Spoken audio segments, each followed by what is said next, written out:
with the emotional intelligence of our beings. So mind and emotion directly connected. They are directly connected. Every thought that you think is producing an emotion. So the thought that you think is an electrical signal in the brain, which then gets sent to the heart. Now, the heart is what's judging. It judges you. It judges what is right, what is wrong. It tells you is this thought good, is it bad, based off the emotional sense that you gain off that thought. Therefore, before we go any further, every single cell in your body, every single organ has its own electromagnetic field. So every cell, every organ, the organs come up to bunch together to create the system. The systems come together to create the body. And all of this contributes towards the electromagnetic field of the heart. Okay? So everything is electromagnetic. I am, you am, every atom is electromagnetic. So what we need to understand is that our diet plays a huge role in raising our frequency. Our frequency is our spirit, our spiraling energy field. The stronger this field is, the more impact you have on reality when it comes to manifesting your reality and what you want. So it's important that we keep our body healthy, our cells healthy, because all of this contributes to what you're putting out and what sort of and how effective your energy is putting out into the quantum field around you. So your heart produces this field based off the emotion that you feel. So every emotion that you feel, your internal state, is what manifests this electromagnetic field. So when you stand next to someone, you can feel their vibe. You can get a sense of how this person is feeling. Well, because you're feeling the energy that their internal state is manifesting the external energy which you're picking up. So when their mood changes, you can feel it in their energy, especially if your third eye is wide open. So what I'm trying to say is your emotions is what attracts things to you, because your heart produces this magnetic energy. So your heart is producing magnetic energy. Every emotion that you feel is creating magnetic energy, which is drawing people, things, situations to you. All of this contributes towards your life because everything has a domino effect. If you happen to draw the right person to you because of your happy emotional state, that person can just change your life and turn the wheel on manifesting your reality. So like I said before, when we feel higher emotional states and elevated states of emotion, this strengthens our electromagnetic field. So when we feel happiness, contentment, joy, love, all of this expands our field from 5 meters to around 9 feet, 5 feet to 9 feet around your body. And the stronger this field is, the stronger your emotions are, and the more elevated they are, the stronger impact you have on matter. Why? Because you're vibrating more than matter. You're becoming more spirit than matter. So therefore, it is mind over matter. So if you experience these higher elevated emotions, you then have a greater impact on creating matter and influence on atoms around you and people around you. The higher you vibrate, the more people are going to stare at you, the more things that are going to happen better in your life, because the more energy that you're putting out positively. So this electromagnetic field is so important, and your emotions and your thoughts play a crucial role. You control your thoughts. This will then control your emotion, and then your emotion will control your magnetic energy. And not to mention, when we meditate, we turn our mind inward. So therefore, all of the attention, because where attention goes, energy flows. So all of the where attention goes, energy flows. So if you turn your mind inward and put your attention on yourself, all of that energy is being internalized, and you can then redirect that into manifesting your reality. You can use this energy to manifest your reality. Okay? So the world will mirror back what we feel in our heart. This is a great saying. Whatever you carry in your heart, you will experience. Because emotion is energy in motion. The emotion you feel is the thought motion. So every thought you think produces energy in motion, which is emotion, which will then be put out into the quantum field, well, which is everything's in your mind, because the words you say, the things you feel, mold your mind, and your mind mirrors the external world. So you need to be careful what you're thinking, feeling, and saying and hearing, because all of this has an effect on your external world, because it has an effect on shaping your mind. Okay? So controlling emotions. We need to get rid of the reactive emotions and use them intentionally. The more reactive you are, the more prone you are to lowering your frequency, which will have a great effect on manifesting your reality. We need to aim to reach them high states of emotion, to keep our cells, to keep our body high frequency. So I hope this lesson helped you. On the next one, we're going to be talking about maintaining this field. How's it all going, patrons? Today we've got an amazing video to do. And today we're going to be talking about the rap industry and how it's connected to the occult and what they're actually doing. Okay? There's a big misconception about them being, you know, a worker for Satan, or some sort of astral entity, some sort of devil, okay? But it's not like that. What it actually is, it's a thought form manifested in the astral plane. If you do not understand what I'm trying to say, you need to watch my videos on the astral plane first so you can get a full understanding of this. The astral plane is made out of thought forms. It is a manifestation of imagination. Okay, so the astral plane, the mind would be the thought. The astral plane would be the imagination of that thought. Everything in the 3D world you see is reflected in the astral plane. The astral plane is how do I put this into words? It's a reflection of the physical world. Everything is doubled in the astral plane. Okay, it's like a mirror. And the astral plane is the plane above the physical world. Physical, etheric, astral, mental. The mind is the highest one. Then it goes to the astral. Depending on the vibration of the thought depends what astral realm it's going to. Higher, middle, lower. If it's a intrusive, negative, low vibrating thought, it will go to the lower astral plane. You see? So the higher would be good thoughts, positive thoughts.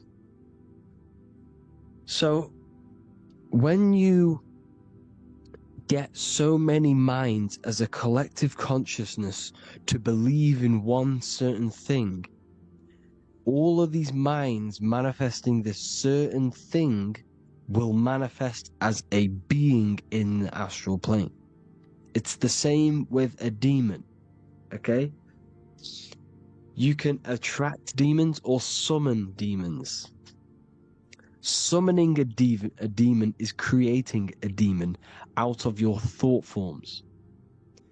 This is dark. This is occult magic. This is magic. So, for example, COVID. Everyone believed in the fear of COVID, fearing the COVID. That all of their minds together would be creating a astral plane entity, some sort of energy, because so many minds are coming together to think about one thing. That can summon demons. You, for example, have this. If you've had a really traumatic event happen when you were younger and you constantly think about it to this day, every day, if you keep thinking about it, that thought will manifest into some sort of demon energy entity, which will follow you around and feed off your negative energy that you're giving off in that astral plane. Because you're in the astral plane now. You're in the etheric, you're in the mental, you're in all of these different planes. They're all interwoven. They all link. They're not separate, they're all linked in. Okay? So, what these celebrities are doing, they are pretty much selling their soul to manifest a negative entity, a negative energy. How do I put that in better words? They're basically because they've been targeted because they are passionate, they are very good at what they do. So these occultists, the people running the industry, for example, will come to them and say, we will give you this much money, we will keep paying you so much money if you manifest, if you put this negative energy into the music. Because that music will then manifest through the youth's minds, through the population's minds. And it's spreading the energy across the world. So they're selling their soul, because what does that mean? You're going against the soul's will, because the soul is pure, it's pure love. It does not want to do anything bad. You know when you're doing something bad.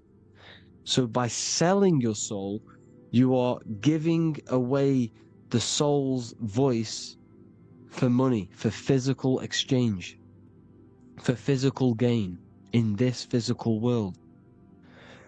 Now, what you've done, you've exchanged physical riches to manifest a low vibrating energy on the astral plane. Satan is a low vibrating demonic energy within the astral plane, a very powerful energy, because this energy has been summoned and created through these dark occultists running the world. They want people in fear. They want people dying left, right, and center. They do sacrifices to manifest this energy. They they want people in pain because they're dark occultists, black magicians. There's two types of magic. You can do this for the good as well. You can do this for the bad. So what these rappers are doing, they're manifesting low vibrating satanic energy. Look at them. You can see it. If your third eye is wide open, you can see the demonic energy in these people, in their eyes. Just look in their eyes, because it's the gateway to the soul. You can see, that gothic, that dark energy that they're manifesting through the music. And that is corrupting the minds of the youth and of the world. And this is why they're paid so much to manifest this energy, to keep people in the low vibrating energy. Why? Because low vibrational energy keeps your soul, your light body, more stuck to the 3D construct, the 3D world. They keep you more bound to this body. They don't want you escaping this body. This is why they tricked you that you're on a physical ball in a physical universe, in the middle of space. Why? Because they don't want you to realize that you are a soul in a body. Therefore, once you realize you're a soul in a body, you will then start asking questions like, how do I leave the body? How do I travel the world of the soul, the world of the astral plane? How do I get out of the body? And that's exactly what they don't want you to do. When you are astral projecting, if you fear something, you'll snap straight back into the body. Because fear is a bondage. They feed off this energy. They keep you stuck in the body and they feed off this energy. The root chakra, survival. In order to survive, you will fight, you will kill to survive. Red, the lowest vibrational color on the color spectrum. Look at the waves, very low, slow. They want you in the root chakra, red. Why is the devil red? Because it's the lowest vibrational color. The devil always has a devil's tail with a triangle because it's pointing down, symbolizing your Merkaba, your light body. Merkaba. Mer equals light, Ka equals spirit, Ba equals the body. Body, light, spirit.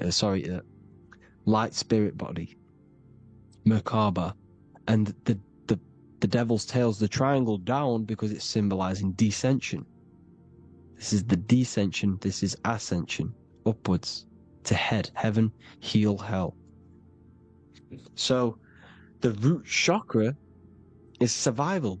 If you're operating off the root chakra, you're in survival mode. You want to kill, you want to beat people, you want to be evil because you're trying to survive. Your mind is in a root chakra the environment. You're trying to kill, you're trying to survive. They want you in that red. Look at all the celebrities, they're all in red backgrounds. Red, the lowest vibrating color, the root chakra, that is the devil. Here you see the astral plane, physical, etheric, astral, mental. Here's some Masonic artwork with the 11.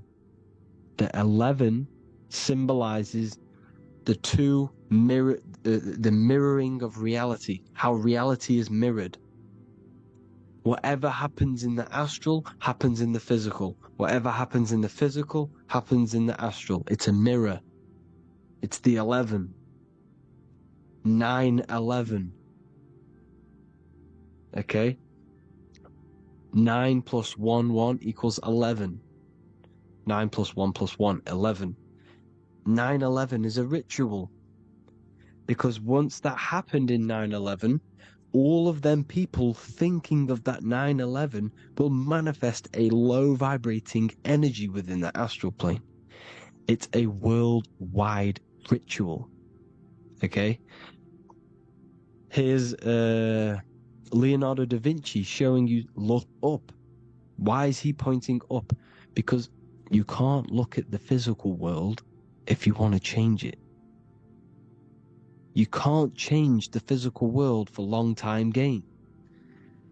He's telling you to look up, change the mind, change your emotions, your astral body.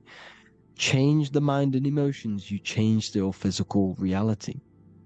Look up, as above, so below. Here's Hermes Trismegistus, an ancient occultist, an ancient. All of the wisdom that we have now comes from Hermes, Thoth, or Moses, all the same people, all the same person. Enoch, Hermes, Thoth, Moses, all the same deity, same person.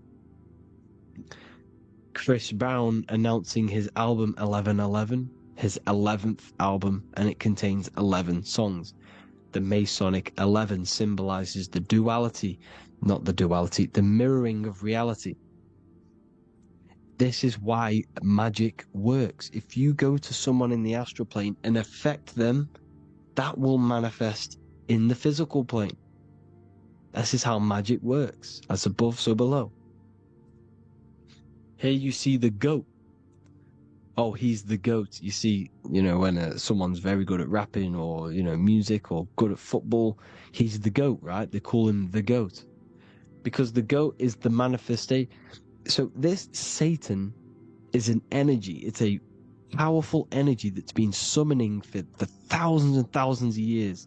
These dark occultists have been tapping into this satanic energy that has no form in the astral plane. It's a shape-shifting form.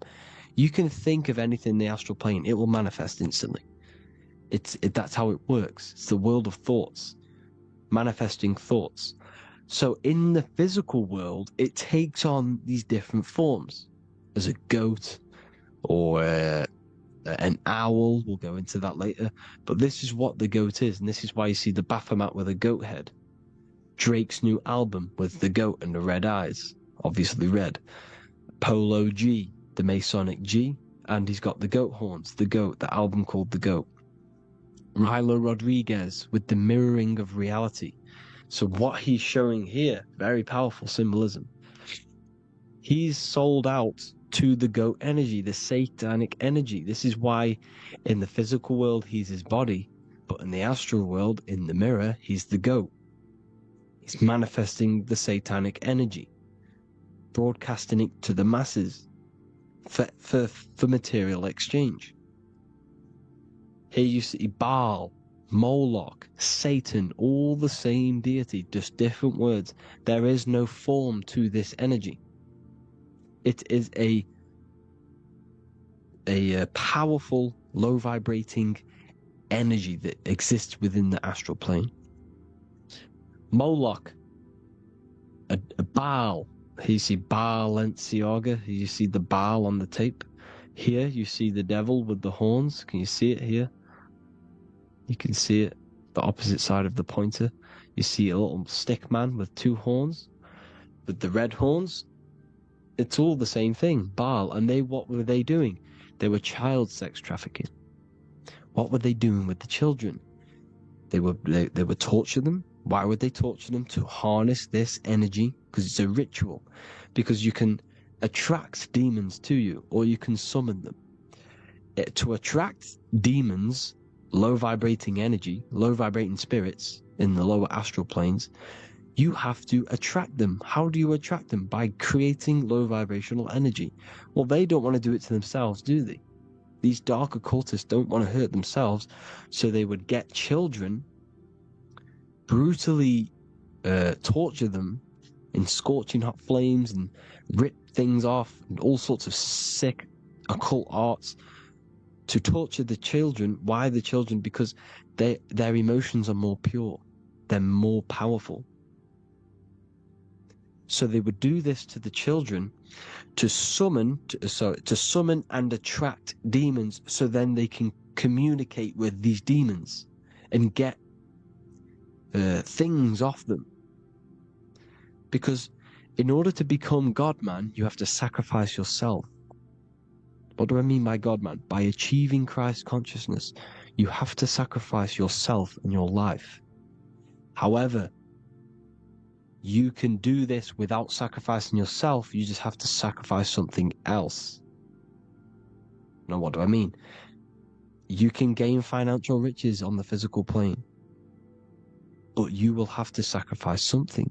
If you want it instantly, if you want that instant financial gain, or you want some sort of a power, these spirits will give it to you in the astral plane. You can make deals with these spirits, but you got to give something up. You've got to kill something. They want something in exchange. So this is what it is. In order for you to become Christ and become like God, you have to sacrifice your life. You have to sacrifice your mind, your spirit, all to this one good thing, to becoming light, which is what we should all be doing. But these dark occultists, they're giving away instant things now to get things instantly, to get financial things instantly, to get these powers instantly, by giving things over, by sacrificing things, by giving to these spirits, these entities. That is what it is. And Moloch and Baal are these low vibrating energies within the spirit realm that feed off this energy, and they will give you certain things back in the physical world. Here you see fire and destruction and killing babies. It's always babies. Who's got babies here? All the same thing. Now, Baal is also Moloch. Satan, Baal, and Moloch, same deities. Here you see the Egyptians. This is in an Egyptian wall. and Egyptians with the same symbol as OVO, Drake, OVO, the owl, Moloch, same deity. Mazda, this is the eyes of an owl. The $1 bill has a tiny little owl in the corner. Bohemian Grove is the owl, because they're summoning this energy. They're summoning this demonic depravities. This is what they are doing. And the people running this world, this whole matrix, are these dark occultists summoning this energy. So I hope that all gave you a better understanding of what's actually going on and how it all works. Be careful of entertaining certain thoughts. Don't let go of the things that's bothering your mind, because if you've been worrying or giving mental, because where attention goes, energy flows. So when you're putting so much energy, attention into one negative thought, you're summoning a demon which will follow you around and feed off this energy. So you need to sort the mind out before you sort your life out. You sort other things out. Hope you all gain a deeper understanding of this today. Please feel free to comment any video suggestions in the comments. I thank every single one of you Patreons for the support, and have an amazing day. Lesson 7, frequency, vibration, and the law of attraction. This is so important. All of these lessons are important. So get your notepads out, take down some notes, because this one is a major one. So like we said before, everything is vibration. Everything is a vibration. Everything is a frequency. Everything is made out of light. Light is vibrating at a certain frequency. And within the realms of energy, the way how it works is that you attract what you put out. So you are what you eat. You are what you think. Whatever you put out is what you are going to get back. So it's like praying. If you pray from a place of negativity and suffering, you will get more back. You have to believe and become the frequency of what you want. Everything you already want exists as a state of frequency. Think about that. The thing that you want is a thought. Everything is a thought. Everything exists as a thought. What you want is a specific frequency. And you can experience that frequency before you even have it, before you even achieve it. You can become one with that frequency, with your mind and emotions. And this is the power of your mind. The power of your mind is that it can tune itself to anything. So you can tap into the frequency mentally and emotionally before you have something. And this is how you become the frequency and attract it to you. Like I said, whatever energy you put out, you get back. So if you become that frequency, you're going to influence magnetic fields, which is magic, You're influencing magnetic fields, which is magic, through frequency, thoughts, and emotion. Your present results are a reflection of your vibration. You only attract what you are. Everyone in your external world is a result of your vibration. And your vibration is a result of your thoughts and emotions. The people around you are on a similar vibrational wavelength as you.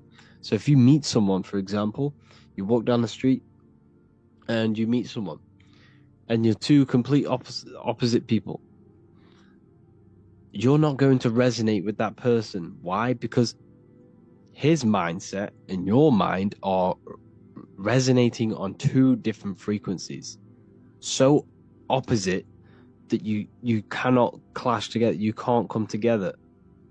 You might not hate that person. His ideology, his thoughts, his beliefs, his loves and things he does, things he likes is all a frequency in his mind. And your mind is the complete opposite. Therefore, you will not become one with that person. The people around you have similar interests, similar likes, similar things to you, and that is a frequency in the realm of your mind. Everything began in the mind. It mirrors reality. I've told you this many times. So if you look at this room, everything you see in this room did not just appear there physically. It began in someone's mind. Someone thought of the lampshade. Someone thought of this design. Someone thought of this design of the sofa. And then someone thought to place it there. So everything is a result of mind. Mind is the first cause of everything. You're going to hear this a lot in this course because it's so true. Your life is a result of your mind. Your mind is your biggest tool. It's an infinite, limitless tool that you can use to manifest anything you want in your life. All you have to do is fill your mind with what you want. Tunnel vision. You have to fill your mind with what you desire and what you want, and it will come true. If you think and feel, if you believe it, if you fill your mind with belief and just that one thing, it will come true. It has to, because your life is a result of your thoughts. So everything you see in this room is all a manifestation of someone's invisible mind. Out of darkness comes the light. Your mind's the darkness, the physical realm's the light. You manifest things out of the darkness into the light. You see? So everything is a state of vibration, and we can tap into these vibrations through the mind. You control your mind, you control your reality. And this is all to do with vibration, the law of attraction. Because when you become frequencies, you attract that frequency back. This is how it all works. If you become a certain emotion, you're going to attract certain people around you that are on that vibration. Okay? Your mind is like a radio. You tune into different frequencies. Okay? You attract what you come one with. Whatever you become one with, that is what you attract. That is what you become. So it's important to keep your mind on high frequencies, to keep your emotions on high frequencies, on elevated states of emotion, elevated people, elevated thoughts. Because whatever you think and whatever you feel, you're becoming that vibration. And that is what will come to you. Lesson number 3, conscious and the subconscious mind. This is so important to understand how the mind works and the two aspects of the mind. If you don't know this, your life is going to be hell. So make sure to listen and get your notepads out. So the conscious mind is the awareness. This is what you're aware of right now. You're listening to me. You're probably watching your phone or, laptop, something like that. Your 5 senses, your mental state, your awareness. This is all your awareness. What you're aware of. This is the 10% of your mind. Only 10% of your mind is what you're aware of, your consciousness. You're conscious. So, I know what I'm touching. I know what I'm aware of. I'm aware of my feelings, what I'm thinking. This part of the mind, what you consciously do, impresses the subconscious mind, which is 90% of your mind. Think about that. 90% of your mind, you are not aware of what is going on in that part of your mind. It's all there, but it's all in the background. The subconscious mind controls the systems in your body. So it is the mind that is telling your heart to beat, telling your lungs to breathe, telling your digestive system to digest food without you being conscious of it. So the subconscious mind is controlling every single system in your body and telling it to do its job.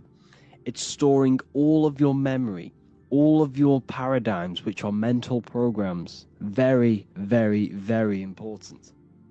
These mental programs that you have are why you act the way you are, why you do certain things the way you do. all of these programs that you have generated throughout your life from the conscious mind. The conscious mind is picking up on your awareness and your surroundings. So when you were a child, between the age of 0 to 7, your subconscious mind was wide open to programming. Why? Because this is why by the age of 2 or 3 you start to speak. Because your subconscious mind is that wide open, you are literally sucking in every bit of information so you can progress in life, so you can start to talk, walk, and act as a human being. So between the age of 0 to 7, there are programs that are really, really, really deep rooted within your mind. And these programs are operating 90% of your mind. 90% of your mind, which is 90% of your thoughts, when your thoughts become your emotions and they become your actions. Everything in the subconscious is affecting your life, is manifesting. So the subconscious is not only created by these programs between the age of 0 to 7, you've also generated new programs and you're still creating them now. However, essentially, we are deeply rooted with the older programs. But you create programs with emotion and repetition. Emotion and repetition generate mental programs. Driving your car, changing gear, tying your shoelace. You don't have to think about doing these things. You can literally just do it on autopilot because your subconscious mind knows that program is there. So when you consciously think of tying your laces, bang, it's done. You don't have to think about it. The subconscious takes over and does it. So the subconscious is manifesting 90% of your daily basis actions, thoughts, and emotional state on a daily basis. So what's that mean? Your subconscious rules your life pretty much. And you need to change these programs. Okay? We're not going to go into this lesson, but the subconscious also sees, counts, and analyzes everything. For example, you go and past this sign. You're in a car, you drive past this sign at 6 o'clock in the morning on the way to work. 8 o'clock at night or 6 o'clock or when you're driving back home, you have a random thought. Oh, I'd love a KFC. Because your mind, you might not have consciously been aware of it, but because of this sign was in your visual sight at 6 o'clock in the morning, later on that day, that subconscious mind has picked up because you started to feel hungry. And this was the first thing you seen that day. This is why it's called advertisement. Ment means mind. They're advertising to your mind and your subconscious. This doesn't really effectively work on the conscious mind, but it works on the subconscious. It lingers thoughts and images in your subconscious memory because of theta waves.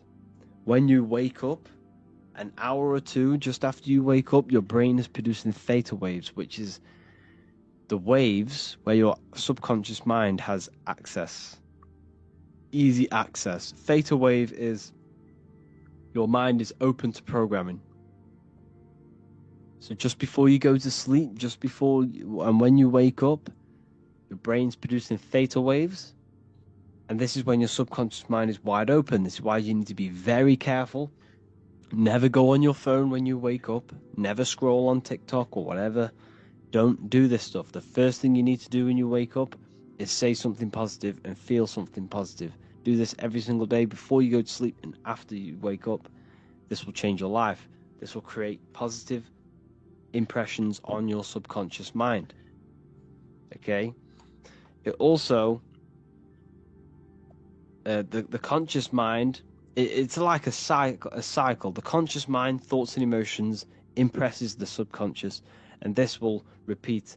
Then the whatever you put into the subconscious will then be put back onto the conscious. It's like a repeating cycle. Okay, so You need to understand this very, very deeply. You need to understand how powerful the subconscious mind is. This is the reason why you think your name is whatever, John, and this is why you wake up at a certain time. This is why you run the way you do. Everything is stored within the subconscious mind. Everything is in there. You identify yourself with the programs that are in your subconscious mind. And that's what the matrix is. The matrix, the system, is a program within your subconscious mind. This system doesn't truly exist. In the physical world, there's buildings and everything. There's only buildings. There's the government building. There's a government group. But what gives that power? The programs, the mind. This system only exists in our minds. We only need to go to school because our mind believes we need to go. We only go to jail because our mind believes this system. The matrix is a program within your subconscious, and so is your self-identity. Your self-identity is just a program within your subconscious mind. Higher faculties. You need to work on your imagination, will, intuition, memory, reason, and perception. This was in the first lesson. You need to work on these to access the subconscious mind. These are all part of your subconscious mind. You have to work on your will, especially your will and imagination, and your memory. They are the three very, very important faculties you need to work on. Can't stress enough how this is so powerful on your life and your subconscious mind. So, for example, I'm going to give you another example of how the subconscious mind affects your life. Let's say you were in a car crash. 20 years ago, you were in a car crash. You were going down the M6 in a red car. Someone flies around the corner, or someone smashes into the side of you. You really hurt your leg. Your leg's broken. Your arm's broken. You might have even seen a fellow passenger die. Okay, right? This was 20 years ago. Because you had a strong emotion that you felt that very traumatic, sad, painful emotion. That emotion that you thought had a very, very big punch on your subconscious mind. And this is why, if you think about that moment, that traumatic moment that you've experienced when you were younger, you can recall that moment so vividly, like you were there. Like you could remember the taste, the smell. You could remember every little detail about that moment. Why? Because of the impression of your emotions. Because of the strong emotion you felt punched your subconscious. It says you're never going to ever forget that. Memory. What did I say in the beginning? You don't have good or bad emotion. You don't have good or bad memories, just strong or weak ones, depending on how deeply you impressed your subconscious mind with that emotion. Okay? Therefore, I've just given you the secret to success. The secret to your manifestation is emotion. Your emotions are not what you've been taught. Emotions are not something that is reactive. They should not be reactive. Okay? Your emotions are something that are given to you so you can manifest. Your emotions are a creational force. Emotion, energy in motion. Your emotions are energy in motion. And these emotions are impressed in your subconscious mind. And that's another thing. Whatever you think in your subconscious, whatever you think is true. Whatever you think is true in your subconscious mind. Whatever you think and whatever you say and whatever you feel is truth to your subconscious mind. Remember, the subconscious mind is manifesting 90% of your thoughts and daily actions. Therefore, if you call someone an idiot, if you feel like death, you feel bad, you feel sad, you're telling your subconscious mind that's what you want. If you call someone an idiot, you're telling your subconscious mind that is what you are, because the subconscious doesn't know anyone else but you. Only knows you. It only knows yes. Yes, yes, yes, yes, yes. I want this, I want this, I want this. That is all it does. If you think a negative thought, you're telling your subconscious, I want that. If you feel a negative emotion, you're telling your subconscious, I want that. And it will manifest it. And that's why you need to control your mind. You have to control your mind and emotions and what you say. Okay? Very, very important, people. So remember, when you were in that traumatic moment, going back to the car crash, right? When you were in that traumatic moment, because you experienced that moment, it still affects you today.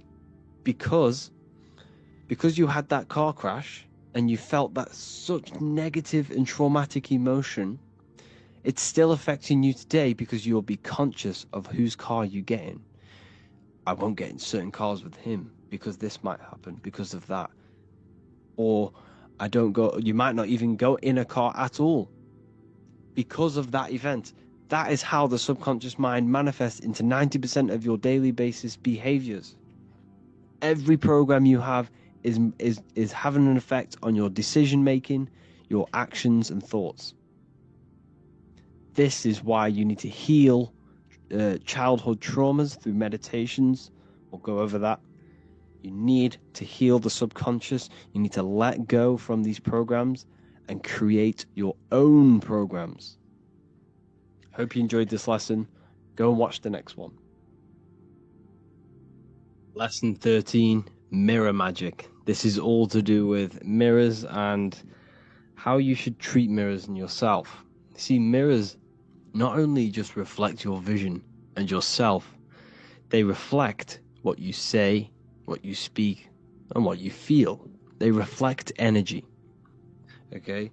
So it's important that you are saying the correct things and feeling the correct things in front of mirrors, because mirrors reflect back to you everything you say into them.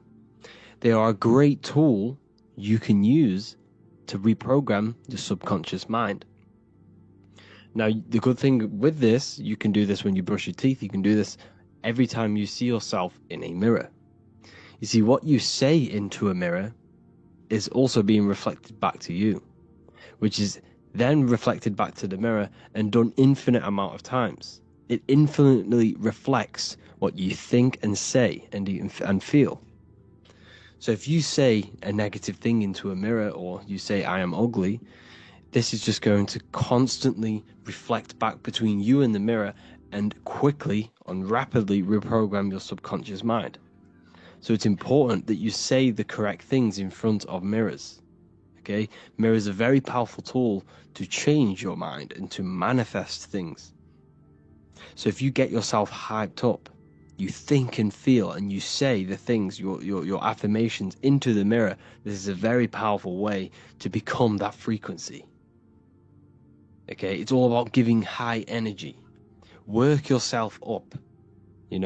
Give energy to these affirmations that you say, and never entertain any negative thought, any negative emotion into mirrors, because mirrors are what are reflecting back to you. Okay? This is a very, very important lesson, because a lot of people are used to, doubting themselves in the mirrors and stuff like that. So you've got to make sure that you say very positive into mirrors and say, think and feel very positive things. And this will reflect back to you in energetic wise, and you're reprogramming your subconscious. Lesson 2, planes of existence. These planes are all aspects of your mind. They are in you, they are outside of you, as above, so below. The Godhead is the sole purpose. This is how spiritual manifests into physical. This is the process that the universe goes through in creating the physical universe. So it starts with the Godhead, the sole purpose, then the mind, then the astral, then the etheric, then the physical.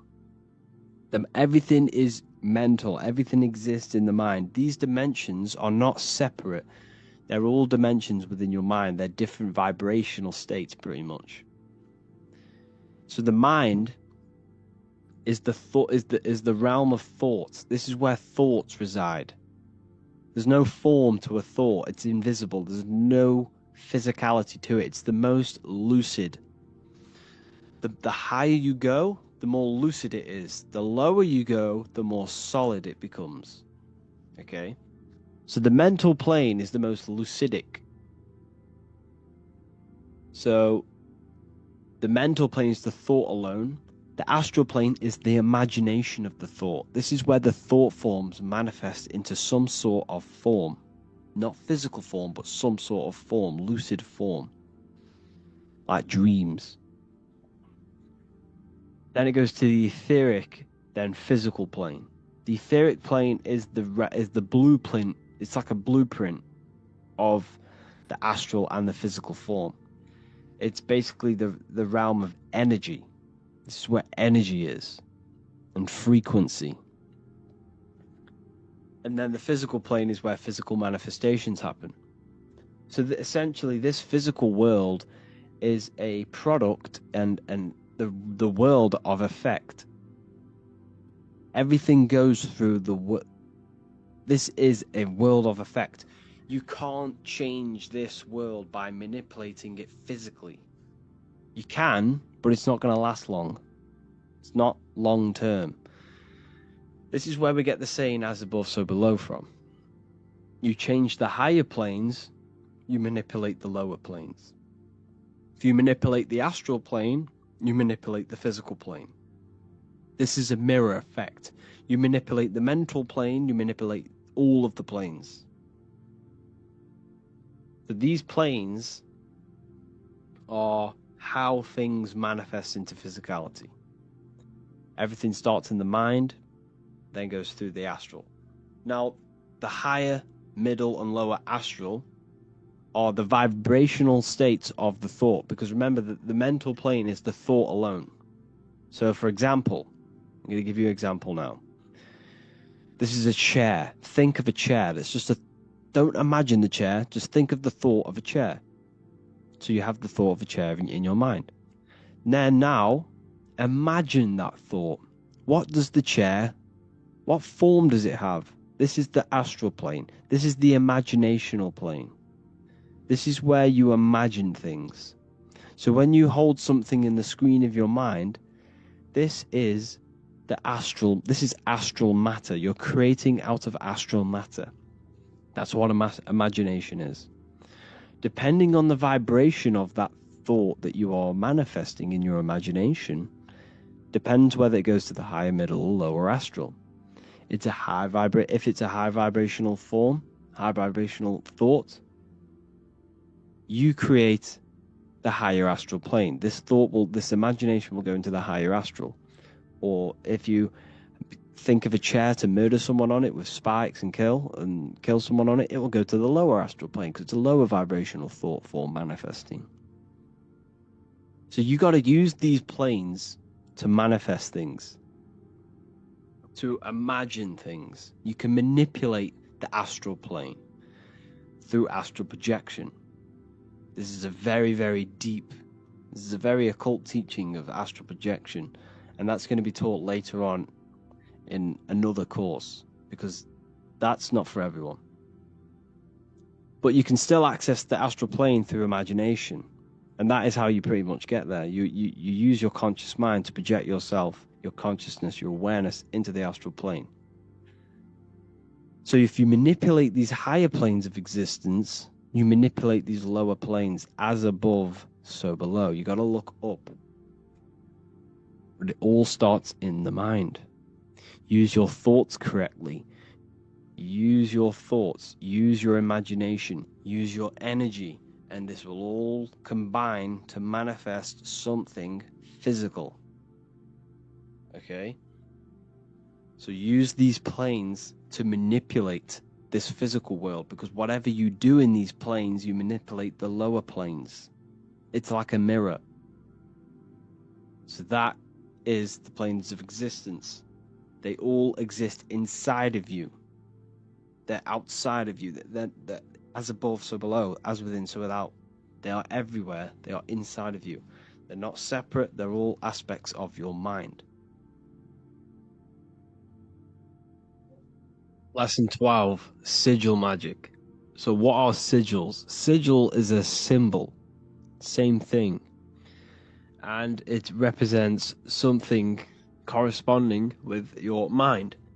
So, for example, without you even seeing the letters, this object, well, this shape corresponds with something within your mind that associates with that shape that you see.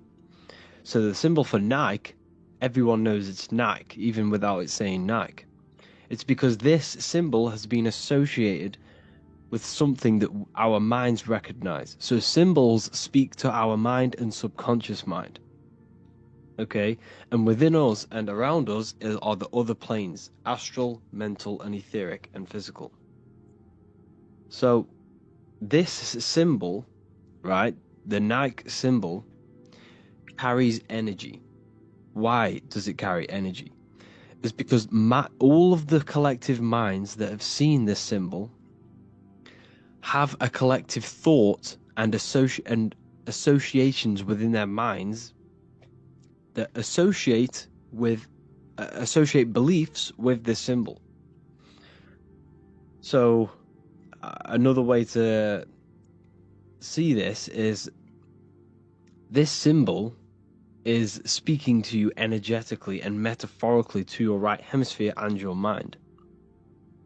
So the collective minds, this is very hard for me to express and teach this, because we're talking about something metaphysical within the mind. There's not many words, it's hard to describe. So a symbol carries mental energy. Mental belief, mental awareness is energy.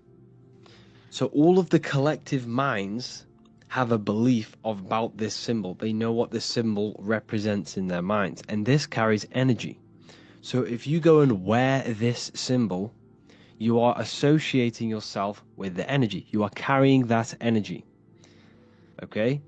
So that's how symbols are very powerful. They carry energy because when someone sees you with that symbol on, they associate you with their mental belief system on that symbol.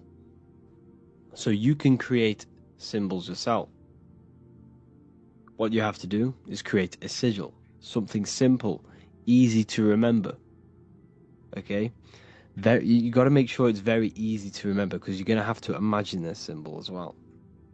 Create a sigil, like a triangle with whatever in, and give it a mental belief. So every time you see this symbol, or it could even be a letter, you could even use something so simple. Whenever you see this, it's going to remind you of that belief that you have with that symbol. And what you need to do is create it on a piece of paper or a bay leaf, draw it, and give it mental attention. Hover your hand over it and give it a charge. Imagine this symbol glowing and give it the belief, give it the intent. It's all about your intention with the symbol. Okay? And you want to keep this symbol on you at all times. And when you do meditations, when you enter deep states of meditations or manifesting meditations, you can, instead of thinking about the reality you want, you could think about the symbol. This is a very good way to visualize. If you're not very good at visualizing a full reality of yourself in a world somewhere else with whatever you want or whatever you want to manifest, if you can't imagine in detail, this is a good practice. Imagining a symbol and holding your mental energy, your mental awareness and attention on that symbol. And you are associating mental energy with that symbol. And it will become bigger and stronger and stronger. And it will impress your subconscious mind. You want to give this symbol emotional energy as well.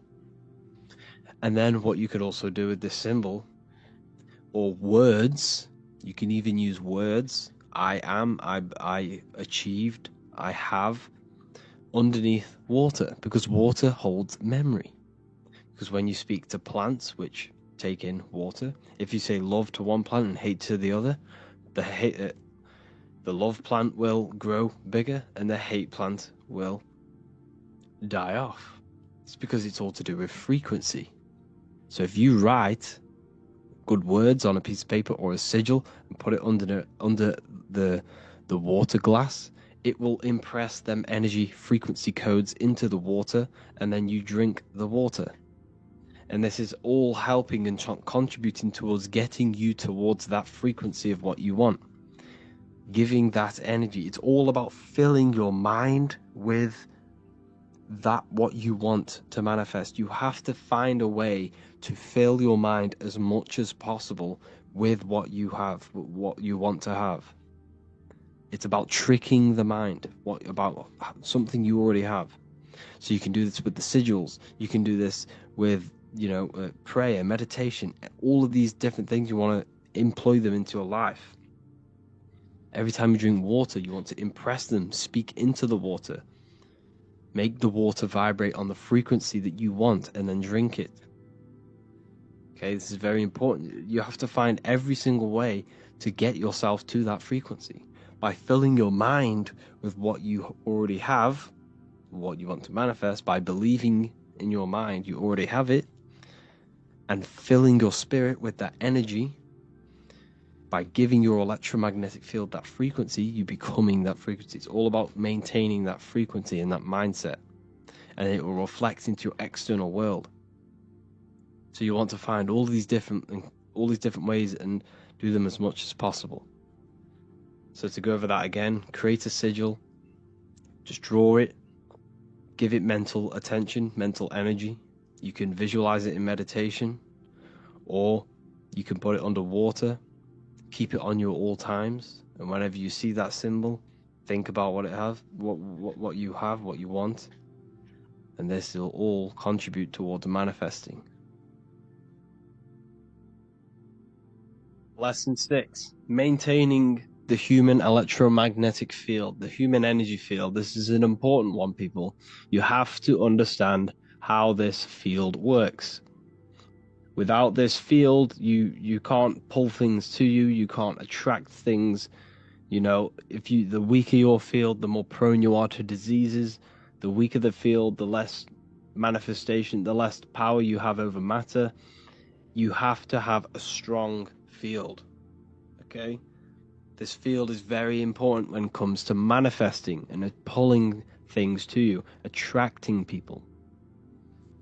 Because essentially this field is a manifestation of your internal state. So your internal state manifests this external field through your, the things you do on a daily basis contribute to this field and how strong it is. So to keep it strong, you have to realize that it's constantly changing based on your environment, the people around you, electrical devices, thoughts, emotions, and the food within the body. Now, every single cell in your body has its own electromagnetic field, has its own magnetic energy. And this magnetic energy can be weakened or strengthened by the food that you are putting in your body. So therefore, when we eat food that is processed, that is not grown under the sun, made in some sort of lab or manufacturing, wherever, it has no magnetic energy to it. It's vibrating so low that when you consume it, it's going to pull your energy. It's going to lower your frequency, it's going to lower your mood. It's going to just destroy everything about you. You don't want it in your body. You have to eat raw food. As much as you need as much uncooked raw food as possible, because the cooked food is what kills the magnetic energy in it, kills nutrients as well. But it's based off magnetic energy. They never want to tell you this. They want you focused on nutrients, minerals, but they'll never tell you about the magnetic energy, the etheric energy, about the food. Yes, meat might have some, nutritious benefits to the body. Flesh might have that. However, the magnetic energy behind it is negatively charged. Because the magnetic energy never leaves the food. Never. Energy can't be killed, cannot be destroyed. Therefore, the slaughtered animal is running, fear, traumatized, and all this negative energy is stuck within the food, and this is going to lower your vibration and weaken your field. So don't just think about nutrition. Think about magnetic energy. You're an electromagnetic being. So you need to make sure you're eating food that is under the electric sun. When you stand under the sun, you feel that masculine, powerful electrical energy charging you in your body, in your cells. This is why you feel so much better when you're under the sun. It's because it charges you. It charges your body, your cells, your mind, your spirit, everything. It upgrades your DNA. The sun is amazing. You need the food that grows underneath the sun, because the sun crystallizes in the food. When you eat raw fruit that's grown under the sun, you're eating the sun. You're pretty much eating electrical currents. You're putting that into your body, and it's charging your body, charging the cells, because the cells produce electricity. Your body is made of water, which, contributes to moving electricity around your body. So your diet is very important when it comes to maintaining the strength of your electromagnetic field, because the weaker this field, the less impact you have on manifesting over matter and pulling things to you, and magnetically pulling people and, surroundings to you. It's a magnetic field. It pulls things to you. The right people, the right places. So eat fruits and vegetables as much as possible. Grounding, putting your feet in the soil or in the earth. This will charge you. The earth is electromagnetic. This will strengthen the field, strengthen your body, strengthen your cells, put electricity in your body. Everything is just amazing when you ground, especially when you're stood under the sun as well. It's a double whammy.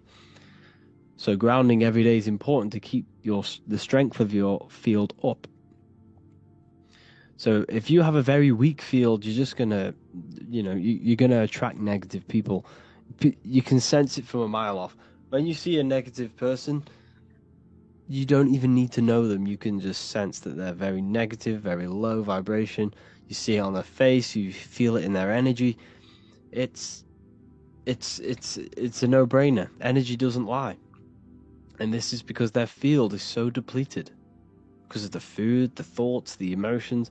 They're so unattached from nature.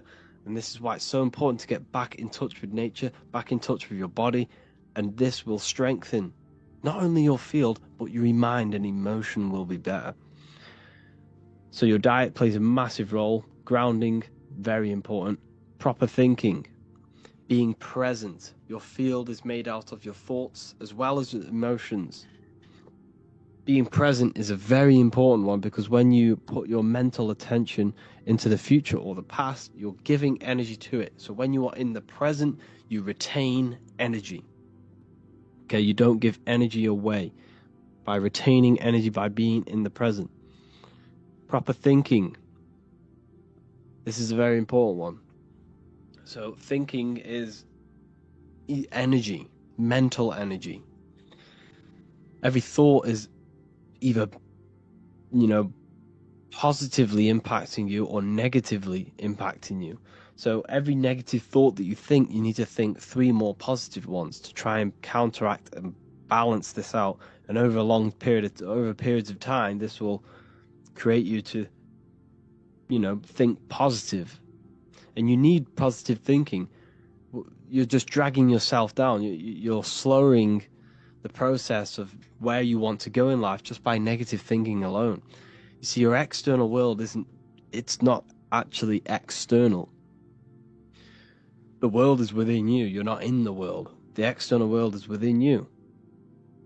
So therefore, your mind is like the controller of your external world. Because you are a result of your thoughts.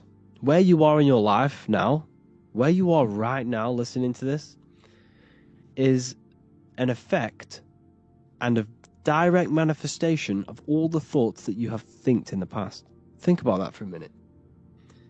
You are where you are in life because of the thoughts that you have thinked. I bet you've never realized that.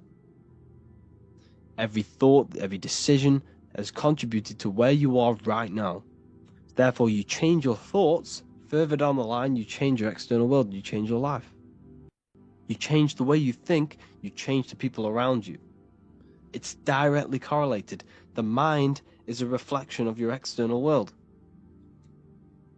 So every thought has an emotion attached to it, and the emotion is energy in motion. We've gone over this, which contributes to your electromagnetic field. So your positive emotion is going to strengthen your electromagnetic field. And when this field is stronger, the more impact you have on matter, the more abilities you have to pulling people to you and places. Okay, so your heart knows everything. Your heart knows what is good and what is bad. When you go against the inner guide, the heart's voice, you're actually weakening your field. You're weakening your willpower, you're weakening your mind, you're weakening your electromagnetic field just by going against that inner guide. When you know you're doing something bad, you're not only, mentally going to suffer, you're going to suffer energetically and physically. Because what affects your electromagnetic field affects your body. So do not go against that inner guide. The people around you have a massive effect on your field. So when you interact with someone, there's a balancing out of the frequencies. Every frequency does this. It's called binaural beats. Every frequencies do this. When two frequencies meet, they harmonize and they balance. So if you're vibrating very high and you meet someone who's vibrating very low, when you meet, your vibrations will balance out. So yours will lower and his will rise to counteract, so to balance out. So that person is essentially taking your energy if they're vibrating lower than you. So it's important that you understand and be mindful of the people who are in your surroundings, because they're either taking your energy or giving energy to you and contributing towards your life. It's so important that you change the people in your life. If you want to heal your body, stop talking to the people or don't chill with them as much if they just want to go out and eat Burger King every day.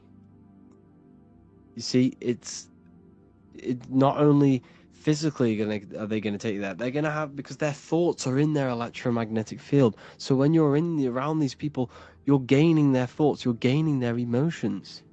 And this is why you feel so influenced. The word flu in influence. Because influence energy is like a flu.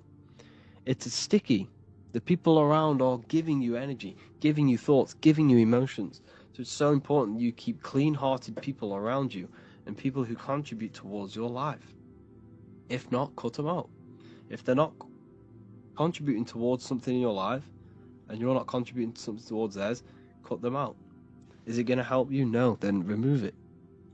It's so important that you stick to this. So the people around you have an effect on your field. And like we say, the lower the field, the less impact you have on reality. The higher frequency you are, the more wave you are than matter. So I hope you learned a lot from this video. Lesson 4, programming the subconscious mind. This is so important, people. You have to reprogram the programs that are in your mind.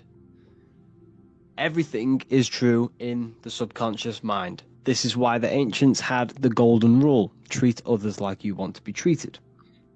Because if I go, like I said in the other video, if I go and call you an idiot, I'm calling my subconscious mind an idiot, which will then telling my subconscious that is what I want. So remember, it is impressed by emotion and repetition. These are the two main ways the subconscious mind is reprogrammed. Repetition. You tie your shoelaces every single day. You know how to do it. You know how to change gear in your car. This is repetition. You have created a program through this repetition. And emotion, the traumatic event that you had when you were young, you can remember that program, you can remember that day like it was today, very, very, very vividly, because of the strong emotion that you felt together, you felt at that point, which then created a mental program which manifests into your daily basis behavior, thought patterns, and actions. Old habits are programs. This is why you're trying to create your new life, you're trying to break your old habits. The reason why you're not breaking your old habits is because that habit is a program itself. That it has to manifest. It's so hard not for it to manifest. Because it's part of the mind's automatic system. The mind has an automatic system which is running your body on autopilot. The subconscious is running your body's organs. It's telling your heart to beat on autopilot. That habit you have is an autopilot program. Therefore, you have to change this programming by accessing the subconscious mind and rewriting these programs through, like I said, repetition and emotion. Repetition and emotion, combining these two methods, will reprogram your subconscious mind. And when is the subconscious mind most accessible? 1 hour when we wake up and just before we go to sleep. Your brain is producing theta waves. It doesn't have to be then when these two are, it doesn't have to be when you wake up or when you go to sleep. You can also create theta waves when you access deep meditation. Deep meditation. So, you have to do these every single day as much as you can. Doesn't have to be when you wake up, doesn't have to be before you go to sleep. Whenever you get time or whenever your conscious mind floats over the idea of doing it, do it. Repeat affirmations constantly as much as you can. And I mean every second of the day if you have to. Whenever you get the time, mentally say it, physically say it. Get these affirmations done as much as possible to reprogram that subconscious. It has to be in present tense. The subconscious does not know the future, does not know the past. It only knows now. It only knows you, doesn't know anyone else, and it only knows now. You and now is the only thing the subconscious mind knows. And everything is true in the subconscious. Therefore, thinking, feeling, and saying I am affirmations. It has to be in the present tense. You have to claim as if you are what you are saying. If you want financial freedom, say money is coming in constantly on a daily cycle or whatever. Or I am financially free. Money is coming in. I am happy. I am healed. I am healthy. Whatever you are trying to manifest, believe it is true. Say it is true and feel it is true on a daily basis as much as possible. Most effectively in the mornings and at nighttime and in deep meditation. Every single morning, as soon as you wake up, it's the first thing that should be on your mind is reprogramming the subconscious mind. Is feeling the emotion of that life you want, feeling the emotional state of your desire, rich, free, or happy, affirming your desire, listening to repeated affirmations. Download an app on your phone, whatever, voice recorder, whatever it is, download an app. Record yourself saying, I am affirmations, I am healthy, I am rich, money flows into my life abundantly. And listen to this every single morning. Every single morning for half an hour, 10 minutes, whatever. Do it every single morning as much as you can. And while you're listening to them, mentally say them. And while you're listening to them. Feel as if they are true constantly, as much as possible. You have to do this to reprogram the mind. And don't keep changing the affirmations. Listen to the same ones over and over and over and over again. And I'm telling you, you will know the affirmations off by heart. And it'll be that it'll be that deeply rooted in your subconscious. You will literally think about it constantly. Once it's in the subconscious, once you have this deep new program of you feeling wealthy or feeling healthy or wealthy or healed, it has to manifest. Because what happens? The programs are manifesting 90% of your daily basis behavior. So if you create a program where you already feel like money is rolling in more than ever, or you are healed, that will manifest into 90% of your thought patterns, 90% of your actions, and 90% of your daily basis behavior. And it will be subconsciously.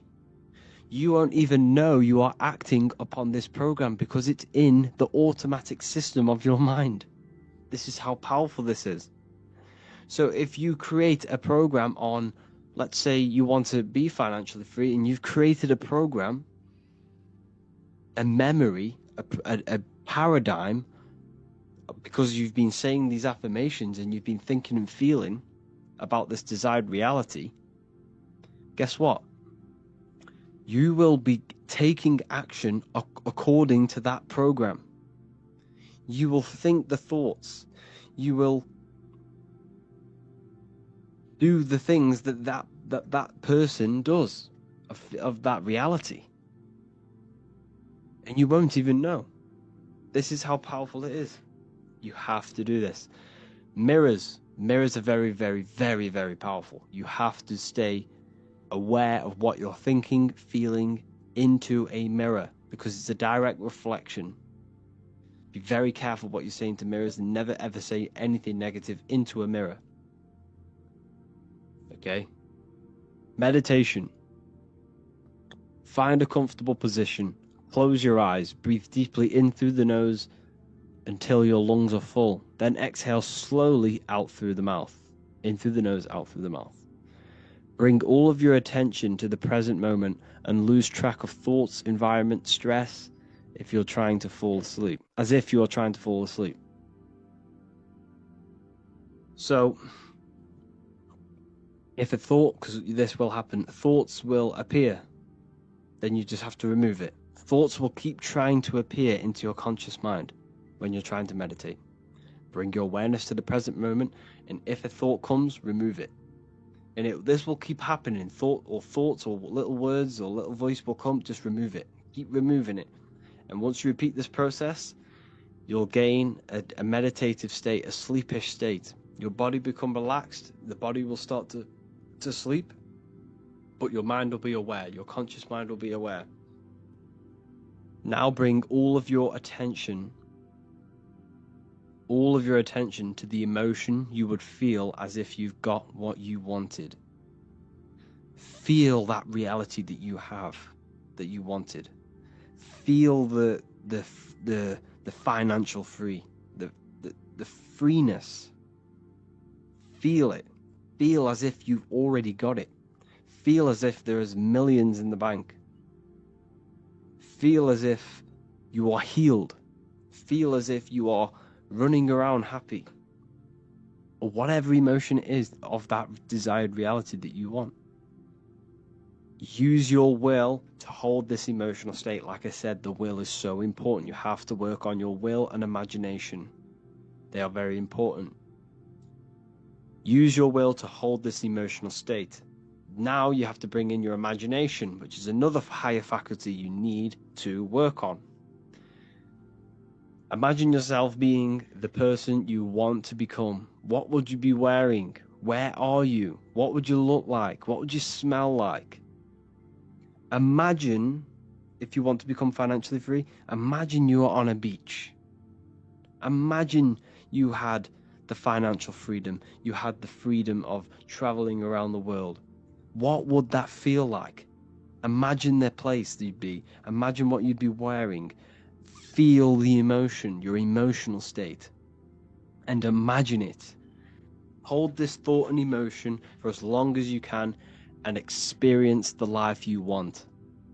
And I'm telling you, you do this over and over and over, combining this with the affirmations on a daily basis. I promise you, you will reprogram the subconscious mind that deeply. Your life will change. Not only your life, it will start to steep into your emotions. It will creep on your actions, sorry, not your emotions. This program will creep onto your actions and you won't even know you're acting according to this program that you've created. And before you know it, you're working this hard towards this life, it will show up in your life. But like I said, cause and effect. You have to take action on this program. You have to take action on these thoughts towards your goals. You can't sit around meditating and affirmating every day. But I promise, something will happen to trigger this program. You will make the right decision. You will go the right place at the right time and meet someone, or you will have a conversation with someone and something will pop up in your mind and you can just, that is it. Your life will change. This is so important. Affirmations and meditation on a daily basis will reprogram your subconscious mind. You can heal, you can manifest, you can attract, you can do whatever you want. You can get rid of depression like this, anything you want. Tell your subconscious mind you already have it. The stronger the emotion you feel, the more impact it's going to have in your subconscious. You have to do this, people. This is a very, very, very important part of manifesting, is the subconscious mind. Thank you all. Hello, welcome to lesson number 1 of Manifestation Mastery 2.0. So the first lesson we're going to be getting into is the 7 universal laws. You need to obey these laws and operate your life within these laws so that you can maximize your manifestation. Now, what you need to realize is that you are manifesting at all times. You are manifesting now with what you are thinking, what you are doing. Everything is manifestation. But when you choose to do this consciously, you can get anything you want in your life. Think of it like this. When you're playing a video game, GTA for example, you level up your character. You are not the body, you're not the person in the game, you are the intelligence behind that body. You are this invisible intelligence which is a creating force. It manifests everything. You are a microcosm of God, a creator. You're a manifester. You can take non-physical thoughts and produce that into a physical world, material world. So this is the mindset you need to adapt. So the first universal law is the law of mentalism. Okay, mentalism, everything is mind. There is one substance in the universe, and that substance is mind. Me, you, are mind. We are the same substance. Yes, we are in a different physical form, a different physical body. However, the mind, the substance that makes your intelligence, is the exact same. The mind is the universe. Everything is the universe. Matter and mind are one. So, the mind is cause. You are not the mind, though. This is what you need to understand. You are the soul, which is the observer of the mind. You are the one listening to the mind. You are the one behind the mind. However, without the mind, nothing can exist. There's no understanding. There's no intelligence. The soul is the consciousness, the observer, the awakeness, the conscious. The mind is the intelligence of your consciousness, your awareness. So mind is cause. Mind is the one substance. Good and bad are the same thing. Now let me break this down. Good and bad are two opposing things, right? But it's the same. They're two degrees of the same substance. Now, what do I mean? Hot and cold are different degrees of the same substance, and that substance is mind, perception. Your perception is what is giving it a degree. Is it good or bad? But it's one. Everything is one. Everything is all mind. Mind is the only substance in the universe. Okay, how to apply this principle? Discipline the mind. As we believe in our mind, so it be. We need to control our thoughts. We need to be mentally prepared, and mentally engaged, but not letting our emotions take over, because we are emotional as well as mental. The mind is the root cause of everything. Before you kick a football, a decision is made within your mind. Before you do anything, it's all in the mind first. The phone you have, the car that you have, is all designed. The buildings around you was all an image. It was all an imagination. It was a seed in someone's mind before they manifested it physically. So you need to use your mind properly by disciplining the mind. Disciplining the mind is the most powerful thing you can do in your life. Controlling your thoughts. Control where your attention goes, your mental attention. Where attention goes, energy flows. If you're controlling your life, controlling your mind, you're controlling your life, your physical life. Okay? So be aware of where you are. Be aware of your mental state and emotional state, and change it. You can change your mind. You are choosing to feel depressed. You are choosing to feel happy. You are choosing to entertain these thoughts within your mind. So the higher faculties of your mind. Imagination. Work on your imagination. If you can't, if there's no screen in your mind, then you have no imagination. Every single one of you should have a clear screen in your mind where you can pull anything you want into that screen. If I say think of an apple, there should be there should be an apple in your mind somewhere. This is imagination. You see, the mind operates on the highest planes of existence. The mind is not a physical thing. It's the thing controlling this physical form and manipulating this physical external world. Mind is the controlling substance. So imagination, work on your imagination, people. This will do this will have a great impact on your manifestation when we get into the exercises. You need imagination. You need it. You can't live without imagination. You can't manifest properly without it. So you can use your imagination. Practice it every day. Visualize things in your mind. Will. The will allows you to hold one idea on the screen of your mind. So this is where willpower comes in. How long can you hold this imaginational thought? How long can you hold this image on the screen in your mind? Will is a massive, massive tool, not just manifesting, not just doing all of this, in all aspects of life. You see, what I'm teaching is a lifestyle. This is not just, you can do this overnight. This is a lifestyle. You need to be doing this stuff every day, mentally progressing.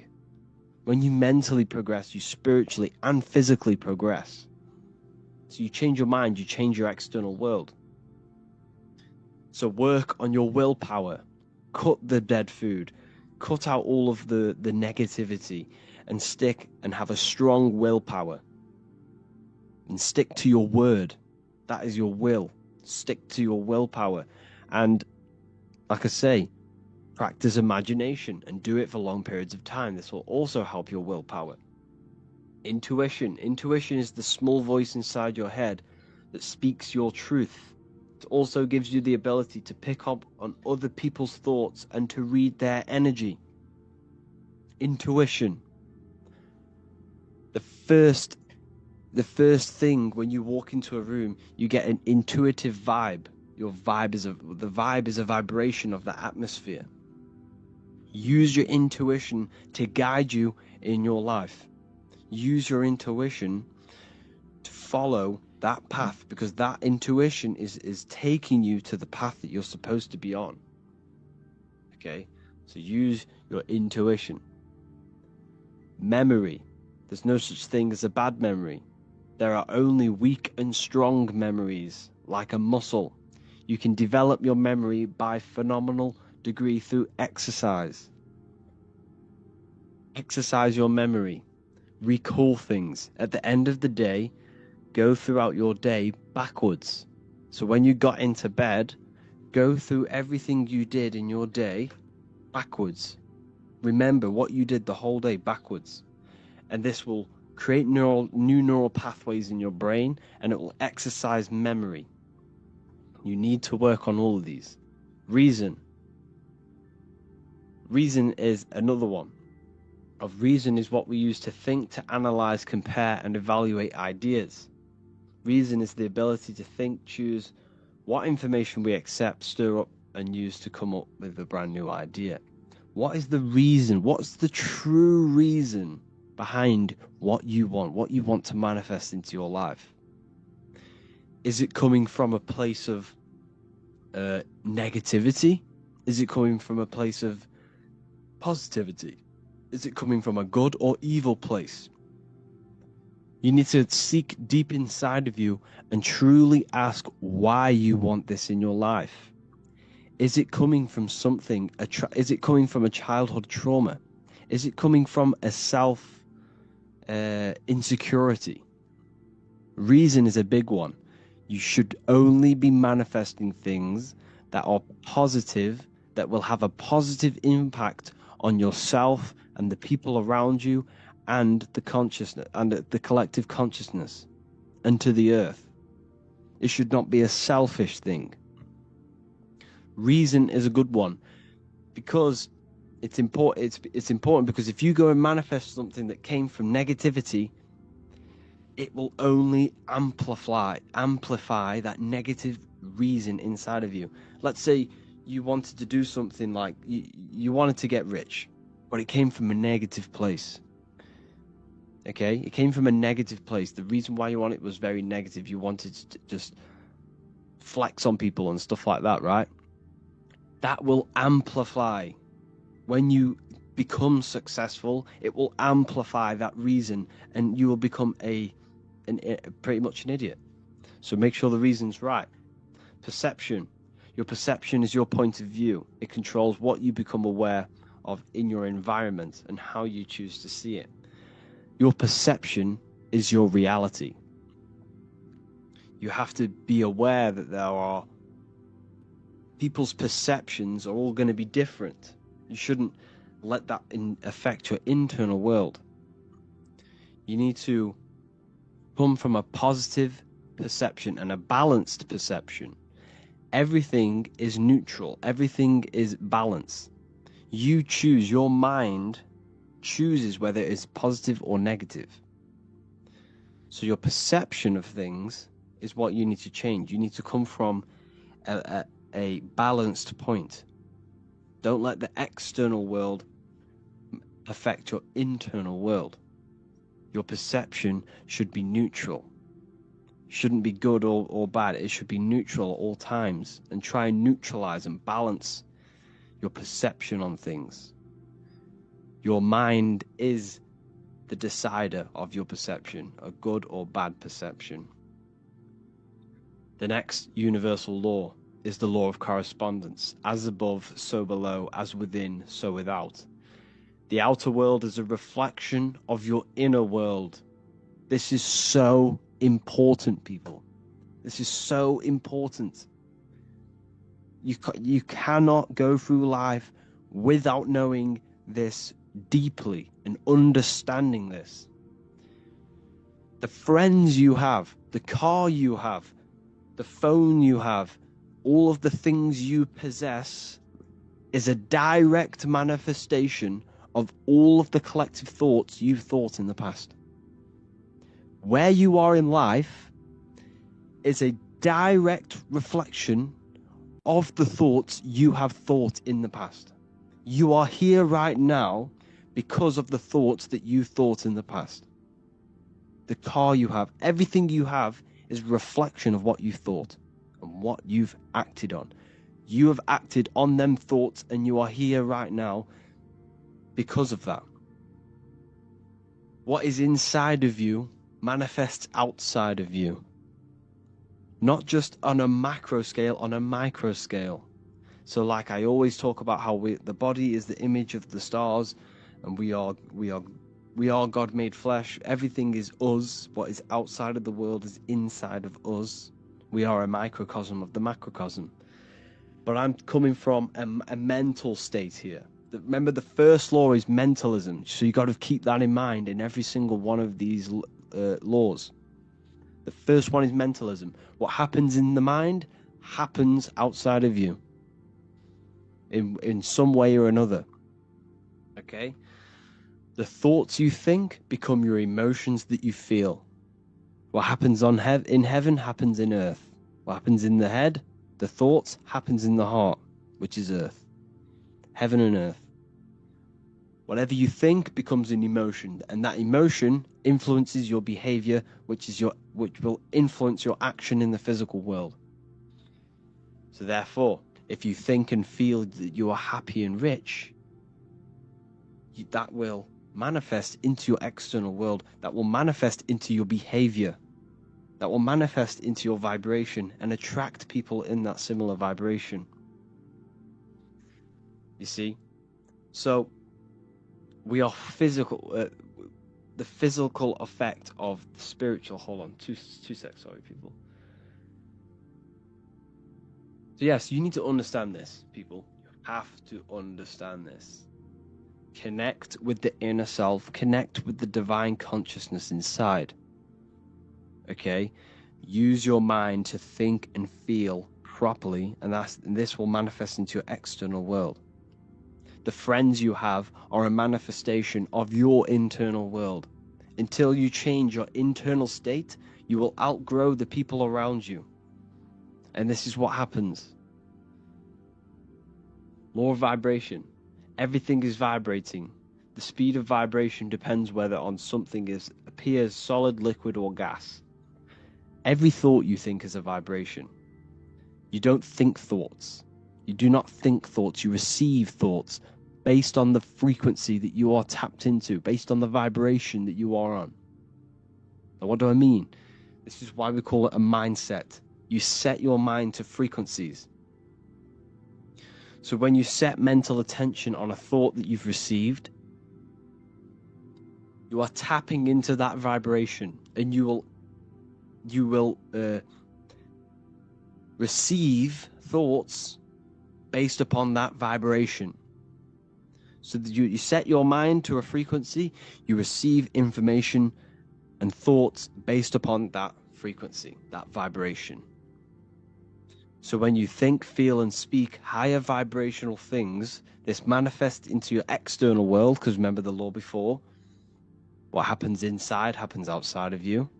If you think, feel, and speak higher vibrational things, this will attract people on the same vibration. Okay? You do this positive thinking, positive affirmations, and remembering mind over matter. Mind manipulates matter. God is mind. Everything is mind. The universe is mind. You change your vibration, you change the people around you. They will sense this. Your friends will sense this. The people, when you start elevating your vibration and thinking positively and no longer entertain the negativity, your friends will sense this, and they will say that you've changed. But what you need to realize is what people say to you is a reflection of their internal state. So if someone's being negative to you, you've got to see that is a reflection of their negative internal state that they think about themselves. What you say negative to someone else is something deep down that you see within yourself. As within, so without. As above, so below. The law of polarity. Everything has two poles, good and evil, love and hate, attraction, disconnection. All the opposing forces are actually the same substance, which is mind, in various degrees. Therefore, everything is one, which is mind. For example, water can be ice, solid, or fluid based off the degree of heat. It's the same substance, but the various degrees of the same thing. The universe is balanced. You need to be balanced between good and evil. Look at your body. You have a left arm and a right arm. Your head is in the center of it. You should become balanced. You should become balanced. Your mindset should be balanced. Your emotions should be balanced. Your diet should be balanced. Your work life. Everything should be balanced. You must first correct your underlying limiting beliefs. If you are unhappy in your job, you focus all of your energy on finding a new job. So think of it this way. There's polarity to everything. You hate where you are in life right now, more than likely. That's why you brought this course. You want to manifest something in your life. Not everyone, but some of you hate your life. Okay? That hatred, you shouldn't hate, because that's going to hurt your body and your cells. But anyways, you can use that energy, the other end of that stick. That energy is draining you. Your hating mental state is draining your energy because you're letting it kill you. You can use that polarity, that other side of the energy, instead of killing yourself with it and getting yourself down, use that energy to finding something new. There's always two ends to the stick. I hate my job. You can either cry about it or use that energy to go and do something else and figure out what you can do. And that's the law of polarity. Use the other side. Use the polarity. Don't let it suck you in. Use it for purpose, for reason. The law of rhythm. Everything flows. Everything is out and in. Remember, the universe is made out of torus fields. This is a torus field. Comes out, back in, out and back in. This is a daily cycle. This is a yearly cycle. This is the cycle of the zodiac. It's the cycle of your life. You're out in the world, then you die from this world. You're out in this world, then you die from this world. Everything's a cycle. Everything's a rhythm. Everything has tides. All things rise and fall. Use the day and night cycle. Use the cycle. Create a cycle in your life. Don't let your life be chaotic. Don't be a feather in the wind. Create a purposeful cycle so that it works, so that you are progressing 1% every day towards this goal. Okay? Try not to get attached to outcomes, but work towards a mental state of neutrality or indifference. The key is non-attachment, positive thinking patterns. I need to get this out of the way. You hate your life. Okay? You hate your life. Hold on, my microphone's just changed. Okay, it doesn't matter. What you're experiencing now in life is a mental state. Think about this for a second. Everything is mind. You think, right, the job that you're in now, for example, you hate your job. You work at somewhere bad, you know, you're working in a gas station or, you hate it. You are suffering the mental state that you're in, not the actual job. You don't like the mental state that you're in. It's not the physical job. You're suffering the mind's reaction of what you're doing. Therefore, you desire a life where you do not feel this way. So what's that mean? What you really want is a altered mind state where you are not suffering mentally and emotionally. Therefore, use your mind. What you really, really want, deep down, is a mindset. You want a life where you're not suffering this mindset. So therefore, if you change this mind of yours, you change the emotional state. So when you do your bad job or when you're there, change the mindset. Change it as if you love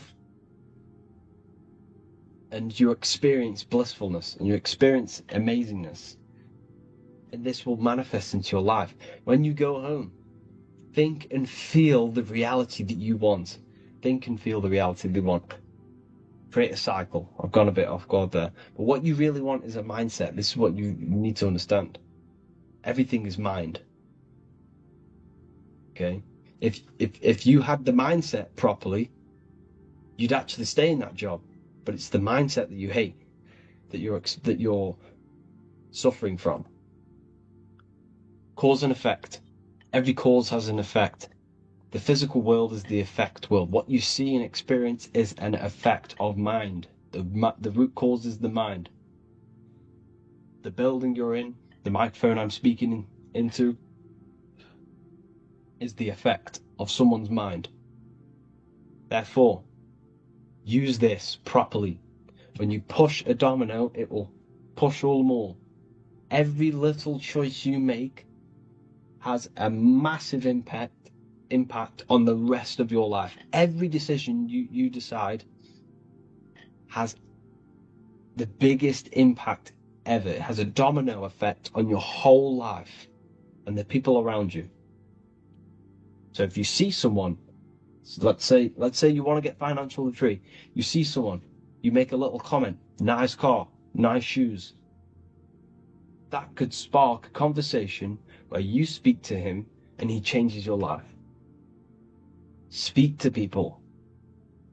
Go to the gym. Conversate with people. If you want to become the best, you want to own a restaurant, go and work at a restaurant and learn how it works. Use the law of cause and effect. Speak to people. This is the most important thing. Speak to people and use the law of effect. Do the action. You can't just sit around visualizing all day or else nothing will happen. You have to use the law of cause and effect. Every cause creates the effect. Take action on your thoughts, on these thoughts that are based on reaching your goal. The law of gender. Everything is masculine and feminine. How to apply. We can use the law of gender by balancing the spiritual higher self and the physical lower self or ego.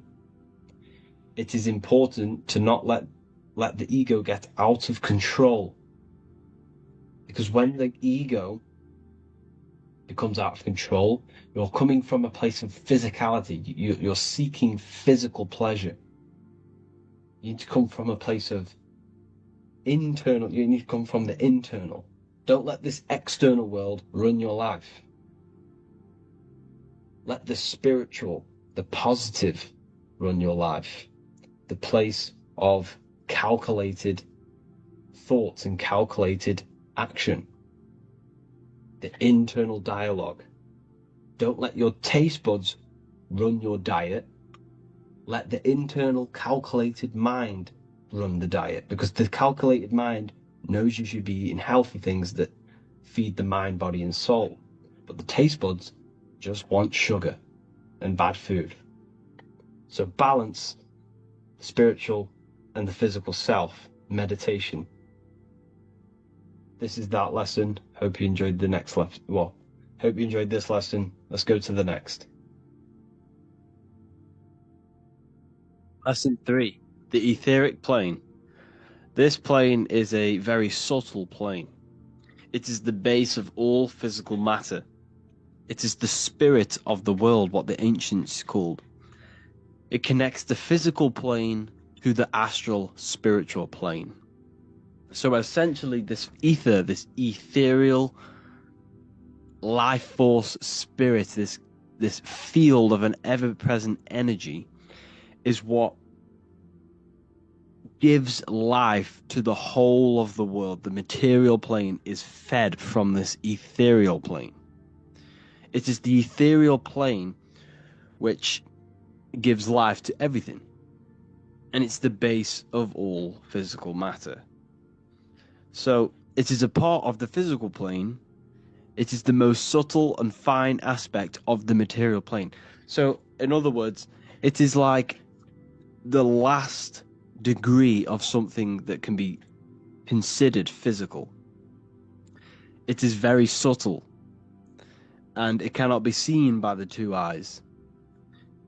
It is basically what the ancients called the life force, the spirit, or the chi, the prana, and it's this energy which feeds everything. That everything is alive because of this etheric plane. Our ethereal body is what feeds our physical body, which are the chakras. The chakras are etheric centers that give life to the physical body. These centers connect the astral body to the physical body. This is why in the Bible they're called 7 seals. These are the 7 seals, because behind these 7 seals is your astral form. It's sealing your spirit, sealing your astral body, your true self. So essentially, everything on the astral plane, okay, on the astral plane, the intentions and the thought forms are charged with energy, ethereal energy, and come into effect on the ethereal plane, and then the material plane.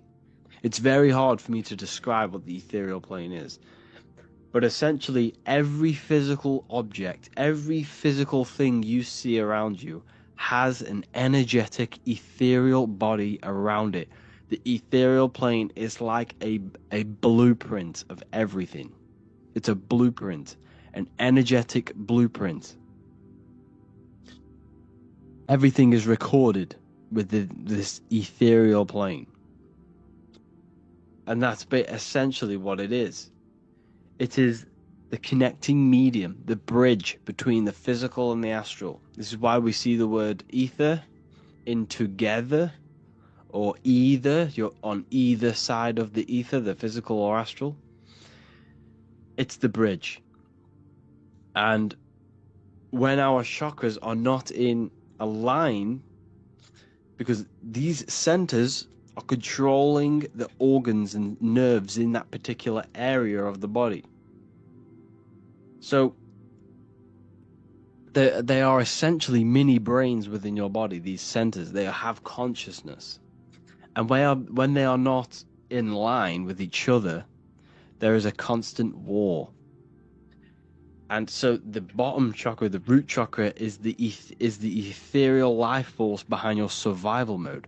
So when you are in survival mode, when you're running away from someone or whatever, this is the essential. This is the life force that you are using. This is the consciousness that you are now using.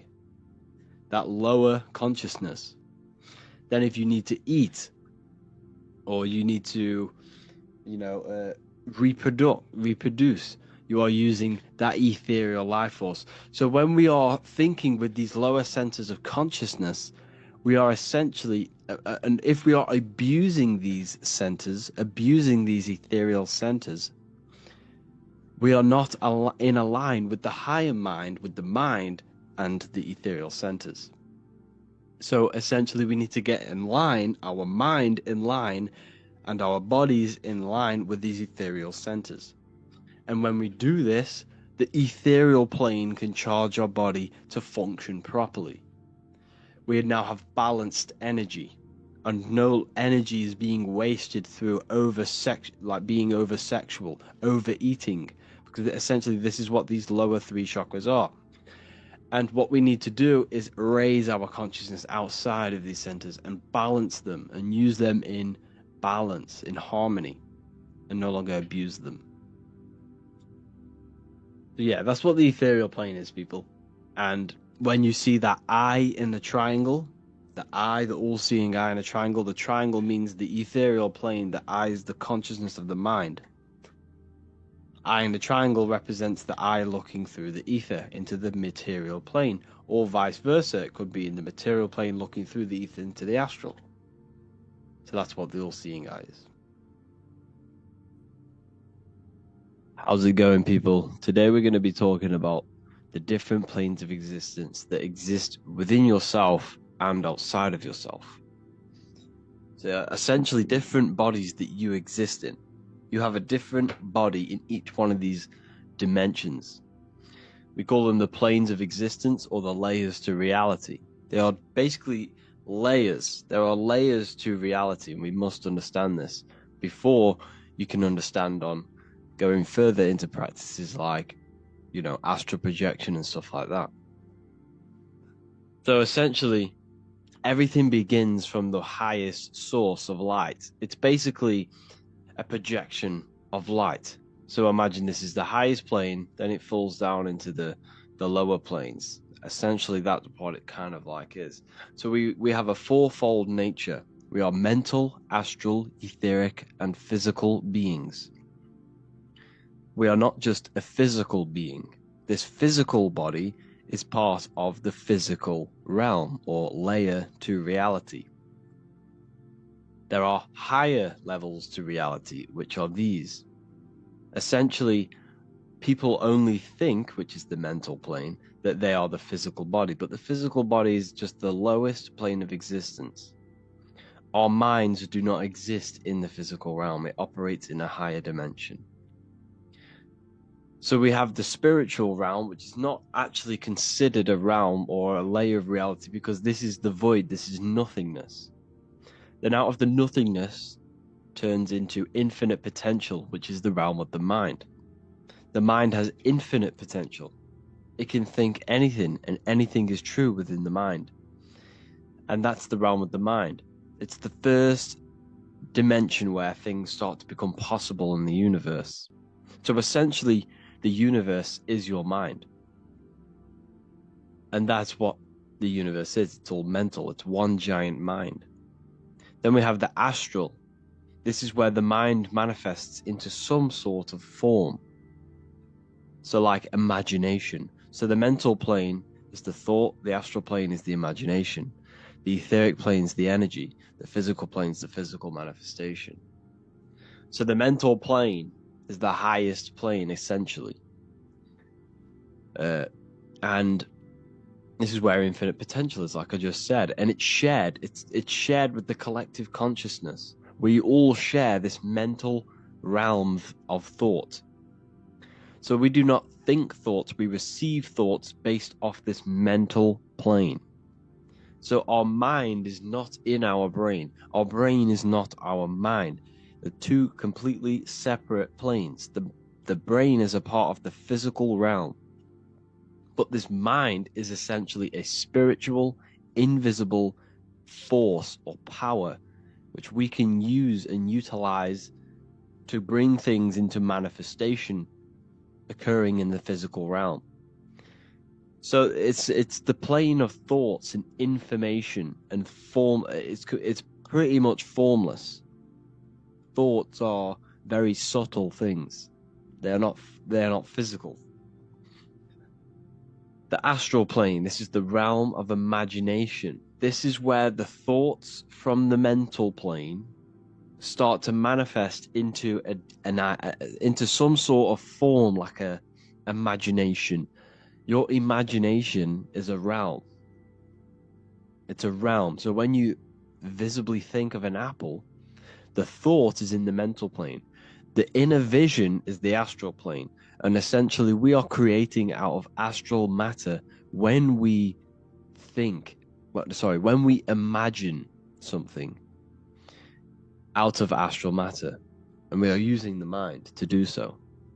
It's basically where thought forms start to manifest. And this is where the light starts to come together to create, some sort of lucid forms. It's the realm of our imagination. It exists within our subconscious mind. So our subconscious mind is connected to all of these different planes, these layers to reality. Then you have the etheric plane. This is the plane that is connected to the spiritual realm, the astral, and the realm of the physical. That's what it essentially is. And it's connected. It's connecting these two planes together. It acts as a connecting medium. It's the realm of where magnetism takes place, where plasma and energy and frequency takes place. This is the realm of energy. So in simple words, it's a physical and spiritual. What's the word for it? It's a physical and spiritual element. It's very subtly physical, but it's very subtly spiritual, or astral, another word for spiritual. That's why we see it in the word either, because you're on either side, the spiritual, physical, or together, because you're joining the two worlds together, together. The physical plane, this is the plane of materialism. This is also called the material plane. This is where physical manifestation takes place. From the mental plane, or the mind of God, manifests down, and this is the world of effect and outcomes. So this is the plane where all of the universe takes place in this realm. It manifests physically in this realm. Everything you see is already manifested in this plane. It's already there. It's the realm of effect. Everything in the physical plane is an effect of the mental plane. It all begun in the mental plane. Just like the things you see around you, your phone, your laptop, whatever you're looking at, that was an idea within the mental plane of someone's mind. And then they manifested it physically. So essentially, this world is the world of effect. Everything in this world is a product of your mind in the mental plane.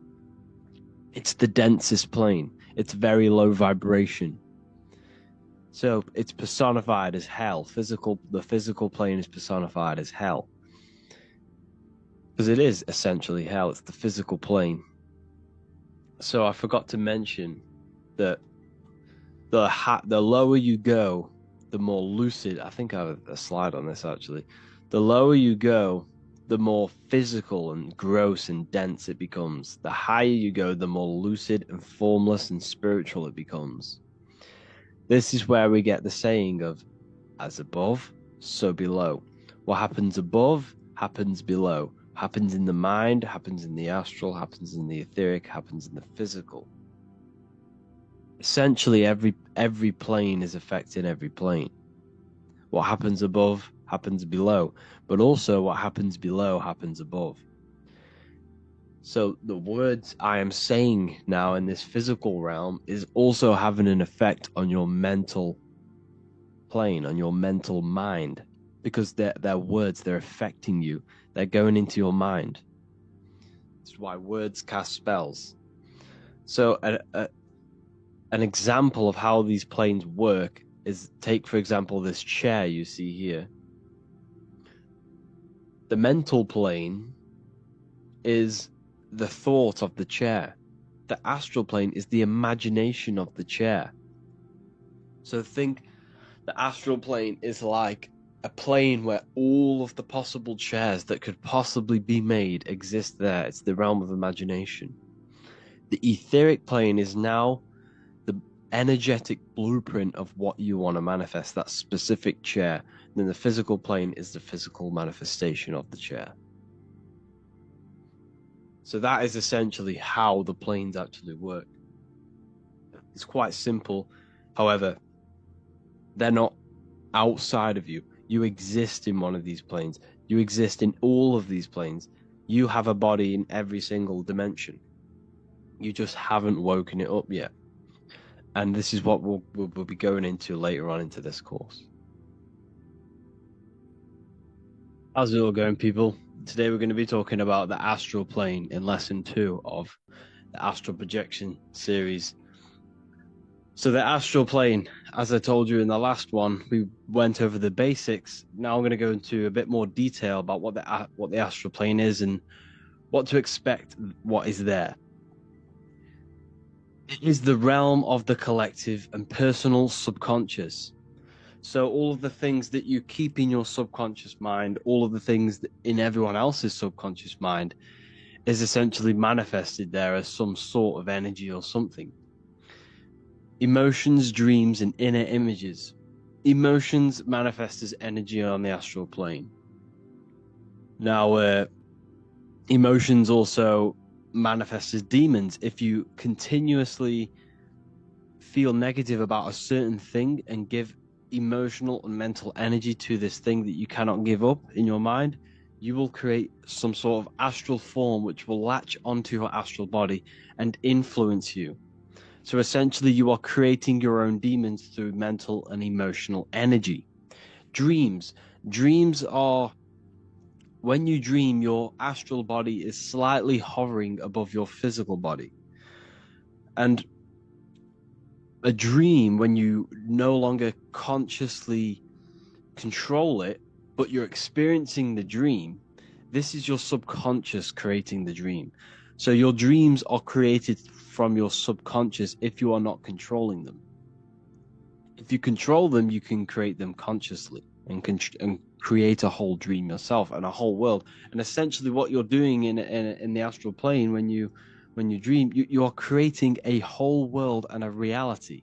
That's what you can do in the astral. You can do anything. And inner images. So when you think or imagine something, that screen in your mind, that is the astral plane. You are creating out of astral matter. It's the realm of imagination. Essentially, it creates the matrix of the material world. Why do I say that? It's because the energy manifested on the astral plane has influence on the material plane.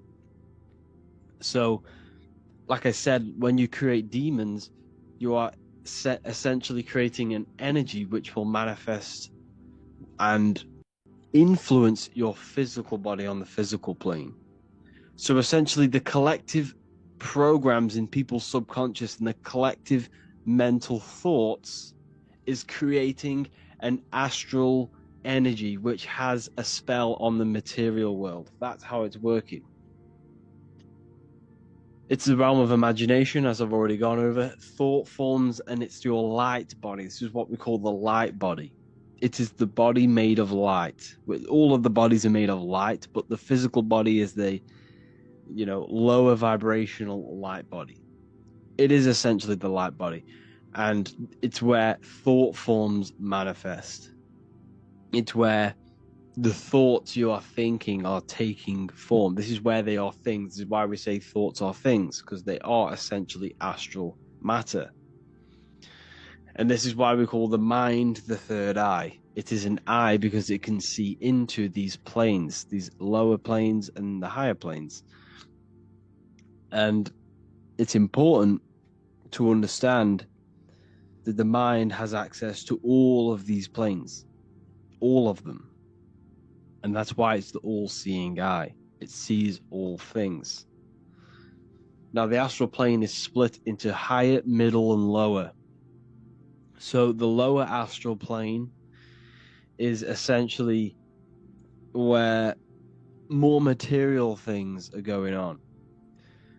This is where the thoughts that are based on material things are. I'm not saying it's hell. This is not, because it's lower, it doesn't mean it's negative. If you're thinking about creating a thing, creating a physical thing, and you're imagining this thing, you're essentially using the lower astral plane. It's more material based. So most people when they astral project and when they're seeing this realm, but in the astral plane, they're in the lower astral plane. The middle and the higher is when things are more formless. You can still create there, but it's depending on the vibrations of these imaginations, and the vibrations of these thoughts that you are manifesting will depend whether it goes to middle, higher, or lower. So we have beings and entities within the astral plane. This is where we get, all the myths about ghosts, spirits. This is essentially what they're talking about. All of these myths are talking about this plane, which exists in the subconscious mind and can only be accessed through the mind. The two eyes could never see into this plane, only accessed through the mind or the third eye, whatever you want to call it.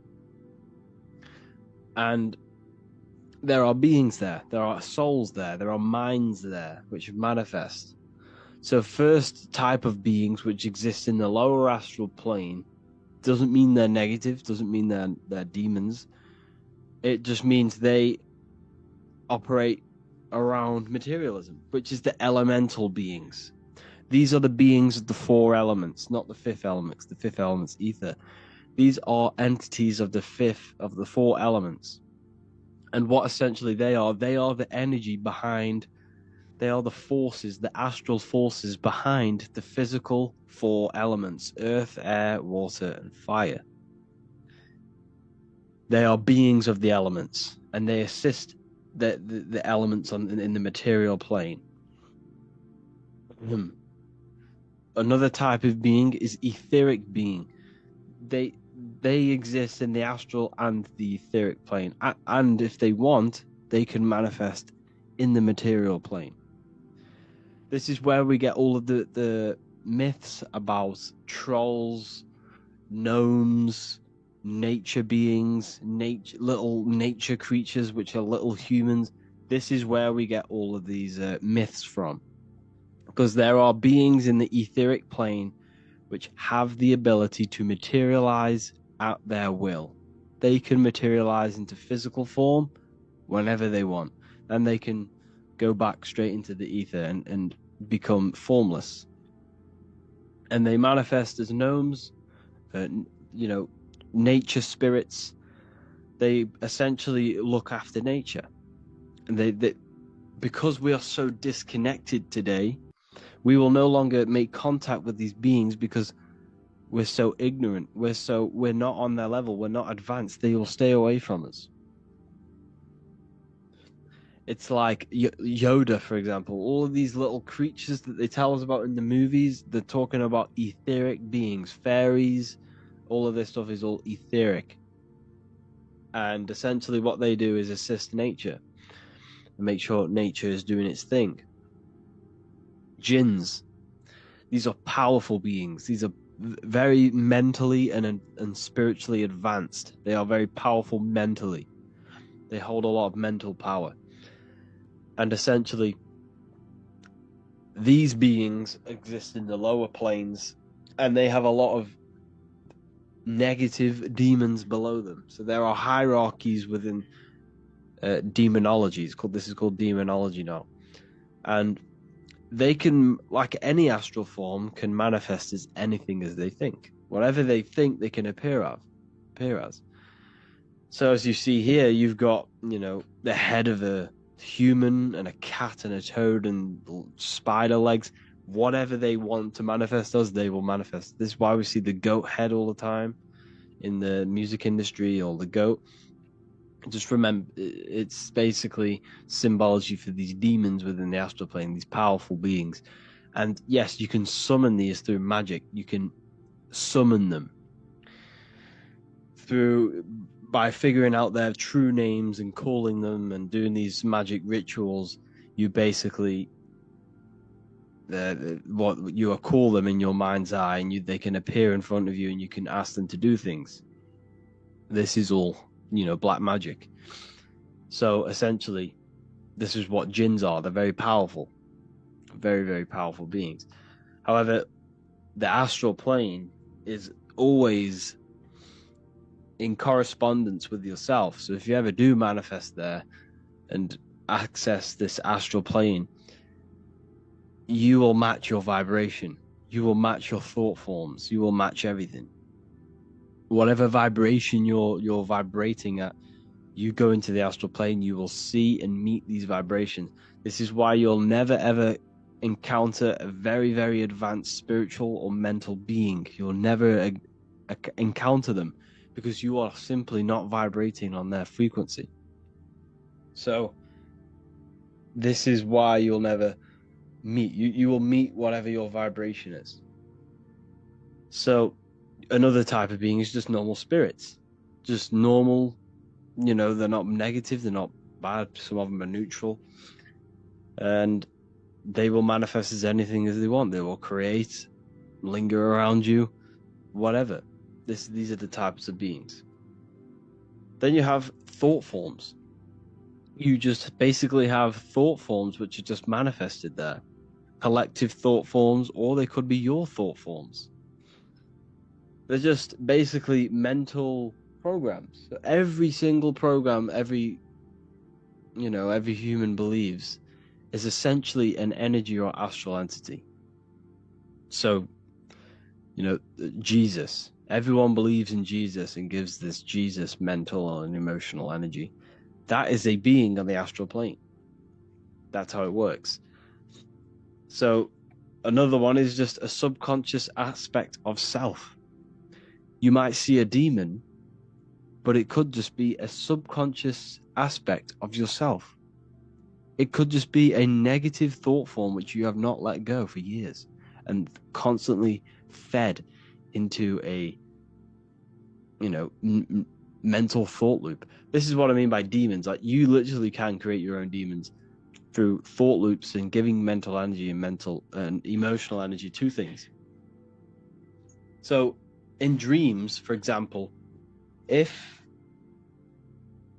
Jesus appears to you, if you believe Jesus your whole life, you believe he's true, and in your dream Jesus appears to you, Jesus comes to you and you come out of that dream thinking, oh, I've just met Jesus. It wasn't Jesus. It was an aspect of yourself. It was a belief that you have deeply rooted within your subconscious, coming to yourself and manifesting as something and coming to you. It's yourself meeting yourself. A lot of the things in the astral plane is yourself. That's what we need to understand. Spirit and matter. So essentially what we're looking at is mind creating spirit and matter. The universe is mental. Everything exists in the mind. What spirit is the energy, and basically the energy of mind, of the thinking mind. Spirit and matter are polar opposites. They are two vibrational states of the one substance, which is mind. Mind creates matter, mind creates spirit. Mind is the ultimate source of the universe. Man is made in the image of both the divine and physical. He is spiritual, he is physical. Everything is spiritual and physical. Everything physical has a spiritual, life-giving essence to it. Behind your body is the spirit. Without the spirit, you would be a dead meat sack. You wouldn't be able to move. Behind the animal is the spirit, the all life-giving force coming from the divine mind. Now, man is made in the image of both matter and spirit combined. Spirit is infused with matter. Like all things, however, man has the mind to be conscious of the spirit that dwells within. Animals cannot do this. Animals are purely stuck to their animal instinct. They are not self-aware of the spirit within them. They are only aware of They are only aware of their immediate environment, their physical reality. The animal. This is why animals symbolize our lower nature. But we have a hell, physical. We have a head in the heavens where the spirit is. We can raise our consciousness above the animal self to the spirit, to the divine. Now, matter is a way of thinking, so is spirit. If you have a very low vibrational consciousness, your mind is directed to the lower aspects of consciousness, sex, lust, power, money, fame. This is all matter. This is a materialistic way of thinking. You must tune your mind to the higher aspects of consciousness. Tune your mind to spirit. There are two ways of thinking. Now, you are both of them combined. You need to find balance between them. This is what Leonardo da Vinci is depicting. Man being both spirit and matter. The circle is eternal, beginning no ends. The square is limited, beginning and end. The body is in the square because the body is limited. The body is not eternal. It's mortal. The circle has no beginning, no end. It is immortal. The spirit is raised above the square, representing spirit over matter, the spirit controlling the matter, spirit controlling the body. We don't want the body controlling the spirit, the body controlling the mind. That's the lower mind. That's 666. This is the Freemasonic square and compass. We have the compass for the circle and the square for the square, which is matter, spirit and matter combined with the G, the generative principle, or God, or geometry. Also, Leonardo da Vinci depicting the eye of Ra, the eye of Horus, the small pupil, because when you're in light, when you're in a very light environment, your pupils go small. This is the physical eye of man, the conscious mind, the physical eyes. Then you have the inner eye, the spiritual eye that sees in the darkness, that gives perception. That's the large pupil, because when you're in darkness, the pupils go large. You have the eye of Horus, the eye of Ra. You have the physical eyes that you look with, and you have the inner eye that gives you perception. You have black and white. Black represents matter, white represents spirit. Spirit and matter intertwined with one. This is the Masonic checkerboard. The earth is not just a rock. It's not a rock. It has spirit within it. The tree is not wood. It has spirit within it, which is the life-giving force. The life essence is the spirit. The earth has spirit. You have spirit. Everything has spirit. But you have the ability to be conscious of the spirit within and raise your consciousness to the spirit. And that's exactly what the Sumerians is showing you here, with the animal, the ground animal, stepping upwards to the flying bird, the elevated bird, to the spirit. And that's what the Anunnaki is. Anu is the supreme god of the sky. The sky is spirit. The stars is spirit. And earth is matter. That's why Anu has a wife called Kai. The word Kai means earth. It's another word for earth. So Anu, the supreme god of the sky, who is a Sumerian living essence of the heavens, representing the vast and infinity of the sky. His divine counterpart, Kai, the goddess of the earth. Together, they gave birth to the Anunnaki. This is a symbolic story. Everything we see from the past, from the Bible, the ancient text of India, from the ancient Sumerian texts, this is all symbolic for you. The Anunnaki is you. You are Anu and Ki, spirit and matter infused. You are the Anunnaki. You are the heavens. You are the earth together. Okay, that is exactly what we're looking at here. All of these texts are encoded, talking about you. It's never about history. None of these things were right in history. The Bible was not history. The Sumerian texts weren't history. Anunnaki were not history. This is all symbolic for you and your consciousness, your spirit and your matter. The indwelling spirit and your physical body. The Holy Spirit, the white dove. White represents spirit. The pine cone. This is the Anunnaki god. The pine cone in the Vatican. This is the head. This is the dome. This is the pine cone, the receiver of consciousness, the receiver of spirit. You see the spirit, you see the pine cone on the Pope's staff. This is crucifixion. What does this symbolize? You must crucify yourself, crucify your body to the spirit through the pineal gland. Pine is pine cone, pineal, etymological connected. You have the Freemasonic square and compass. Now notice something. You have the square on top of the compass. This represents the beginning of the Mason's journey, the beginning of someone's journey on their spiritual evolution, of their spiritual awakening. This is what we're seeing here. We're seeing spirit underneath matter, matter over spirit. Now this one is the compass on top, which represents spirit over matter. This is the triumph. This is the ultimate state of consciousness when one has gained spirit over matter. Now we also see other symbolism of Freemasons depicting one leg on top of on top of the other, which represents balance over spirit, well, balance of spirit and matter. All of this will be available in the Book of Wisdom, Volume 2.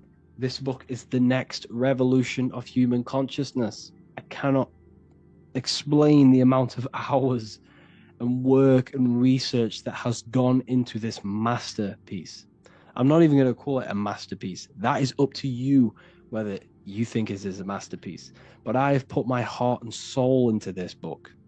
The amount of knowledge, over 230 pages of pure esoteric and occult knowledge that will blow your mind, that will make you feel so connected to the universe, because you're going to understand everything once this book is released. October the 8th is when you can get your copy.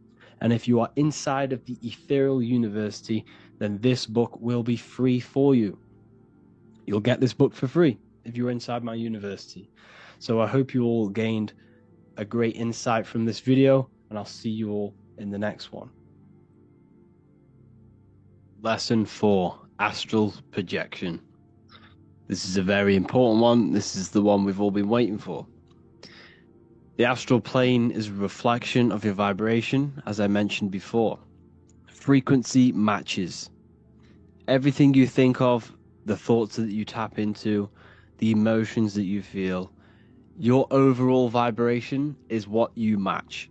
If you are going into the astral plane and with negative thoughts, negative emotions, greed, hate, fear, you will see horrible entities which will probably torment you and probably make you scared, because that's what they're doing. You're matching frequencies. That's why we call it a mindset. You're setting your mind to frequencies. What frequency are you setting your mind to? What are you tapping into? So essentially, we need to raise our vibration before we astral project. And the easiest way to, raise your vibration in your mental and emotional state is turning off the mind. Every day we need to turn off the mind, meditate, turn off the mind, and then after we turn off the mind, we need to be thinking, feeling, and saying positive things. Never say anything negative, ever. What's the point? There's no point in saying anything negative.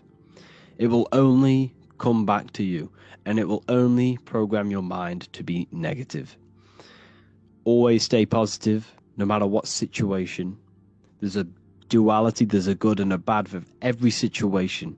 There is no bad. Yes, there's bad, don't get me wrong, but don't focus on that. Focus on the good of every situation. There's always an advantage to what's happening to you. So that we need to raise our vibration before we astral project, or else you're gonna see some horrible things. Mental health, like I just said. Mental health is very, very, very important before we astral project. And essentially, if you have very, very bad anxiety, or what's another one? Something that you're not letting go of in your mind and emotionally. Like I said before, your mind produces demons in the astral plane if you are giving mental energy to something for long periods of time. So if you have a very, you haven't forgiven yourself for something you did and it really gets you down and depressed, that will come to you. You will see that. Okay. So what you need to do is address that beforehand, before you actually. I'll make another video on that, on how to release trauma and release, all these negative things in your mind. But yeah, we need to do that before you astral project. Emotions. Fear is a bondage. Fear is a bondage to your physical, material body. You cannot leave your body in fear. This is why everything they do, the news, the things they put online, the things the algorithm shows you, is all fear-based. It's to keep your consciousness operating out of that lower root etheric center, because that is essentially binding and keeping your mind stuck in third dimensional awareness. Fear is a bondage. When Jesus is walking on water, which is just walking on top of the ether, astral projecting, and he's telling Peter how to walk on water, how to leave his body, what does Peter do? He fears. He starts to be scared. And what does he do? He falls back into the water, which is the body. He falls back into the ether, to the physical plane. That's what it's about. It's talking about walking on top of your emotions, emotional control. We'll make another video on that as well. Fear's a bondage. Remove all fear. It's an illusion. You don't need to fear. You will never, ever, ever die. You are an eternal being. You will never, ever die. So do not fear death. Do not fear anything. Okay? So astral projection is using the mind to project your consciousness into the astral plane.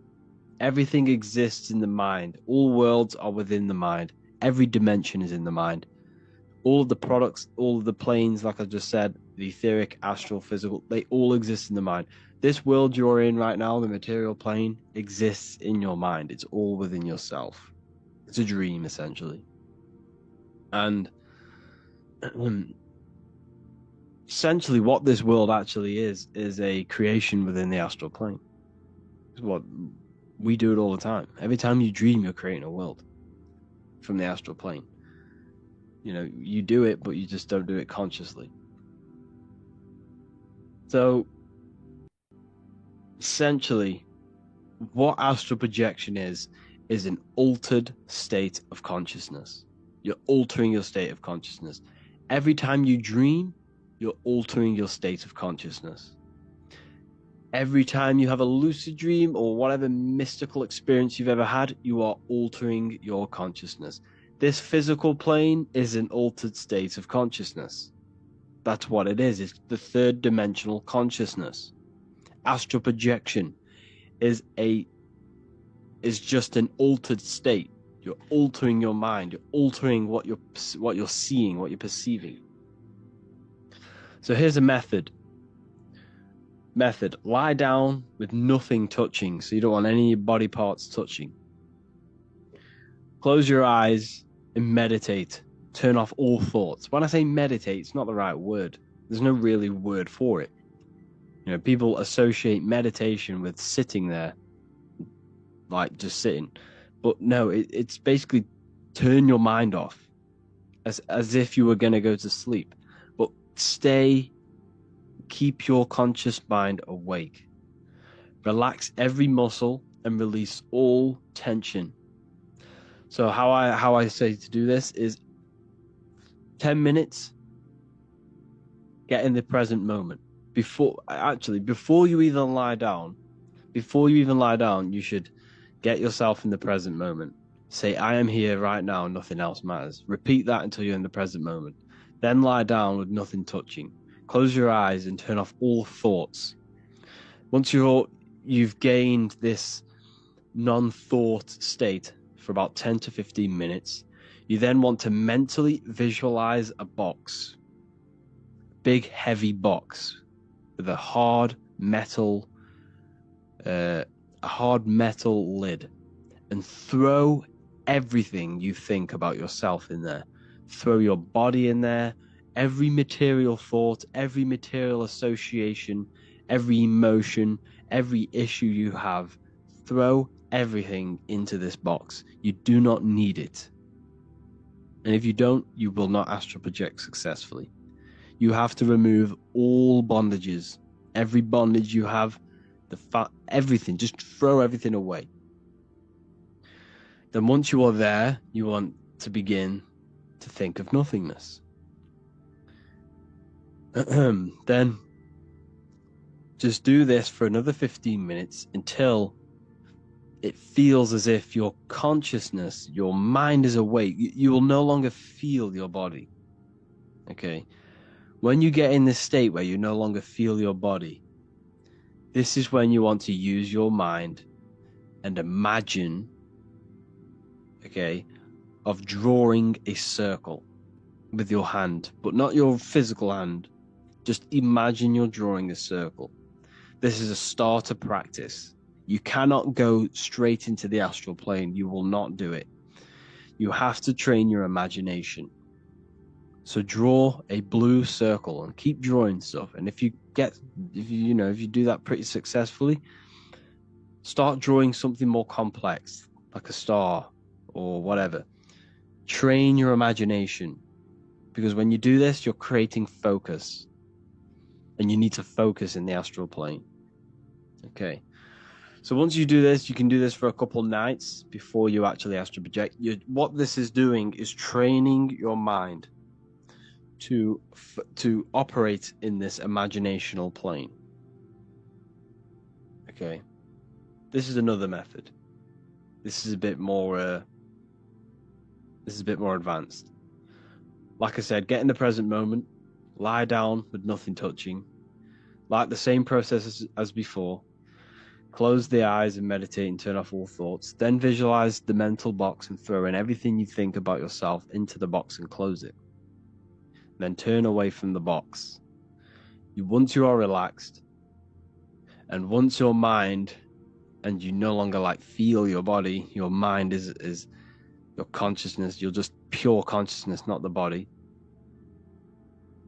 Use your imagination to imagine yourself pulling a rope that is in the sky and that you are leaving your physical body.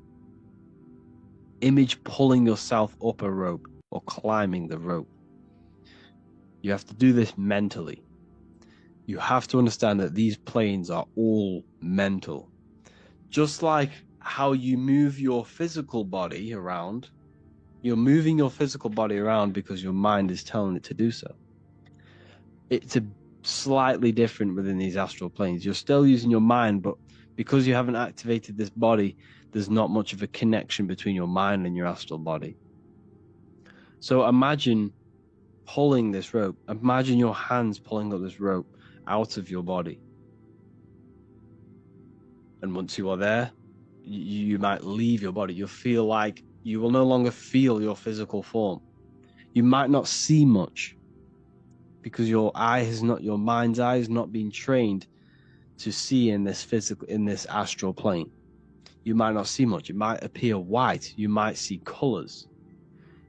A good indication that you're essentially ascending into the astral plane, or you've altered your consciousness, you will see just colors moving weirdly, like patterns, colors.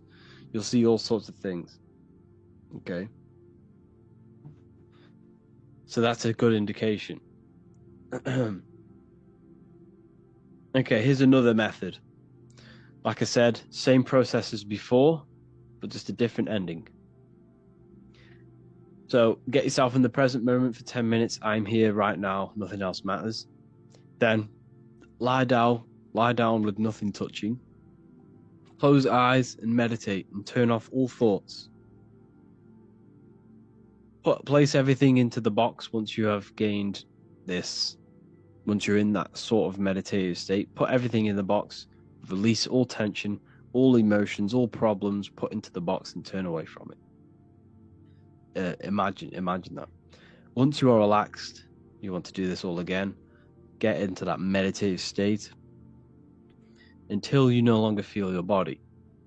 Until it's just the pure mind, the pure consciousness. No thoughts, just pure consciousness.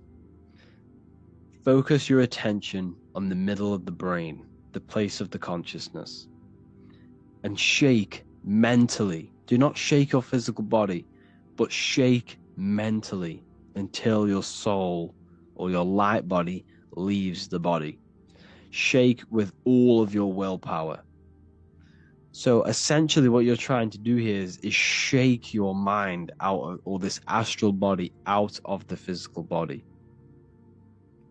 And just shake with all of your mental willpower until you are fully out of the body. Like I said, you will see these strange colors, or you might even feel a tingling sensation. The tingling sensation. That's your energy body, it's your etheric body. And another one, what was I going to say then? My mind's just gone blank. Yeah, so essentially, when you are in this plane, like I said before, you will not see much. You have to train your eye, your mind. It's all based on imagination. Whatever you think, you manifest there. You can create anything you want in these planes, anything you want. But make sure you are doing things in harmony with others, yourself, and be careful, because the things that you are doing there will have an effect on your material life. What happens above happens below. So if an entity asks you what you are doing, they will ask you mentally. If you do encounter any beings, never tell them you're astral projecting. Because when you do tell them you're astral projecting, they might follow you back into your body. You will see other people astral projecting, you'll see beings, you'll see other things. Just be careful. Don't look into mirrors, because you might get lost. And don't do anything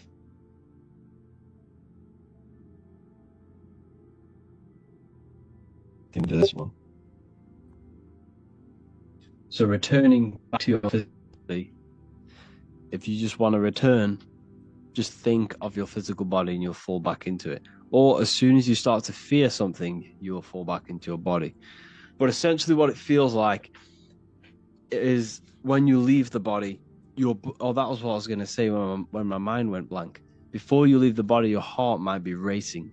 When your heart is starting to race, you're starting to fear. Okay, because you've installed a fear of death, because it does kind of feel like death. Well, that I can imagine. But your heart will start to feel, beating really quick. And if it does do that, just calm yourself down and try it again. And if you want to return back to your body, just think about returning back to your body and you'll be there at the click of a finger. The chakras are part of your etheric body, which is all to do with your life force energy. There are 7 life forces within the body, which is fed through the etheric plane, the etheric body, into the material body, which is the human form. Each one of these centers is conscious and has a consciousness, and you are thinking with these centers, because every body part on the body has a consciousness and has mind of its own. Therefore, when you are sexually aroused, you are thinking with that specific region of the body. Each one of these centers is like a mini brain, controlling and giving energy to the nerves and organs in that area. So essentially what we need to do is raise our consciousness from the 3 survival mode chakras into the higher states of consciousness. We are all programmed to eat 3 meals a day, which is way too much. We should all be consuming 1 electrical big plate of food every day. And some fasting as well during the week. But 1 meal a day when the sun is the most high is perfect to balance out the solar plexus chakra. We should be not jerking off or doing any sexual activity unless we are producing a baby. However, tantric sex is when you do not release. If you do have sex, you want to make it sacred and do not release your what are they called? Your sacred fluids. You do not want to release them because the energy, etheric life force behind these fluids are very sacred to keeping your temple and your body in regulation and healthy. Your sexual fluids contain so many minerals. When you keep on releasing it, it is creating you to be mineral deficient. Think about it. This fluid can create a whole nother human being. So you need to retain this unless you are creating a whole other human being. Every time you release, you are essentially killing a part of yourself. And it is weakening your electromagnetic field, unbalancing your chakras, and creating you to be a mental mess. So we need to feel grounded with our root chakra. We need to be not overly sexual. And when we do not release our sacred fluids. We need to not eat over 1 meal a day. We should learn to love more. We should express the way we feel and think. The third eye chakra, we need to work on meditation. And then we need to work on wisdom and enlightenment. Essentially, these three lower centers are not bad. They are essential for human experience and for human survival. However, we need to breathe properly. We need to think properly and align our mind with these centers so that the etheric body can give the life force to the human form with 100% efficiency and give all of the energy to the body instead of wasting it through these unbalanced actions through these centers. Stop thinking with the lower half of the body and think with the higher half of the body. And this is when you raise your consciousness beyond the ego and beyond the food, the lust, and the power to the wisdom, enlightenment, and love. Let's talk about the soul trap and how they are trapping our soul in three-dimensional awareness. What is the soul? The soul is the essence that transcends the material realm. It is the part of us that is invisible. It is the live spark of all things. It is the consciousness. It is the I am. However, the mind acts as a connecting medium that connects the soul to the material plane.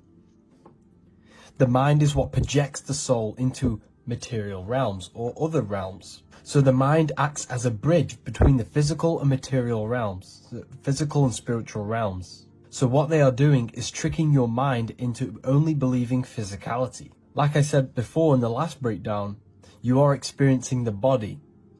The body is producing the simulation to your consciousness. You do not experience the external world. The external world is produced by your body. So therefore, what they are doing is installing programs within your mind which keeps your mind limited into three-dimensional awareness, which keeps the soul and mind stuck to the material plane. This is why it all goes hand in hand with the material heliocentric model. Because what they are doing is only teaching you physical things. They want you believing that your mind is your brain.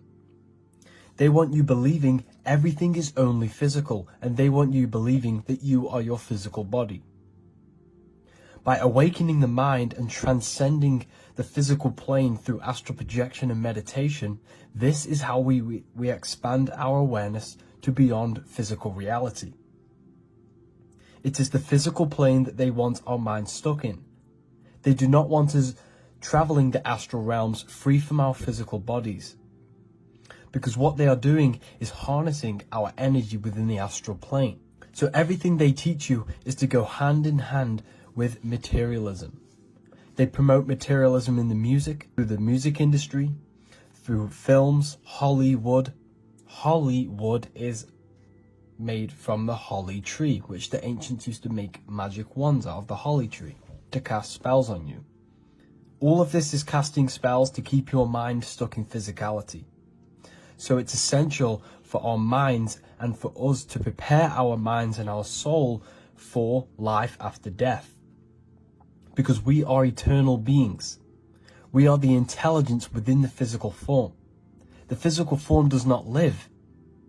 It is simply a technological machine powered by your soul power. It's important to notice that everything they do is to keep you stuck in three-dimensional awareness and keeping you looking outside of yourself so you never do the internal work. What we need to do to prepare for life after death is to train our minds to remove all external addictions. It is the addictions that they continue to press upon us so that our minds are stuck in physical reality. When your mind leaves the physical form and leaves this material veil of consciousness, this is when our minds are still going to have these material addictions and will reincarnate into physical reality. We need to detach from our external pleasures, which consist of food, cigarettes, gaming, TikTok, everything, your phone. You have to release all of these addictions before you die. You have to master your mind and soul, or else you will reincarnate because your mind is stuck in material thinking. We have to transcend material desire and find the happiness and the joy within ourselves instead of seeking external things. Connect with yourselves, people, and detach from materialism. Everything they do is to promote materialism. Clothes, food, the films, money, everything is to do with emotion and mind. Money has the word M-O-N in it, which means moon, which is emotion. Because the money is keeping us tied to our emotions, and our emotions are keeping us chained to material things. I hope you all understand this and gain a deeper connection with yourselves so that you can transcend this material realm. Hello, welcome to another lecture of the Ethereal University, the real university. You should be happy that you are here. You are in the only place in the world where you can find exclusive content from me myself for free thinkers and connecting with people who are like-minded and understand and know there is a deeper aspect to life and this reality. And this video, this lecture that I'm going to be talking about today is the meaning of life. What is the meaning of all of this? Because essentially, I've philosophized that nothing should truly exist. Nothing should exist. The fact that something does exist means it's an intelligent design, and something has created this. So the meaning of life, when I look at the meaning of life, I look at things that are impossible not to do. What is impossible not to do in your life? It is impossible for you not to create. It is impossible. You are creating and manifesting every second, every millisecond of the day. You are creating. The consciousness that you possess is a creating consciousness. And when we have creation minimal in our lives, we fall into mental illnesses. Well, I don't say they're mental illnesses, but we get things labeled as depression, anxiety, and all of these other things. We have to create. As a human being, it is in our nature for every living species to create in some sort of way. We are always creating every second of the day. The mind is infinite potential. The mind cannot be filled. The mind cannot be full. You can't fill the mind. You could know everything about the universe and every little secret, yet your mind would not be full. It is infinite potential. Every thought you think has potential to become true. Anything you think in your mind is true in your mind. There is nothing that you cannot think about. You see the power of the mind now that you understand it is an infinite potential. So when I say the mind is the universe is a giant mind, and we are all expressions of this mind. And when they say the universe is always expanding, it's the mind expanding into new information. The universe is mind, and the mind is always expanding. So creating is something that you cannot ignore. So you have to create something in your life. You have to create, you have to manifest, or else you will fall into some sort of mental problem. Learning is another one that it is impossible not to learn. Learning is the expansion of the universe. It's the expansion of mind. And every person you meet is a product of their mind. Where you are in life right now, whether you are very ahead, and I'm supposedly going to say, if you are joining this university, you are doing something right, because it's not on the cheaper side to join this university. So wherever you are in life is a direct manifestation of every thought that you have thought in the past. Where you are right now is a product of all of the thoughts collectively. And all of them thoughts collectively have led you to this point where you are right now. So what does this tell you? Your life is a product of thought. Your life is a product of mind. Everything you see in your life is a product of your mind, was manifested from your mind, from thought alone. Okay? So that's a very important thing to understand. And you can never learn enough. The more you figure out, the more you realize you know nothing. And I say that. I know absolutely nothing. The more you find out, the more doors that are open within the universe. The universe is an amazing place. You should appreciate being alive. You should appreciate that you are using the most advanced piece of technology on the face of the earth, which is the human body. It's so advanced. It's a piece of organic technology. It's so advanced. All of the systems are working together. We cannot replicate the human body. We can make rockets, we can make planes. You cannot replicate the human body. It is so advanced. It's so advanced. Limitation. This is a very important one. Physical reality limits our mind. Mind is infinite, like I explained earlier, and everything in the mind can happen in the mind. There is no limitation. When you are in the astral plane, there is no limitation. Depending where you are projecting yourself in and what realm you're projecting yourself into, there is no limitation. You can create worlds, and you do create worlds when you sleep. When you dream, you are creating your own world. When you are sleeping and dreaming, you are in fact creating a whole reality from your subconscious mind. And every character you see in your dream is an aspect of your mind. Did you know that?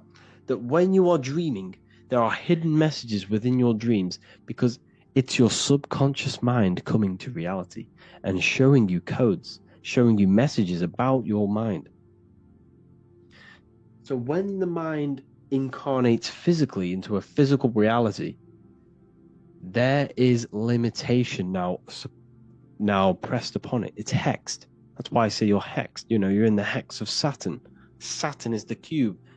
Saturn's pretty much the computer running this world, based off my research anyway. And, well, it's time. Saturn is time.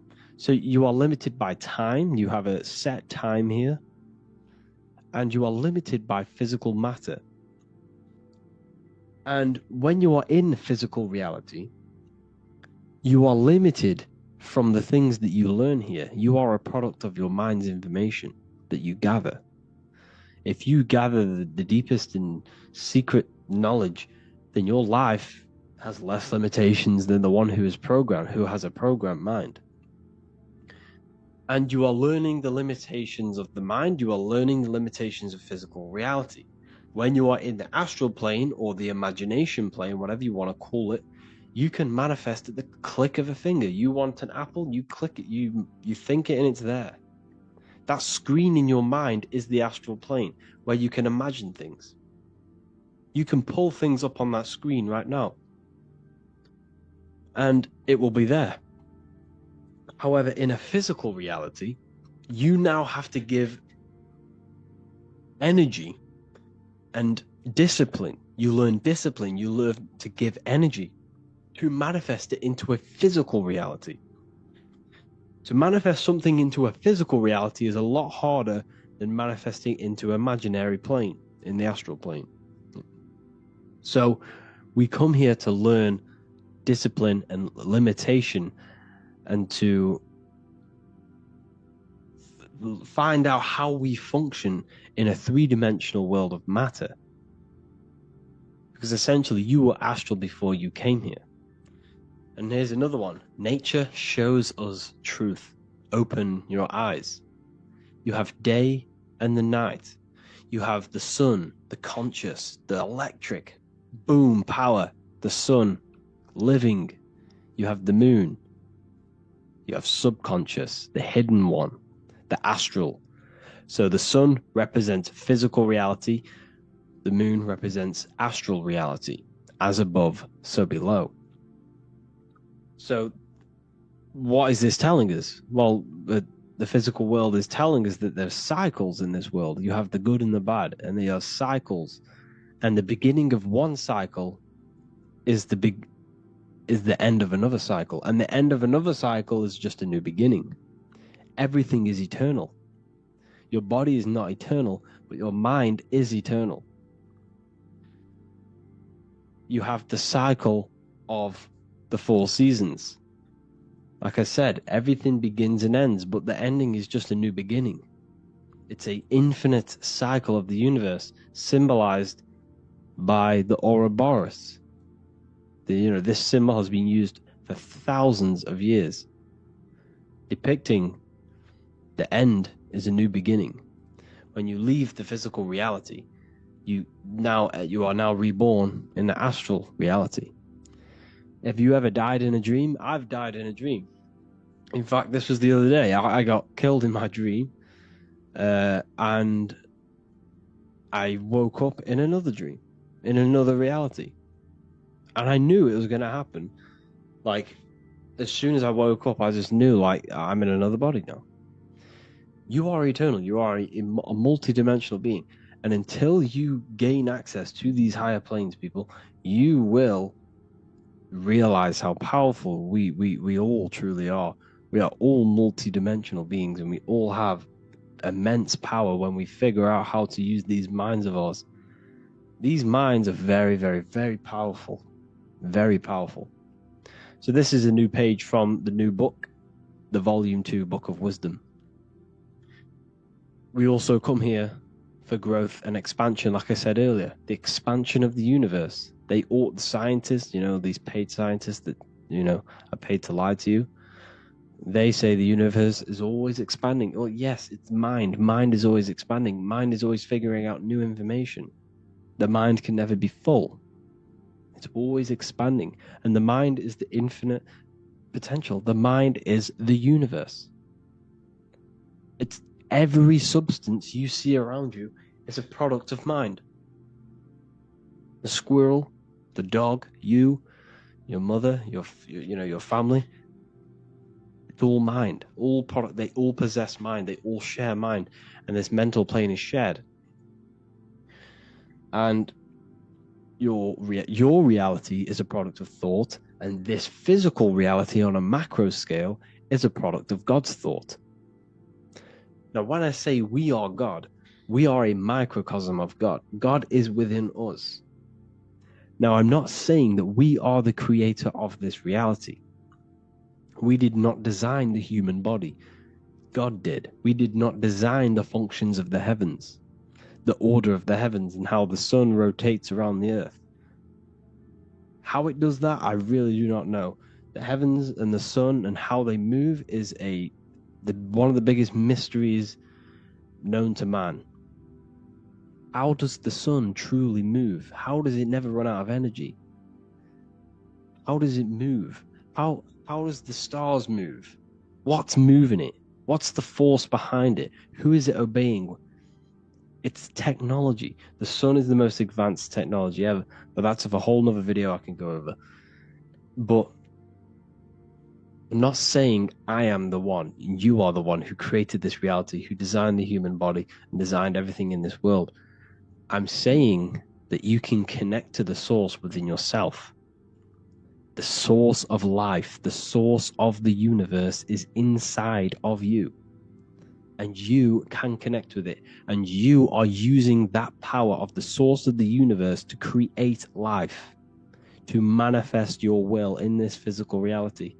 That is the mind. The mind is God.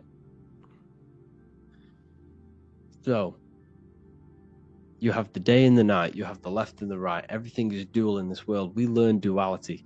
We learn the good and evil. And that's why I say the body, the central nervous system is the tree of knowledge of good and evil. Why? Because the tree of knowledge of good and evil is this electrical nervous system you are experiencing this reality from.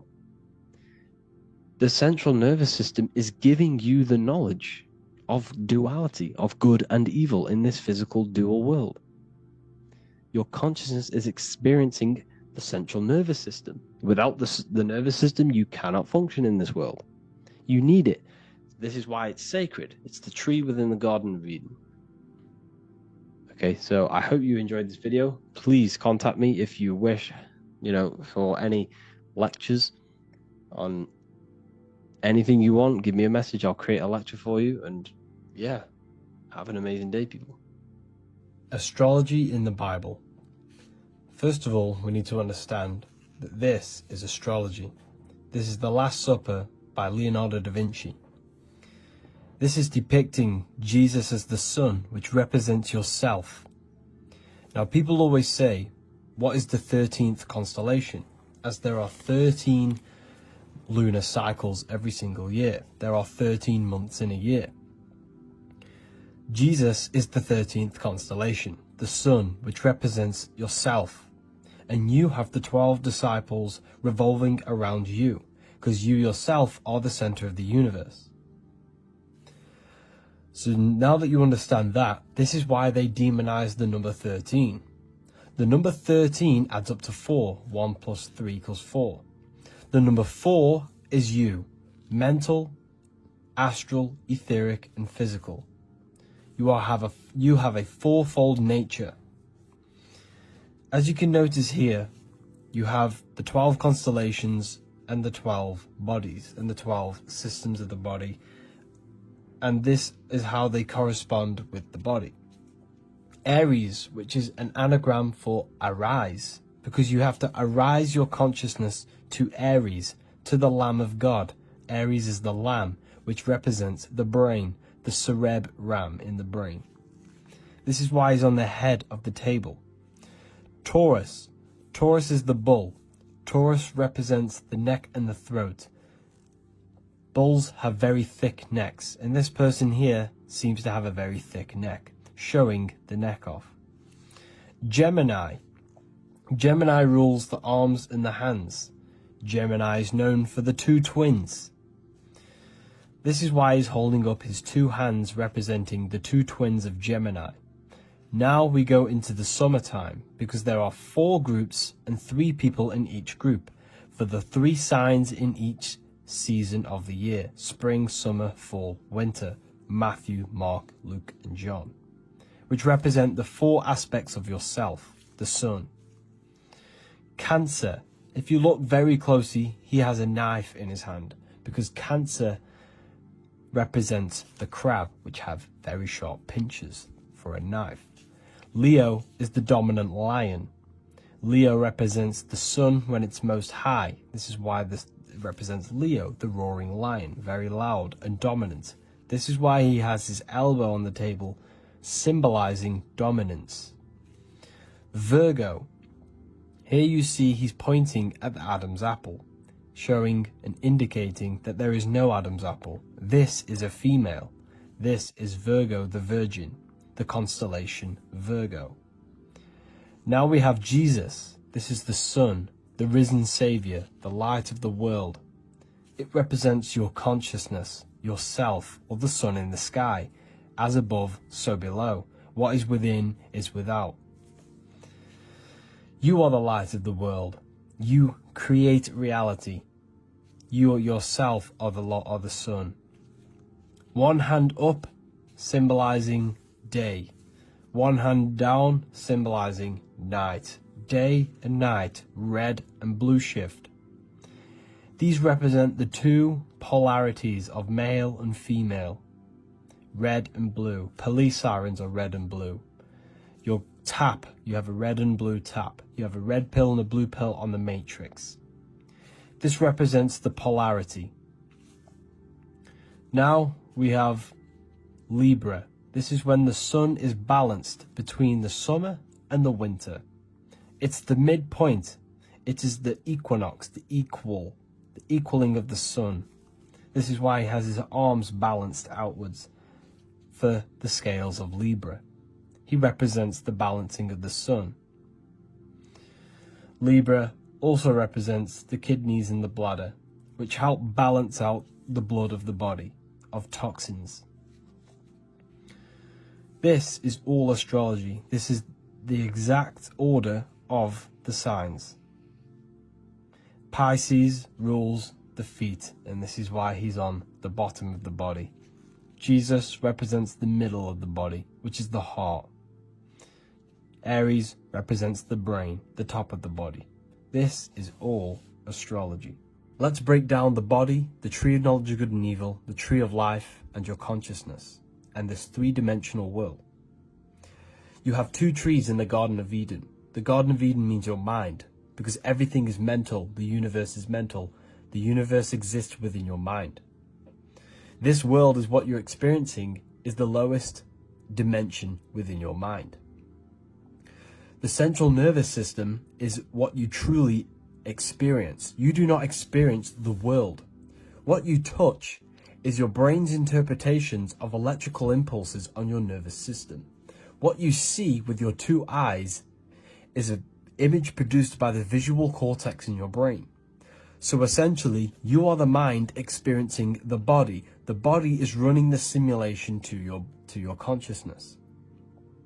This is why the central nervous system is one of the trees in the Garden of Eden. It is the tree of knowledge of good and evil, which gives you the knowledge of this realm. This realm, this three-dimensional matrix, it consists of a good and evil, day and night, of duality. The only way your consciousness can experience duality is through this central nervous system, which produces the simulation to your consciousness. So essentially, your mind or consciousness is experiencing and gaining the knowledge of good and evil through this central nervous system. The tree of life is the cardiovascular system, because without this system, this is what gives life or energy to the physical body. This is what keeps you alive during this experience within the three-dimensional matrix or the three-dimensional world. Your heart, rearranged as earth, because when you leave the earth, you are actually in fact leaving your body. When the heart stops, you leave earth. So this is why the heart is earth. When you leave the body, you are leaving earth, because the body is running the simulation and producing the simulation to your consciousness. Your brain is an electrical computer producing this whole simulation. You do not experience the external world, you experience the body. This is why everything in this world is a manifestation and expression of yourself. This is why you have 5 fingers for the 5 elements of this world. This is why you have 5 points on your body for the 5 elements created in this world. Your body is the temple of Solomon. And this is why in the Bible, in Acts, it says, God does not dwell in houses not made by man. Because the body is the house not made by man, and your consciousness is God. The temple of Solomon is the temple of the soul and the mon. The soul and the mind is inside of this temple. And the ancients used to build temples in alignment with the geometry of the human body, because they understood that this body is the temple. What they have done, religion, has externalized this, so that you no longer find the divinity within yourself. The moon is an external manifestation of your feminine energy within you. The sun is an external manifestation of the soul masculine power within you. Everything outside is within you, as above, so below, as within, so without. You yourself are the universe experiencing itself. You are the center of creation. The third eye, or the all-seeing eye. This is an important video because there's a lot of misunderstanding when it comes to the third eye. People tend to think that the third eye is the pineal gland. The pineal gland is not the third eye. It is the radio receiver for our eye. It's not the third eye, it's the first. It's the eye where everything begins. So the pineal gland acts as a radio antenna or a radio receiver, because the pineal gland has crystals on it. And crystals are used in your phone, they're used in radios, because they pick up and transmit frequency. So the pineal gland is the radio receiver for the higher consciousness, for the thoughts, for the commands that come from within. Before you move your body, it begins mentally, in the I. Before you say something, before you kick a football, it all begins in the I. What happens above happens below. What you think, you manifest into the body. Whatever you think, your body reacts. You see, this I is the universal cosmic intelligence, the higher consciousness, which is controlling the physical body. Like I said, you have the Buddhic, mental, astral, etheric plane. This is a page from the brand new Book of Wisdom, Volume 2.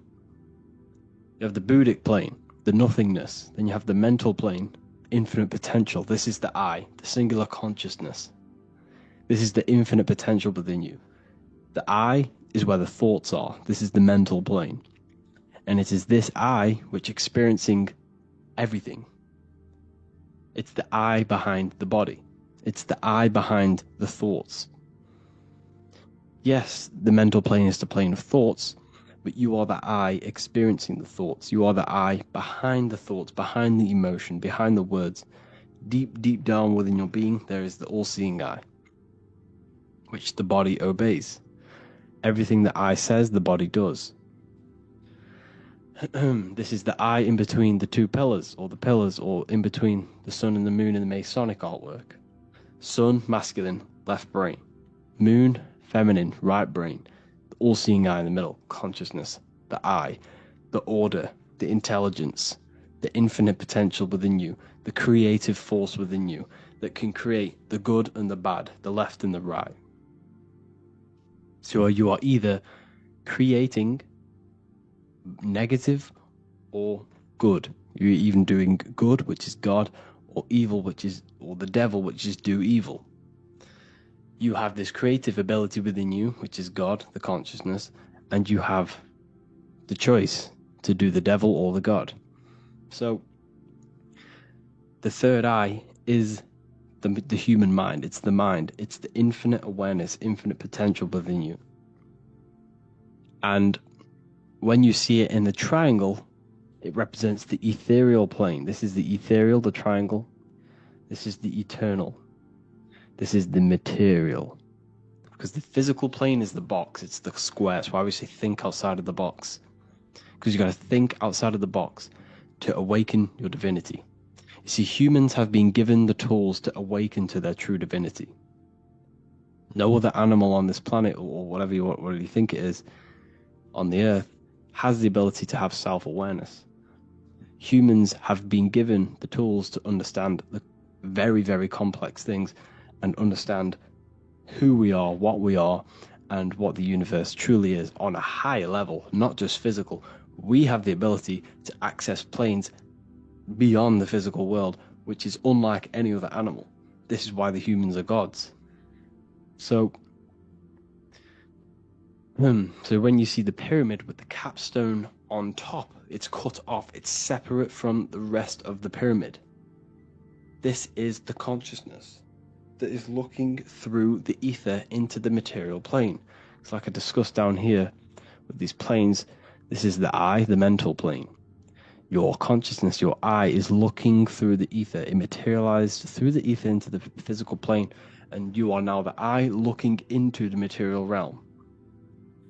And when you come here, you lose that divinity, but you have to awaken. So you don't lose the divinity, you forget your divinity while you are incarnated in physical. So when you see the triangle with the I in it, this represents the I looking through the ether. It's materialized, but it also represents, when you see it's illuminated like this and it's separate, because this is separate from the physical plane. The consciousness within you, the thought within you, that intelligence within you, that voice is separate from this physical world. And everything above manifests below. Everything what happens in this realm of consciousness, of thought, manifests into the physical plane. It's separate. So you see the illumination. This represents the awakened self. because the mind is the third eye. So when you have a closed third eye, this just means that your mind has not experienced things other than physical. When you expand your mind, expand your consciousness from having an out-of-body experience or a mystical experience where you had experienced a higher plane of consciousness or a higher level of consciousness, this is now an open third eye, which is an opened mind. It's nothing separate. So when people say, you know, working and opening the third eye by imagination and stuff like that, you're working on your mind. And to open your third eye, you do need to work on imagination, mental discipline, and all of these higher faculties, which we'll go over in another video. So that your mind has higher faculties which you need to work on. You know, visualization being one of them, imagination, and mental willpower. We'll go over that. But the illuminated eye in a triangle represents the illuminated mind, the awakened mind that has self-consciousness, is conscious of itself, and it's experienced higher planes of consciousness. Like I said, the I and the I. The idea. So when you see I on the beginning of words, it represents that inner self, that inner cosmic intelligence within yourself. That's why you say inside, intelligence, or idea. It's the idea, the I, the all-seeing eye. This is why the Roman numerals, I was one. And what is one? It's one line. The I is also one line. Because we are all the same intelligence with the same consciousness. The universe is one. There is only one being in the universe, which is God. And we are all expressions and fractals of God. We are all manifestations of God. We share the same creative power as God. We all have the ability to bring non-physical thoughts into a physical reality, which is the word made flesh in the Bible. So when you see covering the eye with the 666, this represents the eye stuck in matter, worshipping the physical body, the God in flesh, which is Satan. Satan represents God in flesh, yourself in flesh, because evil love bondage. And everything these artists and, you know, actors are doing, they're part of these cults. They're promoting materialism to keep your eye, your consciousness, stuck in three-dimensional awareness. So this is what they're promoting. You see that the hand symbol creates 666, which is your body, the carbon. Your body's created out of carbon. And all life forms are created out of carbon. The I in it, the I in the 666, represents I being in material, keeping the mind in material. Matthew 6:22, the light of the body is the eye. Therefore, if thine eye be single, thy whole body should be full of light. But if thine eye be evil, thy whole body shall be full of darkness. You see, this is a very powerful verse. A very powerful verse. The light of the body is the eye. This is the first part of the verse. This is where everything comes from. The mind. The infinite mind. The infinite potential within you. Think of anything in your mind. Nothing is impossible in your mind. As soon as you think of it, it's there. It's infinite potential. It's the light of the body, because the mind is what gives life to the body. It manifests its will through the body. It's the light. All the things that the body does happens mentally before it happens physically. Before you move your hand, it is a mental power. Just like when you astral project. When you astral project, you use your mind to move your body. It's mental. If therefore thine eye be single, thy whole body should be full of light. So what does that mean? Becoming one with the consciousness within you. The single eye. Instead of being divided between the left and the right, the masculine and the feminine, instead of being divided between the higher and lower self, when you combine all the aspects of yourself to be balanced and connect with the true self, that's when the whole body should be full of light, which is the good, the enlightenment. But if the eye be evil, which means what? Because your eye, your consciousness, your mind has the ability to create positive or negative, devil or the God. And when you think negative, what happens? Darkness goes through the body. Every thought has an effect on the body. What you think goes through the body. For example, become erect. What do? You think of being erect, and it happens, the body becomes erect. What happens in the mind happens in the body. So if your eye is evil, if you are thinking negative, if you feel negative, you're going to produce negative. Your body will be full of darkness. And this is what the all-seeing eye is. It represents you, your consciousness within you that can create anything in this physical world. So yeah, if you have any questions, make sure to contact me, and I will get it created for the university. Thank you all for joining, and see you in the next one. Hello, people. Welcome back to Ethereal University. Today we're going to be talking about meditation and opening up new aspects of our consciousness. Now, when it comes to meditation, the whole aim of meditation is to connect with the pure self and remove thought. If you are thinking, you are not meditating.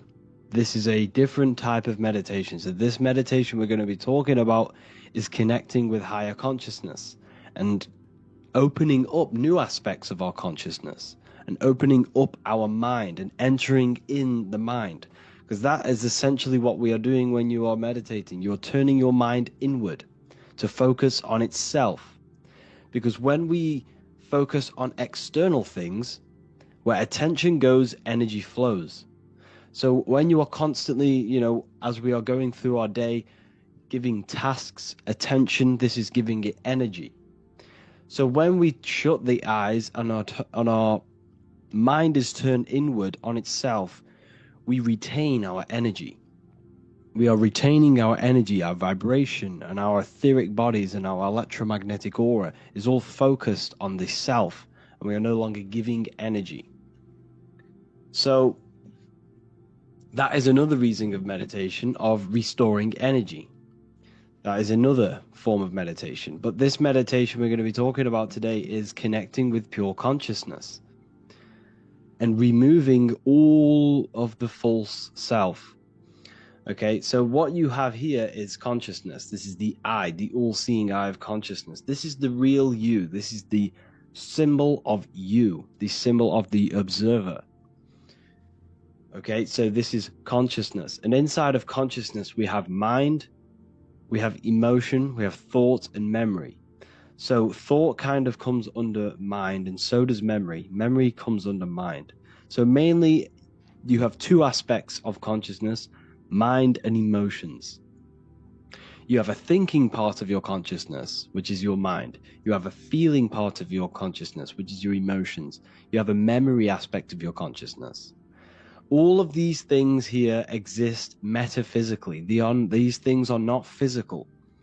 You do not think with your brain. You do not feel emotions with your brain. You do not see memories. You do not visualize memories with your brain. Your brain is a computer. It has no capacity of seeing metaphysical things. It is the consciousness that has the ability to project the screen in your mind, which is your imagination. Imagination is a form of memory. Imagination is another form of your consciousness. I forgot to add that. So all of these things exist in consciousness, not the brain or the body. The body is matter. The mind, consciousness, is spirit, unseen. You can't place your finger on these things because they don't exist physically. You don't exist physically. Okay, so essentially, who you think you are, who you think I am, who I think I am, well, I used to, is that I thought I was my body, I thought I was my name, I thought I was my job. Most people identify themselves with this. They say, my name's Harry, I work in a warehouse, and my family's this, and my reputation, my issues, my bills, my worries. You identify yourself with this, but this is not you, and this is what is stopping your evolution and spiritual growth. This is what's stopping you from advancing mentally.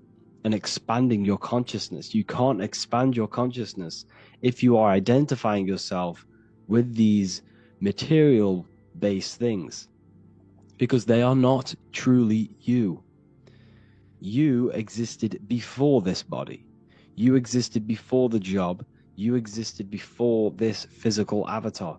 Your body is just an avatar. It's a character you're playing in this world. You are the consciousness, the invisible, all-seeing eye, the invisible consciousness controlling this body. This body follows consciousness. The commands come from consciousness, the pure cause. So essentially, you have pure consciousness, which is you, the real you, the pure awareness, pure cause. And then this consciousness has now latched itself onto, well, your mind, the thinking aspect of your consciousness, has latched onto this character of your name, your job, your family, your experiences, your worries, your issues, your bills, your reputation. And it also has an emotional bondage to money, family, worries. It has all of these bondages. Your consciousness is bonded through mind, thought, and emotion. Now, this is why you have to reverse this now. You need to find your back way up to source, which is pure consciousness, pure cause. Now, what do I mean when I say pure cause? And you'll understand this later, because consciousness is cause, matter is effect. This world you're in is the world of effect. Everything you see is already manifested. It's an effect of consciousness. So essentially, you can't expand your consciousness to be, let's say, astral projection. Maybe this is stopping you from astral projecting, is because you have so many emotional and thought bondages. Your subconscious mind is latched onto this character you're playing. And you can't go into these higher realms of consciousness. You can't expand your mind if your mind is stuck in a three-dimensional way of thinking. So, like I say again, you have pure consciousness, you, the real you, with no programs, nothing. This consciousness is unconditioned. And then through life, you have conditioned this consciousness to believe your name, believe your job, identify with all of these things. And this is stopping you from growing. So what we need to do in meditation is to shut off and all of these bondages and unidentify yourself with these bondages. And the practice I do this is that I go through these one by one.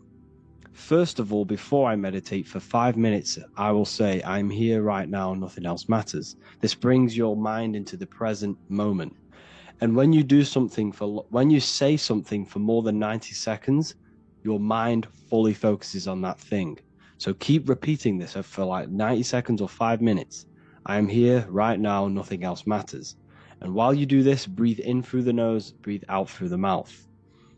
Do this for 5 minutes and you'll feel a very nice calmness. Your mind will be in the present moment. You'll just be you, yourself, and your consciousness and your mind. Once you are there, you can then shut your eyes, or you can do it with your eyes shut. And then you now need to cast off all of these bondages one by one. If you're very advanced, if you have a very advanced imagination and mental capacity, you can imagine this. But if you don't have a very advanced imagination, try this first one. So the first one, if you don't have advanced imagination, is to just list them. Say, I am not my name. I throw it away. Picture yourself throwing it away. Or just say, I am not the name. I detach from that. Then detach from your job. Detach from your family. Detach from your experiences. Detach from your reputation of other people's thoughts. Detach from your bills, your money, your worries, your car, your house. Detach from your clothes. Detach from absolutely everything. Once you've named absolutely everything, you then need to detach from the body and say, I am not the body. I am more than my physical body. And once you've detached from this, you are left with the mind. You're left with the mind, the thought. Once you are detached from absolutely everything you can think of that you identify yourself with, which is not truly you, that is thought. Once you are left with the mind, you may have a few emotions you need to get rid of, like money, family, any emotional connections you have, detach from them, detach from absolutely everything. And once you are left with absolutely nothing, you're left with the mind, you're left with this thought. Thoughts will just keep popping in your head when you're trying to meditate.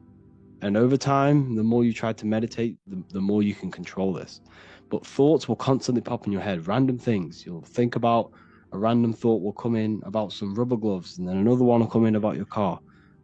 It'll be anything. Random thoughts will come in. Once you're left with this, you then need to detach from the language your mind is using. Yes, that's the one thing that is left. Your consciousness is latched onto English or whatever language you can speak. Your little voice in your head, your consciousness, is using a language, and you need to detach from that language. And once you have detached from that language, you're left with pure cause. It's a flame. This is why the ancients used a flame to symbolize consciousness, because it's a flame. It's an ever-burning flame. Now, words can't describe what it is. You have to go there and find it yourself, because there's no words to describe something that it's not three-dimensional. So once you are left with this pure mind substance, pure consciousness substance, that's the only way I could describe it, that is the real you. That is pure awareness, pure consciousness, pure creative power, pure God, pure awareness, pure observing. This is the true essence of you. And you can only connect with this once your consciousness has casted off every single bondage. Because who you think you are is essentially a bunch of programs in your subconscious mind. Now, if you don't know anything about the subconscious, go and watch the Manifestation Mastery course. That tells you everything you need to know about the subconscious. But essentially, who you think you are is a bunch of programs. You've been programmed to think your name. You've been programmed about your family, programmed about your reputation, issues, worries. This is not you. You are consciousness. You are God.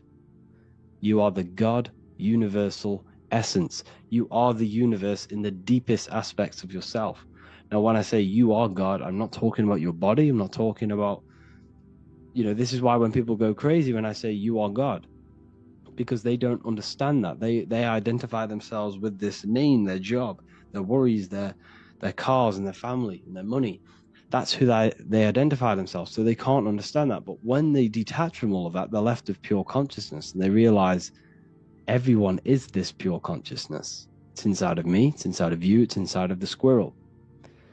And this is God's consciousness. Now, once thought has been removed, once activity, thought, and emotion has been removed, other aspects of your consciousness can start to open up.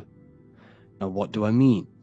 All of your life, you've been thinking, you've been feeling.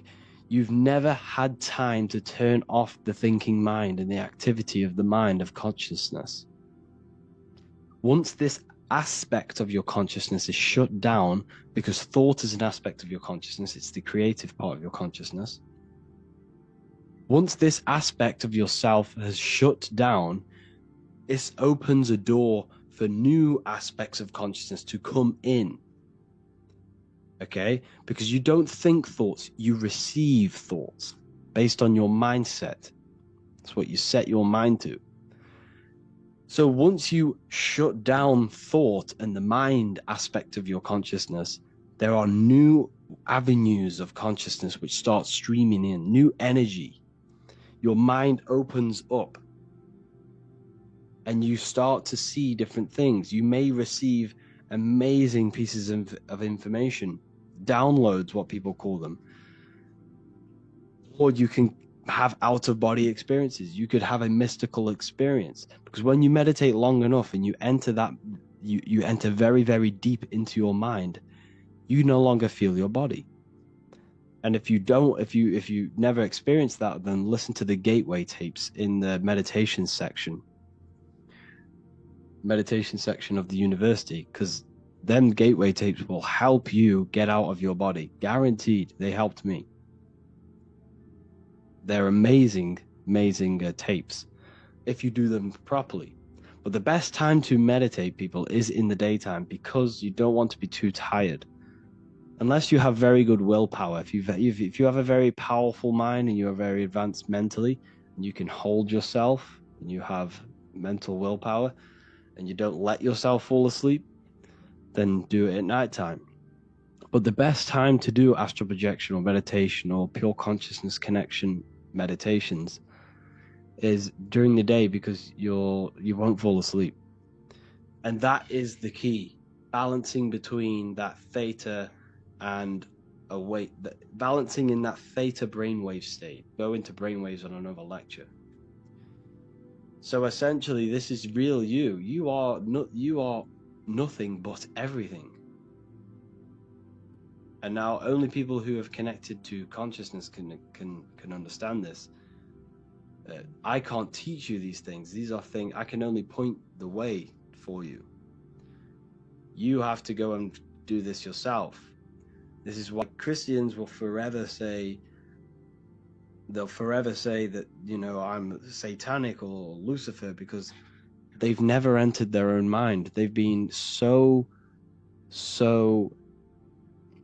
scared. They've been made to fear their own mind. The church will tell them not to meditate because it opens their mind to demons. It's absolutely ludicrous. The only demons are just negative aspects of your own mind that you haven't faced yet. And if you're scared of that's why they tell you to be scared of the dark, because they don't want you entering in yourself. Because the power is inside of you. The power of creation is inside of you. You can bring a non-physical thought into a physical, tangible reality. Do you know how powerful that is? Every single one of us can do this. You've been doing it your whole life. Before you kick a football, there's a thought. There's a decision made in the invisible realms of consciousness. Then your body brings it into fruition, into manifestation. So essentially, I'm getting a bit off topic here, is you are this invisible consciousness and you need to connect to it. So once the thoughts and the emotions are gone, other aspects of consciousness open up. This is the key. And when you dwell in this place of no thought, this is why Jesus says in Matthew, take no thought 5 times. He says this 5 times to turn off the 5 senses. You have 5 senses you must turn off. Okay? So Buddha, this is why he has a big belly. He wasn't overweight, is because it's symbolizing breath work. The breath work, proper breath work, breathing into the stomach. Not just breathing into the lungs, but deep. When you breathe, you want to breathe it into your stomach. Breathe in through the nose, out through the mouth. That's the proper way of breathing. And this is what it's actually symbolizing. So here's the Temple of Solomon. Jesus went into the temple of God. Okay? Matthew 21:12. Then Corinthians 3:16 says, do you not know that you are the temple of God? So the temple Jesus is entering is himself.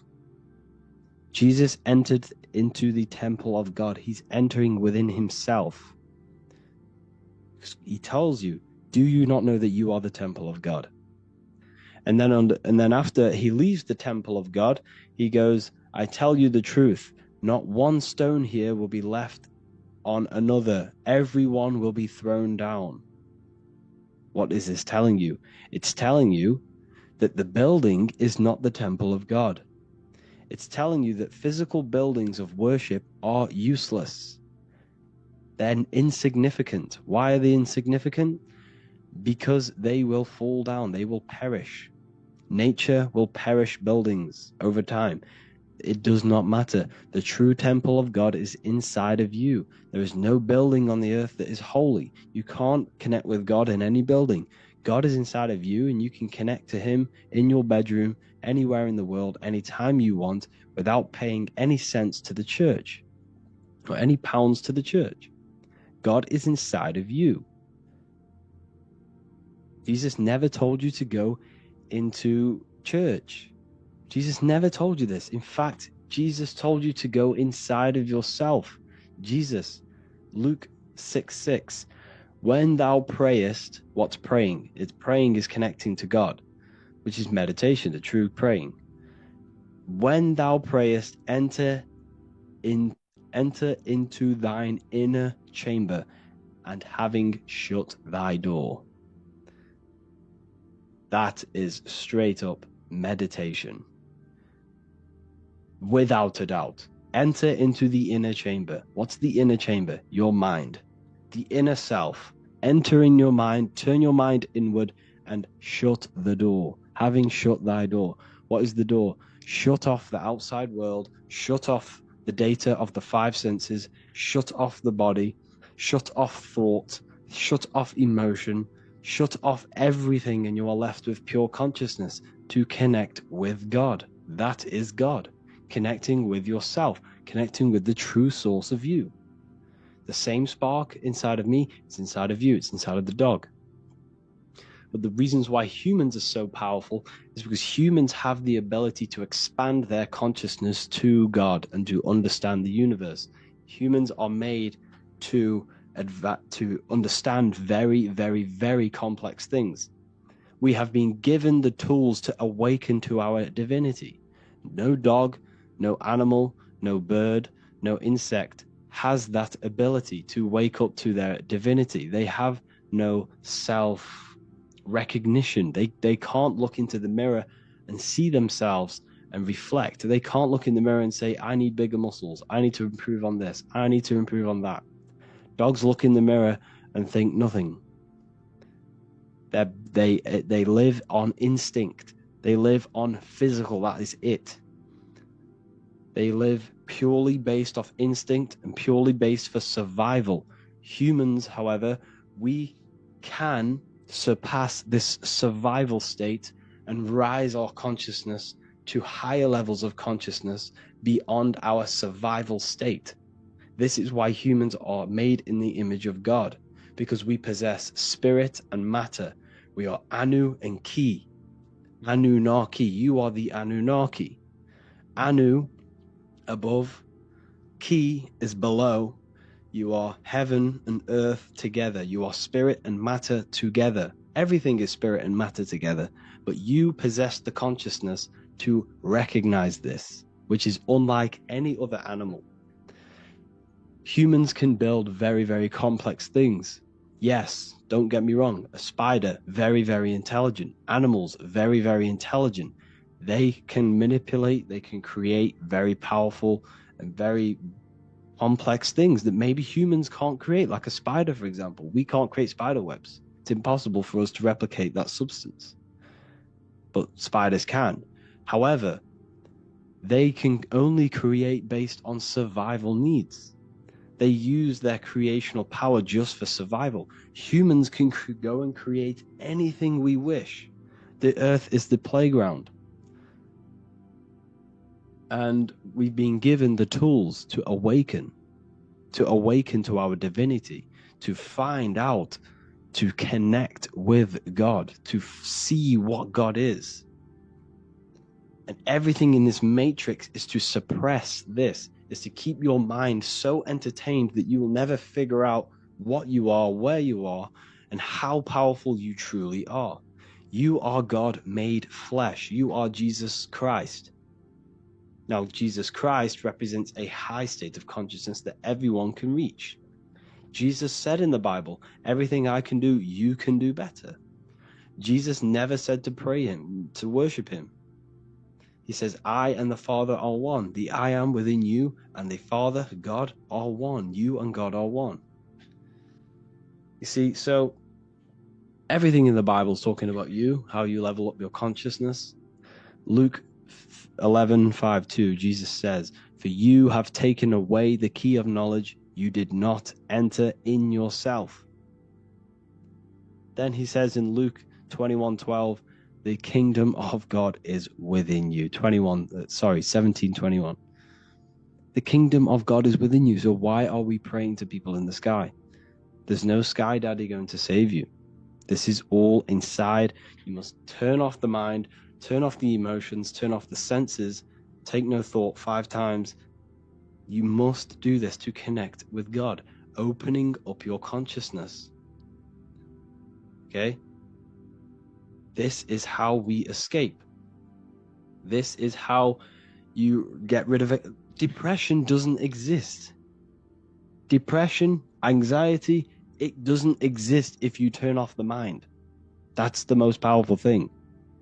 If you turn off thought, you can't be depressed because there's no thought, there's no emotion. And this is the key.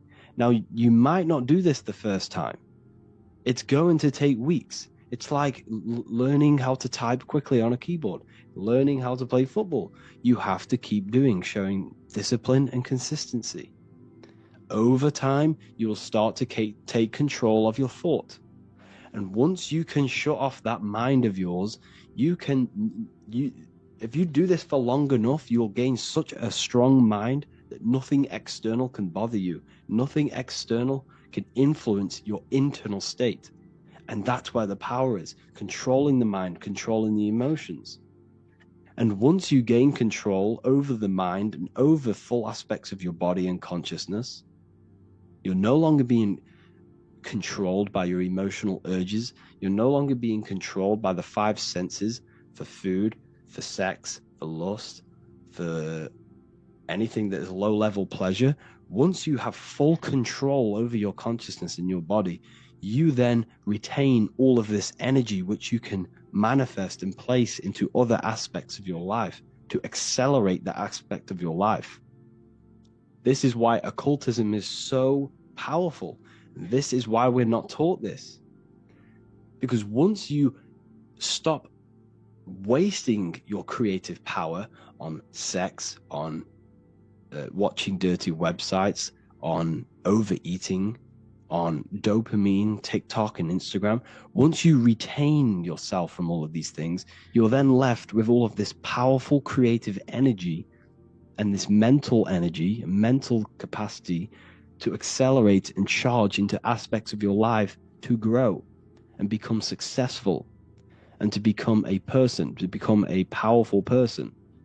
This is why we're not taught this, because if we were all taught spirituality, mentality, and we all refrained ourselves from these negative low-level pleasures, which are made popular in today's society, we would have a complete different world. The world would be great. Everyone would be on a path of self-mastery. And this is the whole point of occultism. It's all good knowing about this stuff, but if you're not applying it into your life, then you won't get anywhere. You have to gain control over your mind, over your emotions, over your body, over your senses. And once you do, you then have full control and full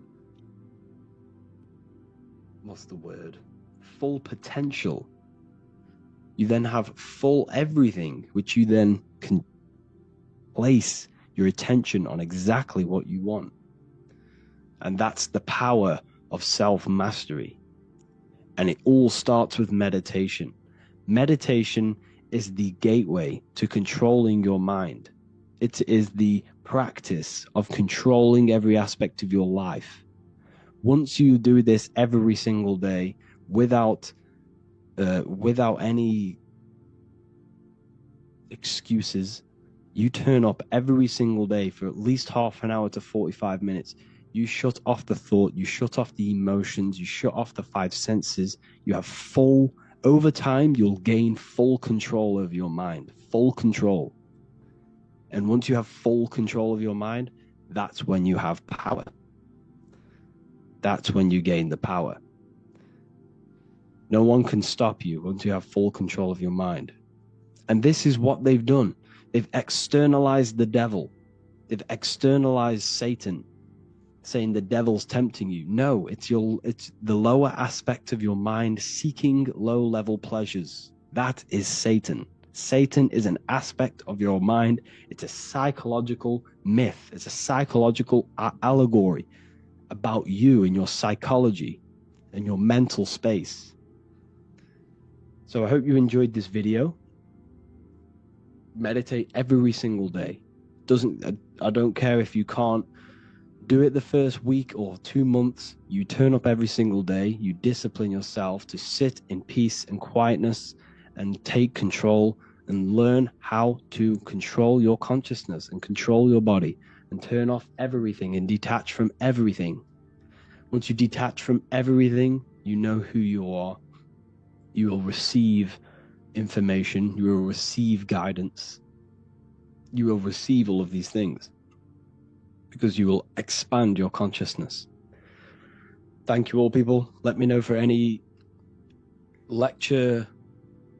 What's the word for it? Let me know if you have any lecture ideas. Just comment below this and I'll try and create it for you. Thank you all. Have an amazing day. Signs you need to detox. This is an important one, people.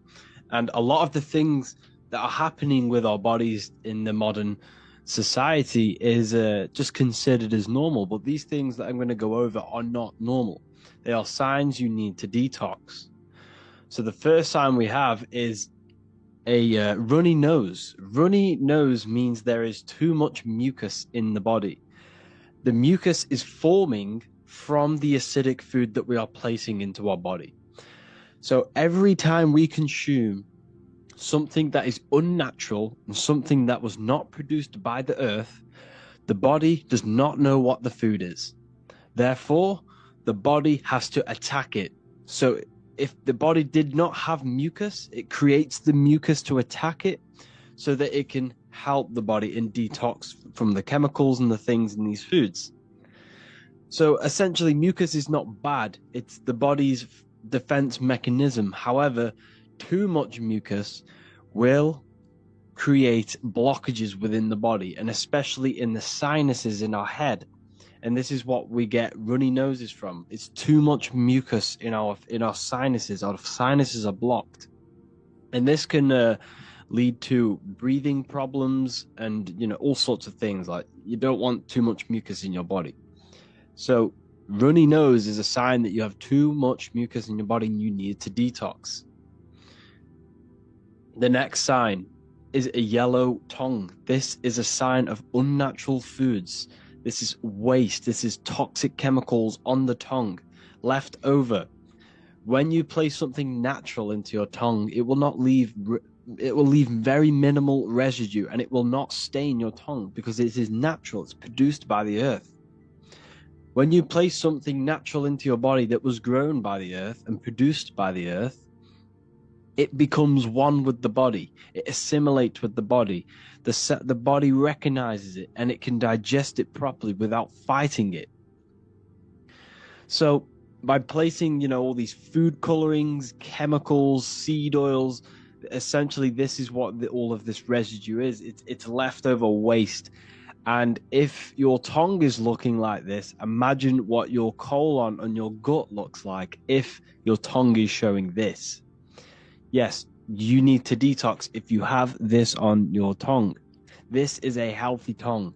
No issues, no residue left over. Yes, don't get me wrong, you can clean these with the scrapers, but you're just placing a plaster on top of the main problem.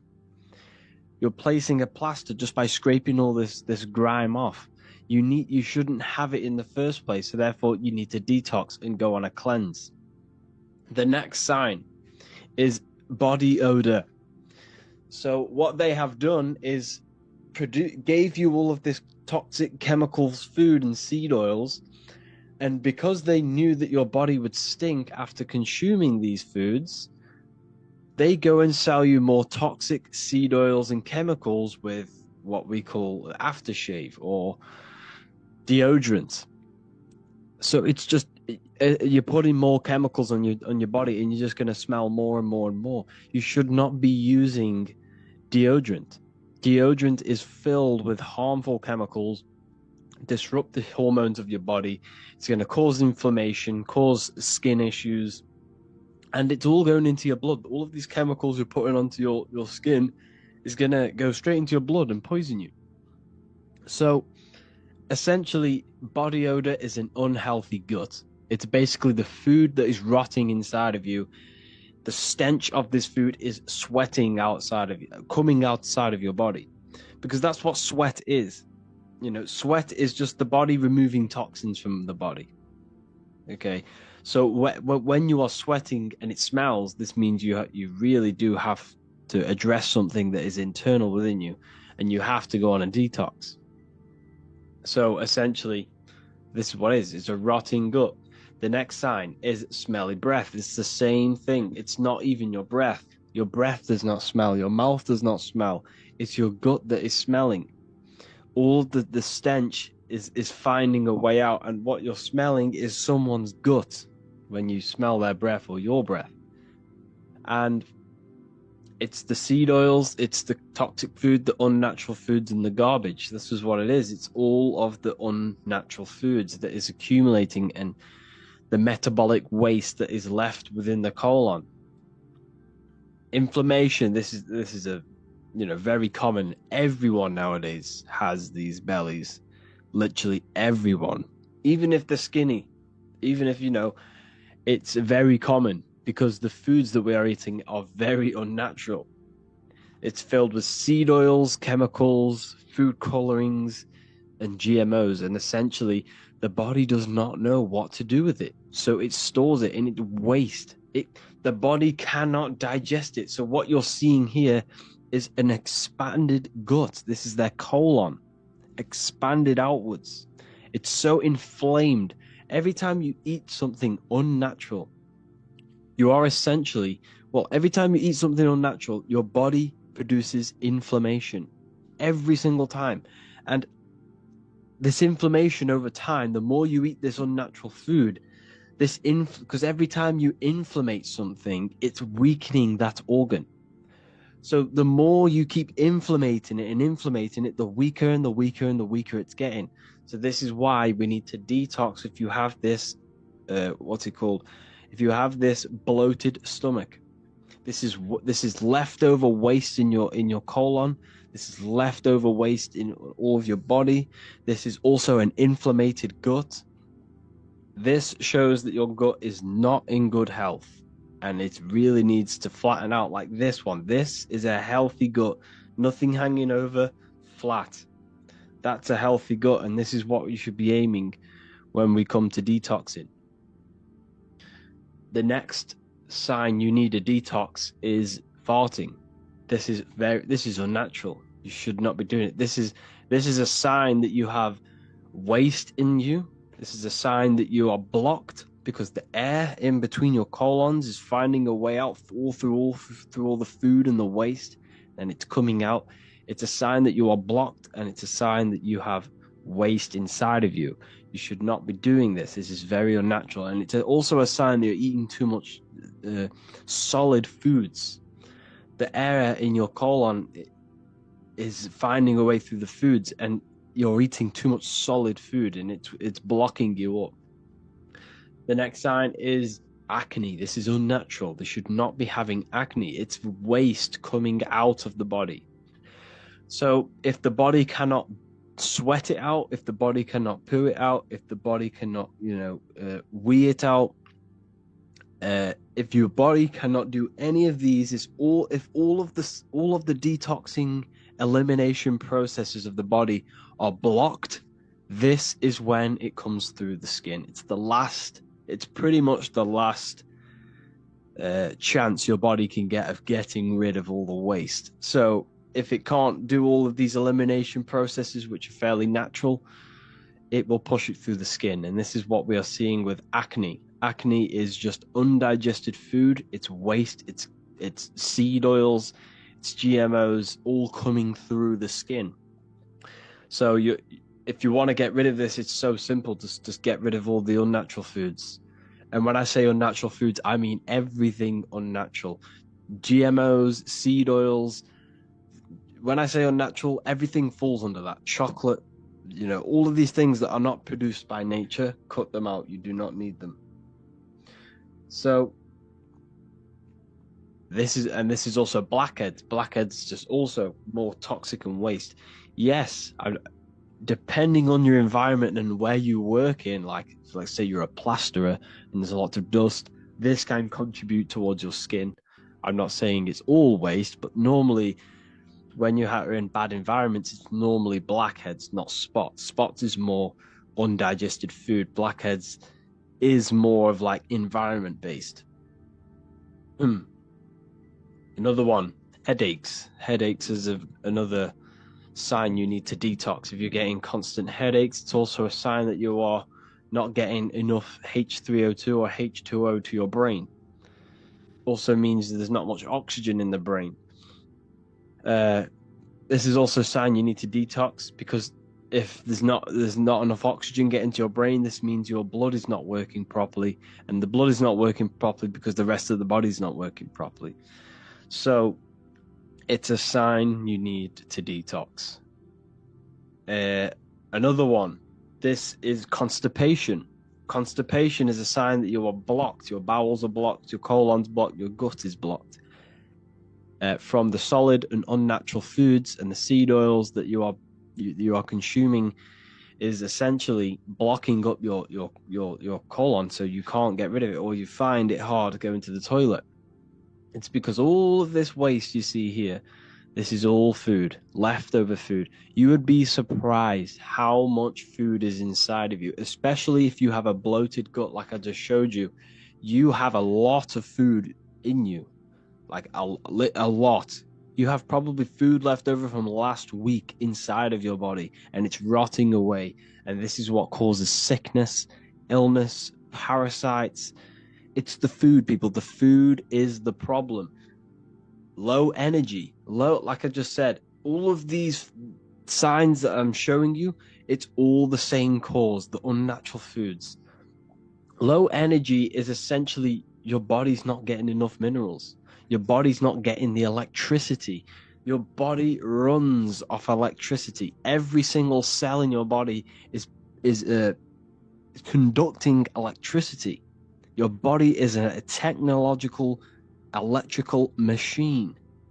So low energy means you're not getting enough electricity in your body, or your body is using all of your energy to get rid of toxins and waste in your body. Let's say you have a very bloated stomach. All of your energy and your electrical energy is going towards the gut, so it can help fight off all of this poison in our gut. And that's essentially what tiredness is, if we're not getting enough energy. So these are all the signs that we've gone through. And in the next few videos, we'll be going over on how to detox. If you have any of these signs, please carry on watching on the next few lessons, and you really need to detox. Hello, and today we're going to be talking about sex, sacred energy exchange. Now, what you must understand is that your energy, everything that your physical body is doing is coming from the ether. So your energy of your body, your aura, is all etheric. And this is the life force behind your body. And this is what you are exchanging when two people interact. When you interact, you are exchanging this etheric life force energy, which is very, very powerful. Now, the sexual energy within the human is the most powerful energy and the most powerful emotion that you could possibly feel. This is why lust is so hard to come over, especially when you're addicted to watching them dirty websites, because the power of the sexual emotion completely takes over the body, takes over the mind, it takes over the spirit.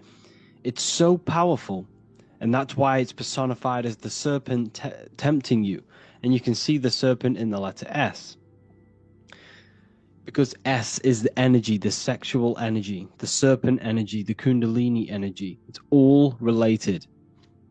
Now, sex is a very, very sacred thing, and it should not be performed with just anyone and anything. You are exchanging not only sacred energy, your etheric life force energy, you are exchanging DNA. Every time you even kiss someone, you're exchanging your DNA and their DNA with each other, which is altering both of your DNA.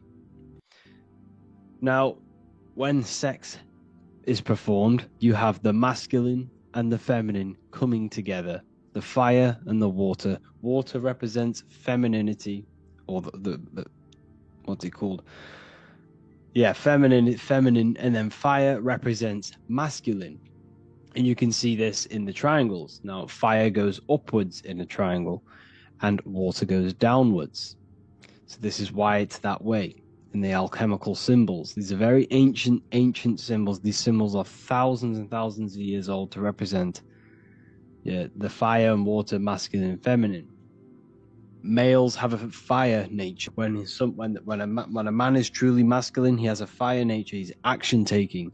He's not aggressive, but you know what I'm trying to say. Aggressive in taking action. Electricity, doing, leading. That is a masculine role. It represents the conscious mind. The feminine represents the water, the emotion, the emotional side of consciousness. Submissive, cleansing, taking care of things, nurturing.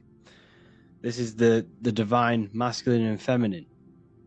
They are two polar opposites. They are completely different. So if you don't understand your woman, or you don't understand your boyfriend, you must understand that he is the complete opposite of the way you think. If you want to understand her, you must think the complete opposite of you. Male, we think logically. Females, they think emotionally. And we must balance them in our own beings as well. The male must become more emotional, and the female must become more logical to have balance. Anyways, I'm getting off track. When these two come together, this is when creation happens. When the two polar opposites come to one and unify, which is the Star of David. When this unifies, this is when creation happens. This is very, very powerful. This is when birth happens. It also happens when we balance the two hemispheres of our brains. When we sync the hemispheres of the brain, and if you've been doing the meditations in the meditation section, and you've been doing the hemispheric, CIA gateway process, that's when you are born again. That's when you're born into spirit, into your consciousness. And the two hemispheres, left masculine, right feminine, when these sync, you become born again. You can have out of body experiences. It's the same with when two male and females come together, creation happens. Now, what you must understand is that everything you do physically has an astral counterpart. Everything you do is done in the astral plane as well. This is why the ancients used to wear symbols, because symbols are very powerful. I'll make a whole other lecture on symbols. But everything you do is done on the astral as well, because you are in the astral now. You are in the etheric plane. You are in the mental plane. You are in each one of these planes now. And these planes are so important for you to understand reality. You can't, live your life without understanding these realities. I'm sure there's lectures on this. There's loads of lectures on this that I've done. Go check them out if you don't know what these planes are. So this is the physical plane. This is your body. This is where they keep you. Three-dimensional awareness. They keep your mind, which is up here, trapped in physicality through the Newtonian way of thinking. The Newtonian science is trapping your mind in physicality. They changed everything, you see. So the ancients knew that they were the universe experiencing itself. They were a microcosm of the universe. The body is a miniature earth, and their mind was the universe. This is how the ancients thought, and this is how I think. This is how I know. However, the Newtonian way of science came in to disconnect us from the universe, and came in and said, no, you are in a universe and you are not the universe. That's what they teach now. They teach that you are just inside of a physical creation. They trap you in physicality. They tell you that your mind is just activity of the brain, which is not true.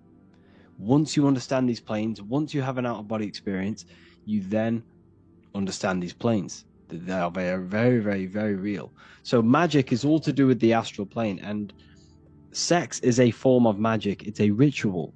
It's a ritual. Everything you do is a ritual because you do it in the astral as well. So when sex is performed, you are actually entangling your emotional and astral light bodies. So this is what happens. So you have an astral contract. You can do these in many different ways when it comes to, magic. You can do these in many different ways. When people sell their souls, or quote unquote, whatever you want to call it, they're not selling their soul. You're gaining an astral contract with these entities on the other side. So astral contracts can be made in many different ways. It can be done by exchanging blood. It can be done by casting spells on people, powerful spells and spell casting. It can be done in many different ways, but sex is one of the ways where you create an astral contract. You are now entangling that person with yourself. You are because the emotions exist on the astral plane. So emotions are entangled. So my emotions, let's say I had sex with someone years down the line, or even the next day, their emotions will affect you, and their internal state will affect you. Their mental state will affect you. You are entangling each other on an astral level. You see, the astral plane is the realm of imagination. It's the realm of light. And this is where you're becoming entangled.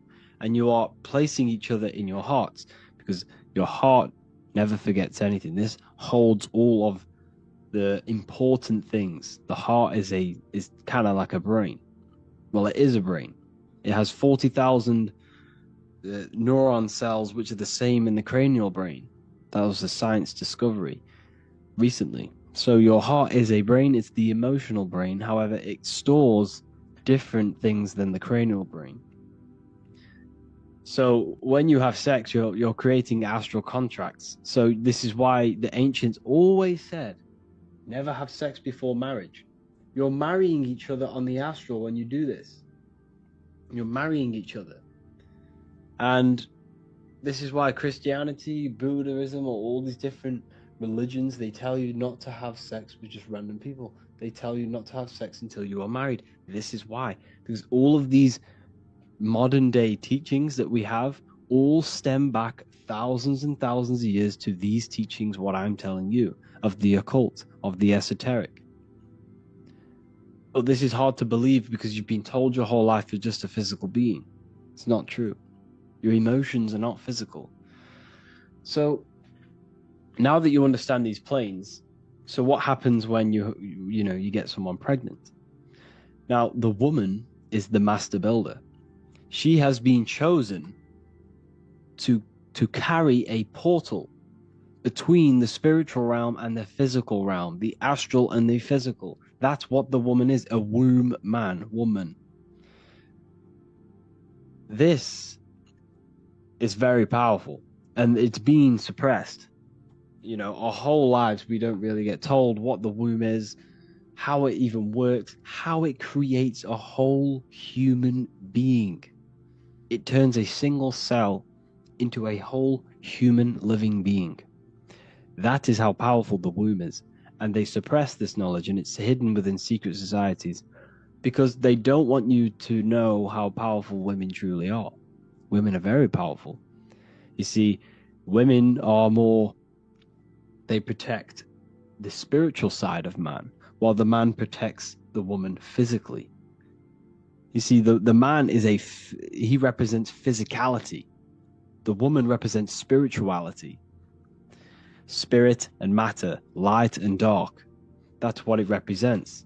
And the woman holds a portal. So once you ejaculate into a woman, this now creates a portal within the astral plane. Now, what did I say? What sex is? It's a ritual.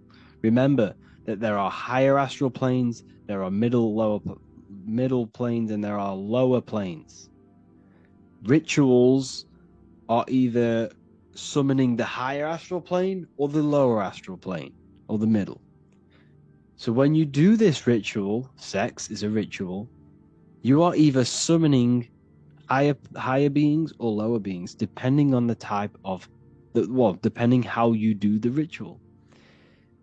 If you do sex and engage in low vibrational sex, based on lust, based on desire, based on no true feelings, there's no passion in the sex, there's no feelings between you two, you are engaging in low vibrational sex for your own pleasure. But remember, you can't fake in the astral plane. The astral plane works on vibration. The physical plane, you can fake it. But if I could see you in the astral plane, I could see you for your raw form. I would see your vibration. I would see your mind manifesting the way you think. You see, so in the astral, you can't fake it. You are your raw form. You can see people's soul in the astral. You can see, because everything you think is manifested into the astral. And the way you think is affecting your astral body. So in the astral, most people are walking around as demons because they're that negative. Their mind spaces are so negative, and they're literally demons. Their souls are so dark, they're not light. So anyways, the way I was getting on is that when you perform sex, you need to do it properly, or else you will incarnate a low vibrational soul into your child, a sun. The sun in the sky represents the soul. You're bringing a soul into the physical plane. That's what you're doing when you have sex, when you impregnate a woman. Now, you can do this consciously. You can soul invoke ritual. It's called the soul invoking ritual. I'm talking about it in the new book, Book of Wisdom Volume 2. It'll be ready for you guys very soon. You'll have early access to it if you're inside the university. So when you have sex and you're engaging in low vibrational sex, the vibration is so low in the astral, you're manifesting lower astral entities. And when you open that portal in the lower astral, you're going to get a lower astral soul into the woman. Okay? So this is why you need to make sure that you are doing it properly. And when you have a child, you want to make sure that you perform the ritual properly in a high vibrational state. Because remember, everything you do is in the astral. As above, so below. So to ensure this process attracts the right high vibrational soul, you need to create the environment. So first, you need to purify the space by banishing negative energy through the use of burning herbs such as sage, rosemary, or bay leaves. Ancients used to do this. We still do this today. Burning these, because remember, everything has an astral body. Everything you see has an astral form. So when you use, the ancients knew the qualities and the different meanings of different leaves. So they'd use these leaves to burn, to clear and banish negative energy in the astral around them. So you use them, you burn the area, and you cleanse the area. And then before engaging in the sex magic ritual, both partners should focus on raising their energy and the frequency of the surroundings and themselves. This is achieved by chanting high vibrational words of light, setting positivity, loving intention. Both partners need to align their intent with love, light, and high vibrational emotions. During the sexual act, maintain deep sense of love and passion to enhance the ritual's effectiveness. By focusing on high vibrational energies, the couples can invoke higher astral entities and create a favorable environment for the conception of a soul that resonates with these frequencies.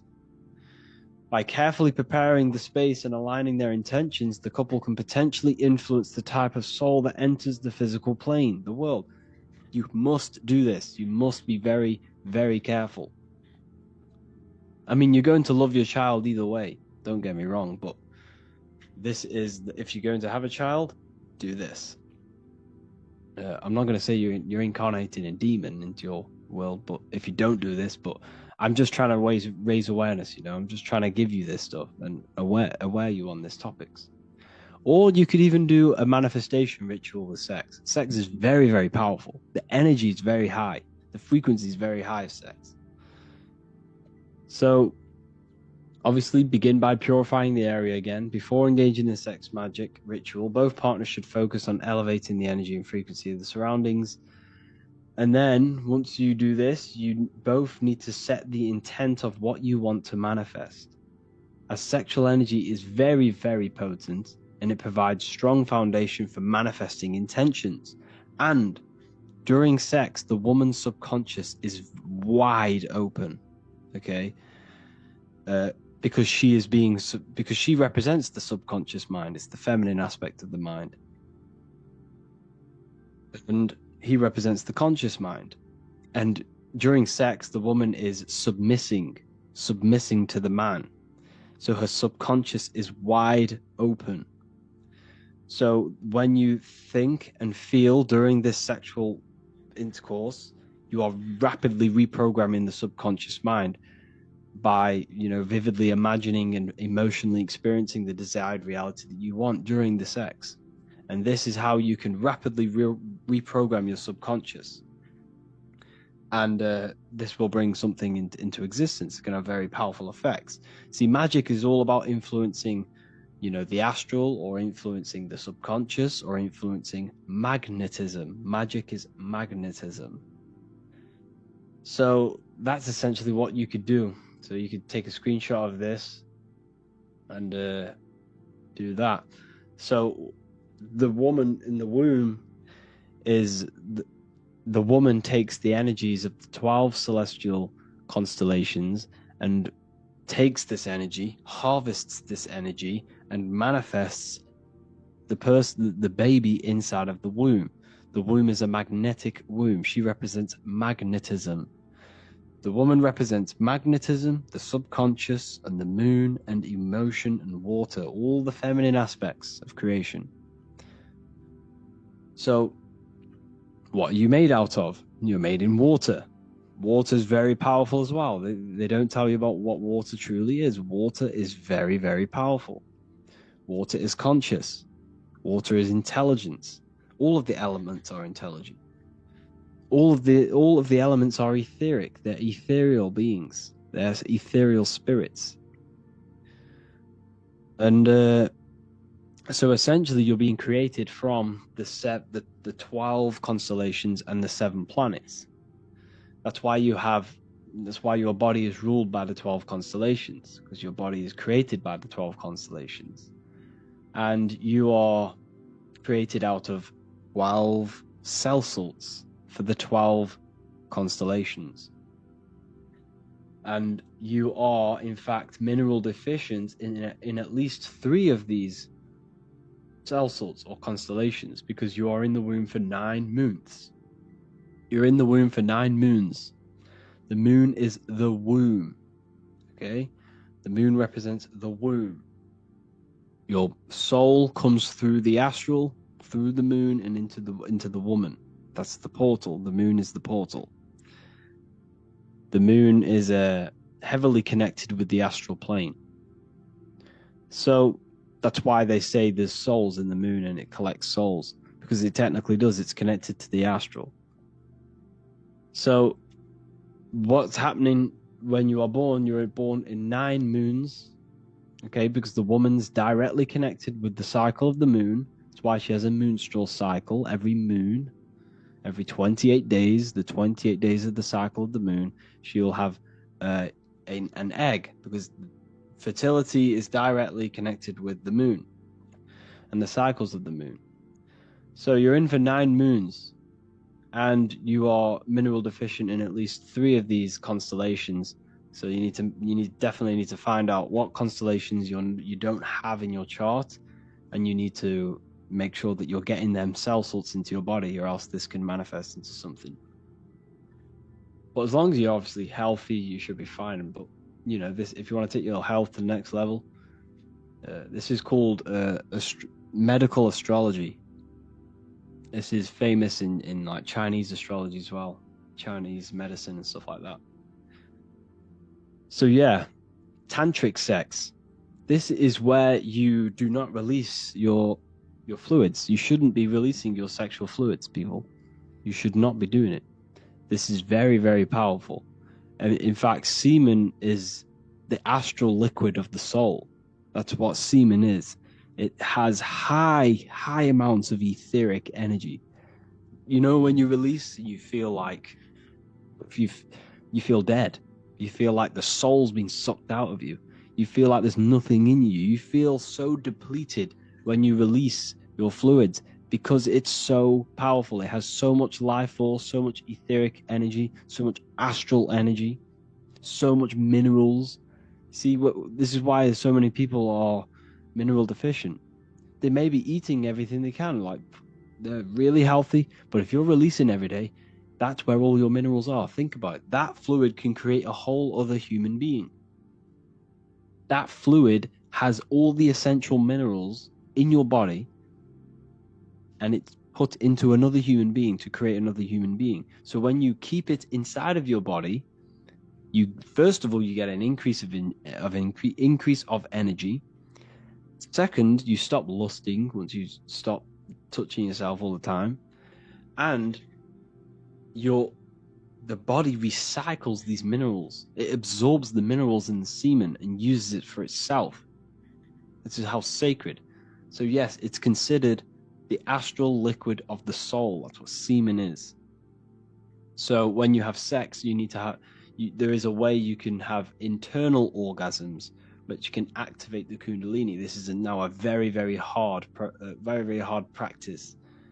It's called tantric sex, and it's very powerful. It can activate the kundalini. You can use this for spiritual awareness and gaining more, gaining more spiritual enlightenment by doing this.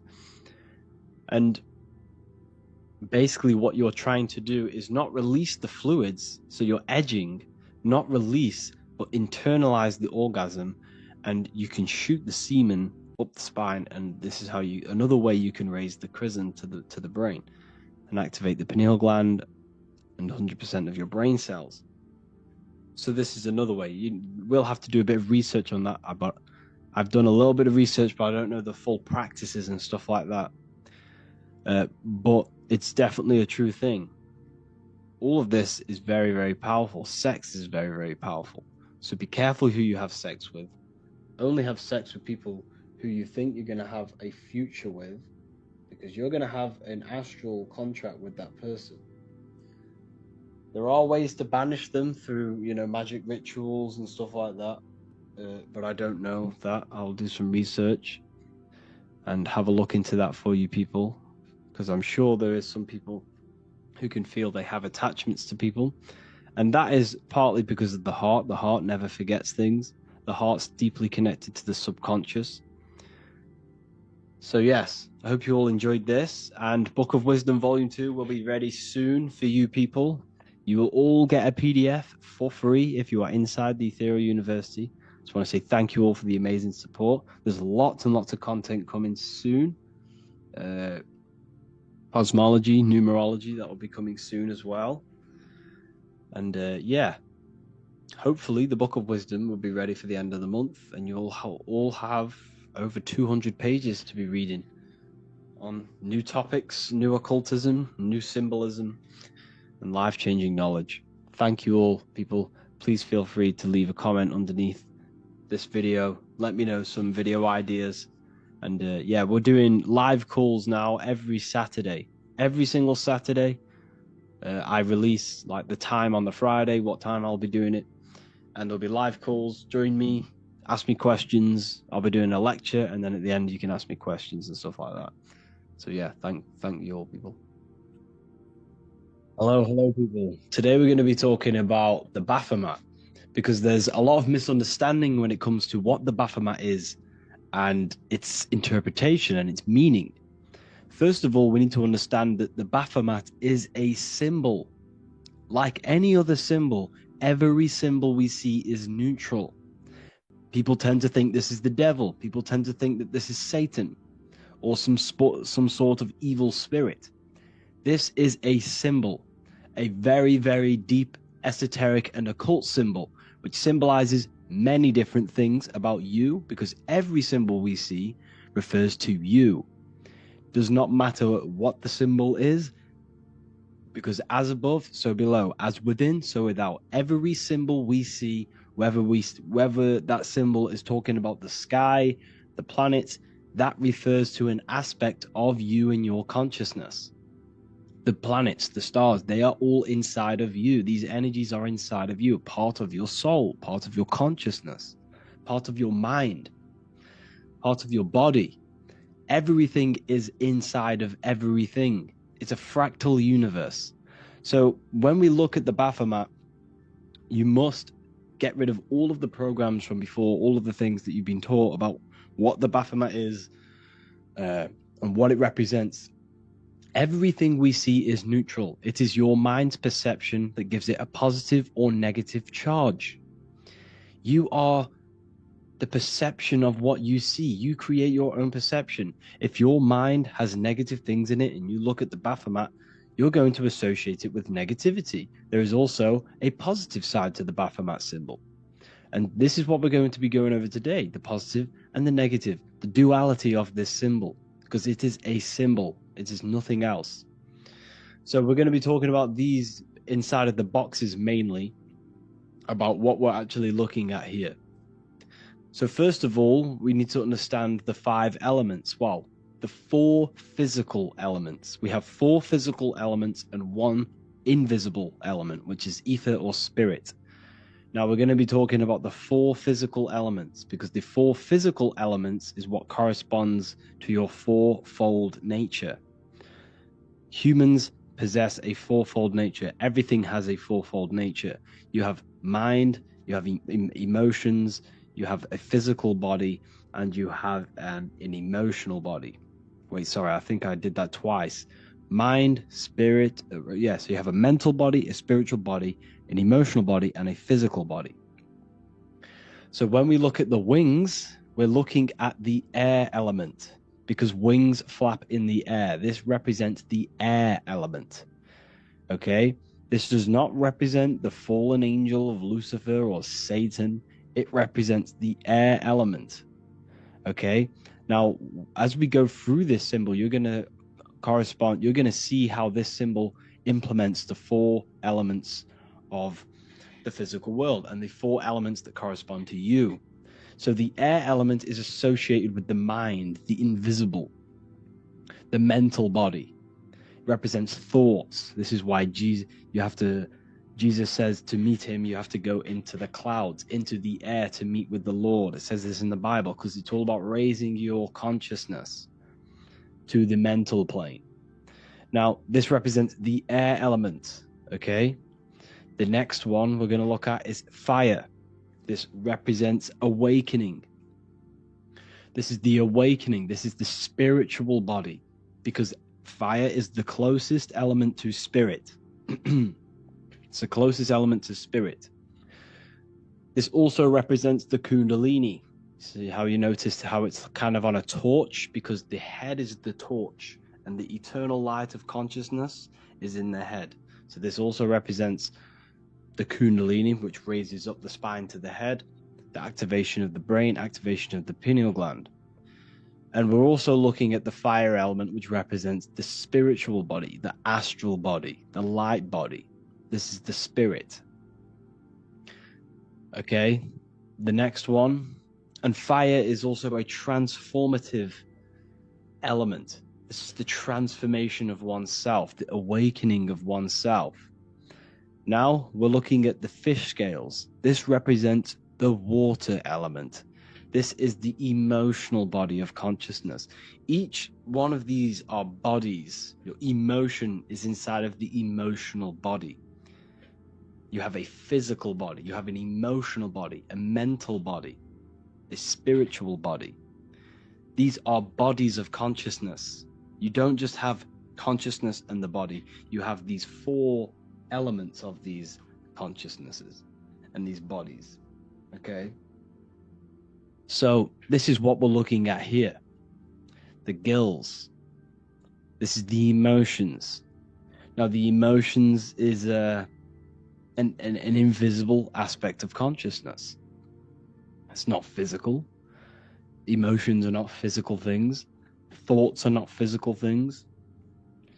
So this is what we're looking at here. And emotions play a massive part in shaping your reality. We should aim to control our emotions, because this is why we live in such of a mess today, because of the world's lack of emotional control. We are not taught this in school,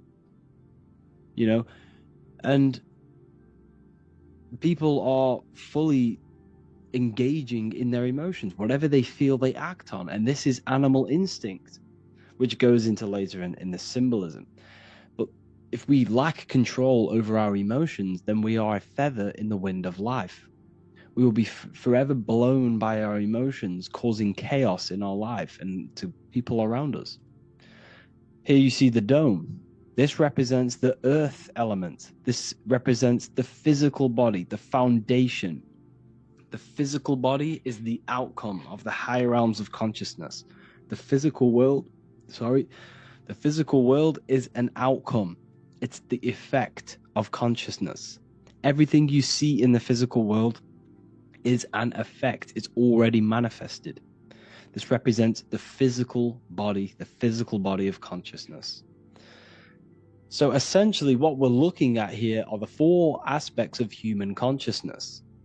And this is what it's symbolizing. It's also symbolizing some other things. Here we have the two genders. We have female and male. This represents the duality, the two yin and yang forces of the universe. We're looking at the yin and the yang. Then we have the two moons. The moons is also symbolizing our psyche, our emotional body, the water, because water is governed by the moon. Now, the moon is either on top of you, here, you see here.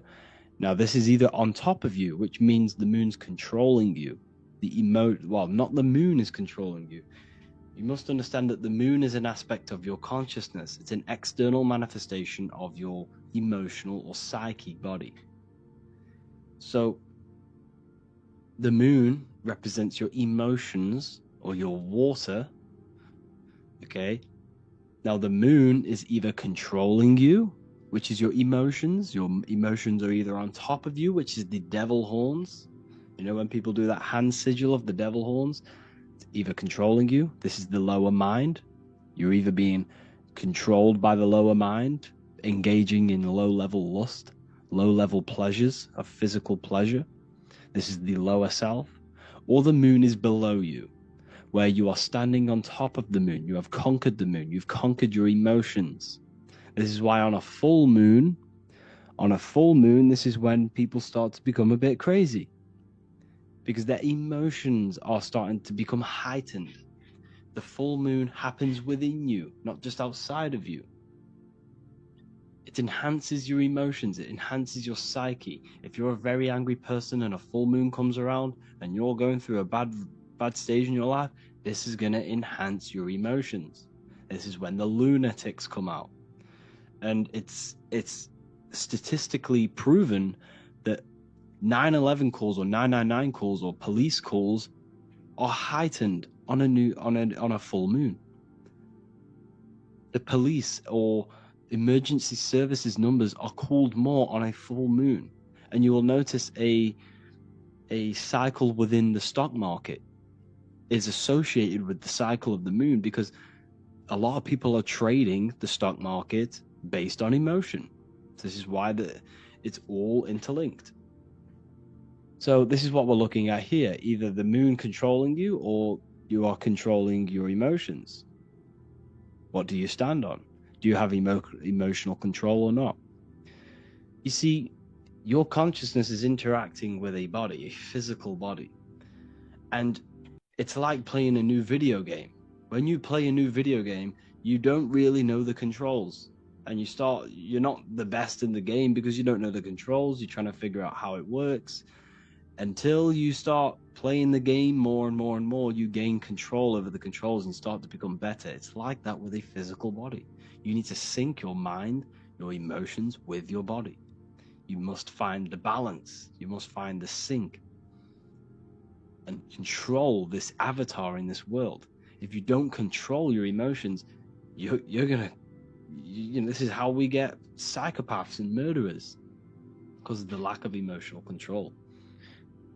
Here we have the pentagram. This represents the 5 senses. The 5 senses. Notice how it's on the head. Why? Because the 5 senses are actually the brain. You touch, you taste, you smell, you hear with your brain. You don't touch with your eyes. You don't touch with your hands. You don't see with your eyes. You don't hear with your ears. And you don't smell with your nose. All of these are sending signals into the brain, and the brain is decoding this. So the 5 senses are in fact senses of the brain. The brain is sending out 5 ways to decode this reality, because the brain is a computer decoding and producing a simulation. That's essentially what the brain is. It's a computer, and your consciousness is interacting with the brain and projecting your own reality.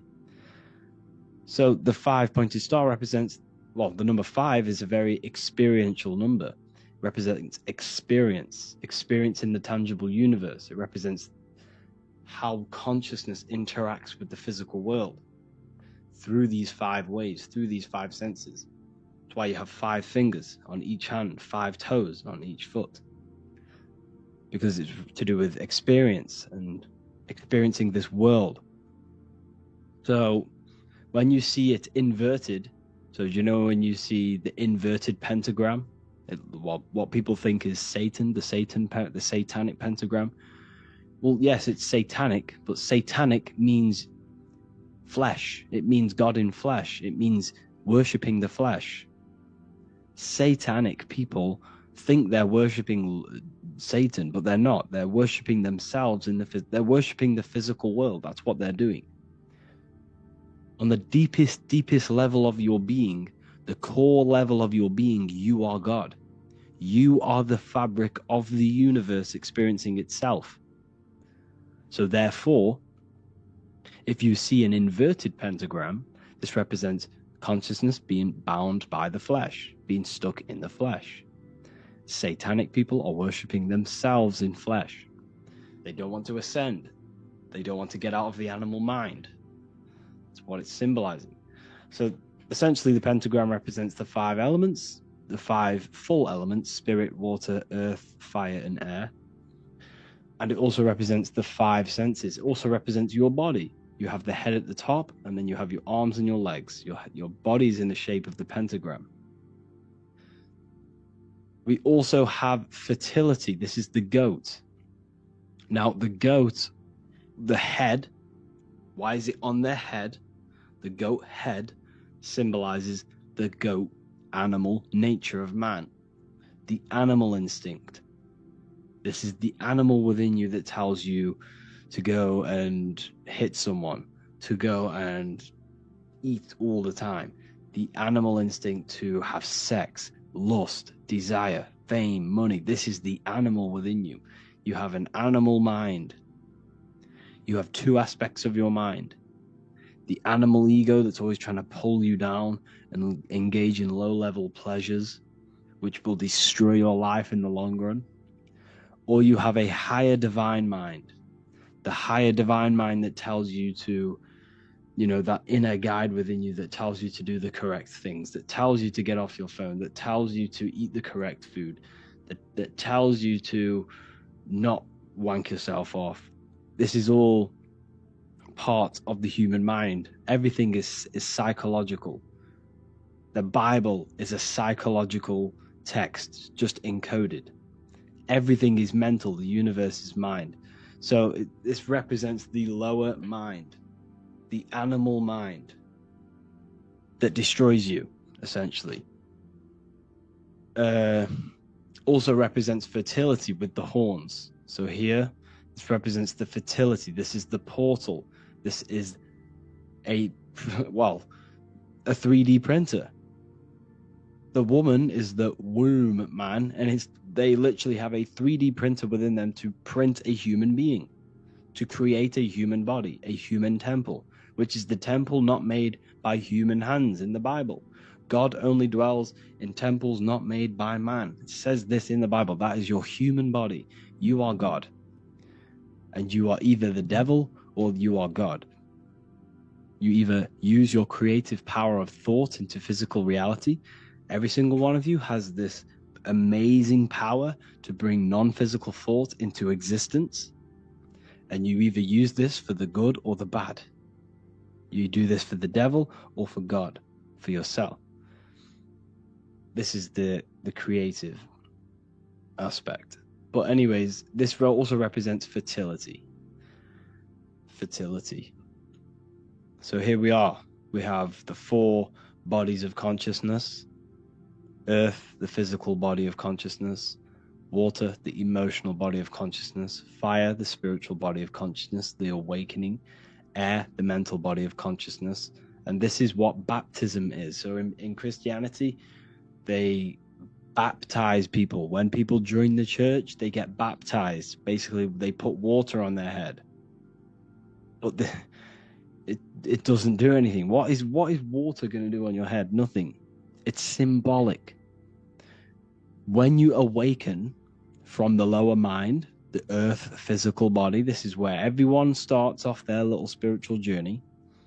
You may be in this point now. You may have, my videos might have woken you up, and you are now in the water stage. This is the baptism. This represents the truth, the light. This represents the water's very cleansing. You're cleansing yourself from the lower mind now.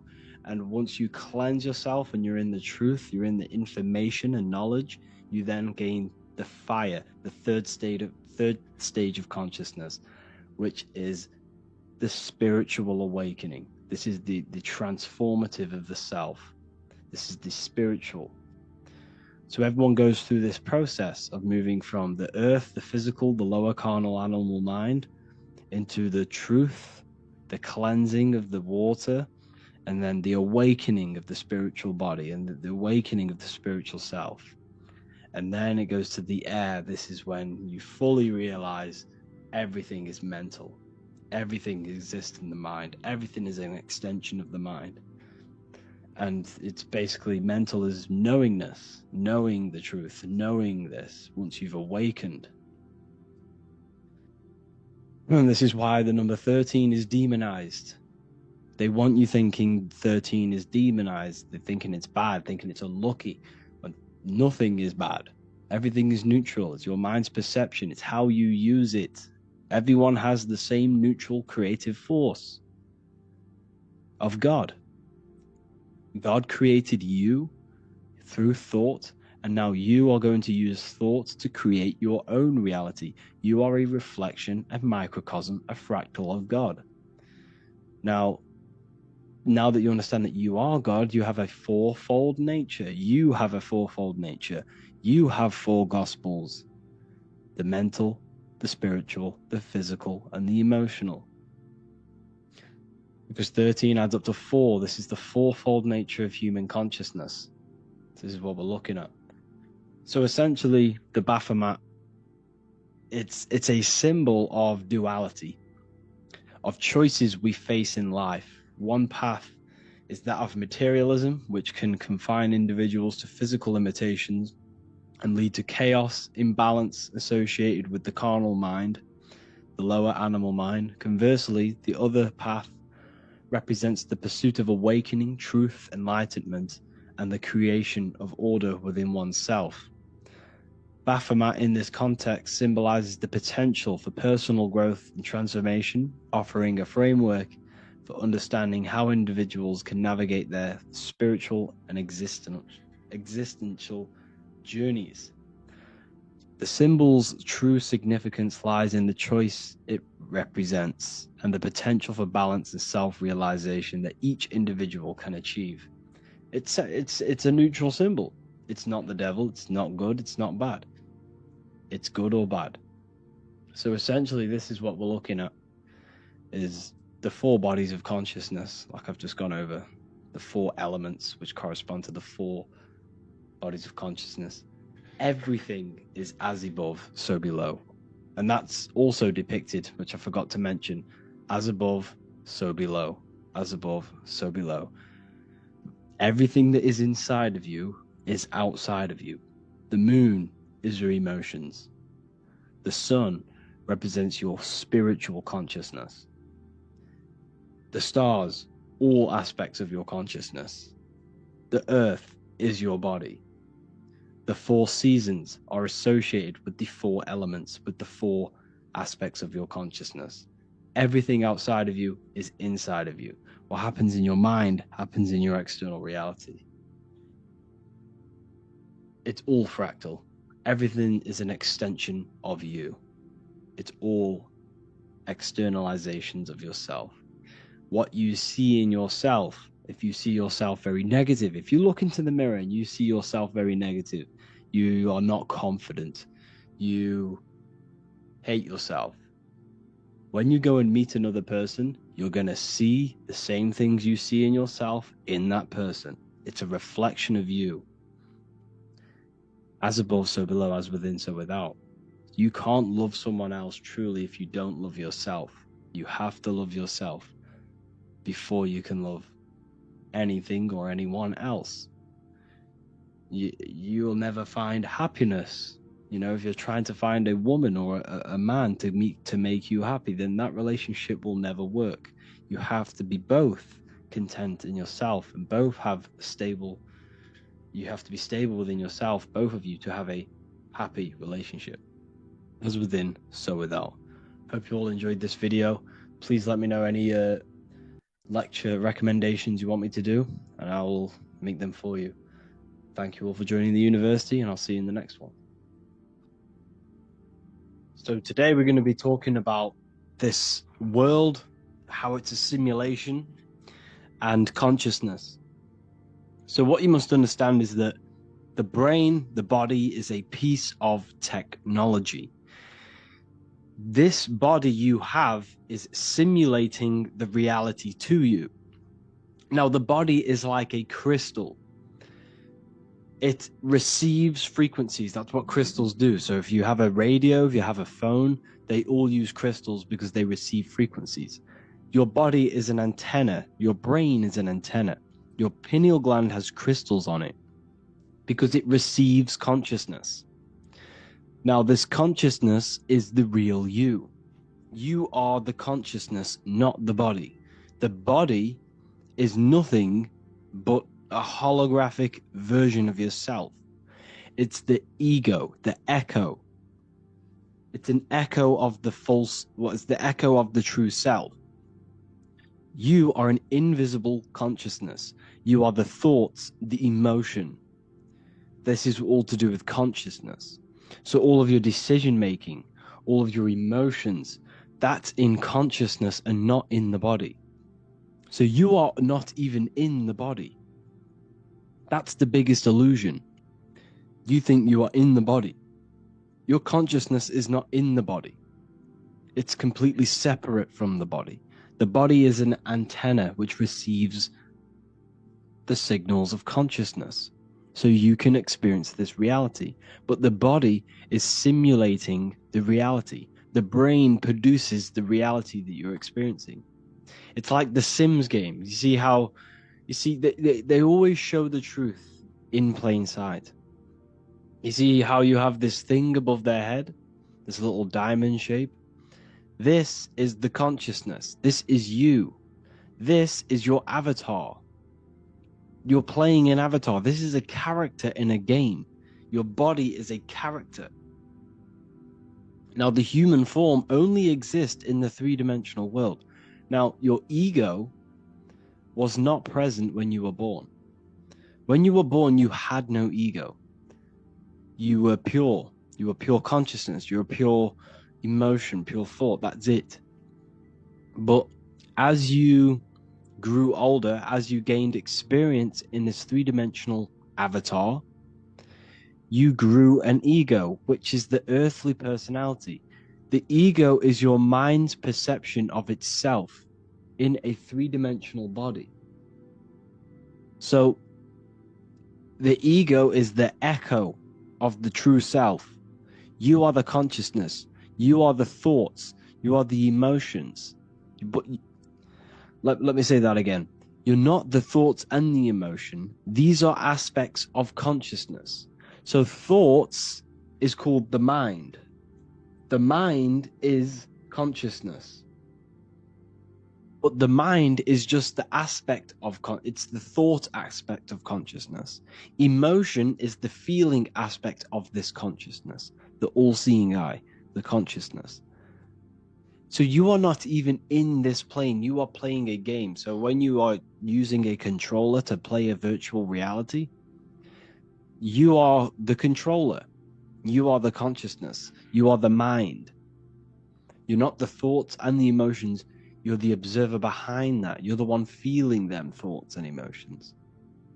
So the body is only a part of this three-dimensional world. And your consciousness interacts with this world, with the brain. You see, like I said, the brain produces the reality you are in. See, the body is organic technology. It has been designed, it has been specifically designed to run a simulation. So this is a designed simulation, and your consciousness has been uploaded to this simulation. Whether that we choose this, whether they're not, I don't know about that. But this is a simulation. Your consciousness is not in this simulation. It's experiencing the simulation. It's a virtual headset. Imagine putting a VR headset on. This is what you are doing with the human body. But other than just seeing and hearing, you've got sight, you've got five senses, you've got everything involved. So the brain, well, your consciousness, your thoughts and emotions interacts with an energy grid, interacts with the brain, and the brain then produces the reality. So your thoughts and emotions, your consciousness, is weaving its own reality. Let me say that again. You are projecting your own reality based off your thoughts and emotions. Every single thought and emotion has led you to this very point in life. Your life is a direct result and correlation of every thought and emotion you felt in the past. Therefore, your consciousness, your thoughts and emotion is weaving your own path in this lifetime. Your consciousness is creating its own reality. Now, there are external forces. External forces can manipulate your reality through belief. This is why it's called a government. They govern your ment, your mind, your thought, your belief system within consciousness, your memories. So thoughts, emotions, and memories, they are all in consciousness. They are not in the brain. The brain is a computer. It's yes or no. The brain has no memory. It has none of this. It is a computer. It's yes or no. So, like I said, the brain is what you're experiencing, and you are weaving your own reality through thoughts, emotions. Now, the external forces are belief systems. They install belief systems within your mind, within your consciousness, to limit your consciousness, to keep your consciousness bound to three-dimensional physical body awareness. We'll go into that a bit later, but everything they do is to install information and programs, because your programming of the consciousness is what keeps you stuck to three-dimensional awareness, keeps you stuck at a low state. Everything they do is to push fear, because fear is a bondage. Because remember, you are this consciousness. You are out of the body already. But through belief is how you get yourself stuck in three-dimensional awareness in this body. It's a simulation. The body is holographic. It's a holographic avatar, and you're playing this holographic avatar. You leave this avatar every single night when you go to sleep, and you go into alternative realities. Here you see George Washington, the Freemason, with the G above his head. It's the same symbolism. Or you see the I here. The I. Because it's the same symbolism. Your consciousness. This is just an avatar. This is a body. Your name. You are not your name. You are not your memories. You are not your clothes you wear. You are not what people think about you. You are the pure consciousness. Whether you believe that or not, you are. And you need to detach from all of these programs. Who you think you are is basically a bunch of programs. Well, my name's Harry, I wear this, I live here, and I do this job. That's me. That's not you.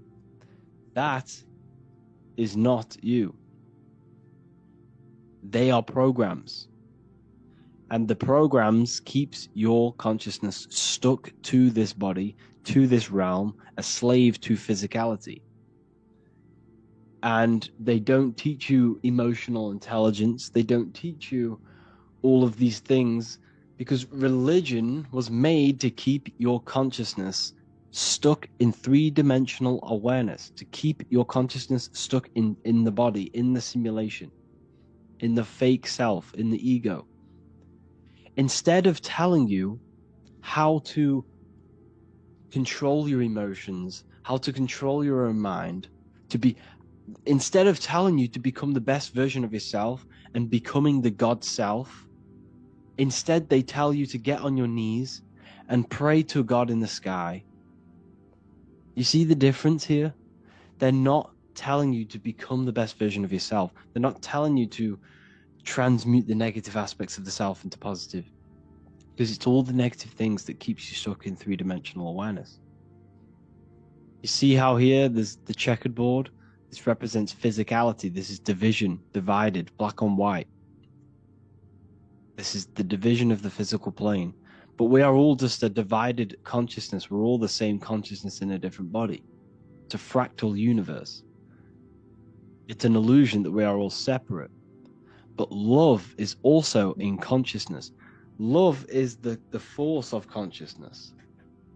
Love is the unifying force that brings all of the consciousness back together. Everything is made with love. This is why it's divide and conquer. They keep us divided. They keep us fighting against each other. How do they do that? Through postcodes, through different streets. They do that through different cities and labeling them different countries and labeling them different ethnicities, labeling them different football clubs, different schools. You see, everything they do is to keep us divided, because love is naturally in our consciousness. When a baby comes out of the womb, it does not come out of the womb trying to bomb people. It comes out of the womb with love. The kid is pure love. The baby is pure love when it comes out of the womb, because it's expressing pure consciousness. And as the baby grows up, it becomes corrupted through the system, through society. It's all about keeping us divided so that we do not unify this consciousness. Because once we all realize it's about us, they're not mocking God, because they know that God is within you. Consciousness is God. So all of these fake psyopses about, mocking the Last Supper and the Olympics, it's all a psyop. It's all mind control. Everything you see mainstream media is mind control. News, the word news is north, east, west, and south. And they broadcast live news to north, east, west, and south. They broadcast spells, you see, to a broad amount of people. They're casting spells. It's all mind control.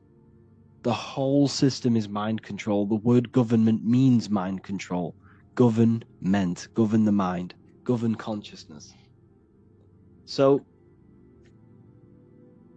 what you are seeing here is the same symbolism. This is the G. See the light rays coming off it? Because this is the light. This is the consciousness. This is the light. This is the you. This is the soul, the mind, consciousness, thoughts, emotions, memories, that's in consciousness. This is just an avatar. It's not him. This is the I am. This is God. There is a battle between God and the devil. See, the devil is the ego. The ego is the layer between you and God, your consciousness. The ego keeps you stuck. The ego wants the food, it wants the sex, it wants the money, it wants the fame, it wants the cool status. All of them things is keeping your consciousness, which is not physical, stuck in a physical way of thinking and in three-dimensional awareness. The whole system is designed to keep you stuck in three-dimensional awareness. They get you addicted to cigarettes, alcohol, TikTok, Instagram, YouTube, Netflix, working, bills, dogs, family. Everything they do and everything they teach you is to keep your mind externalized on external things. And this is why meditation is so important. Meditation is the only way to connect with the pure divine within yourself. The only way to connect with the pure consciousness, singular consciousness. When thoughts are not present and you're there in the moment with pure consciousness, with no thoughts, no beliefs, nothing, not even the language that your mind uses, you are pure consciousness, you are pure awareness, you are pure. That's the reason of meditation, to connect with yourself, the true self. And that's how to gain a connection with God. We're going to look at this. Look at the symbolism of the ancient Christians. This is in Rome. This painting's in Rome. It was painted in like the 1600s. It's the Kabbalah tree. But what you're seeing here is not God and Jesus. This is you, your body, and this is your consciousness. This is your mind. This is you up here, Kether. See, this is the Kether. This is Malkuth. This is, see, we will. I'll make a whole lecture on the Kabbalah and how you initiate yourself into the Kabbalah. If you really want to do right, so basically, what the Kabbalah is, it's the way to connect with the pure self. It's the way to the source. It's the way to God. So you are here. This is Malkuth. This is the physical plane. And you climb this tree through the 22 paths. There are 22 paths. One dath, which is here. It's a sphere. So this is the dath. It shouldn't be on there. This is the hidden sphere. And there are 10 spheres. So there are 10 spheres, one dath, and 22 pathways, which adds up to 33, of course. So this is why Jesus is crucified at 33, because Jesus being crucified at 33 represents the sacrificing of the body and raising yourself up to the consciousness. There are 33 vertebrae on your spine also. And where is the consciousness? Well, the radio receiver of the consciousness is in the brain. That's why you always see brain symbolism of God in the brain, Michelangelo, So the 5 wounds on the cross, what are the 5 wounds? The 5 senses it's the data of the 5 senses, because your body is technology. So the data of the 5 senses must be shut off, and you must crucify your body, which means shut off the 5 senses, crucify yourself, crucify all of the ego, crucify every desire, every lust, every negative emotion, every physical attachment you have, and crucify your body and your materialistic way of thinking and the ego and the 5 senses to the divine mind. That's the crucifixion of yourself that you must go through to reach the highest potential of yourself, to reach pure consciousness, to exit the simulation, to exit this physical plane. That is what the crucifixion is about. And this is the Kabbalah tree, because every religion, if you go to Albert, I don't know why it's not loading. There should be a picture of Albert Pike here, which is, okay. Albert Pike, the most well-known Freemason in the world, said in his book, Morals and Dogma, all religions has its roots in the teachings of the Kabbalah, because the Kabbalah tree is the way back to your source. You came from here, you came from Kether, you manifested down into Malkuth, which means kingdom, physical plane, and this is where you are now, and this is the path back to source. I will make a whole lecture on this. This is a very, very long lecture I need to make on this, so I can't go over the Kabbalah tree now. Do your own research on the Kabbalah. You don't need to join a lodge. You don't need to join a secret society to initiate yourself in this journey. But I'm warning you, if you initiate yourself into the Kabbalah tree, you're going to have very, very challenging ways. You're going to have very challenging things happening and occurring in your life, because it's the whole point of the Kabbalah tree is to rip apart your ego and destroy your old self to be born again to the pure consciousness, to reach your highest potential. Okay? So this is why you always see the Father, the Son, and the Holy Trinity. This is always the reason why Hinduism or Buddhism, there's always three gods. There's always a trio of gods. If you look at all the religions, there's always a trio. Not all of them, but a lot. There's three gods: the Father, the Son, the Holy Spirit. It's because it represents the three top spheres of the Kabbalah tree. See, he has a triangle here. This is you. This is your consciousness. See how he's an old man, symbolizing an eternal consciousness? You will never, ever die. This is your body. This is Malkuth. Okay? So, this is also hopscotch. Remember playing hopscotch as a child?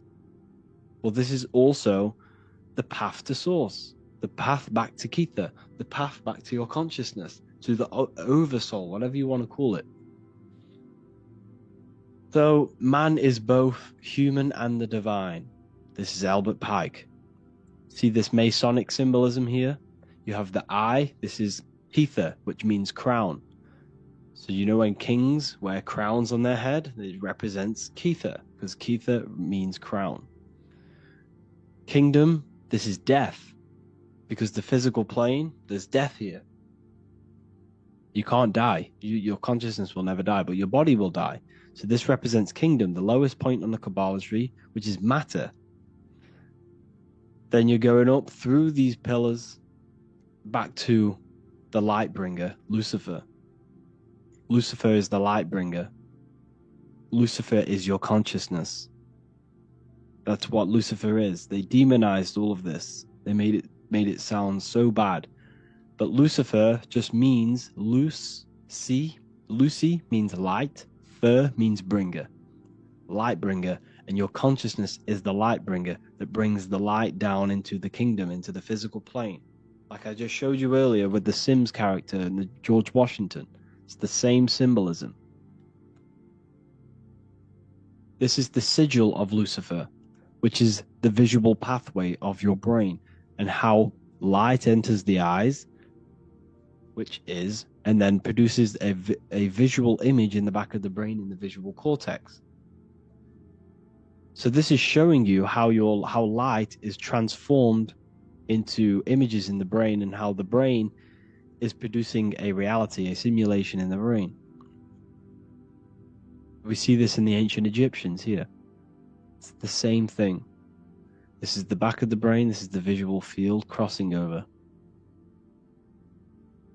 We see this here. Wow, this is just mind-blowing. Look, they tell you see, the Newtonian way, so the Newtonian science, right? Everything about science is all a lie. The whole thing is to program you and program your consciousness, program your mind to limit you. So they tell you that the Earth is a globe in the middle of space. Why? To keep you stuck in physicality. Everything they do is to keep you stuck in physicality. Everything they tell you is to keep your mind stuck in three-dimensional awareness, to keep it stuck to the technology of the body. Everything you've ever been taught is to keep you in three-dimensional awareness. It's not about money. They can print money out of thin air. It's not about money. It's not about anything about physical things. It's about trapping your mind in physicality. I don't know why they're doing it, but this is what they are doing. So they've put this purposely in the model of the heliocentric lie on purpose, because it symbolizes the visual field, which is a powerful symbol of how your brain produces a simulation. See? So this is what you are. You are a physical, etheric, astral, mental. This is your consciousness. So you're already out of body. You're not in the world. You're already outside of the body now. The reason you can't astral project is because you have so many limiting beliefs within your subconscious. And I did need to make a video on this. I have some people saying, I've tried the techniques and I still can't astral project. It's not an overnight process. It takes a very long time. It can take you years. You might never even do it. But the only way for you to astral project is for you to detach from every single belief you have and every single limiting belief you have. Because that fear you have, that emotion you have, that mental attachment to external things is keeping you stuck. You can't leave the body unless there is no thought, no emotion present. You must completely surrender yourself, which is the crucifixion. You must crucify yourself to be born again. In John 3:3 in the Bible, what does it say? You are born again. No, sorry. What does it say? It says, in order to see the kingdom of heaven, you must be born again. Where's the kingdom of heaven? It says that in Luke. The kingdom of heaven is within you. It says that in Luke 21:12, I'm pretty sure. The kingdom of heaven is within you, and you can only see the kingdom of heaven when you are born again. You must kill the ego. You must kill every material thing about yourself. If you truly want the path of enlightenment and you truly want to reach the divine, this is how you do it. You must sacrifice yourself. And now I'm not saying don't work on your life, don't work for greatness, don't work for wealth. I'm not saying that. I'm not saying sit around meditating all day either. I'm saying that yes, you work on your wealth, you work on your body, you become 1% better every single day, physically, mentally, spiritually, in every way possible. I'm saying you need to work on yourself. You need to go to the gym. You need to make as much money as possible and have the best life you could possibly have. But what I'm saying is that you need to work on your mind and make sure your mind is not too attached and entangled with physical things.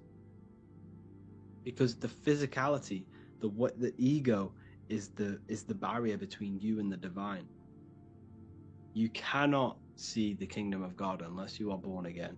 And you are born again by destroying the lower self, by completely mastering your mind, and by detaching from all external things. You can still love your family, but remove the attachment. Do not rely on anything or anyone for your happiness, for your peace. That is the most important thing, because that's where they get you. If you smoke, you have to stop smoking. You won't astral project. Some people can, but some people have a natural ability to do so. But if you have any addiction, you have to start getting rid of them one by one. Start with your phone. Start with TikTok. Instead of remove that, remove it for watching something else, reading a book. When you're in your car, stop listening to music. Put YouTube on. Listen to a lecture. Okay? You must remove all of these negative things in your mind. Everything is contributing towards your mental state and your consciousness. Everything you see, everything you hear, everything you do is all contributing to your mental state and your state of awareness and your consciousness. So the whole point of this lecture was to show you and to make sure that you understand that you are not the body, you are the consciousness. And in order to get out of body, in order to reach that higher state, you must crucify your old self. You must crucify everything. You see, death is a very powerful force. They teach you that death is bad. They teach you that sacrificing is bad.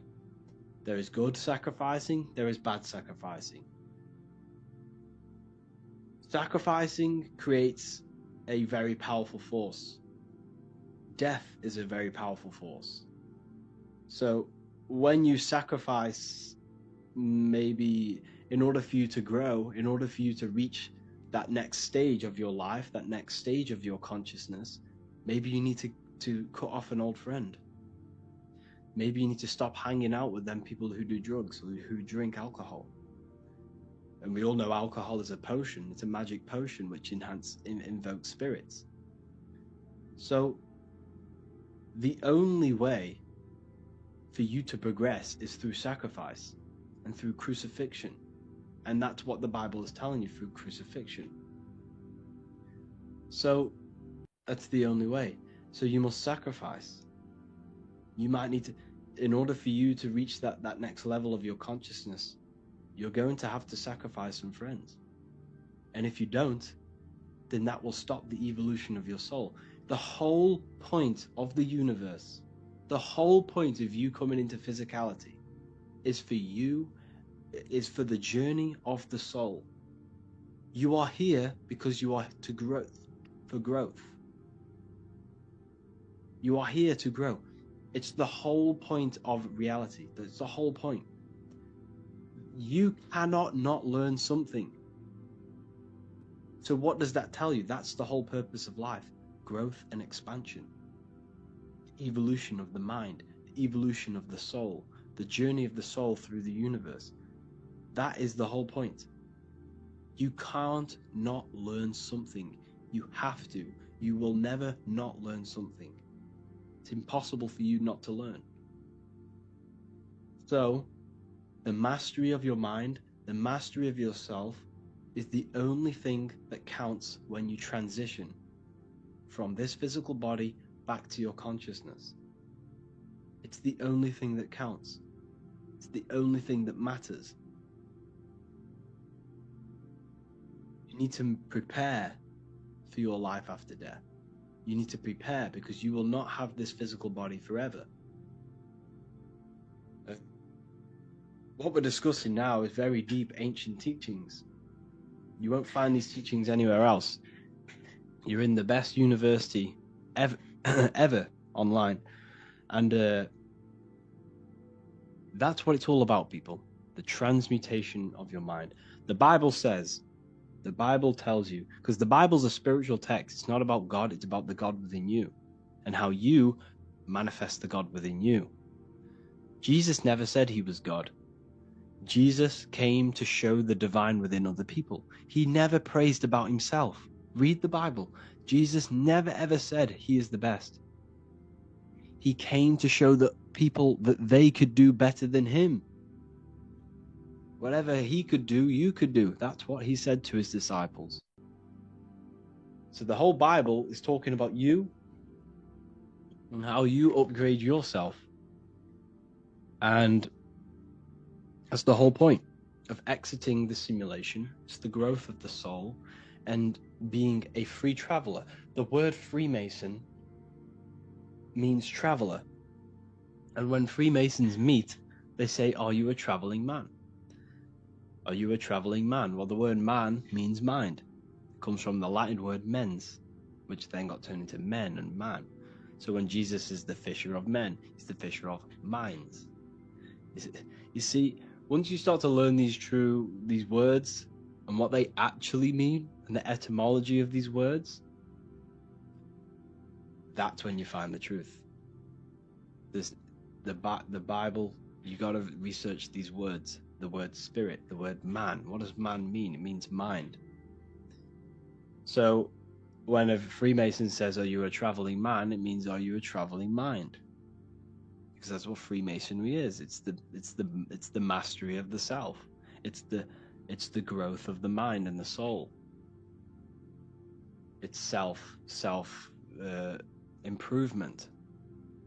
Yes, there are bad Freemasons. Yes, there are good Freemasons. Everything has light and dark, but evil's not evil. Evil is necessary for you to grow. In order for that tree to grow to heaven, its roots must extend to hell. In order for you to reach the higher state of consciousness, you must descend into physicality, into evil, for you to then ascend higher. It's the growth of the mind, the growth of the soul. I hope you enjoyed this lecture. Please comment whatever lectures you want to see next. I'll make one about the Kabbalah tree and how you can initiate yourself into the Kabbalah. But just know that is a very painful process. That you will go through some very traumatic events that will occur because each sphere is governed by a spirit which will test you, and you must be tested to reach back to Crown or Kether. So anyways, yeah, I'll make a next lecture on that. Thank you all for joining the university. I'll see you soon.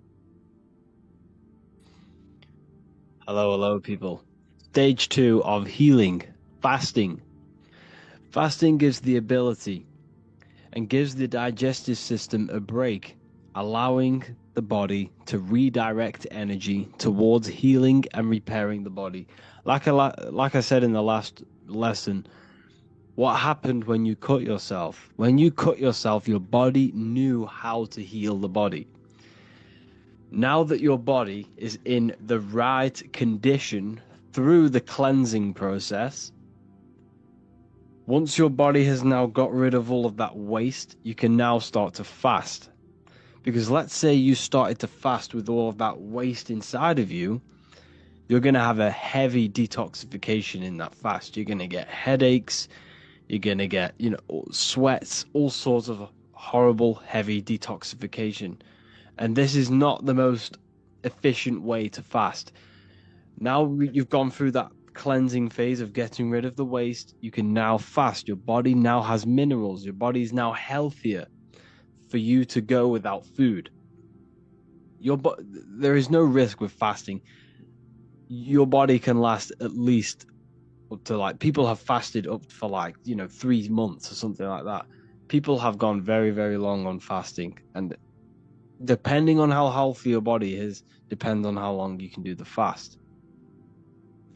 So studies suggest, your body produces stem cells once 2 days of fasting has gone. So what stem cells are, they are basically these cells which are generated in your body to then latch onto another cell or basically mimic another cell. It has the ability to mimic any cell it wants and become that cell. So basically these stem cells will go out to the body and produce cells that are needed to heal the body.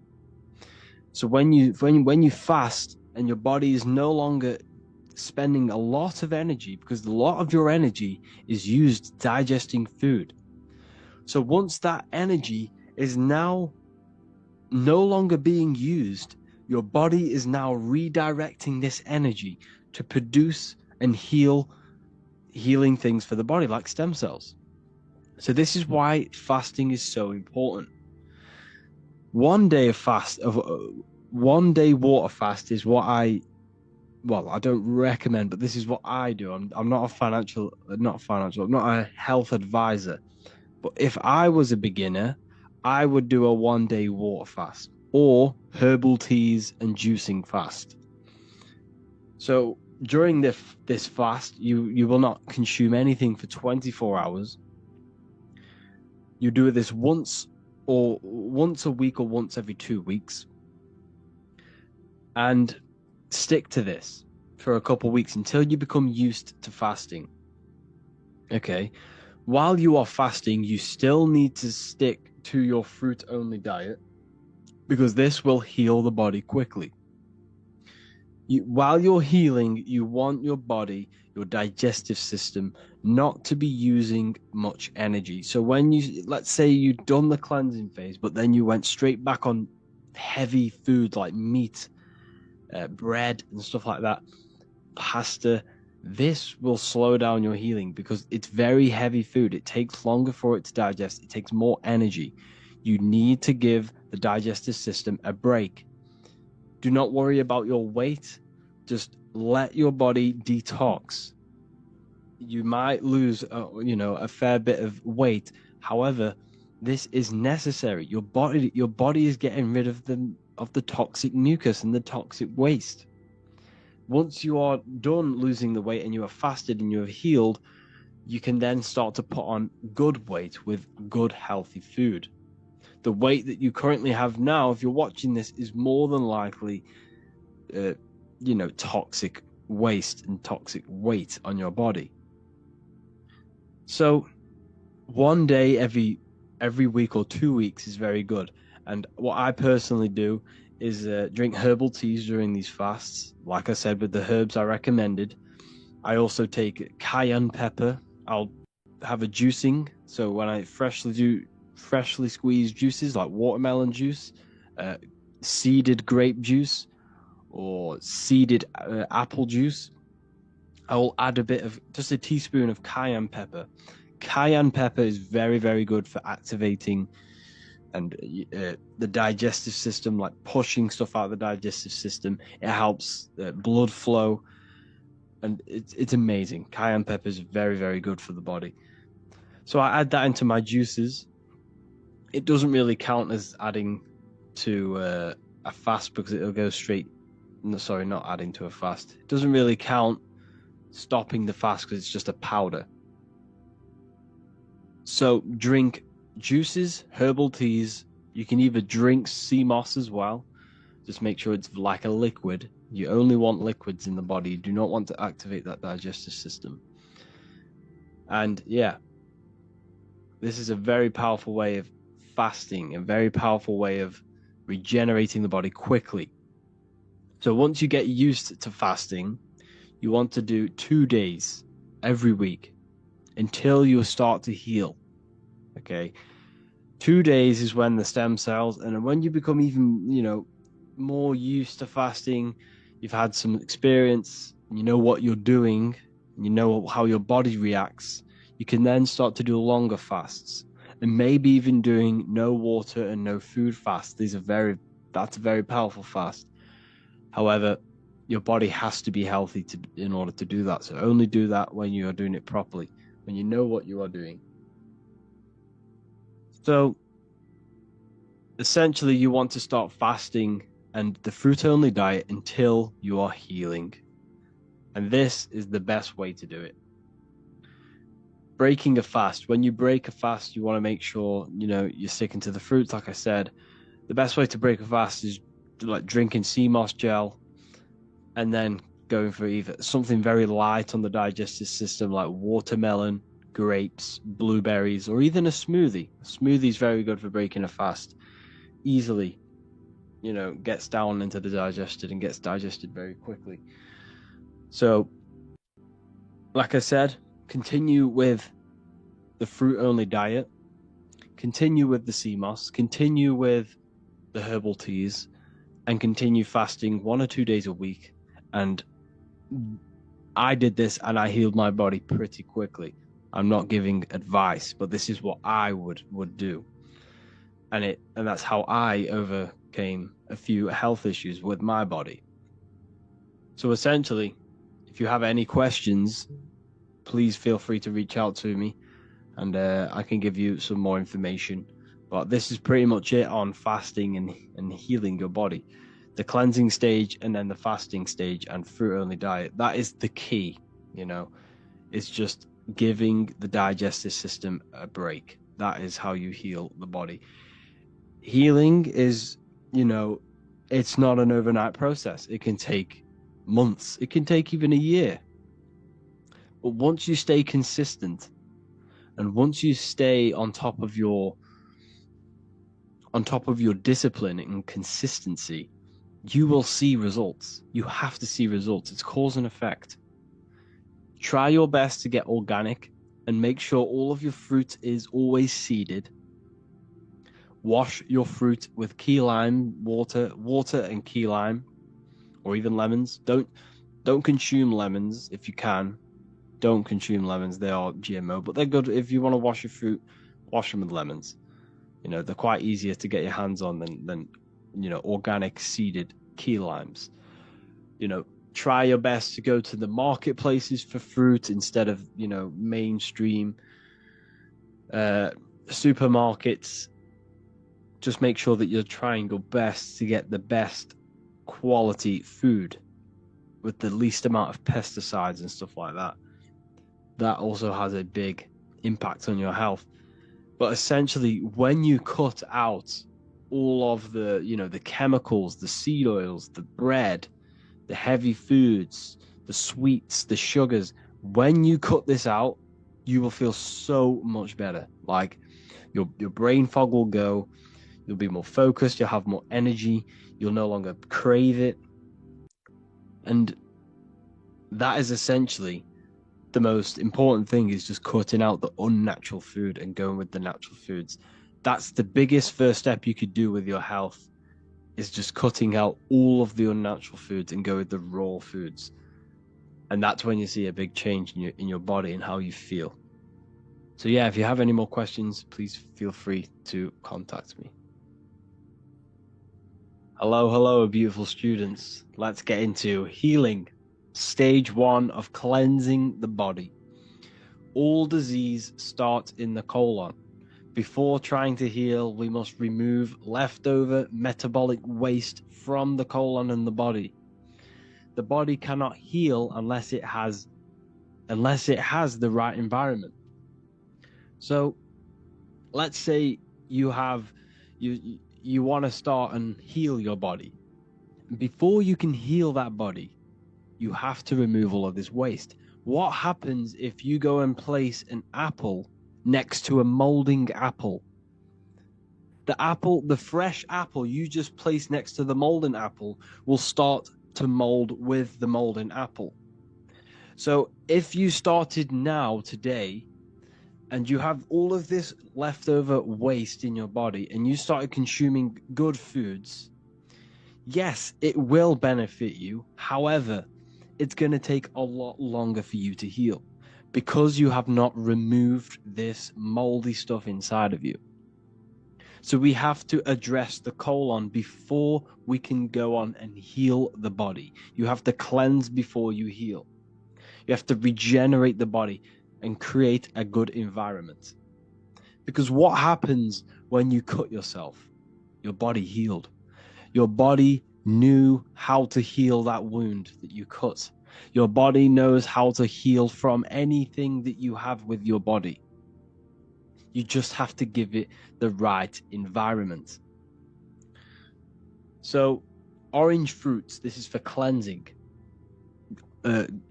Green fruits, this is for detoxification. Red fruits, this is for the blood. Even the strawberry looks like a heart.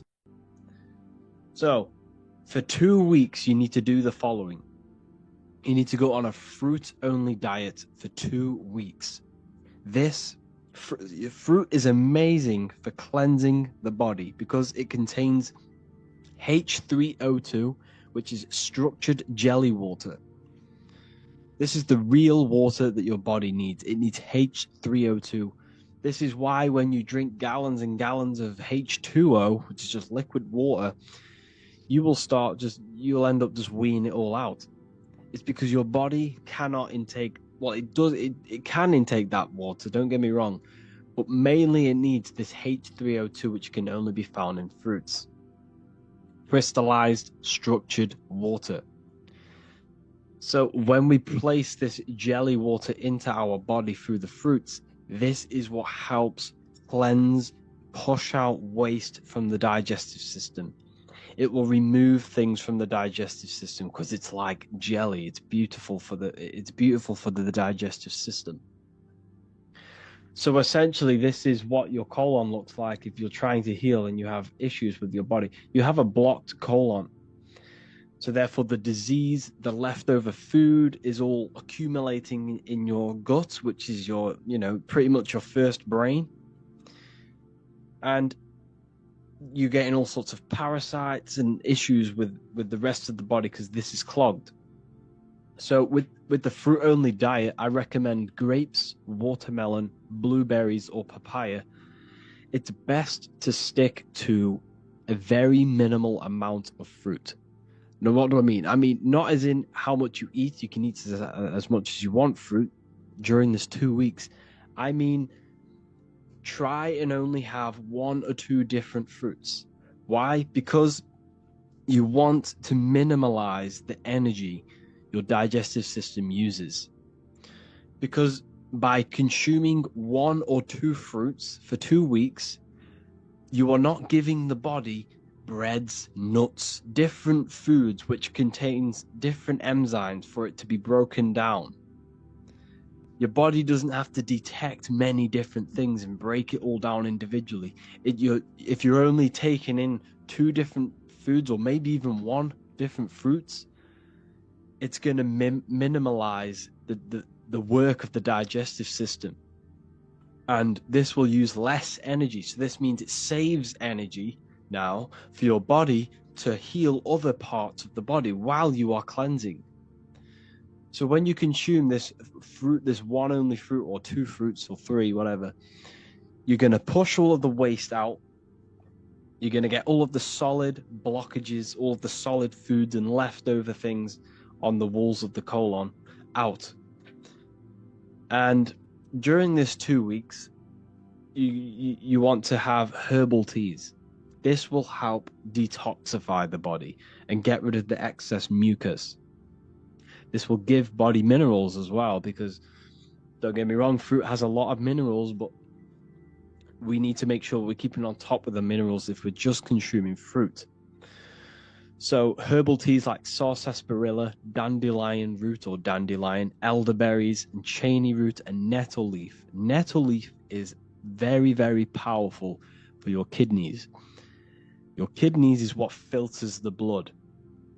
Okay, so when you take nettle leaf, you can have a teaspoon of these nettle seeds or nettle leaf nettle seeds, sorry. The nettle leaf is good, but use that in the teas. But if you're going to have teaspoons, have the nettle seed and just place it into a drink and drink it or whatever. Nettle seed is very good for helping and strengthening the kidneys, which helps detoxify the blood. It filters the blood properly, and which will then filter the oxygen to the brain and the oxygen to the rest of the body. So nettle leaf is very good. But you can get them all and mix them all. You can get sarsaparilla, dandelion, elderberry, and cheney root, and literally mix them all into 1 tea. And this will be very powerful. You also want to, if you can, get your hands on some organic sea moss. Sea moss will give you, 92 of the minerals that your body is made out of.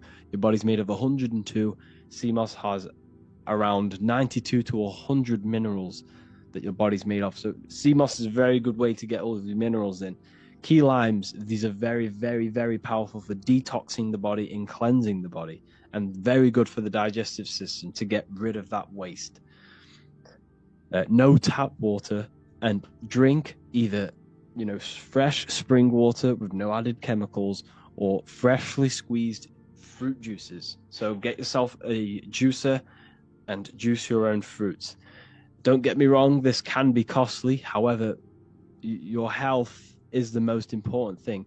You could have you could have trillions of pounds, but if you don't have your health, how are you going to spend and enjoy that money?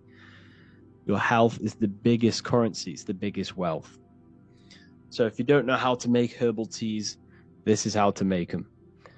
Like I said before, I recommend nettle seed, sarsaparilla, dandelion, and cheney root. Dandelion's very good for the heart. Sarsaparilla has very high in iron. Nettle seed, very good for the kidneys.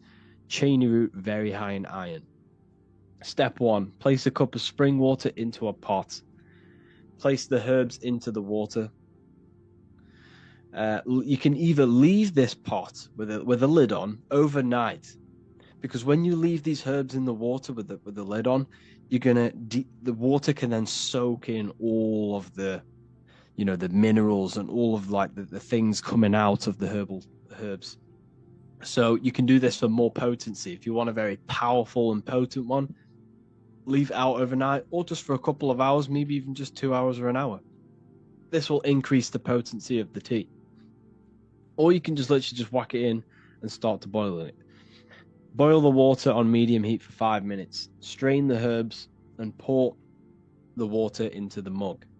You can then add sea moss gel into your herbal tea, key limes or cayenne pepper or soursop leaf powder or any sorts of nice powders and natural powders. Place that into your tea as well. This is all going to contribute towards helping the body heal. So, once you do this for 2 weeks, what do you expect? How do you know if it's a successful cleanse? First of all, you're going to get very, very clear skin. If you've stuck to the fruit only diet and taken all these herbs and the sea moss, your skin will clear up in a matter of a week and you'll have beautiful glowing skin.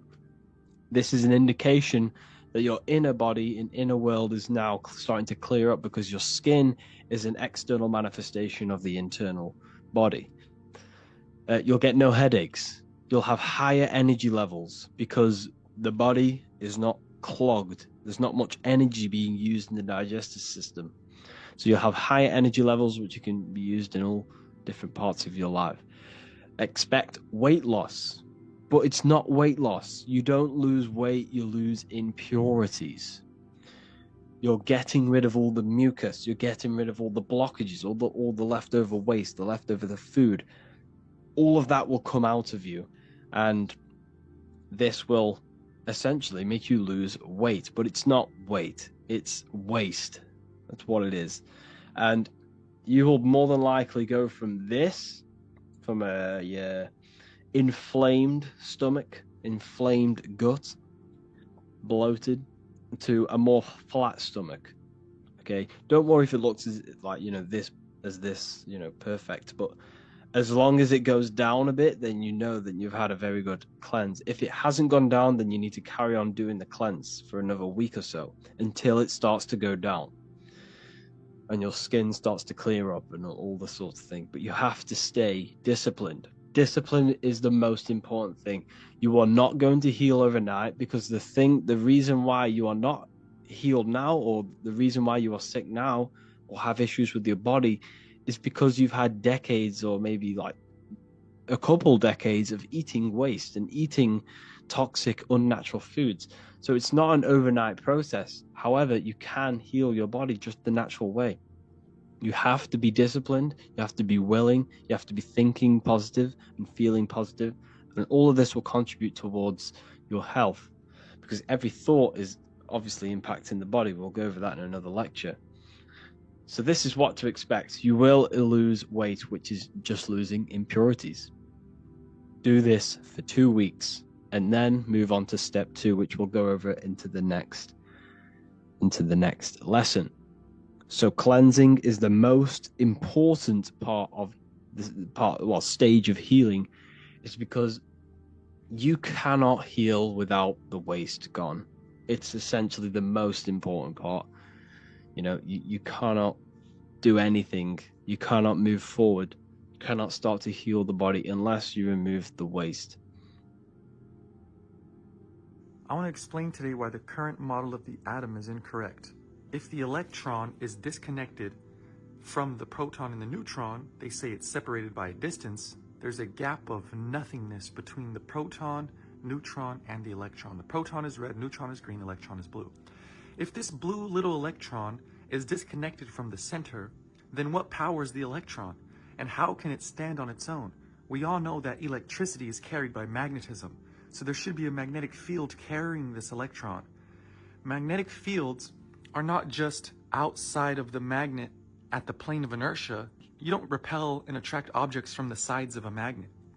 You repel objects from the top and bottom of the magnet, and you can even attract them into the sides.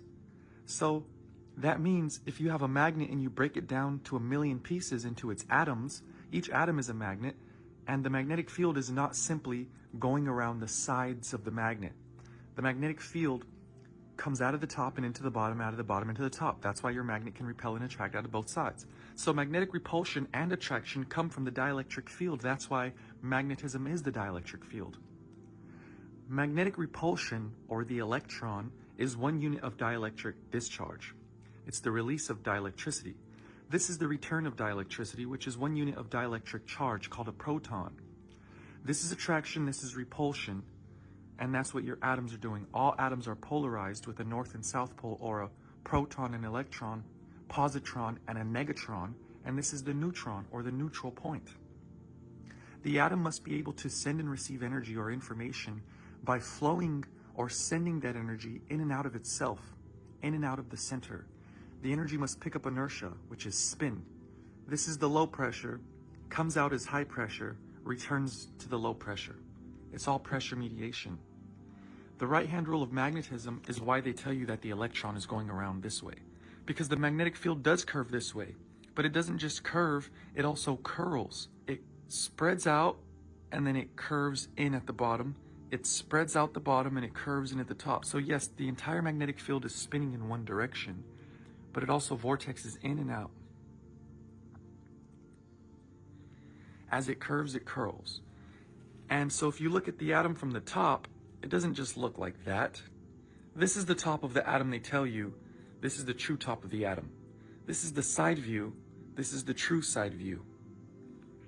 If you look at a magnetic field from the top, there's a center point where it's black.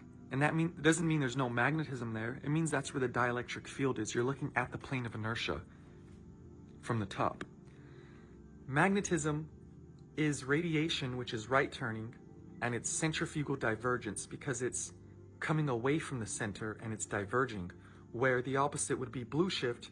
It's left turning if you look at the atom from the bottom, and it's gravitation because it's going towards the center. That's called centripetal convergence. It is converging towards the center. These are the counter-rotating fields of magnetism. The atom is a compound of magnetism and dielectricity collectively. It's low energy cyclic circuits, okay? So the atom is not just a proton and an electron. They don't even tell you what a neutron is. Current science doesn't tell you what a neutron is. How can you have negative charge, positive charge, and no charge? What is this no charge? The no charge is the unmanifest dielectric field, or ether, 0-point energy. They're not telling you this.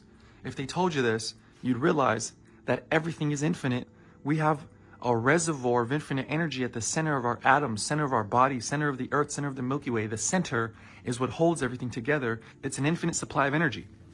The infinity logo can only exist in a torus geometry, which is what your atoms, your magnetic field around your body looks like. It's what the Milky Way galaxy looks like. It's what the whole universe is.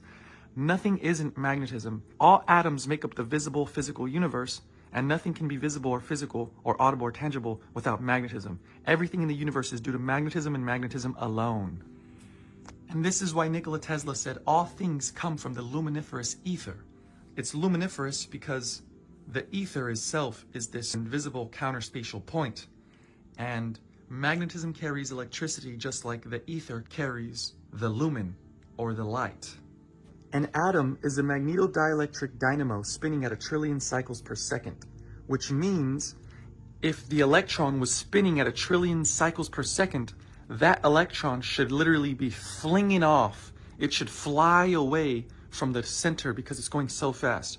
All electricity is carried by magnetism. So the reason the electron doesn't fly off through the centrifugal force going 1 trillion cycles per second is because the electron is not a particle. It's a whirlpool of energy that is stuck to the center like a dog on a leash. It's called the invisible umbilical cord of magnetism. All electricity is carried by the invisible umbilical cord of magnetism. Magnetism is the mother, electricity is the son. Okay, you guys, so this is Magnetism 101. Ken Wheeler says there is no north or south pole. There's just the inverse of counterspace. So what does that mean?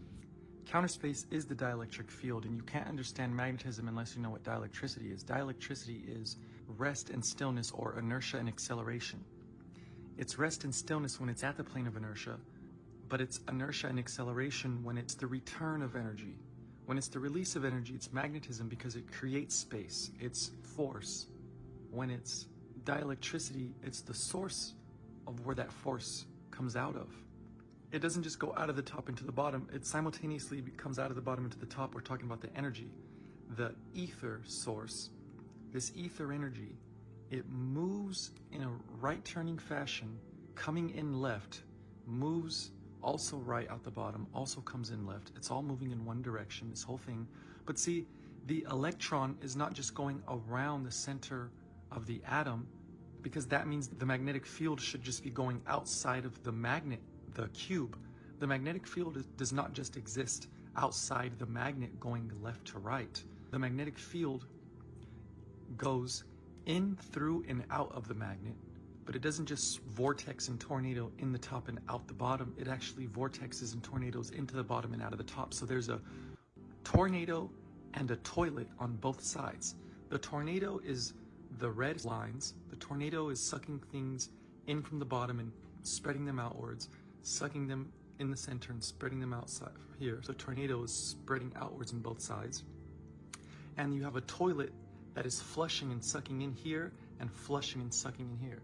So you have two tornadoes and two toilets, as I like to say, as an analogy. So the source would be the plane of inertia. It's the non-Cartesian nexus, which means the non-physical point where everything that is physical comes from and returns to. Think about the center of a black hole. So we are told that the center of the Milky Way, the black hole, is constantly sucking all things to the center. One day, our solar system, along with Earth, will get sucked into the center. Well, the Milky Way's galactic core, the black hole, is not just sucking things in, it's also producing millions of tons of hydrogen. It's shooting something called the astrophysical jet stream both out of the north and south pole of that galactic disk called the Milky Way galaxy. So at the center of the Milky Way, there's a black hole. It's producing, meaning it's shooting out millions of tons of hydrogen out the top and bottom, and that energy goes back to the center to get sucked back in. It's recycling. It's called the generation and regeneration of matter. It's basically the snake eating its tail. It's coming out,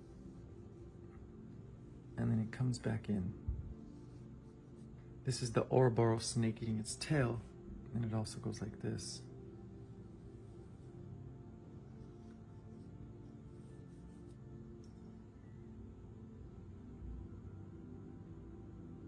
How your atoms work, there is no electron going around. The electron is just one unit of discharge. You just have repelling and attracting, which is output, and input, which is the release and return of ether energy or source. So you have force, source, and form.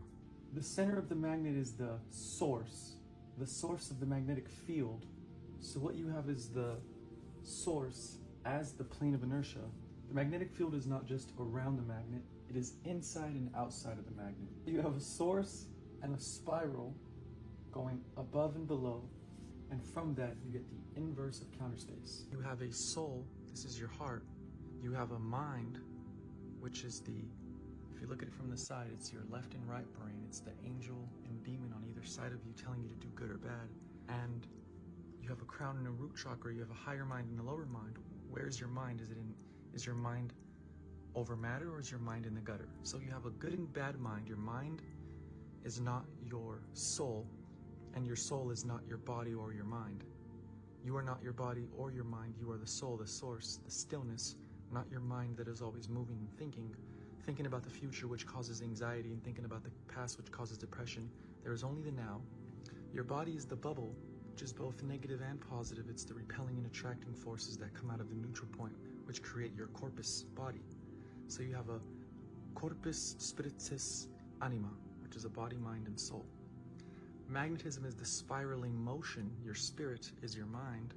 Your soul is the source, the anima, which animates the spirit. It's the power behind the mind. And the bubble, the body, is the corpus. It is the repelling and attracting, the radiative and gravitative forces combined to create the perpetual motion of the magnetic field. Magnetism creates magnitude. What does this mean? The magnetic field, the repelling force of a magnet, is a dimensional force. That force creates dimension, creates space, the illusion, the appearance of space, the feeling of space. So the center is no thing, and from this center, magnetism extrapolates itself into and as the toroid. Ken Wheeler says duality is just the inverse of counter space, which is the plane of inertia. And from that, you get magnetism going above and below the two mid pressures or the two high pressures. Santos says the M is for man and the W is for woman. But man and woman, the two genders, come from the genderless source center that we come from. This is the unmanifest, and man and woman are the manifestation of the unmanifest. In other words, you have the conscious and the subconscious, and this is the unconscious. That source center that is no thing. These are two things, and this is no thing, but it's not nothing, because there's never nothing, there's always something. And this nothing is everything. These are something. So mag means to move.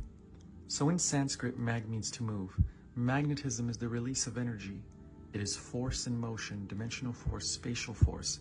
It's the radiative force, aka magnetic repulsion. There is no magnetic attraction. That's called dielectric acceleration. It's the return of energy. The plane of inertia is rest and stillness of energy. It's ether at its primordial state. Magnetism has a source center. It has a force field going in and around it. Two mid pressures and two high pressures, which creates the body. That high pressure must go back in. Magnetism is the creator of space, while the dielectric field is the eraser of space. The dielectric field is the lowest pressure zone, and magnetism is high pressure, so the disturbance of magnetism creates the torus field, while the pulse or the suction of the dielectric field, the inertia of dielectricity, wants to erase that. This inertia wants to bring that moving energy to rest. So that moving energy would be called output or discharge. J.J. Thomson, the discoverer of the concept of the electron, said that electrons are not particles, they're just one unit of dielectric discharge. They're just pulses of energy called 1 unit of dielectric discharge, an electron, where a proton would be 1 unit of dielectric charge. So the electron is output, the proton is input. So you have neutral, negative, and positive. The negative particle would be called a negatron or an electron, and the positive particle would be called a positron or a proton. Proton is charge, electron is discharge. Input, output, black hole, and white hole. Everything is a black hole and a white hole. Even the sun doesn't just radiate, it is pulsing, it is a torus field. Santos says they call the sun Apollo because it is an apple. It is releasing outwards and inwards as everything does. All is atum, and the sun used to be called Aten, and Aten was an atom. So up and down and all around, the sine wave isn't just up and down, it is actually helical. It's actually three-dimensional.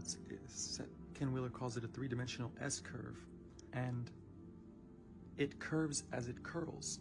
Curving inwards, in and out, it's also curling. So it curves as it curls, thank you Nassim Haramein, and this is called the right-hand rule of magnetism. Everything is turning right, even the mid-pressures. Those mid-pressures they stay above or below the plane of inertia, where the high pressure goes all the way around. Whatever way the magnetic field goes, whatever way your thumb is pointing would be the North Pole. And there is no North Pole. There's just the inverse of counter space. Everything is turning in one direction. What is an atom? It's a magnetodielectric dynamo spinning at 1 trillion cycles per second. Compound magnetism and dielectricity, low energy cyclic circuits. Magnetism is the release of energy, the radiative force, aka magnetic repulsion. Dielectric acceleration is the return of energy, aka magnetic attraction, and the plane of inertia is rest and stillness of energy, aka ether at its primordial state. If the electron is output, we call that 1 unit of dielectric discharge or radiation. And if the proton is input, we call that charge. So this is basically radiation and gravitation, which together create the hybridization of electrification. So electricity is positive and negative. It's the sine wave. It's spring, summer, fall, winter. Neutral, positive, neutral, negative.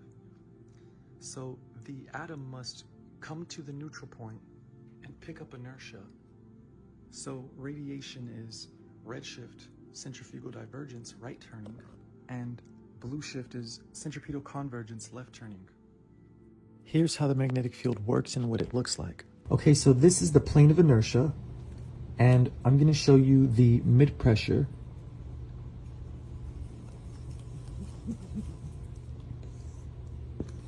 This is called centrifugal divergence, right turning and diverging out from a center point. Right turning from the top and bottom. So there is the magnetic field. Here's the M for magnetism, which creates magnitude.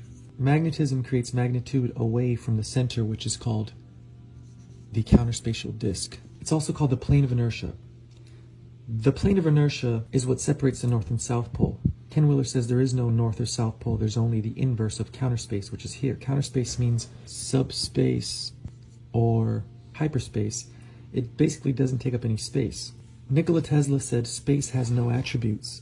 This would be called space or spatial force. Therefore, this here is a force vector. This is a force vector. The word mag means to move, therefore magnetism is force and motion. The dielectric field is, the plane of inertia is inertia and acceleration, also rest and stillness. So you have the torus field, which is a donut. These are just the two mid-pressures. North mid-pressure here, south mid-pressure here, and you also have a high pressure,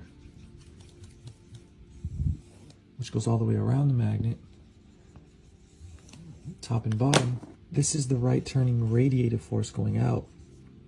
When it comes in, it's actually the hyperbola. And so you have the opposite of this.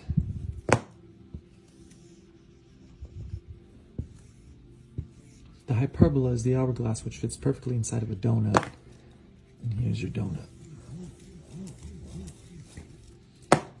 So the only reason things actually exist in the universe is because of magnetism's ability to overthrow the dielectric field. The dielectric field wants to keep things still and non-moving. The magnetic field wants to move. So therefore, the unmanifest becomes manifest through magnetism, the torus field, and phi. Everything that is physical comes from the phi cycle. Energy can never be created or destroyed, only transformed, and everything is always hot or cold. Everything is either up or down, boy or girl, masculine, feminine, black or white. And it's due to the masculine and feminine principles of radiation and gravitation, or positive and negative, or the release and return of energy, magnetism and dielectricity, the Tor and the Bull, the creator and eraser of space. The eraser would be called the ether or the ether. Magnetism is the creator of space, dielectricity is the eraser of space. It's the ether. You have the ether at rest and the ether in motion, and the ether is the eater.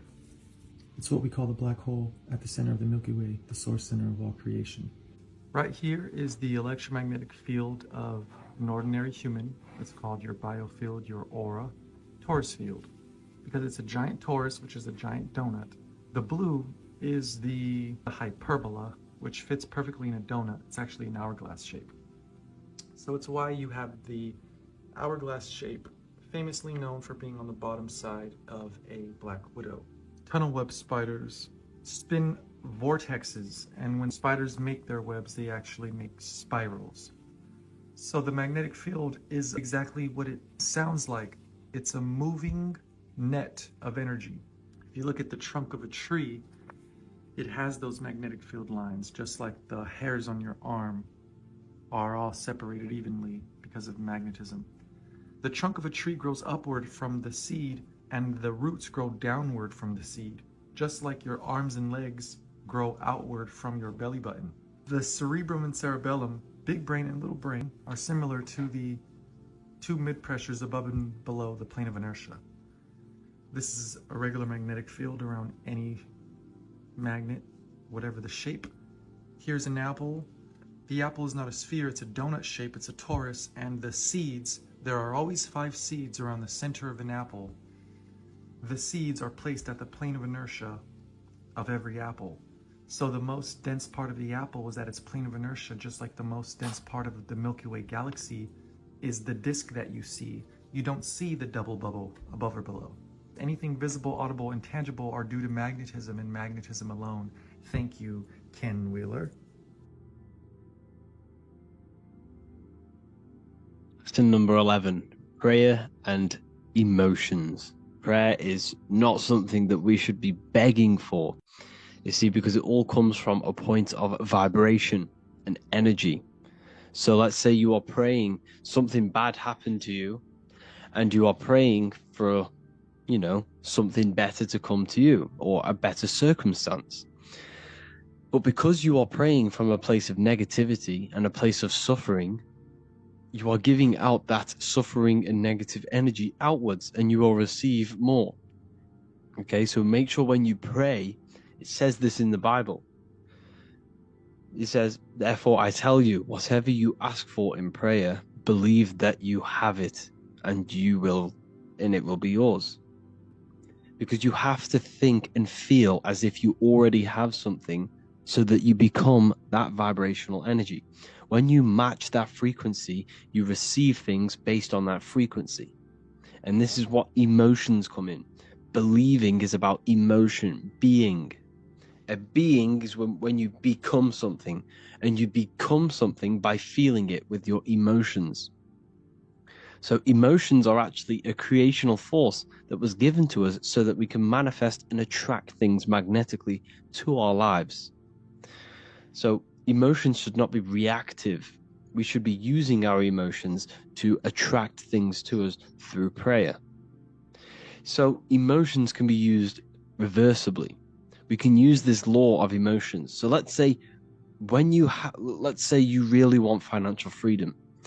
When you have that money, it gives you the emotion of feeling free. And you can reverse this. Okay? Even if you don't have the money, you can feel that emotion, which will still attract the money. Because you are being that emotion, you are becoming that vibration. And this will impress your subconscious mind. As we talked about in reprogramming the subconscious mind, it gets impressed by emotion. Emotion is what impresses the mind and creates these mental programs, which then create our daily basis behavior.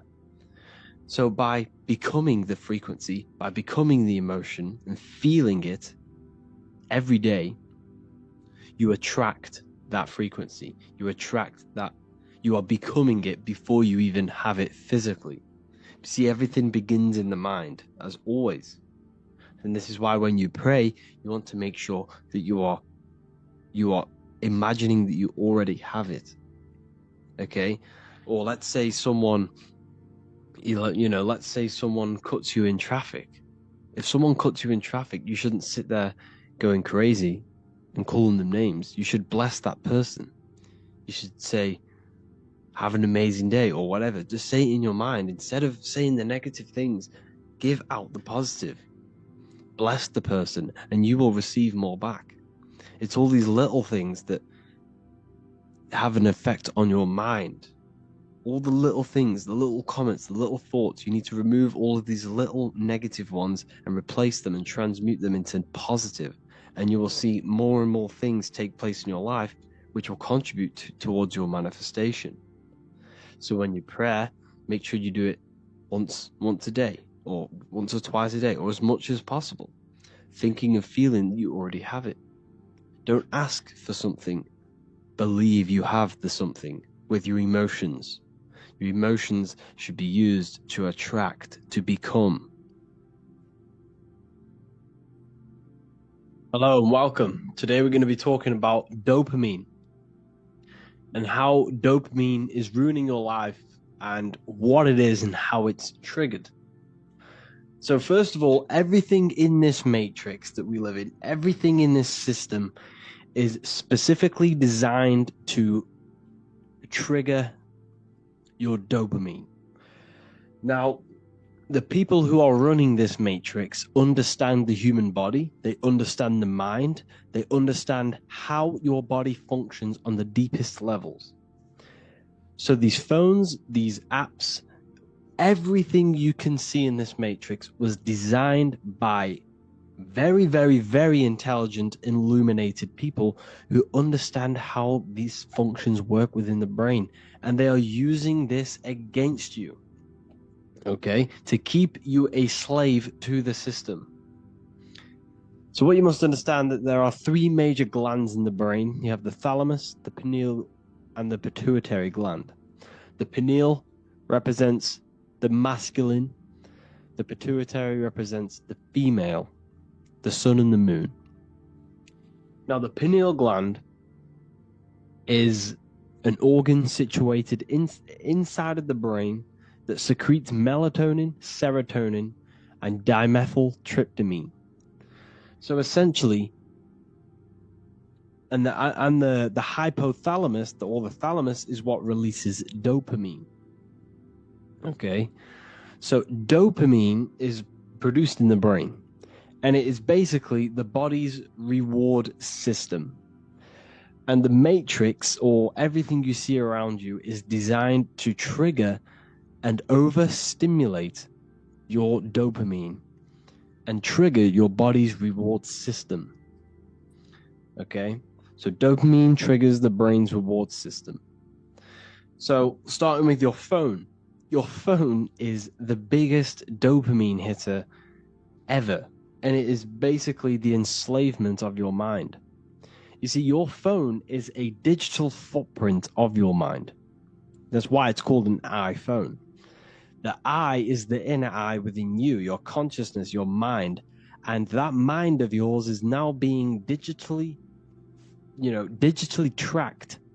Of every thought you think, you're manifesting into that phone, okay? And it's tracking your mind. And this is how AI has been created. They did not create AI. AI is an artificial intelligence created by us because we have fed our minds into these digital phones, which has recorded how our minds work, which has then they have put together to create algorithms to create an artificial consciousness, which is AI. Anyways, that's another video that we can go into. Your phone is destroying you. It's actually destroying your mental health. So you have notifications, all of the apps, all of the notifications, there's so much going on. There's so many bright colors on the screen. The brightness is very high. There's blue light coming off it. You have thousands of different apps, thousands of different notifications coming through. All of these notifications are making you feel on a subconscious level that you are needed. Okay, and it releases dopamine within your brain. That's why these phones are so addictive, because they are triggering your brain's reward system, and your body thinks that you are doing something good. And this dopamine within you it makes you feel really good. Okay, likes on your posts, on your Instagram posts, every time you get a like, every time you like a post, every time you hear music, is releasing dopamine within your brain. Information, so every reel that you are scrolling is releasing dopamine, and this is why a lot of people are getting depressed. It's because their dopamine is so high that when they get off their phone, they can't enjoy their life, because their phone is giving them rewards of doing nothing. Of sitting there on your phone is giving your brain rewards, and it's tricking your body and mind that you are doing something good. Okay? Talking about your dreams. So let's say you want to become a millionaire, and I go to my friends and go and tell them all, oh, I'm going to do this, I'm going to do that, and I'm doing this and I'm doing that to become a millionaire. That actually releases dopamine in your brain when you're telling people this. This is why you feel so good when you're talking about yourself. Try and always put the focus on other people. That's another social tip, actually. When you are talking to people, the secret to communication is to get them talk about themselves because it releases dopamine in their brain. And this way, by getting people to talk about themselves, it's a great way to open up with people and gain connections and gain great communication skills. Because people have never-ending words talking about themselves. So never talk about your dreams to people. Never talk about what you're going to do or what you want to do, because this will release dopamine in your brain telling you that you have already achieved this goal when you haven't even got it. So what it's actually doing, it's tricking your brain thinking that you've already got the dream, the £1 million, and you're less likely to go and get it after that because your brain already thinks it's got it. And your subconscious mind takes every word you think, every word you say, literally. It takes everything you say like as truth. Okay? It's very important so that you don't, talk about your dreams to people. Sugar is a drug. Did you know if sugar was illegal, it'd be a Class A drug? It would be a Class A drug. It's so addictive. It activates the brain's reward system, dopamine. That's why it's so addictive. Because every time you eat this poison, it is fruit sugar is not poison. That's very good. It has fructose, and your body runs off the energy of fructose. However, this sugar, this artificial sugar, is destroying you because it's making you feel like you're doing something good. And that's why it feels so amazing. That's why it's so addictive. That's why sweets and chocolate are so addictive, because there's so much sugar in this stuff. It's activating the brain's reward system. It's making you become addicted. Masturbation is the worst one ever. So look at the matrix from my point of view now. You have sugar in every piece of food. You have free websites for porn to see any woman or male that you want to see. You could see the most, stunning girl on there. At the click of your fingers, you can get that free. Okay?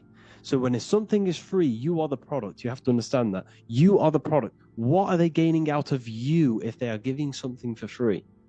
First of all, they're gaining your information, your IP address and stuff like that, and they're getting you weak. Because releasing dopamine, orgasms are the best feeling a human can feel, or any living being can feel. An orgasm is the best feel. There's nothing that can top an orgasm unless you're taking synthetic drugs like heroin or something like that. But orgasms are the best natural way to get the most amount of dopamine in your brain, in your body. That's why it feels so good when you orgasm. So if you are doing this on a daily basis, it releases so much dopamine in your brain, like so much. How can you enjoy little things in life? This is why a lot of people are so careless, because they're scrolling their minds away silly on their phone, which is releasing dopamine. Then they go and eat some sugar, which is more dopamine. Then at nighttime, they're logging onto porn and getting a load of more dopamine. You see, everything is triggering the brain's reward system in this matrix, and it's keeping you lazy. It keeps you lazy. When your bodies feel like it's doing something good, but the eating and masturbation, it's destroying your motivation. You can't function in a world. You can't do it. Okay? How can you enjoy life and little things? Like, I don't know, an example. For example, just in nature. If you're walking through the woods, how are you going to enjoy that when at the tip of your fingers, you're going to go home and destroy yourself silly on these dirty websites, getting the most amount of dopamine ever? This is why it's so sacred. We should not be releasing. You should never be releasing unless you're creating a baby. And that is that simple. And to anyone who says that is unhealthy, they are wrong. You should not release. That fluid inside of you can create a whole other human being. Think of how powerful that is. That little fluid of that inside of you carries every single mineral, every single vitamin to create a whole new human being. and you are just going to go waste it. And that's why it feels so good when you get rid of it, but it's actually killing a part of you every time you get rid of it. Because when that when that fluid is inside of you, instead of wasting it outside of you, that sacred body's fluid is actually vitalizing all of your cells and nourishing your body. Okay, so you have to get into retention. It's the best way you can gain power and gain confidence and gain your life spark again. Because it's killing you, people. It's killing you, people. Everything, like I said, everything in this matrix is designed for dopamine. It's all triggering the brain's reward system, so it keeps you lazy and on your ass scrolling on your phone. So we'd have to do dopamine detoxes, a phone detox, caffeine detox. Caffeine releases dopamine in the brain. Another one, everyone drinks caffeine. So they wake up, they drink caffeine, dopamine. Then they have sugar in there, which is more dopamine. Then they scroll on their phone, which is more dopamine. They watch the TV, it's more dopamine. Everything's dopamine. And I mean everything in this matrix. You can't enjoy the little things. Okay? Exercise. So instead of doing these things, instead of, having all this dopamine, you need to go on a detox. Okay, you want to exercise. This is natural dopamine. You want to activate the brain's reward system when you have earned it by running or, not eating all day, then eating at the end of the day. This is natural dopamine. If you're eating all day, then you have no drive. You have no motivation. This is why I keep myself hungry whilst I work through the day, because it gives me that drive. Okay, meditate. Drink natural water. Goal setting, this is the most important. It gives you drive. It helps you gain focus. It gives you that straight path when you are getting rid of this dopamine.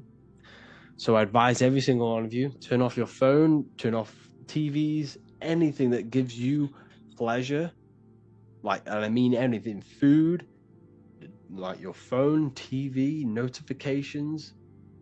What else have we got? Gaming. Get rid of it all. Music is another one that gives you dopamine. Talking about your goals, get rid of all of this. Do a dopamine detox. This will definitely help you in your life, help you gain mental clarity. It will give you a perspective that you've probably never seen before, and yourself that you've probably never seen before. And it's another way to grow and elevate your mind and grow in life. Witchcraft and magic. So today we're going to be talking about this and discussing a few things on how magic works, what it is, and how it's not what you truly think it is. So all of these films they showed you in the past, like Harry Potter and all of these other things, they are to fantasize this thing, to cover it up, to make it look like a myth. That's why it's called Hollywood. So all of these films are mainly produced in Hollywood, which is from the holly wood, the holly tree, which is the holy tree. Because the ancient druids used to take this wood and make magic wands out of this wood and cast spells with this wood. Because each wood has specific virtues and specific things energetically. For example, you can use different herbs to treat different illnesses because they all hold different mineral content and different energetic principles. So all of these different woods and these different materials the ancients used, they understood their virtues. So the ancients would use holly wood or the holy wood because this was the most powerful wood to use to make a wand out of. And this is ancient druidic magic. Now, Hollywood is what casts spells into the minds of the masses. Through these films are hidden messages. And what these films actually do is that they sync the minds of the masses. All of our minds are watching this singular film, which is syncing our brains, syncing our minds, syncing our perception. All of us are thinking the same thing when we're watching these films, and they're putting all of these subconscious programs into the people who watch these films. So it's a hive mind. They're trying to make a hive mind. Now, here you see Jesus with a wand, Jesus with a wand. You can look into this yourself. You type in pictures of Jesus with a wand or Moses with a wand. They always hold wands because these people were magicians. If they existed, they were magicians. The ancients were obsessed with these magical arts, these energy arts, and using energy to manipulate it for gain. So when holding a wand, what you're actually doing is you're using the body's energy because your body is emitting countless amounts of energy. You are a light energetic being, and you have these meridians in your body which electrical energy flows through these meridian lines. This is why we wear certain copper bracelets. You know, if you look back at the ancients, they were kitted out in silver, copper, gold. They always wore these electrically conducting materials, as well with crystals. Crystals were used to enhance different body parts. If you wanted, you wanted to hear better, you'd place a crystal and a metal in the piercing of your ear. This is why they used this, because they understood the principles of these things. Because everything you see physically has an energetic body behind it, which enhances things. High frequency, high energy is what enhances things. So by wearing these materials, on your fingers, on your wrists, you're enhancing the flow of electrical energy throughout the body. You can do this if you want to heal your body. Let's say you got arthritis in your wrist and you wear a copper bracelet. This will help bring energy. It will help raise the frequency of this specific area of the body, which will, help heal this area of the body quicker. It's all about energy, because energy becomes before matter. Matter is a result of energy. So therefore, when you raise the frequency of things and give it high energy, it affects matter. So this is why the ancients, were obsessed with crystals, and all of this falls under magic because it's using natural things, using natural resources for energetic properties and principles. And it also amplifies your electromagnetic aura. You see, when you raise your frequency, people, when you raise your frequency, your brain is producing a higher frequency. It can work on a higher capacity. Therefore, you can process more information. It works more efficiently. You become enlightened. And when you're raising your frequency and your electromagnetic field is high energy, it's very healing. It heals your body. It heals other people around you. This is why some people can walk in a room and everyone stares at him, because his field is so powerful, so high frequency. And this field is highly influenced by the internal state of an individual. If your mind is in a negative space, then this will reflect in your spirit, which is your electromagnetic energy. So emotions are magnetic. You are magnetic. You attract whatever you feel like, whatever your mental space is. So it's important to master the mind and master the emotions for this reason, because this is when you become a walking magnet, a walking light being. Now, Happy Birthday is a form of a magic spell. It's a spell to make you age quicker. Now, if you've watched the Subconscious Mind, the Manifestation Mastery, if you're in the university, you've probably watched it, and you know about the subconscious mind, then this is where it kind of gets a bit crazy, because a lot of magic is all to do with the subconscious mind and how it reprograms and creates reality. Because essentially everything begins in the subconscious before it actually materializes into a real reality. Now, what you do on your birthday is, what are you doing? You're doing magic. You're doing witchcraft. Because what you do, you turn off the lights. You dim down the lights, you get a candle, you light the candle, and then people chant, your family, your friends, they start chanting happy birthday. And then you make a wish, which is a mental directed thought, and blow out a candle. It's witchcraft. This is all forms of witchcraft. Now, I'm not saying this is evil, because witchcraft can be used for good and bad, not just for the bad. People always think that witchcraft is purely bad because they've been indoctrinated by the church. The church has made these things seem evil because they don't want us delving into these powerful ways of manipulating reality, manipulating natural energy. So when you are wishing, that is a form of mental directed energy, which is magic. All of this is magic. You've been doing magic your whole life. Now, when you make the wish, you don't tell anyone, which is another occult virtue. You shouldn't be telling people things that you want to create into manifestation, into a reality, because people can direct negative mental energy towards this and slow this manifestation down. Because also, when you release, right, when you release what you want to do, when you talk about your goals to others, this releases dopamine in your brain. And your brain is now thinking that you've already achieved it just because you've talked about it, which is then keeping you less motivated to actually achieve this goal. So this is why you feel so good when you talk about, your goals to people, because it releases dopamine in your brain. But anyways, so what this is doing is, happy birthday. It's making you age quicker. You see, the body follows the mind. The mind is the powerful tool. The mind is Jesus and his 12 disciples, the 12 cranial nerves in your brain. There's always the one around the 12. So the mind controls the body, and every thought you see, your thoughts are present in your body. Your body is a reflection of your thoughts. If you are very unhealthy, this means you have thoughts of eating junk food, and it is now reflecting in your body. You see, you can tell the way you can kind of get a glimpse of someone's inner world by looking at them, because they are a reflection of their own internal state. If someone is very strong, muscular, ripped, you can see this person. You can see this person's mental energy manifested in his muscles. You see the discipline. So your body's a reflection of the mind.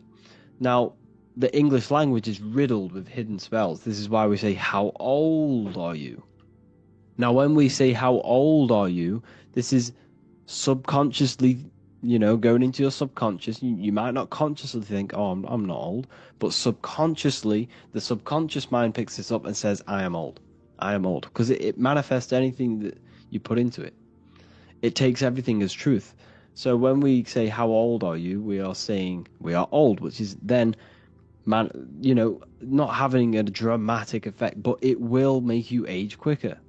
These little things all add up. You see, the subconscious is like a garden, and every thought and word and emotion is a seed which grows in the mind of the subconscious, which will then blossom into a material reality, into a fruit. You shall know them by their fruits.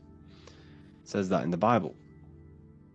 So when we say, how old are you? We should be saying, how young are you? Because this is another, English has been manipulated in ways to trick your own subconscious into these spells. This is what spelling is. Your words are spells. They cast three-dimensional sound waves. Every word you say is casting a three-dimensional sound wave or an electromagnetic torus field. Every single word you say. And what is reality created of? And that is electromagnetic fields. You are creating atoms. Your body is an anatomy, because your body is a giant atom, an electromagnetic field. So the next one is these planes. We must all understand these planes, is how the physical plane is a result of these higher planes of consciousness. You have the Buddhic, which is nothingness. You have the mental, which is the mind and thoughts. Then you have the astral, which is imagination of the thoughts. And the etheric is the energy of the imagination, and the physical is the physical plane you see around you. So everything you see down here is a reflection of these higher planes of consciousness of thought. So everything down here is manifested through thought. That's why it's called a government. They govern your mentality, your mind, because they understand the mind is the root cause of reality. So everything the government tells you is essentially manifesting your own reality. This is why you go to school and learn their indoctrinations, their information, because their information is going into your mind, which is then manifesting your reality. So they are not manifesting the New World Order. You and the collective consciousness is manifesting the New World Order through believing their indoctrinations. through believing that there is going to be climate change, there will be climate change because we are all believing it. The whole world around you is a result of mind. The mind interacts with the quantum field around you. Your consciousness interacts with the quantum field. Everything is a reflection of yourself. Now, humanity as a whole has a giant, and I mean humongous, spell put upon us. I can't tell you how big this spell is. So, let's say you have a limiting belief that you are not strong, for example. This will affect you. Go to the gym, and if you go to the gym, grab the heaviest weight that you can do without injuring yourself. Do it. Try do a set of them while saying, I am not strong mentally. Say it over and over, and I guaranteed you won't do many reps. And then go grab the same weight and then repeatedly say in your mind, I am very strong, I am very strong, I have lifted the weight, and I guaranteed you will do more reps. It's because the mind has power over the physical plane. It's all mental. This whole world you see around you is manifested from thought. This mic I'm speaking to, the computer or the phone you're holding, was all a thought in the mind. So therefore, everything is an emanation from the mind, the invisible realms of consciousness. And that's what the occult means. Occult just means hidden, and thoughts are hidden. Knowledge is hidden. You can't see knowledge. You have to gain knowledge. You can't see the knowledge behind someone. You can't split their brain open and see the imagination. You can't split their brain open and see the knowledge they know. It's because it's hidden within an invisible plane of mind and astral and etheric. The physical plane is nothing but a shadow of these higher dimensions. Now, it's by manipulating these planes is how you create your reality. This is what magic is. It's by as above, so below. You change above, you change below. Now, this is where, mental directed energy comes in. I kind of went a bit off track. I was going to go to the huge spell that's being placed on us. The spell that's being placed on us is limiting beliefs. The whole world has gone to school, and this school teaches, the Rockefeller, the Rockefellers, they own the school system, and everything they've taught you is to give you a perception of the world. Now, what did I just tell you? This whole world is a result of thought. It's belief. If the whole world believed we had superpowers, we would have superpowers. Now, that sounds crazy to you because the limiting beliefs, that's what I mean. All of us have been indoctrinated with limiting beliefs of gravity, of limiting things like, the globe model. We've all been implemented with these things which limit our mind and our body. If we did not go to school and every single person in the world believed that we could fly and we could do something that is completely out of your mind right now, it would happen. It's because this world is a complete correlation and a direct manifestation of thought. Now, the collective consciousness all has a doubting belief system. We are all limited. We are all very well, not all, but if you're in this university, you have an open mind. Well done. I take my hat off to you joining the university and having an open mind. You are one in millions. So congratulations to you for having an open mind. But for example, for the rest of the world,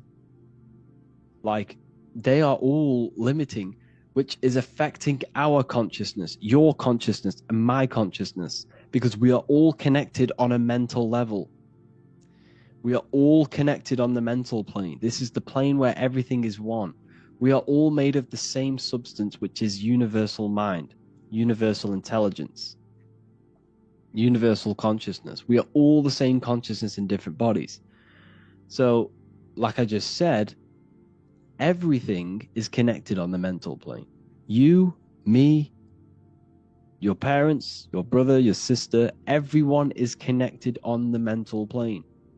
Therefore, we can transmit energy, information through the mental plane by practice. So anyways, because of the limiting beliefs we have on, you know, as a collective consciousness, we all believe we are bound by gravity. We all believe that, you know, we can't do certain things. This is casting a spell on the whole world. It's because these thoughts we have in this mental plane here, okay, these thoughts we have here is then turning into imagination. See, the astral plane is very, very powerful. This is the plane that molds the physical plane. So this astral plane is where all spirits, entities, and it's the realm of imagination. This is that screen you have in your mind, but you can access it. This is a full plane that you can access through astral projection. So it is this plane that all of our limiting beliefs is molding into some form of imagination. And this imagination is then turning into energy. And then this energy is manifesting this physical plane. So this whole system that we are under is a spell. It's a very, very powerful astral energy, which is casted upon the whole of the whole of the earth. And we must break this spell. And how do we break the spell? By not believing anything that they tell us. It's the belief system. And we have to stop believing the science they give us.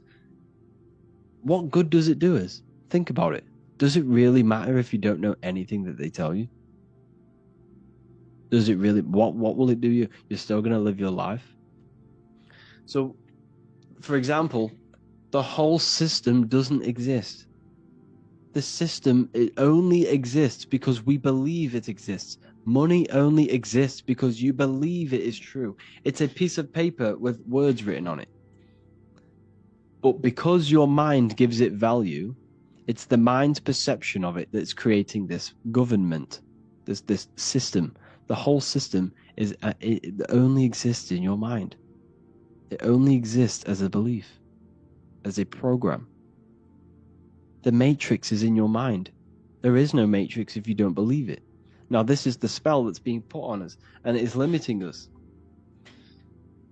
Knocking on wood, when we say knocking on wood, this is witchcraft. This is magic. Everything has a spirit. The phone you're holding, the atoms in that phone has a spirit, has it as a energy. The trees have energy. They have spirits within them. Water has spirits within them.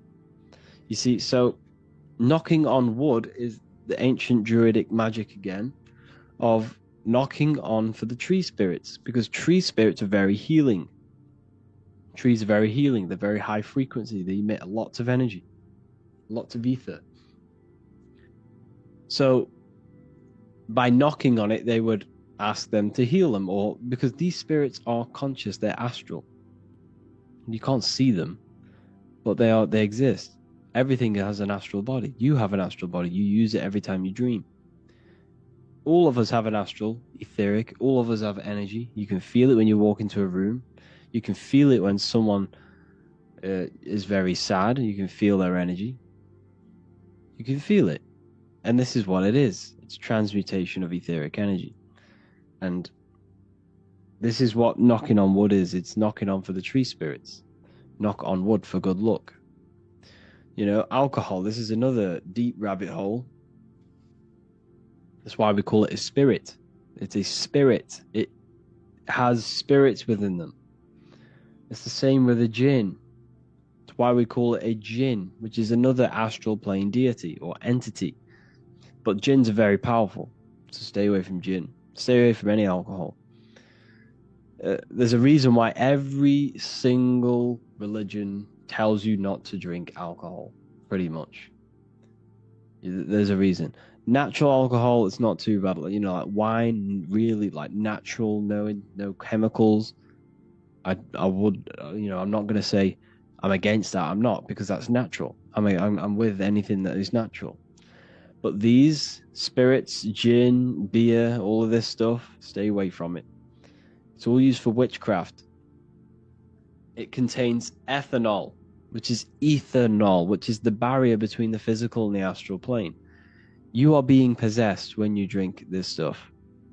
It's alcohol, alchemy, because alcohol was created by ancient alchemists,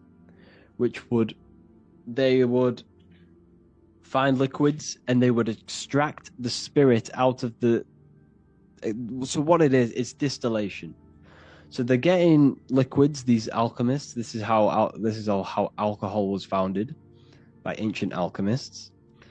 So alchemy is basically the transmutation of natural things. It's also, so it's transmuting base metals into gold or liquids into spirits. And there's also something called inner alchemy, which is the transmutation of oneself from the darkness into light, which is basically what Freemasonry is. But so you have inner alchemy and outer alchemy.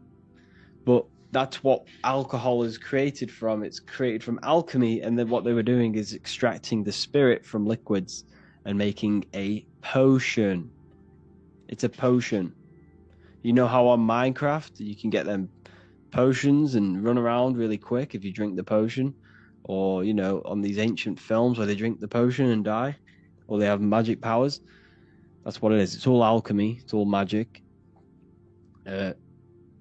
And you can get different potions for different things. If you want to run quick, there's potions for that.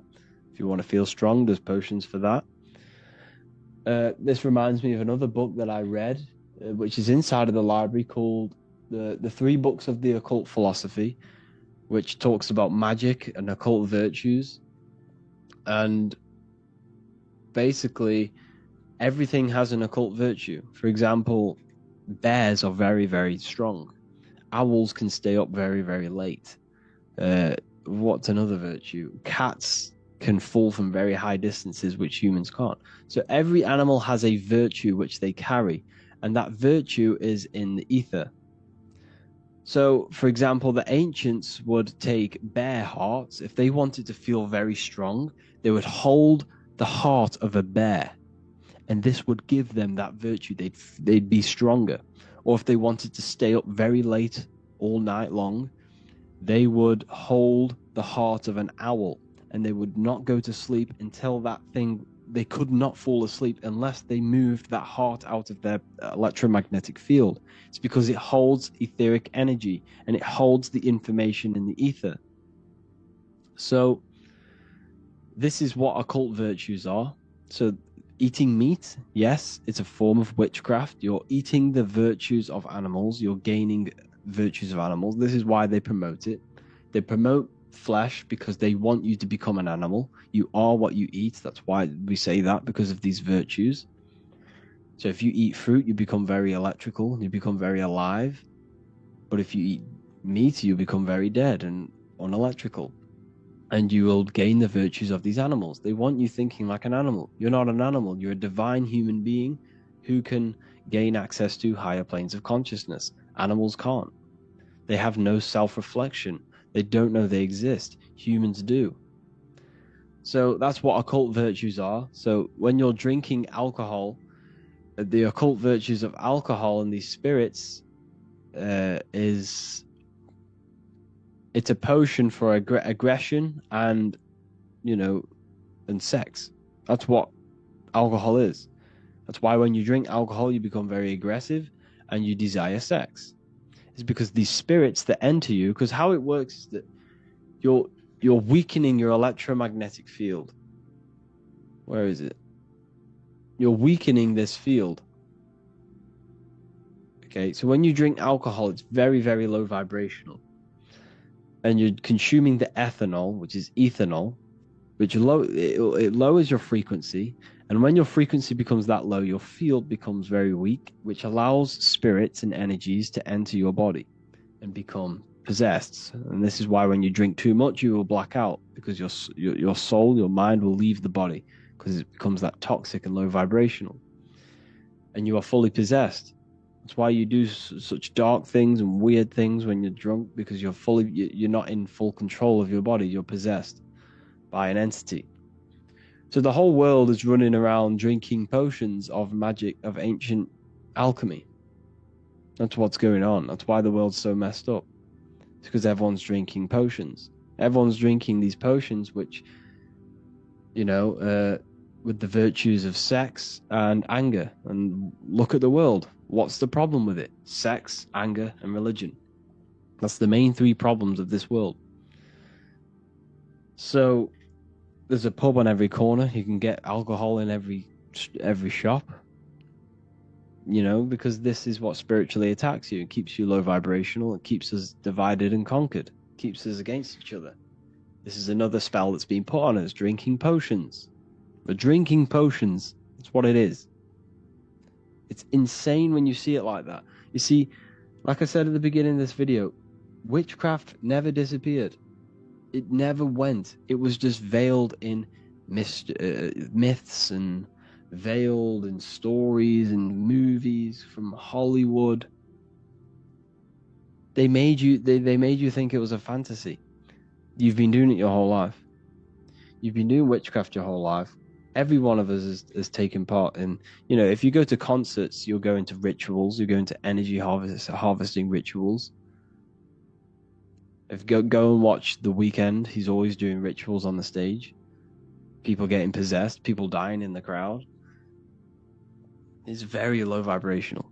We're being ran by wizards and warlocks, and we don't even realize it. They've made us think all this stuff is woo-woo and pseudoscience. It's not. This stuff is real, and we're doing it. It's that in your face that you can't see it. So, alcohol. The word alcohol is alcool in ancient Arabic, which means body-eating spirit, and now in Arabic it's algol, which means demon. Algol means demon in Arabic, which means alcohol. It's insane. So we're drinking demons and spirits in the in the astral plane. So your body is becoming a vessel for demons and spirits by drinking these consciousness altering potions. That's what it is. It's a potion that alters your mind and alters your consciousness, lowers your frequency, and allows things to come into you.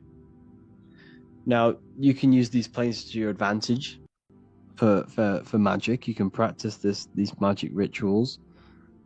And the way to do that, if you go to the meditation section and listen to the hemisync tracks, you don't have to do the full meditation. But what I do, I use them tracks sometimes. Listen to them, gain into that state where your consciousness is raised just slightly out of the body. Okay, so you want to do the meditation until you feel you are the pure consciousness and you no longer... right, so if you've done the meditations, your body, you can't feel your body because your body is that still and that relaxed. You can't feel your body. You're just pure consciousness. And when you are in that state, this is when you are in, more than likely, you're in the astral or the mental plane. Okay? This is when you're pretty much inside of the subconscious mind. You're no longer in the conscious, you're in the subconscious. And when you're in this state, this is where the power is. This is where you can start to imagine things. Now, this is very, very important that you be very careful about what you want to imagine. When you are in them realms of the subconscious and you're in a lifted state of consciousness, you no longer feel your body. This is very, very important because whatever if you're trying to manifest someone into your life, for example, and you go and think about this and you imagine them and you picture them in your life in this state. This can have a very, very bad effect on you. You're programming your subconscious. Now, you got to be very, very careful. You got to make sure that your intent is a good intent. If you have a bad intent, do not do this, or else you'll program your subconscious with a bad intent, and it will come back and bite you. So be very careful about what you're going to imagine. Be very careful what you're going to direct mental energy towards. Now, this takes focus, discipline, and imagination. There are 3 parts of the higher faculties of your mind. You have to work on these: focus, discipline, and imagination. If you truly want to become an occultist, you must understand this. Focus, because you have to hold an image and hold an image of the imagination. So imagination and focus comes in hand. So let's say you want someone to come back into your life, you miss them. You picture them. You have to picture them very vividly, as much as you can. You have to use your focus, your discipline, and imagination to focus an imagination. When you're in that uplifted state, remember, when you no longer feel your body, focus, vision their face, and then whisper into their ear what you want them to do. Whisper into their ear what they want them to do, and then after about 5 minutes of that, keep repeating it, vision it, and saying it into their ear. Don't tell them what you want to do. Tell them the outcome. You will this, you will that. And then once you've done that, you want to then imagine them doing this thing that you've told them to do for 5 to 10 minutes. The longer, the better. The better your focus is, the better your imagination is, the better discipline you have, the more power you're sending to this person. Because remember, we're all connected on a mental level. We're all connected in this mental plane through thought. And thought is non-physical. It's metaphysical. It's not made of atoms. A thought's not made of atoms. It's completely metaphysical. You can't locate it. It's in a higher plane of consciousness. So we're all connected on a mental level. So what you are actually doing, you're directing mental energy towards this person. And if this person is not aware of occult things, this can influence them. The more you do it, but like I say, people, don't do this for bad reasons. Don't do this for bad, because this can turn around and bite you. This can end up really bad if you do this, if you do something, that you shouldn't be doing. But I'm here to spread the light. I'm here to spread knowledge. I do this for good things. I don't do it for personal people, but I do it for my life and what I want. You can do this to manifest things. But this is how. Have you ever been in a situation where you thought of someone and they called you, or you thought of them and they called you? Well, this is how it is. Is because we're all connected on a mental level.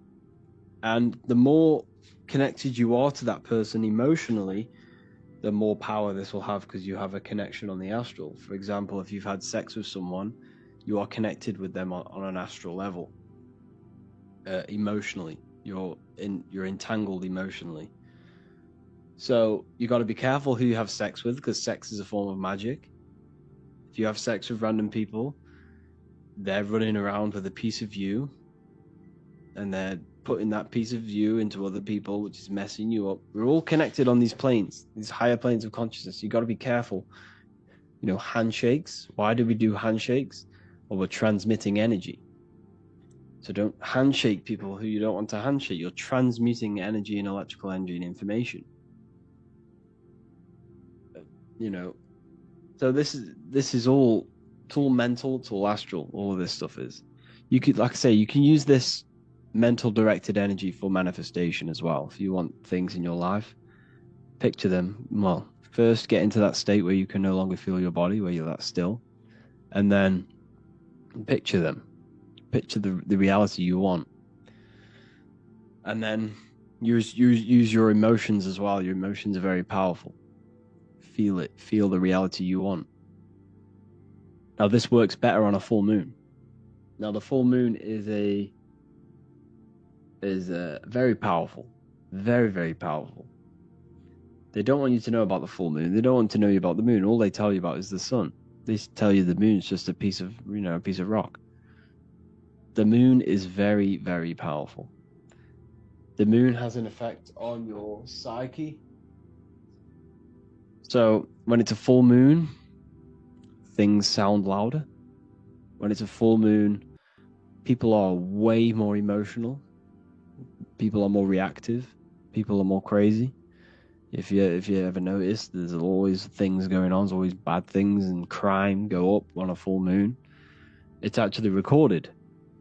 There's more police calls and 9/11 calls or 9/9. You know, there's more of these calls happening on a full moon. This is actually recorded. This is a true thing. It's because the moon enhances your mental state. If you are, if you are an emotional person, an impulsive person, a full moon comes around, you're going to be even more impulsive. Probably going to start pulling your own hair out. It's because it's very powerful. So when you do these, that exercise I just told you of mental directed energy, which is a form of magic, you can do this on a full moon to manifest quicker, to have it more power. That's why you always see witches. You always see these witches on a full moon. It's because it's very, very, very powerful. And witches always with cats. It's because cats transmute negative energy, and they can heal you. The Egyptians were obsessed with cats. They had cats around them all the time. And that's why you see cats have 9 lives. Why do cats have 9 lives? Because supposedly there are 9 dimensions, and they see all 9 of them. So it's symbolic for them having access to all 9 dimensions. So cats are very powerful. If you have a cat, when they purr, that's very healing. The frequency they produce when they purr, they do that to cleanse your energy. They know you have bad energy. So when they purr, they know you have bad energy, and they're trying to heal that for you. So if cats come up to you, they're trying to heal you. Cats are very powerful. This is why witches keep cats, because they're always cleansing them of negative energy. Well, yeah, I think that's pretty much everything for this video, people. I hope you all enjoyed this video. Be very careful about what you plant in your subconscious. Definitely do their meditations. They're very powerful. Very, very powerful. Do them with headphones. You can't do them without headphones. It doesn't work. You will astral project, or you will have an altered state of consciousness if you follow the meditations of the gateway process. I've done them multiple times. Very powerful audios. So yeah, hope you all enjoyed this one. Feel free to get in the community, tell me what the next video to make. And there's no one in this, so I can't answer questions. So we're going to be doing live calls I'm going to do them every Saturday morning now. So Saturday morning is probably the best time to do them because people are off work. I've done it on a Friday today, and obviously no one's here because obviously people are at work. So I'm going to do them on Saturday mornings at like 10 o'clock UK time. They're going to be live calls every week from now on. Thank you all for joining the university. It's been a pleasure to share this knowledge with you. Have an amazing day. I am healthy. I am energized. I am healed. I am regenerating. I am thriving. And I am regenerated.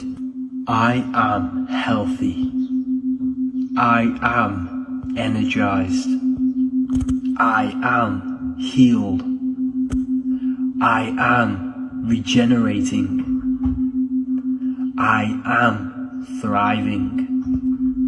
And I am regenerated. I am healthy. I am energized. I am healed. I am regenerating. I am thriving. And I am regenerated. I am healthy. I am energized. I am healed. I am regenerating. I am thriving. And I am regenerated.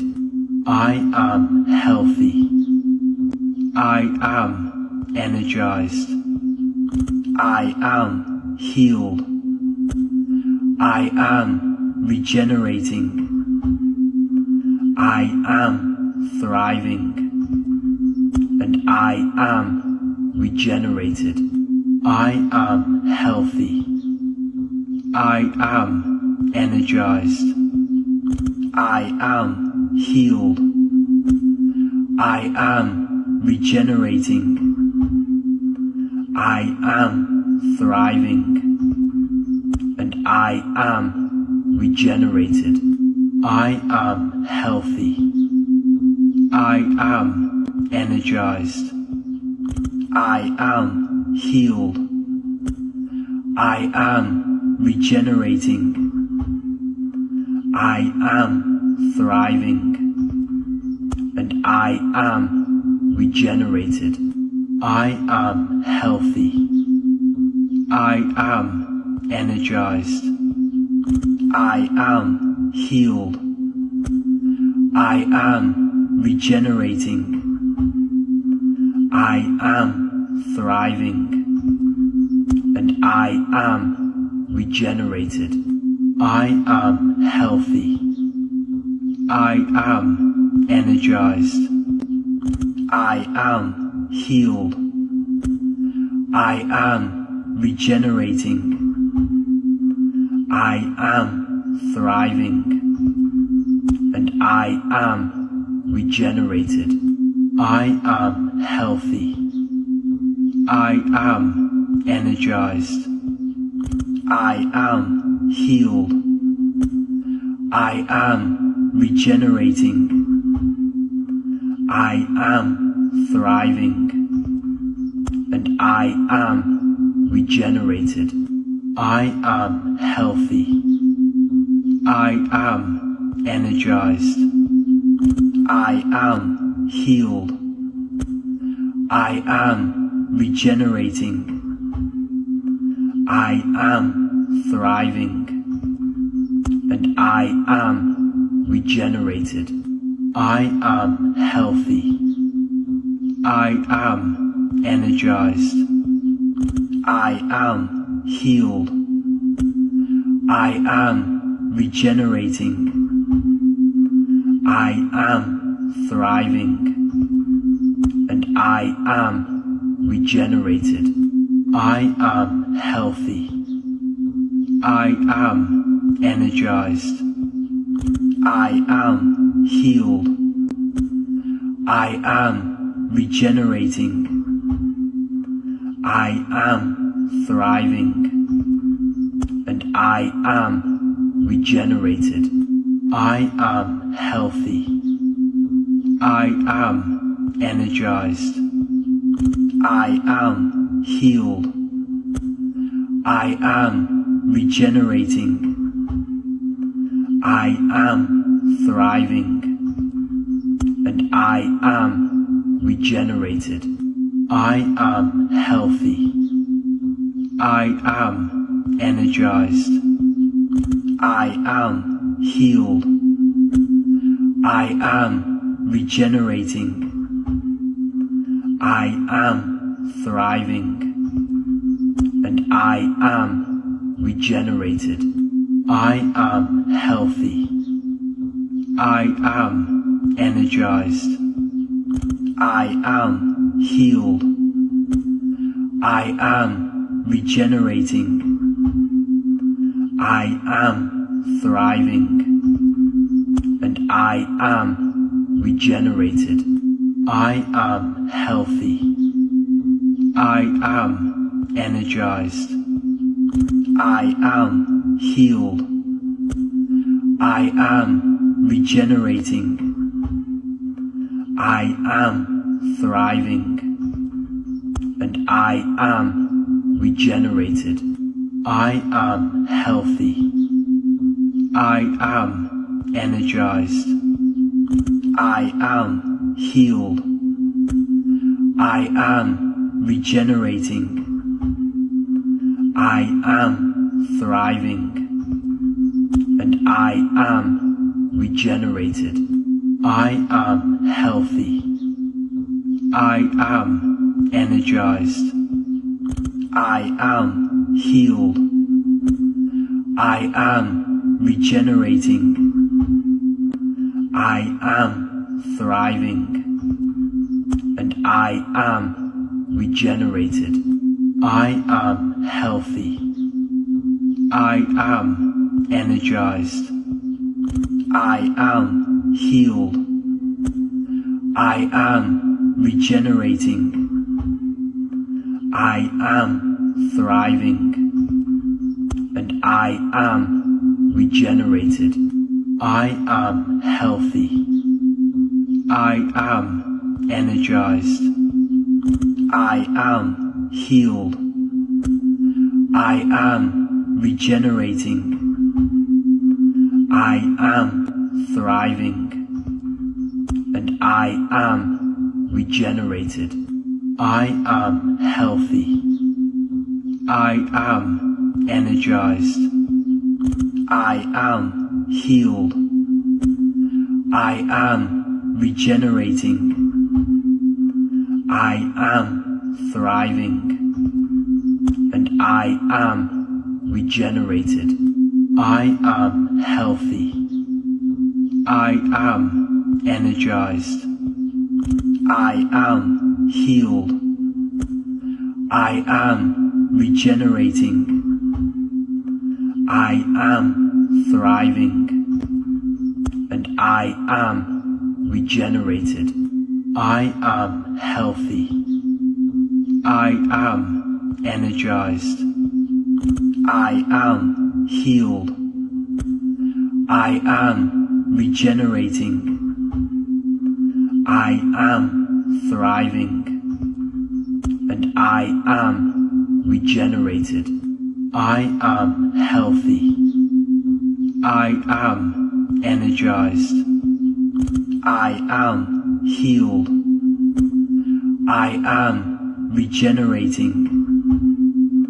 I am thriving, and I am regenerated. I am healthy. I am energized. I am healed. I am regenerating. I am thriving, and I am regenerated. I am healthy. I am energized. I am healed. I am regenerating. I am thriving, and I am regenerated. I am healthy. I am energized. I am healed. I am regenerating.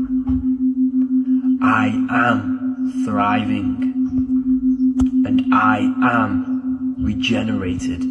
I am healthy. I am energized. I am healed. I am regenerating. I am thriving, and I am regenerated. I am healthy. I am energized. I am healed. I am regenerating. I am thriving, and I am regenerated. I am healthy. I am energized. I am healed. I am regenerating. I am thriving. I am healthy. I am energized. I am healed. I am regenerating. I am thriving, and I am regenerated. I am healthy. I am energized. I am healed. I am regenerating. I am thriving, and I am regenerated. I am healthy. I am energized. I am healed.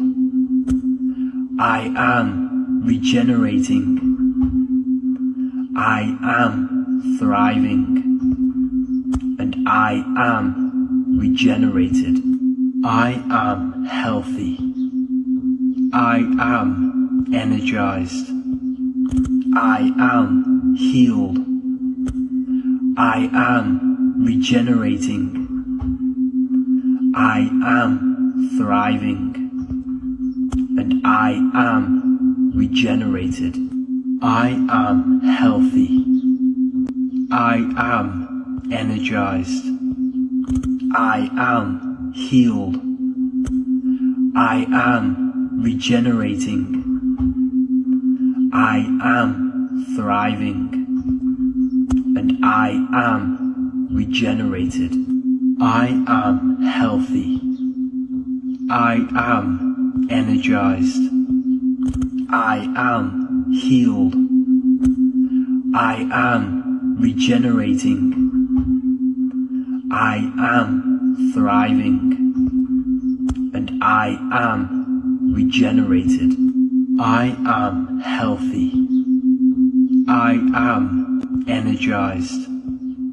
I am healed. I am regenerating. I am thriving. And I am regenerated. I am healthy. I am energized. I am healed. I am regenerating. I am thriving. And I am regenerated. I am healthy. I am energized. I am healed.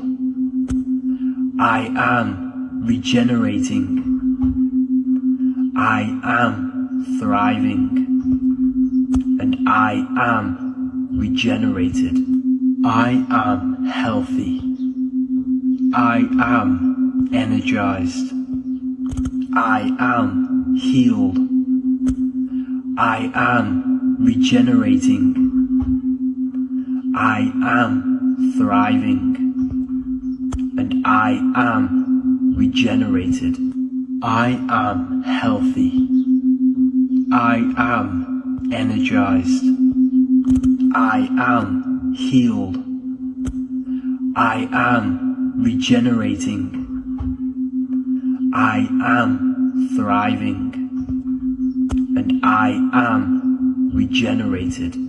I am healthy. I am energized. I am healed. I am regenerating. I am thriving. And I am regenerated. I am healthy.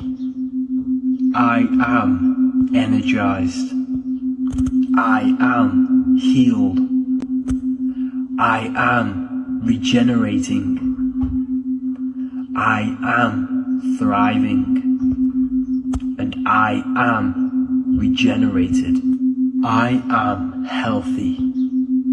I am energized. I am healed. I am regenerating. I am thriving. And I am regenerated. I am healthy. I am energized. I am healed. I am regenerating. I am thriving. And I am regenerated. I am healthy. I am energized. I am healed. I am regenerating. I am thriving. and I am regenerated. I am healthy. I am energized. I am healed.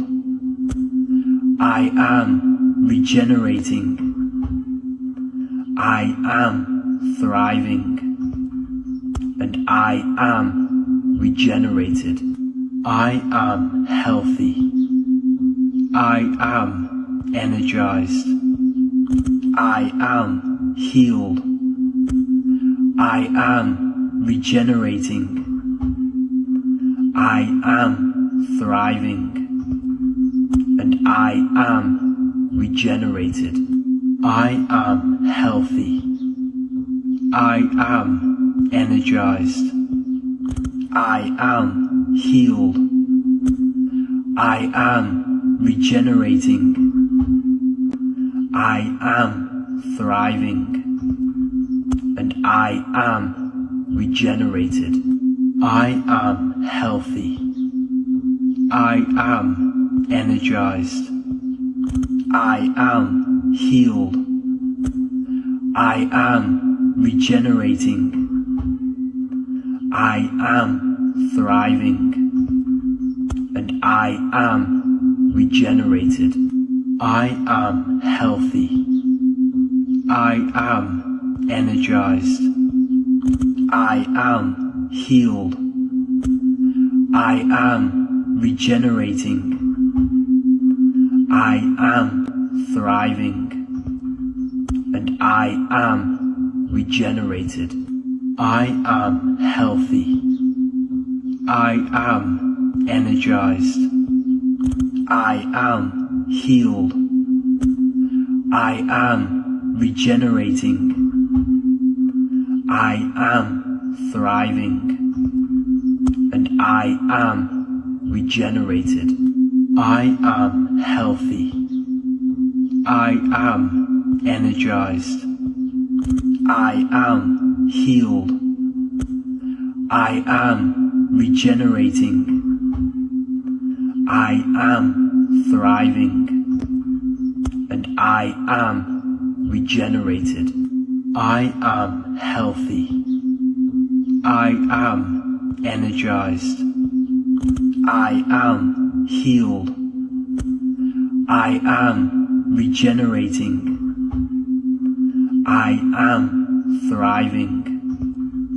And I am regenerated. I am healthy. I am energized. I am healed. I am regenerating. I am thriving. And I am regenerated. I am healthy. I am energized. I am healed. I am regenerating. I am thriving. And I am regenerated. I am healthy. I am energized. I am healed. I am regenerating. I am thriving. And I am regenerated. I am healthy. I am energized. I am healed. I am regenerating. I am thriving. And I am regenerated. I am healthy. I am energized. I am healed.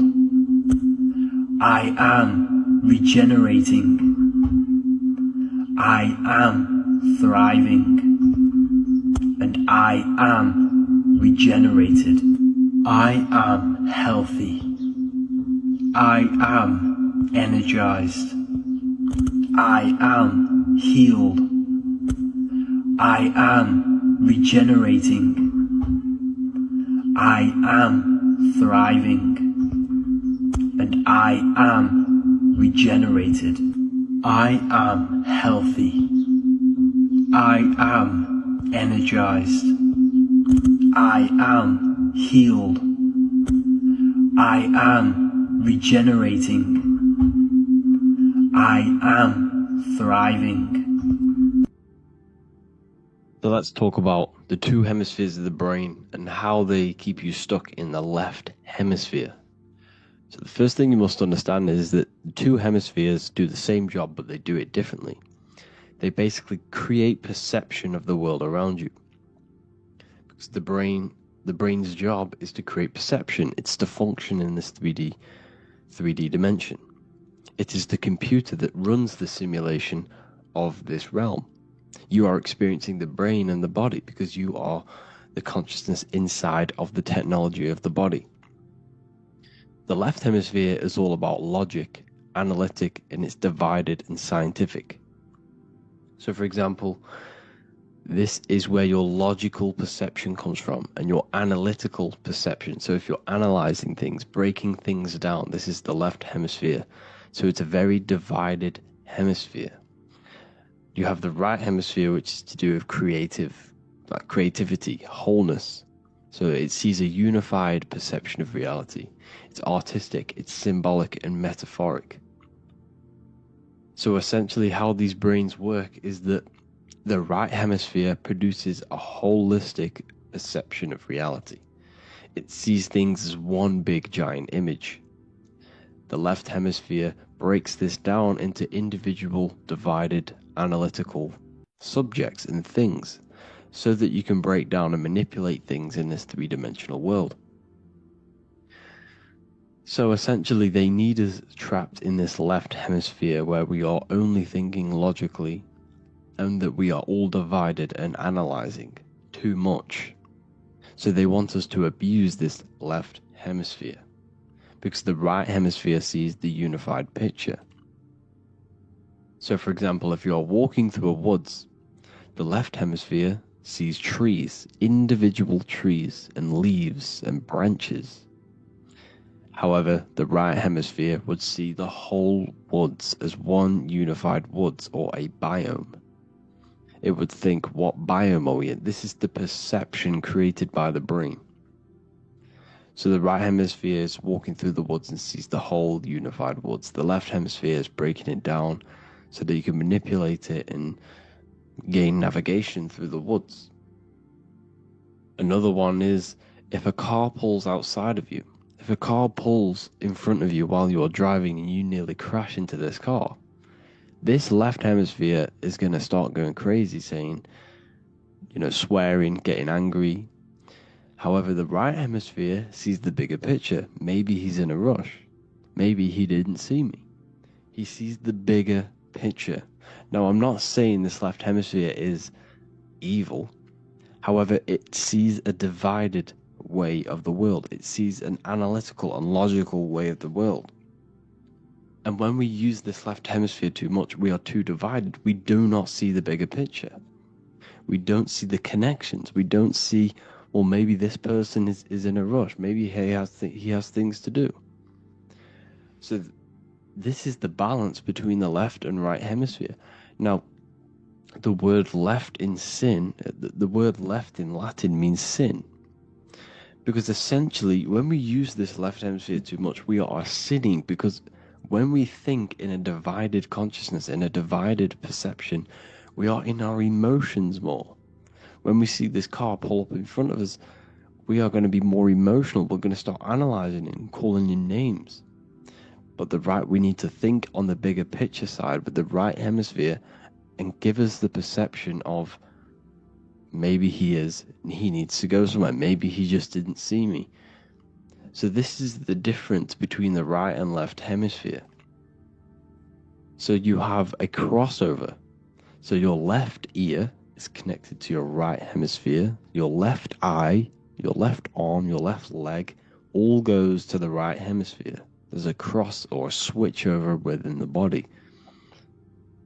And the left hemisphere is connected to the right eye, the right arms, the right legs, the right ear. Everything on the left brain is connected to the right. So there's a switchover within the brain hemispheres. And this is why they teach us to write with our right hand. And if you actually go to a nunnery, or whatever they're called when you become a nun, they will force you to write with your right hand. They will force you. Because using the right side of the body, like I said before here, is activating the left hemisphere more, which is creating you to be more dominated by the left hemisphere. I reckon the ancients were taught to use both hands and both legs, and did not have a strong side because this would balance out the hemispheres. However, we have been tricked into writing, and this is why the word write sounds like right, because it's a spell. Phonetics is the study of the way words are spoken, the sound. And the word writing sounds like right, which is a subconscious word to program our subconscious mind to write with our right hand. So this is how crazy it gets. You see, the subconscious is what rules the 90% of your daily basis behavior. It rules your life.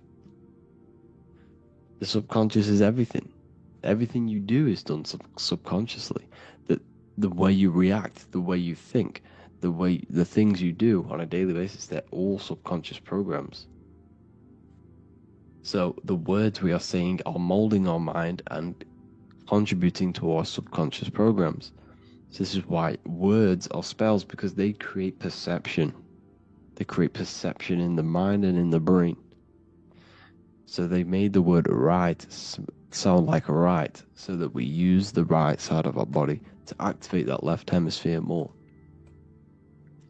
The hands are just a manifestation or an extension of the brain. So this is why when you put the hands together, when I was a child, I used to do this and say, that is the size of your brain when you put your hands together. That's the size of your brain, because your hands are extensions of your brain. And when you put the hands together, you're completing the electrical circuit of your body. That's why your nerves you feel less nervous. You feel more relaxed when you place the hands together. A lot of people subconsciously don't know that when they start to think or get asked a question, they'll place their hands together. Because your body knows this subconsciously, you just don't consciously know it. You place your hands together to start to think more and gain focus. So another little exercise you can do is use the eyes. Look into the mirror and look at your body. If you go to the gym, you'll understand this. If you're analyzing your body, shut the right eye. If you shut the right eye and look at yourself, you will see yourself through the left hemisphere, which is an analytical perception. So you will see individual body parts, and you will see the body parts what they are. For example, if you are going to the gym, you will notice which ones are bigger and which ones are slightly smaller. And you can do this, or shut down the left eye, and you will see a unified picture of your body. Your perception of your body will be unified. You'll no longer analyze the body parts. And this is what you can do to even test this out yourself. So everything they do, everything they have created in the system is left hemisphere dominated. Everything. Literally everything they've done. School is left hemisphere. It's logic, it's order, it's solo work. You can't create, you can't determine symbolism, you don't really figure out allegories, and you don't really do teamwork. So it's all about keeping you stuck in that left hemisphere to give you orders, to give you just logic. You can't think for yourself. You cannot create. It's all about keeping that left hemisphere dominated so that you become a slave to the system, a slave to a job, or working, which is working. You were a king before you were working. So everything they've done is to keep you logical and to keep you stuck in programs and never see the bigger picture. This is why all of these people when you try to open their minds, you try to give them some insight on waking up, they will never see the picture. Not only because they are programmed in their mind, their left hemisphere dominated. They cannot see bigger pictures. They cannot see beyond symbolism. They can't figure out metaphors. So when I show this symbolism in my work, in my reels or my TikToks, people don't get it because their left hemisphere dominated. When they read my book, they don't get it because their left hemisphere dominated. It's all about opening up that right side so you can see that bigger picture. And this is sort of a natural process as we get older. I'm not saying, the government have full control over this or full, what's the word for it? Full blame for this. It is sort of a natural process how we become left hemisphere dominated, because as we grow up, our brains are wired to analyze things all the time and break things down. And as we get older, we focus more on, what's right in front of our faces instead of reading between the lines and gaining an allegory out of it or seeing the bigger picture. It is sort of a natural process as well for a human. And it's our jobs to activate that right hemisphere, but the government are just further pushing this to keep us left hemisphere dominated. So it's all about us to activate the right hemisphere so that we can see the bigger picture. It's the same with the music that they tune it to. 440 hertz shuts down the right hemisphere of the brain. However, music itself is very right hemisphered, because when you listen to music, some of it is non-verbal. It activates the right hemisphere, but the frequency that it's tuned to is not only destroying your cells and making you more anxious, making you more beta brainwaved. Everything, it's tuned to 440 hertz, it shuts down that right hemisphere. You need to be very careful. So in the Bible, what does it say? John 21:6, cast the net onto the right hand side of the boat and you will find fish. The boat is the body. You are the body. You are the boat. The net is your perception. The fish is the deep understanding, because when you cast your perception into the right hemisphere of the brain, you gain the deep understandings of the universe. You see that everything is one. You see that I am you and you are me. On the inside, beyond the physical body, we are the same consciousness, the same intelligence in a different body. And this is what the right hemisphere is. It sees that. It sees that bigger picture. It gives you the wisdom and understanding, the perception of a divine creation. This is why no one can figure out that we are in an intelligent design, because that left hemisphere is keeping people stuck in an analytical perception of the world. They only see what's in front of them, but they don't see the bigger picture. They see the trees, but not the woods. And this is what Jesus is telling you. Cast the net onto the right-hand side of the boat. It's an allegory. You see, the left hemisphere would read this and think he's talking about a real boat. But the people who have understanding and esoteric knowledge and knowledge of self, they see this as an allegory. And how many fish did they catch? 153. 1 plus 5 plus 3 equals 9. 9 is consciousness. We're in the womb for 9 months. The feminine. Revelation 14. And I looked, and behold, the Lamb standing on Mount Zion, and with him 144,000, who had his name. What's the Lamb? The cerebrum, Aries. Aries is an anagram for arise. You gotta arise your perception to Aries. It's the cerebrum in the brain, the higher brain.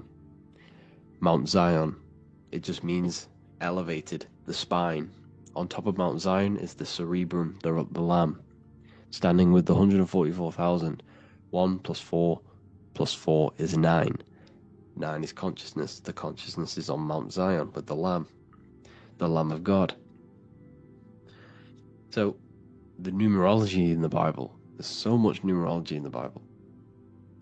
And it's all allegory for opening that right hemisphere. It also talks about in the Bible standing on the right-hand side of God. The right-hand side of God is the right hemisphere of the brain. So how to activate the right hemisphere of the brain? Like I said before, music, frequency bowls, meditation, because this is non-verbal, anything to do with non-verbal things, it's the right hemisphere. Meditation opens it up for you. People don't really meditate, and this is why their minds are so cluttered. They can't think straight. They have their mind, your mind is like a garden, right? And when you have a very messy and overgrown garden, you know, it's a mess. Nothing's going to grow properly. Everything's overgrows. If it does, it looks a mess. However, when you sort out that garden and you fix everything, you plant the seeds in the right place and you cut it all down and put it into little sections, you can think straight. You have mental clarity. Your emotions will then become straight. So meditation is a very good way to gain focus. It also brings you discipline. It also brings you mental clarity. You can think straight. You can work better. Your attention's better. People's brains are just destroyed off dopamine because this is why people can't enjoy little things in life. First of all, they're doing they're jacking themselves off every day, which is the most amazing feeling that you could possibly have. So if you're doing that every single day, you are getting the most amazing feeling a human possibly can have, but for nothing. And so when you go and try and enjoy something like going out in the woods, how are you going to enjoy that when you're sat there, you know, tossing yourself off every day? So also the phone is constantly feeding you dopamine. Every time someone likes a photo, every time you like a photo, it releases dopamine in your brain. So people's brains are just so filled with dopamine, they can't enjoy the little things in life. And that's what meditation brings. It brings you focus, discipline, and your own form, a natural dopamine after you've done that. After you've done a half an hour, you feel good. Tithing, giving your 10% to the church. This is nothing but they externalize this. 10th of the produce of the land, whether grain or fruit, is the Lord and is holy. What's it saying? Who's the Lord? The higher mind. What's the 10th of the produce of the land? It represents the ego, the things that you own.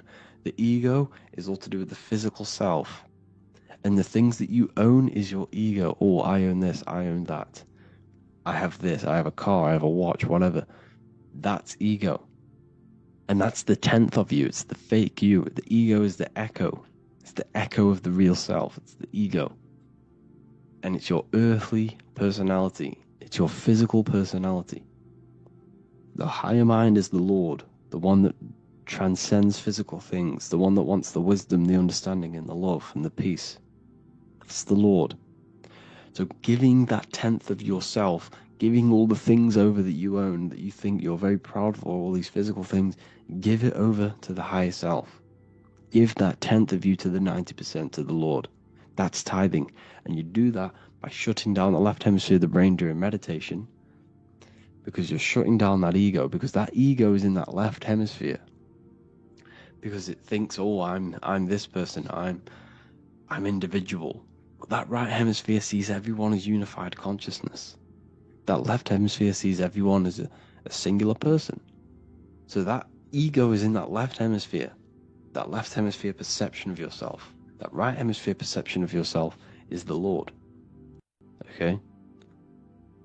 So you've got to give over that. Give the 10th of yourself over to the Lord. Okay? To the 90%. And another way of balancing the hemispheres, like I said earlier, placing your hands together. Your hands are external manifestations of the brain. They're extensions of the brain. So what these Christians are actually engaging in when they place their hands together to go prayer, they're engaging in ancient forms of meditation to balance the hemispheres of the brain. So this isn't activating the right hemisphere. This is actually balancing the hemispheres. Okay? So placing the hands together, simple, is balancing the two hemispheres of the brain, completing the electrical circuit of the body. So this is everything for this video, guys. I hope you all enjoyed it. Please let me know. Feel free to message me and let me know whatever you want created, and I will create it for you. This is what this university is for. I'm here to help every single one of you. I'm here to make anything you want to. If you need understanding on anything, just text me, message me, and I will get back to you, and I will sort this for you. Thank you all for joining the university, and I will see you soon. There we go. So, yeah, weed can be used for good and it can be used for bad. You can use it to enter deep states of meditation. You can use it to become lazy. If you smoke it every day, you will become lazy and you will shut yourself off from things that you need to address. So you don't want to use it to escape. Okay, so don't escape. Don't use anything to escape your own mind. You must face it. Okay, so what was the next one?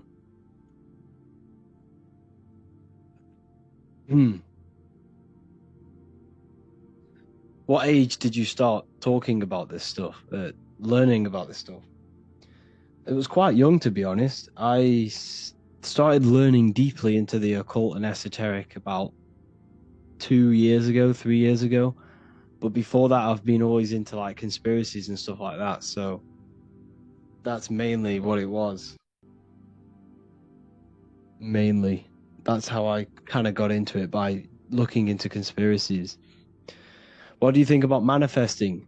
You're always manifesting. Your thoughts are always being brought into physical existence. That's basically what it is.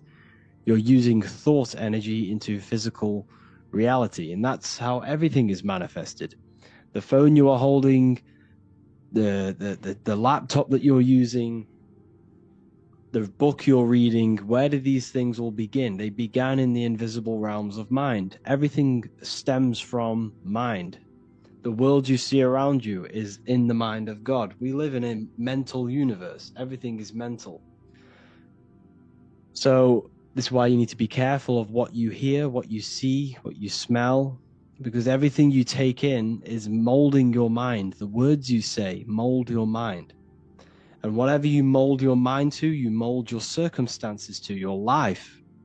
So your life is basically a result of every thought you thought in the past. So you change your thoughts, and further enough down the line, you'll change your external reality. Your life is a mirror of your mind. It's your mind pushed outwards. So if you fill your mind with negative music, talking about drugs, sex, you're going to fill your life with that. You become the music you listen to. You become what you listen to, because everything affects your mental state. So essentially, it's all about looking after your mind, keeping a pure mind and a pure heart. That's how you truly manifest the desired reality. But people aren't manifesting properly because they're wasting their mental energy. They're wasting their life force energy on low-level pleasures like food, lust, yes, like chasing after low-level pleasures. When you start to master yourself and you master your mind, your body, and your emotions, once you start to master this, you're no longer wasting energy on these low-level pleasures. So when you waste energy on low-level pleasures, and you stop, once you stop doing that, you have then opened up more mental capacity for you to direct this energy into a certain aspect of your life. So this is why it's so important to master your consciousness, master your mind, master your emotions, because you're wasting energy, which could be used for success. It could be used for anything to be created in your life. So that's a big part. So all of it comes together. What was the next one? Do you do Q&A in Ethereal University? Yes, we do. We do Q&As. This is all part of the university. Everything you see, you should see what you get. So in the university, you get the Manifestation Mastery course, which tells you everything about your mind, how to create your own reality, how you can gain the dream life you want. We have a real lectures section where there's like over 50 lectures. New lectures are posted every week. We have a community and live calls and Q&A, and a library. So the library is another where you get all of my books plus 45 other occult rare books, and you get updates. So that's what's inside of the university. What was the next question? Do you have an account in Spanish? I have affiliates in Spanish, yes.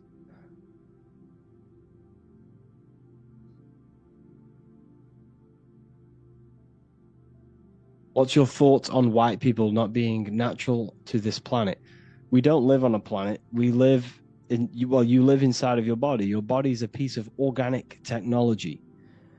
Your body produces this reality that you're experiencing. Now, what do I mean? Without your brain, you can't be in this reality. So your body is producing this world. Your body is the earth. Your body is the universe. You are God. You are consciousness. The body is the earth, simulating this reality to your consciousness. So when it comes to your body, it does not matter where you are from.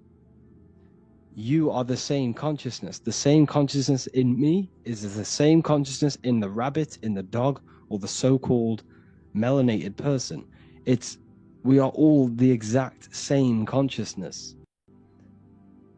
And once you understand this, once you start to realize that you are not this body is literally just a piece of technology. It's a character you're playing. It's not you. You are the I am. Every single one of us refers to ourselves as I, because I is the all-seeing I, the all-seeing eye of consciousness. This is where we all come from. So you have divine consciousness, then above us is the stars, then you have man. Now, man is very important because man is made in the image of God. We have the ability to expand our consciousness. We have the ability to move above our instinctual survival mode. Now, what do I mean? Animals are stuck in survival. They use their creative ability, because we all have the ability to bring thought into physical reality. Animals only use this creative power of mind to survive. But humans can surpass this. And this is everything I teach is about getting out of the lower self, getting out of the animal self. And once you conquer this animal self, this lower mind that wants the food, the money, the fame, the power, and sex, once you destroy this lower self, you then have the ability to expand your consciousness to understand very complex things. So humans possess the ability to know God and know the secrets of the universe. This is why humans are so important. This is why humans are made in the image of God. We can expand our minds into infinite fields of knowledge. Now, the mind cannot be filled. It is not a physical thing. It exists beyond time and space and matter. The mind isn't made out of atoms. Thoughts are not made out of atoms. So the mind can infinitely expand into new fields of knowledge, new fields of thought, far beyond the current field of thought that you are in now. But the universe is completely mental. And once you completely understand that, you'll see what I'm saying. Some people might not see what I'm saying because their mind will not, have that understanding. But some people will understand. How to activate your pineal gland. Your pineal gland, well, your third eye is your mind. It's not your pineal gland. So your mind is the third eye. Your consciousness is the eye, the third eye. It's not the pineal gland. So the pineal gland is like a radio receiver for your consciousness, for the mind. So when the pineal gland is obviously attacked through the food and the water that we drink. Hold on, let me just open the window.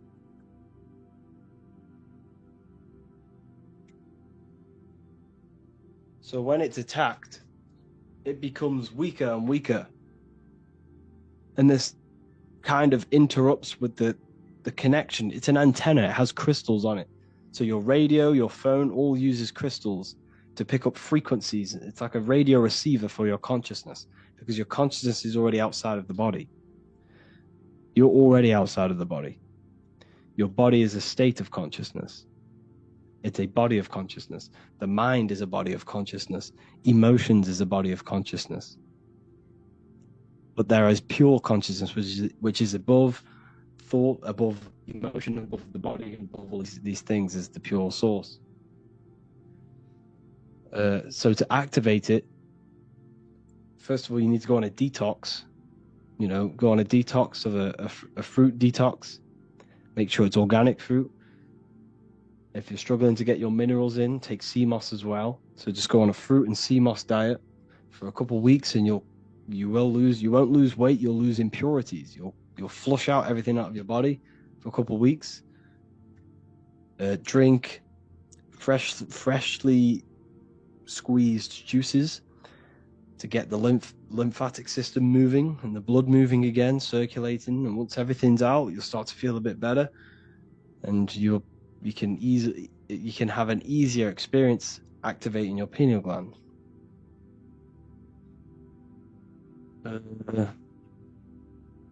Can you talk about money and water and how we can get rich from that? You don't get rich from learning that sort of stuff. You get rich from, if you really want to get rich, focus on providing value. And that, if you focus on getting rich, you won't get rich. It's not about getting rich. It's about providing value. And what comes with providing value? Money. So if you're focusing on the wrong thing, focus on helping people. How can you bring solutions to people? How can you help people's lives? And along the side of that, you will gain an income from that. You see? So essentially, that's how you do it. I don't know how someone's managed to draw. It's a bit crazy.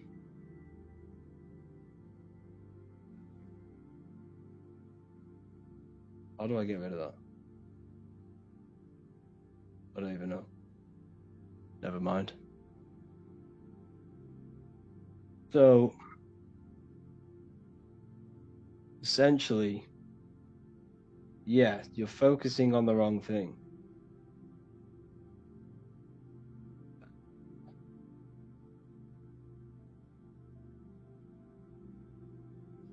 You're focusing on the wrong thing. So, what was the next one? Let's turn this off. Talk about what's your thoughts on synchronicity? What do you mean by synchronicity? Do you listen to any music? Yes, I do listen to some music, but it's mainly music without words. Because a lot of the music now is just it's all propaganda. It's all to program you. It's all to mold your mind in some form or way. Everything they do is a form of propaganda. So just be careful what you listen to.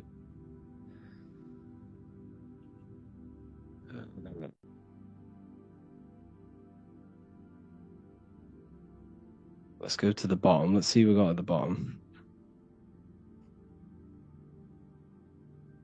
Demon retention. Very powerful. This is where all your energy's in. This is the astral liquid of your body. So this is where think about it. That liquid can produce a whole other human being. That liquid has all of the minerals, all of the energy to create a human being. It has the ability to open a portal inside of a woman. So when you keep this inside of you, you're not only keeping the energy of it, you're keeping the minerals, and the minerals can be recycled in the body. So it's very, very powerful. However, if you have a very negative mind, it can be used for bad, because that energy will be redirected into something else.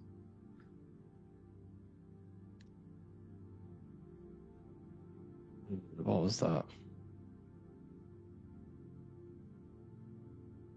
How can I heal from weed damage? Just heal yourself. Fruits, vegetables. Just go on the fruit-only diet. Take sea moss. Take cayenne pepper. What else? Burdock root. Things very high in iron. Just stick to a natural diet, and you'll heal from anything. But if you were smoking weed a lot and smoking in general, mullein leaf is very good for the lungs. Grapes, seeded grapes, are very good for the lungs. Now look at the fruit that you're eating. Grapes are in the form of lungs. Mushrooms are in the form of ears. Walnuts are in the form of the brain. These things are communicating with you. Your body is the universe. Everything's communicating with everything. Your body's communicating with the planets. Your body's communicating with everything. Your mind's communicating with the world and energy. You're literally a walking crystal.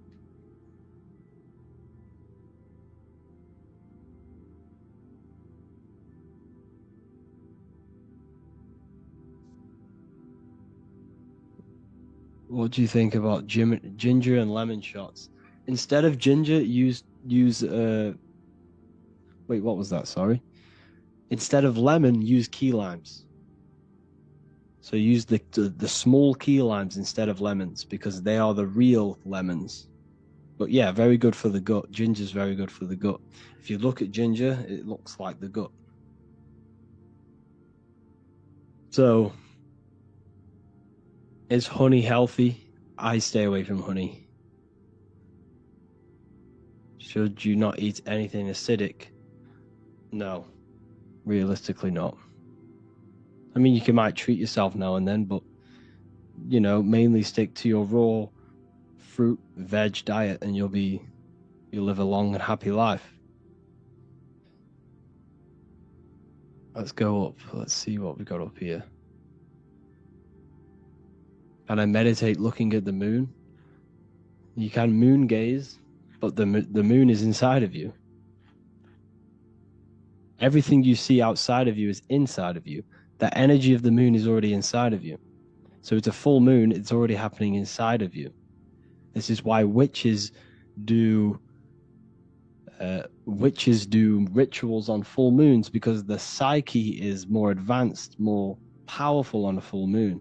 It's why if you ask a policeman, you ask a firefighter, you ask an ambulance driver, normally around a full moon, there's more calls, there's more emergencies, because the moon enhances our psyche. But not the moon, but the moon is within us. The seasons happen within you. The 4 seasons of the sun are the 4 seasons of your soul. You see? So what do I mean? These seasons are happening inside of you, not just outside of you. In the summer, you feel a lot more energized. You have more energy. You're taking action on things quick. But in the winter time, you're more reflective. You're more emotional, because the winter's to do with water, and water is your emotional body of consciousness. See, the elements all correspond to you as well. Water is your emotion. Fire is your spirit. Earth is your body, and air is your mind. That's why you say you're an airhead. Air is your mind. Air is the mental body of consciousness. Can you elaborate on the effects of liquor on us? Why are certain liquors stored named spirit? Because they're spirits. They're potions. So if you... Hold on. I'll try and get some more for you. Where is it? They're potions. Go onto Minecraft. And what do? What do potions do? They alter you. They make you quicker. They make you, like ancient magic potions that that you hear myths about. You hear them. You see them in this, the old films. They show you the truth in plain sight. Just potions. This is what liquor is. This is what alcohol is. It's a potion. It's produced by alchemists. Alcohol. Alchemy. That's what you're consuming. And it's spirits. It's spirit. It's liquid spirits. So you're drinking a spirit. But everything has a spirit. Grass has a spirit. Everything has to have a spirit, or else it would not exist. You have a spirit. But what you're doing is making you susceptible for, making you vulnerable, sorry, for spirits to enter you. So that's why it's called a jinn. A jinn is a form of an astral entity. A jinn, or what else? A spirit, a jinn. All of these things are to do with astral entities and spiritual entities, and it contains ethanol. Ethanol. Look at the beginning of ethanol. It's eth, ETH. ETH, which is ethanol. Okay? So, ethanol is ethanol, and the ether is the barrier between physical and astral. What else? What do I think about tap water? Don't drink tap water. Don't get tap water. Is it bad to get wisdom teeth out? I mean, if you've already done it, it is what it is. But if you haven't done it, don't do it, because everything's connected in your body. Everything in your body is connected. So your teeth, each tooth is connected to organs. The heart, your lips, that's your heart. Okay, your lips. So you can see people's. For example, this is a gem. You can see people's mental state on their face. And what do I mean? If their eyebrows are very pointy, you can see that they're not 100%. I'm just saying they may be either very sharp person, they do things quick, or they're a very negative person. Now, you speak from the heart. Everything you do comes from the heart. Every action you take is from the heart. Everything you say is from the heart. So you can tell someone's heart by reading their words and what they say. And if they're very negative, they have a very dark heart. So you must purify your heart. So everything, your face is a reflection of your mental and emotional state. So you can read people like that.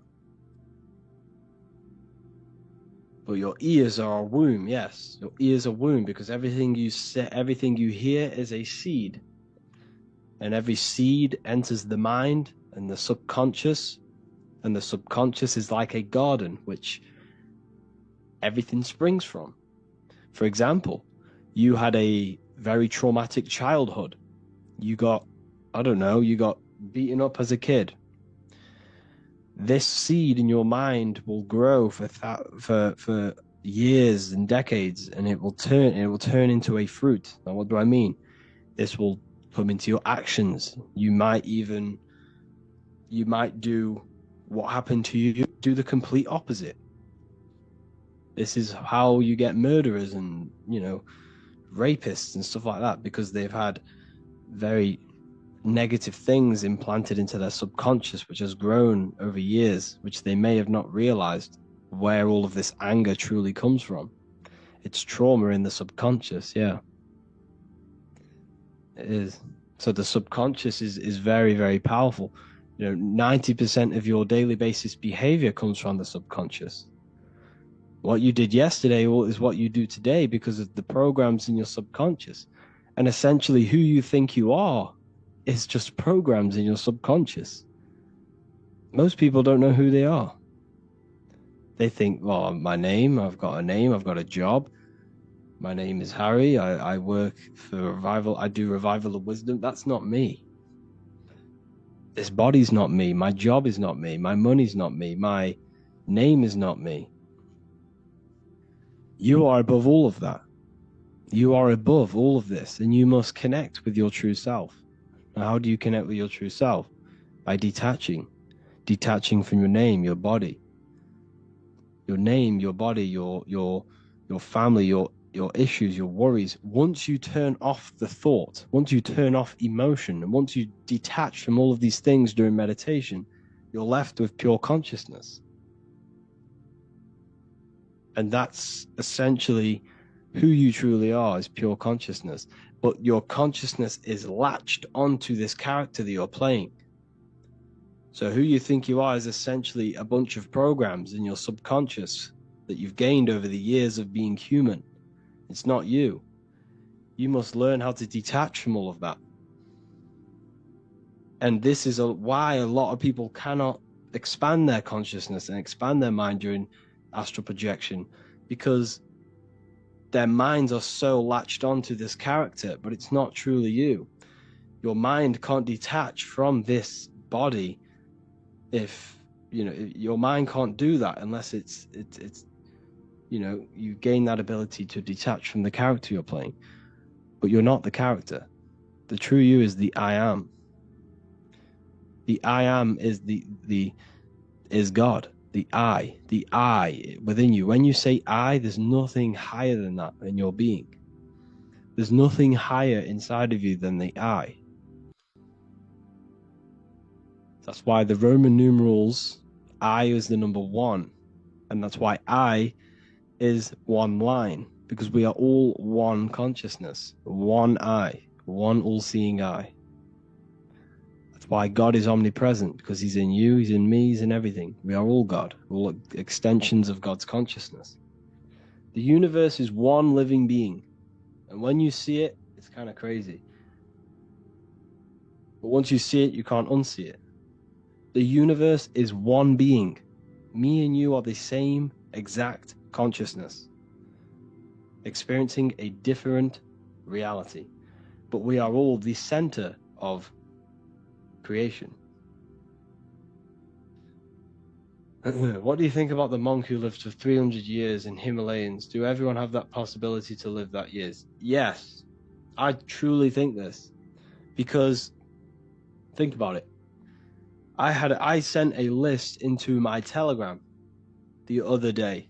I sent a list into the Telegram of all of the, well, not even all of them. It was a big list about a lot of the toxins that we're being toxic. I'll try to find it. Where's it gonna load? Okay, here it is. Where is it? I'll show you this list. It's insane. So we've got seed oils, artificial food coloring, food preservatives, chemtrails, GMOs, chemical and skin products, chemicals in deodorant, chemicals in toothpaste, fluoride in tap water, chlorine in tap water, heavy metals in tap water, pesticides on the fruit, synthetic prescription medication, synthetic mineral supplements, synthetic fabrics and clothing, synthetic bedding materials, synthetic fragrances. Fragrance can be up to 10,000 different synthetic chemicals, if you didn't know. Synthetic candles, fragrance, of course, sun cream, plastic water bottles, BPA in cans, plastic cutting boards, Teflon coated cookware, cigarettes, vehicle emissions, caffeine, radiation from phones and cells, radiation from smart meters, harmful music frequencies, music tuned to 440 hertz, chemicals on receipts, blue lights from screens. That's just some of the chemicals we're being bombarded with on a daily basis. A daily basis, we're being bombarded with every single one of them chemicals, pretty much. And imagine a world where none of that would happen. Think how long we would live. We're living up to maybe 70, 80, 100 years old now. Imagine 1,000, 2,000, 5,000 years ago, when none of these synthetic chemicals were there. We would have lived for hundreds of years. And especially your thoughts play a massive role in this. The thoughts. Your thoughts can age your body. If you think very negatively, it will age you. If you stress, it will age you. Because the body, that's how powerful the mind is. The mind is the most powerful thing in the universe. Everything came from it. So have a think. The phone you're holding was a thought. The pencil was a thought. What else? Everything you see around you was a thought. It began in the invisible realms of consciousness. Therefore, this world you see is an externalization of mind. It's an effect of mind. The whole universe is inside of your mind. You are living in a mind. You're living in the mind of God. Now, everything you see is an effect of mind, is an effect of thought. Everything is thought. Okay? So, I'm sorry, but if you're promoting stuff in here, I'm going to have to kick you out. Okay, so everything is thought. This world is an outcome of thought. It's an effect. Everything you see is already manifested. Already manifested. You don't want to change this effect world. You want to change your mind, because when you change the mind, you change matter. Thought creates matter. Okay.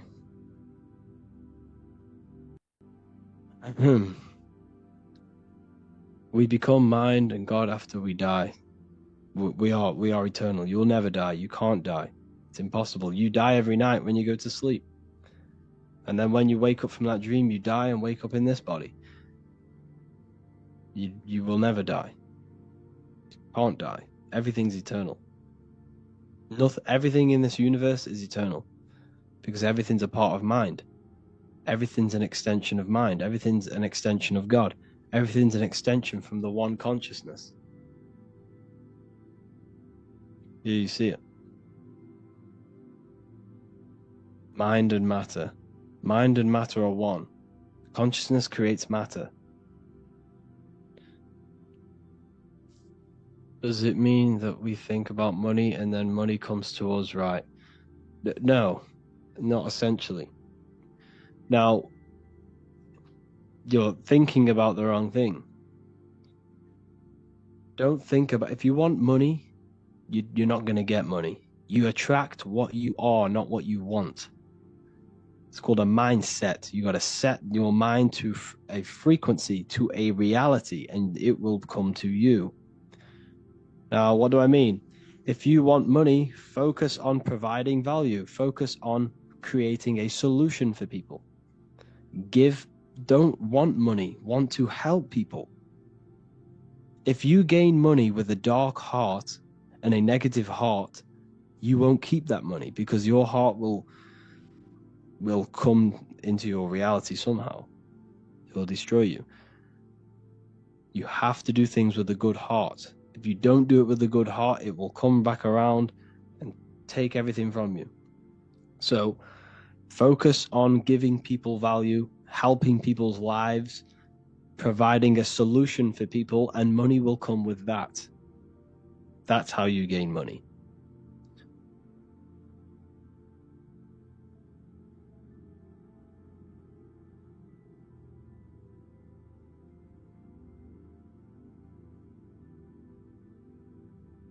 Okay, please, can we stop spamming the same comments, the same questions?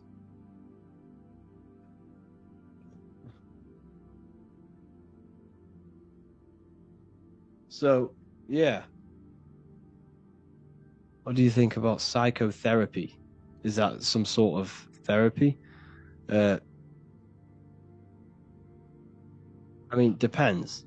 You know, I don't want to say don't do it and then you go and don't do it and then it changes your life and some crazy stuff. But what I'm saying is you need to learn how to master your own mind and learn how to meditate and turn off the mind. And once you start meditating every day and you gain that ability of turning off thought and turning off emotion and turning off everything, so turning off all of your emotion, all of your connections, all of your just everything. Once you learn how to turn off the mind, depression doesn't exist, anxiety doesn't exist, because you rise above thought. There is a realm above thought. And once you learn how to access that realm by turning off thought, that's why Jesus says, take no thought. 5 times he says that. Take no thought, take no thought. Because once you learn how to do that, you rise above all of your problems, because all of your problems exist in the thought realm. There's no anxiety, there's no depression, there's nothing. So you need to learn how to master your mind. Learn how to meditate. And if you're thinking, you're not meditating.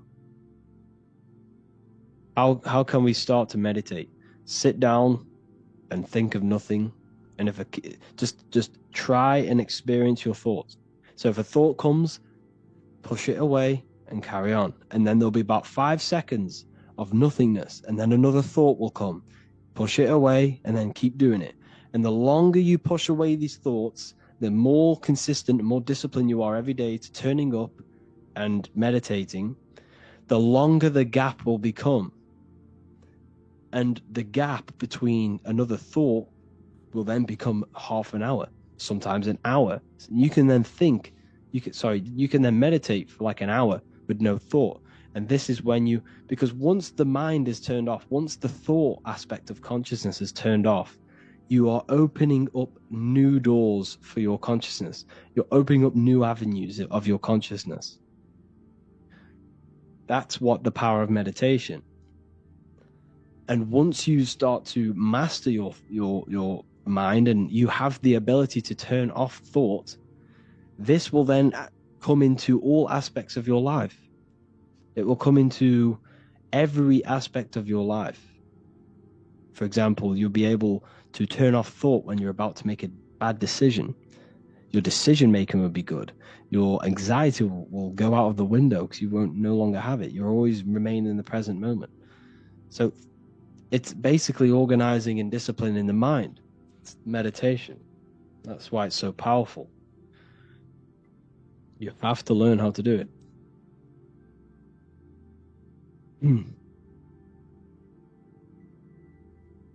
What do you think about where do humans come from, or what created us? Well, we are all extensions of God. We are all God's mind manifested in physical form. We are all extensions of God. Not you, not the character you're playing. Your character is not God. But I'm saying your consciousness is. The awareness you have, the mind you have, that's God. The pure awareness, the pure consciousness is God. Not who you think you are, your name, your body, your job, your circumstances, your worries. That's not God. You are the pure consciousness. And your consciousness is latched on to this character you're playing. But once you learn how to get rid of that character and detach from it, that's the essence within you that is God. Okay.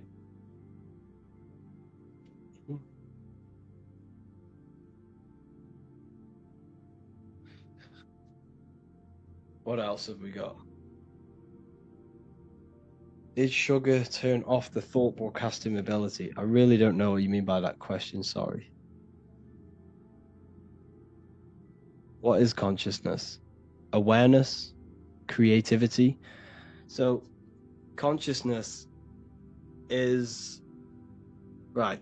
So, yes, it's observation. On the highest level of consciousness, it's pure observation and pure cause.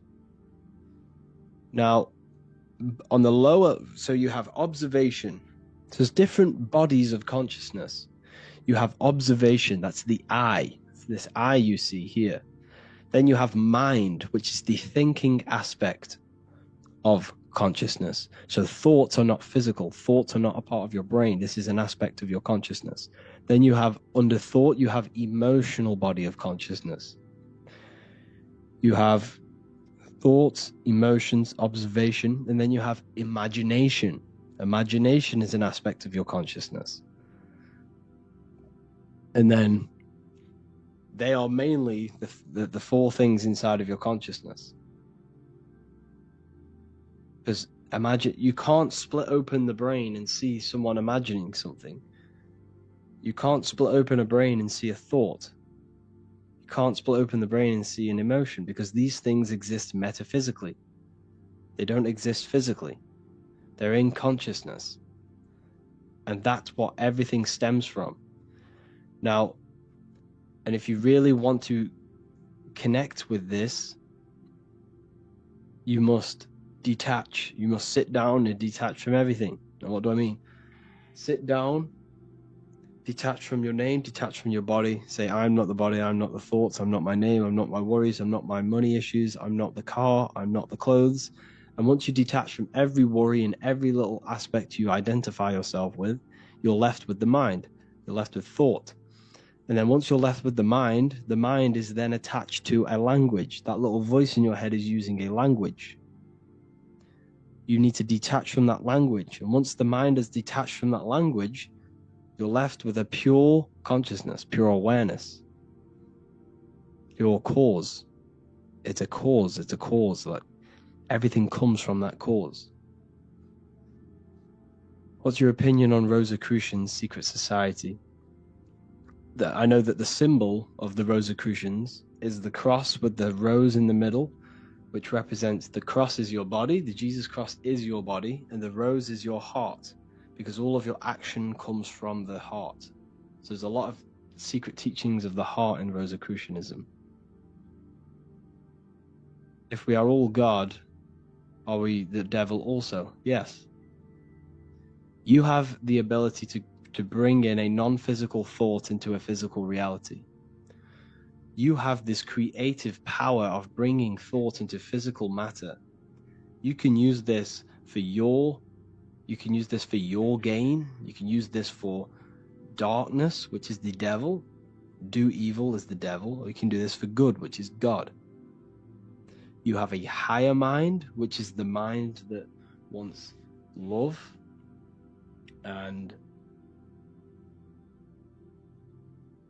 wisdom and knowledge and growth. Or you have this lower aspect of your mind, which is your body's sort of mind, which wants power, fame, hate, desire,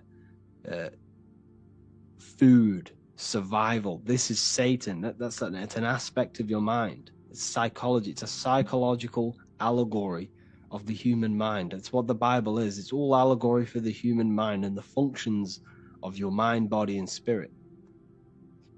It's basically what the Bible is. It's allegorical about you and about your mind and how it works and about your emotions. Thoughts on spiritual attacks and how to protect yourself. You're not being attacked spiritually, it's yourself. It's an aspect of your own mind. You're attacking yourself. No one's attacking you. There's no spirits attacking you. You're not possessed. It's your own mind blocking yourself. So you need to focus and you need to look within yourself on what is attacking you. There's a subconscious seed which has grown, which is attacking you. Learn about the subconscious. The subconscious will tell you everything about yourself. Do secret societies control everything? Yeah, pretty much. I'd say so. Yeah. But don't focus on that, Don't lose yourself in conspiracies. Don't lose yourself in any darkness. Don't fill your mind with that stuff. You don't want to fill your mind with that. You don't want to fill your mind with all these negative 9/11, occult rituals, magic, Hollywood. There's no point. It's just going to darken you. It's going to darken your mind. It's going to infect your heart. So focus on the light always. I fell into that trap of looking into all these conspiracies, but it doesn't get you anywhere. It just makes you more dark because everything you take in is affecting your mental state. And you'll just walk around worried. So focus on lifting yourself up. Focus on, don't get lost into these secret societies. Just focus on, see, this is the issue. Yes, the world is kind of waking up in a way, but we're waking up to the wrong things. We're waking up to conspiracies. Yes, these things are true. We're all being manipulated. Don't get me wrong, we are. By a very dark, advanced, occult, secret clubs who know all of this stuff and crazy stuff. But what I'm saying is, don't look into it. Once you know it, and then focus on the light. You see, if the collective consciousness wakes up to all of the negative things, then we're just going to stay in this negative ball of consciousness, this negative earth, because the earth is a reflection of our consciousness. What happens in our minds is happening in our external reality. So if we all start focusing on this negative and how we're being manipulated, chaos is just going to break out. We're all going to start fighting each other. So we all need to focus on light and bringing ourselves up. That's how we get out of this issue. Okay. Do you know the 33 money blocks that all people have in their field and how to vanish them? No one has these 33 blocks on them. If you believe you have a block on you, then you have a block on you. Because your mind, everything is mental and psychological. If you believe black magic worked on you, then it works. That's how black magic works. If you don't believe it worked, then it has no power. It's the same with the government. The government have no true power. It's your belief. Like, if you believe so all of us as a collective consciousness believe the government exists. We believe money has value when it doesn't. It's a piece of paper. It's our thought. It's our consciousness thought energy that gives it power.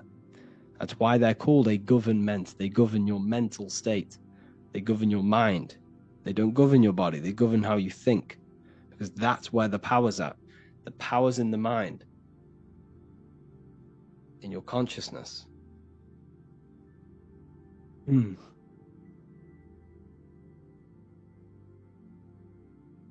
Yeah, so yeah.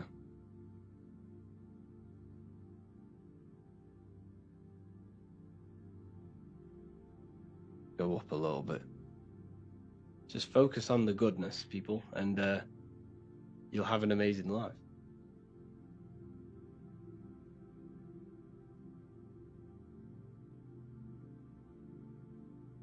Yeah. And shaman heals every disease? I really don't know. I'm not too sure about that.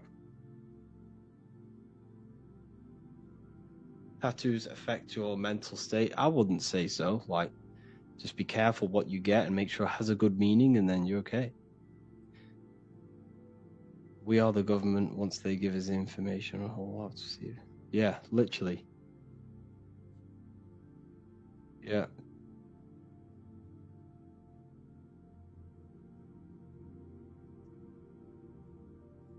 Extraterrestrials, aliens live among us, controlling secret societies, Illuminati, high-class people. No. That's what I used to think, but it's not.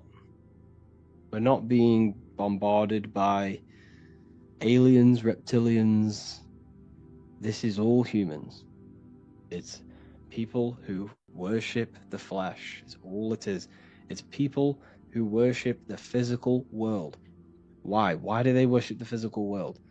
Because in these higher realms of consciousness, you don't get, there's no pleasure like there is a physical pleasure. So they worship the physical world, the physical pleasure, and the sensation of being in a body. That's what they worship. Evil, love, bondage. Okay? That's why they don't want this matrix to break. They don't want everyone to be equal. They like this division. They like being on the higher end of this matrix, this class. But it's not reptilian. I don't think so anyway. Personally.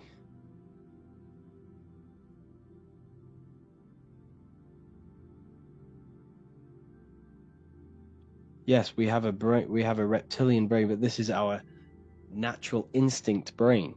We have a lower animal self and we have a divine self. So if you see the screen here, we as humans exist in the middle between matter and spirit. We have the opportunity to expand our consciousness upwards to God. We can expand our consciousness to know God and know the secrets of the universe, or we can stay in our lower animal nature just for survival, basic needs. This is why humans are made in the image of God. We are Anu. We are Anu, spirit, and Ki, earth, matter. We are Anunnaki. We are spirit and matter together. Okay. What do you think about music and fashion? directly correlated. But you know, music and fashion are directly correlated. You know, when the Beatles came out, everyone started to wear hippie stuff. You know, look at UK drill music started to come out. People started to wear tracksuits more, and it's directly correlated. But it's used as a psychological warfare. You must understand that music is psychological. It's all to mold you in a certain way, to make you think a certain way. Yeah, as you said, the Rosicrucians talk about the heart, and the heart is playing a big role on our energy and field. Yes, that is true. So everything you do is from the heart. Every action, every word you say is from the heart. You speak and you act from the heart. So this is why you know people by their actions, because if they're doing things that are stupid and not good, they have a dark heart. So that's why the earth is an anagram for heart. If you rearrange the word earth, it's heart, because everything we do is from the heart. Everything we manifest is from the heart.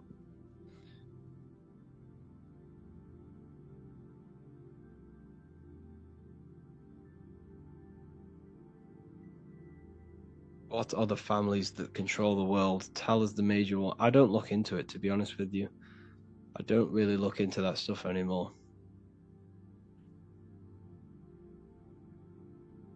There's no point. It just loses you in a loophole, and you'll end up gaining anxiety and gaining all these negative thoughts about how we're being manipulated. So just focus on the light.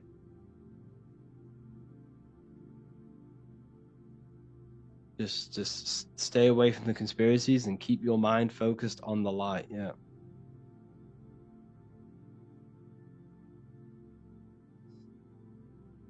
Can you give thoughts about reverse manifestation, things that you don't want to come in your life, but it has to come anyhow, but it didn't work on positive things?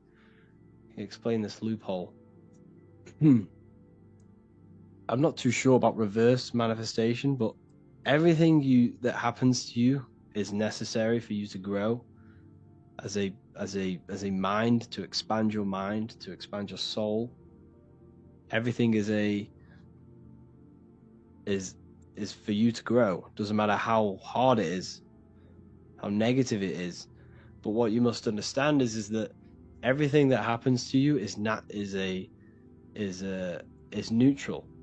It's your mind's perception on how you give it a positive or a negative charge. You know, it could be something really bad, you know, someone dies, but you always have to look at the positive. What did you learn from that person? You have to grow from everything that happens to you. Don't focus on the negative. Like I say, always focus on the light. Keep your mind in the light.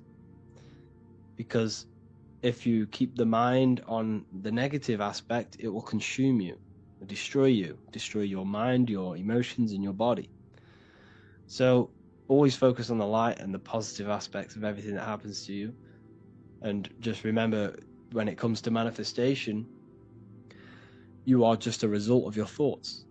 Your life right now, your current circumstances, is a result of every thought you had in the past. Every thought you had in the past has led you to this very point, listening to me right now. Therefore, your life is an externalization of your mind. And this is what I teach inside the university, the Manifestation Mastery course. And that is how you truly, you know, you change your thoughts, you change your mental state, and you will change your external reality. Okay.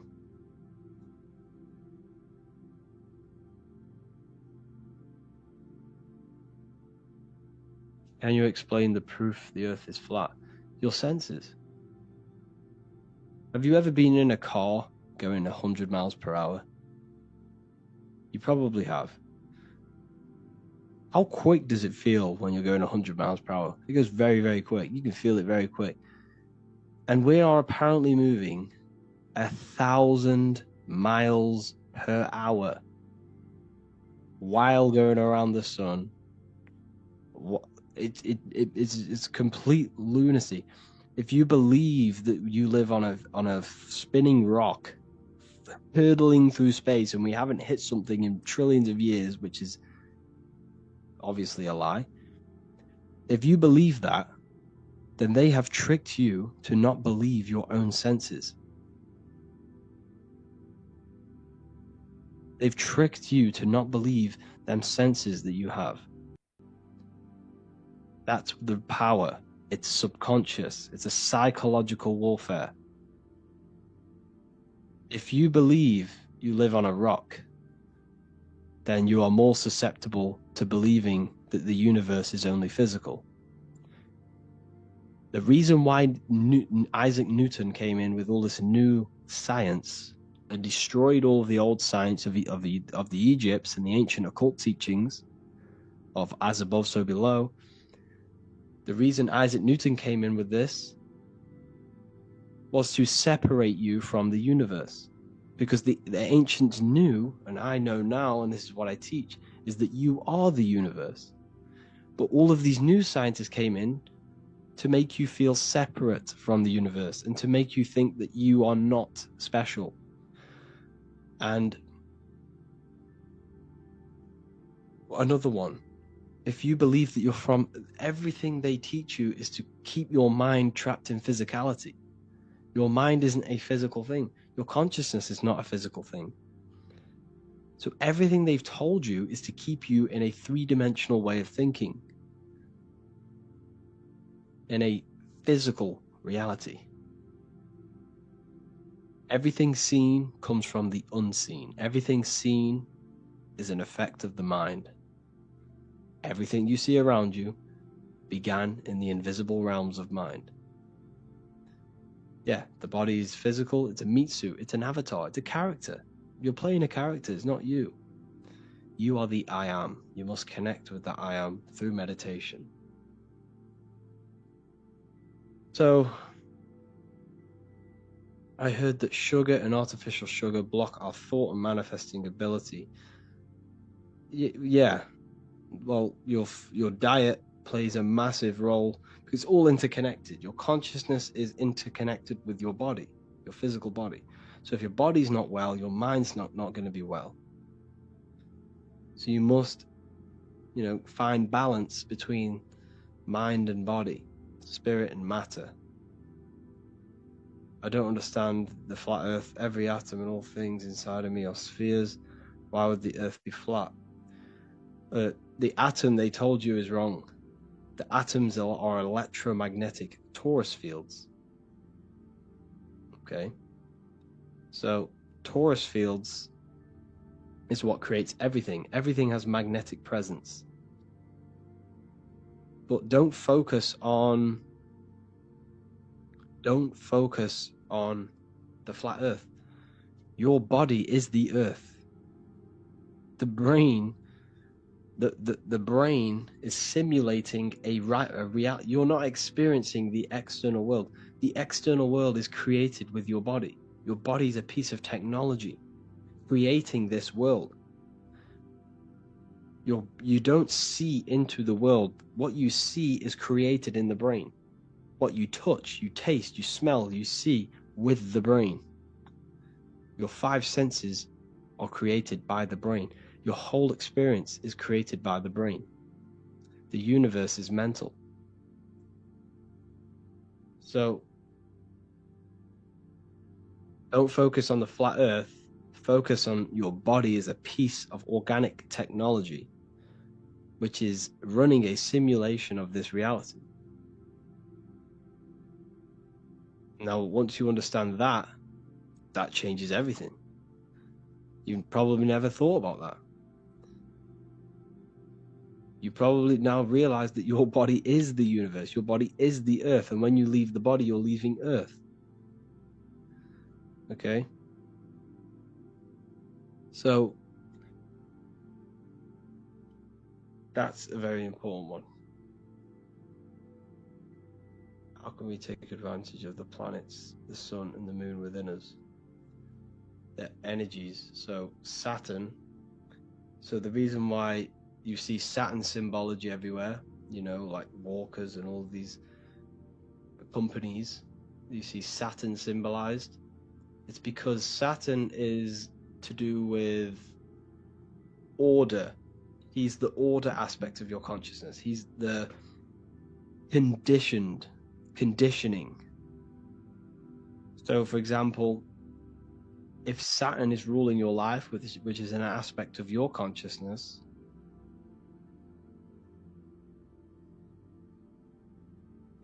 how do I explain this well?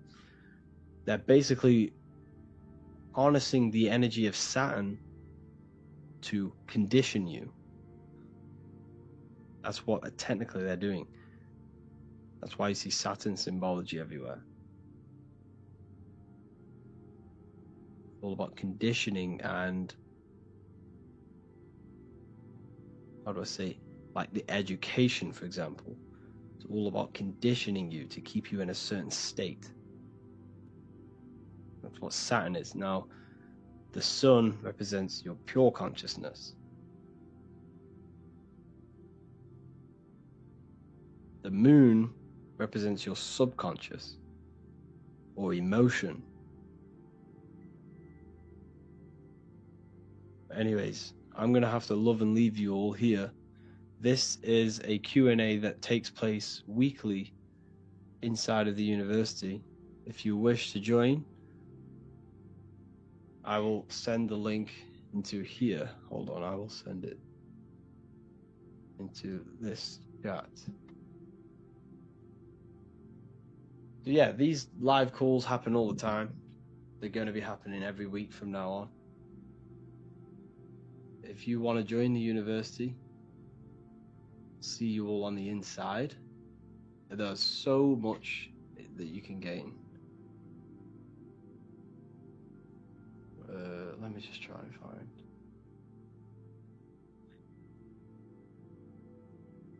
Okay, here it is.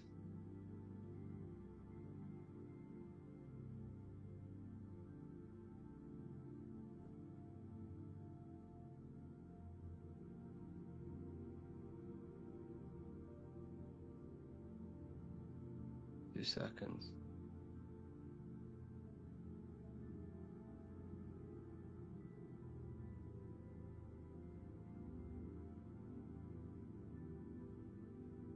Where did that go?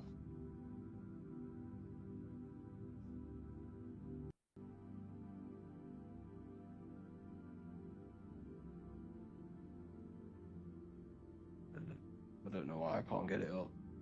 But if you're in the Telegram,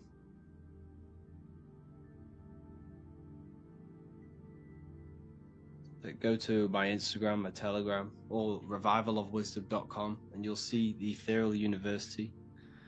I'll show you what we get. You get all of this. So you get the Manifestation Mastery course, which teaches you everything about your mind and how your mind creates reality. You get the Real Lectures section, which has everything about the lectures. I do weekly lectures on occultism, symbolism, esotericism. We have a community, we have a library with my books plus 45 other rare PDF books. So you gain access to the library. We obviously do these live Q&As, and you can literally speak to me directly on these live calls. So yeah, your life will change once you understand this stuff. You're going to feel so much better. Like once you understand how reality works and your place in the universe, you'll feel absolutely amazing, because you no longer feel like an evolved monkey on a monkey ball, on a spinning globe. So invest in yourselves, invest in your mental state. It's not about your spirit, it's about your mind, controlling your consciousness, controlling your body. That's where the power is. That's when you gain power, when you stop engaging in your animal self and you move to the higher self and you retain all of that lost energy from being an animal self. Okay, so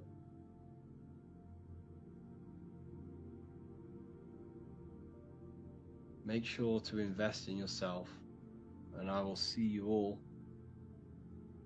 on the other side. Here's the...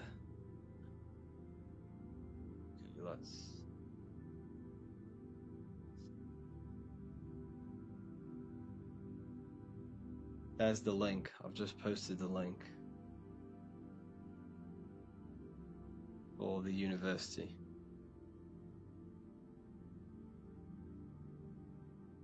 If you wish to join, I'll see you all on the other side. Thank you all. Can we pay for a couple months of the university? Yeah. If you really want to pay like a couple months up front, give me a message on Instagram, Revival of Wisdom, and put the first message as university, all capital letters, and I'll respond to you and we could sort something out. I could maybe do a deal for the people who want to buy a couple months. Like, I don't know, 6 months or something like that. I could do a nice deal. Hope you all enjoyed this. I'll see you all inside the university. And have an amazing day.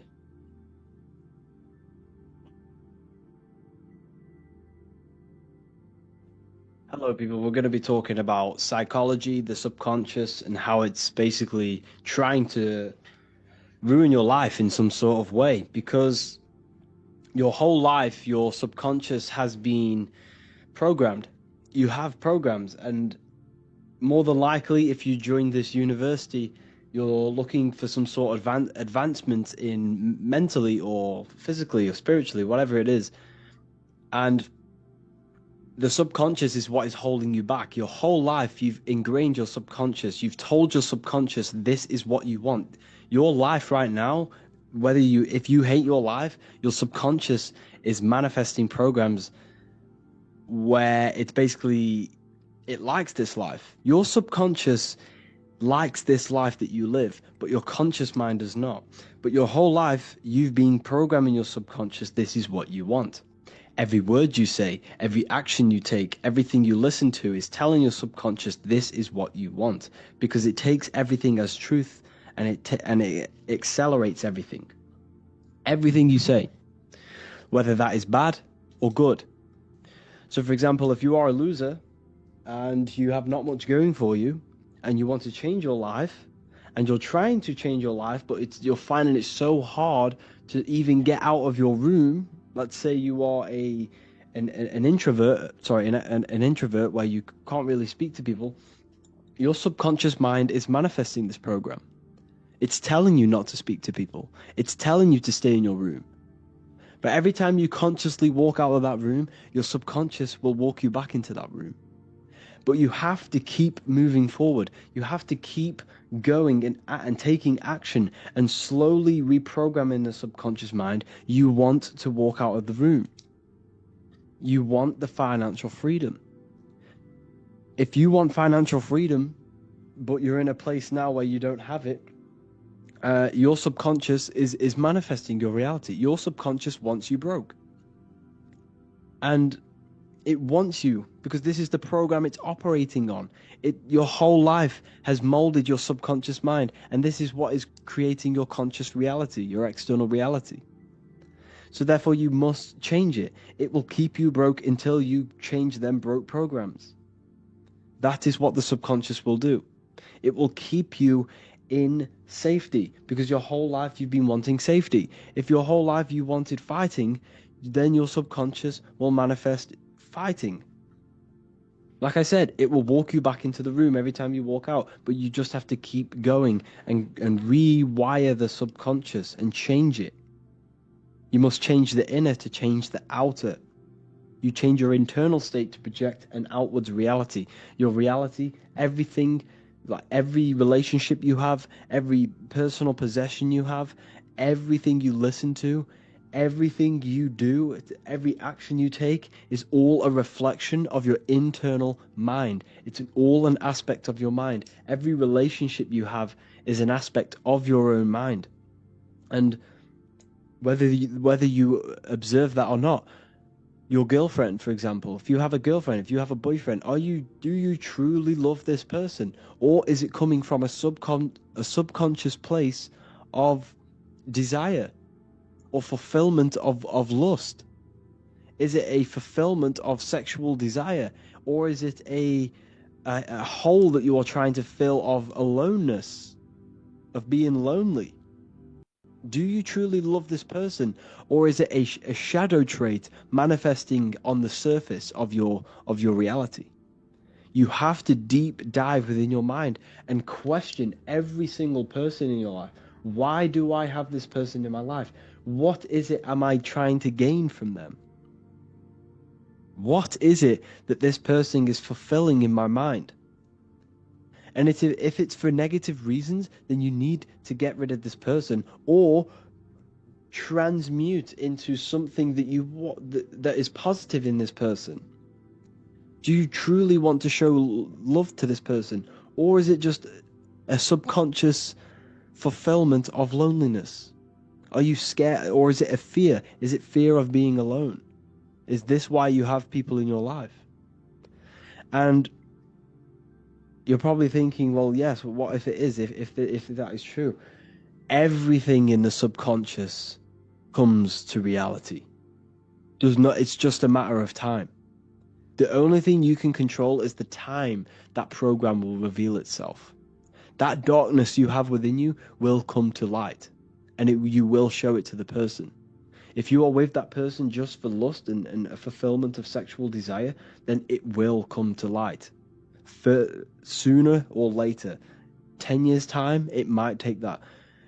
It will come to light, and it will create destruction in your life or in their life, which brings you bad karma.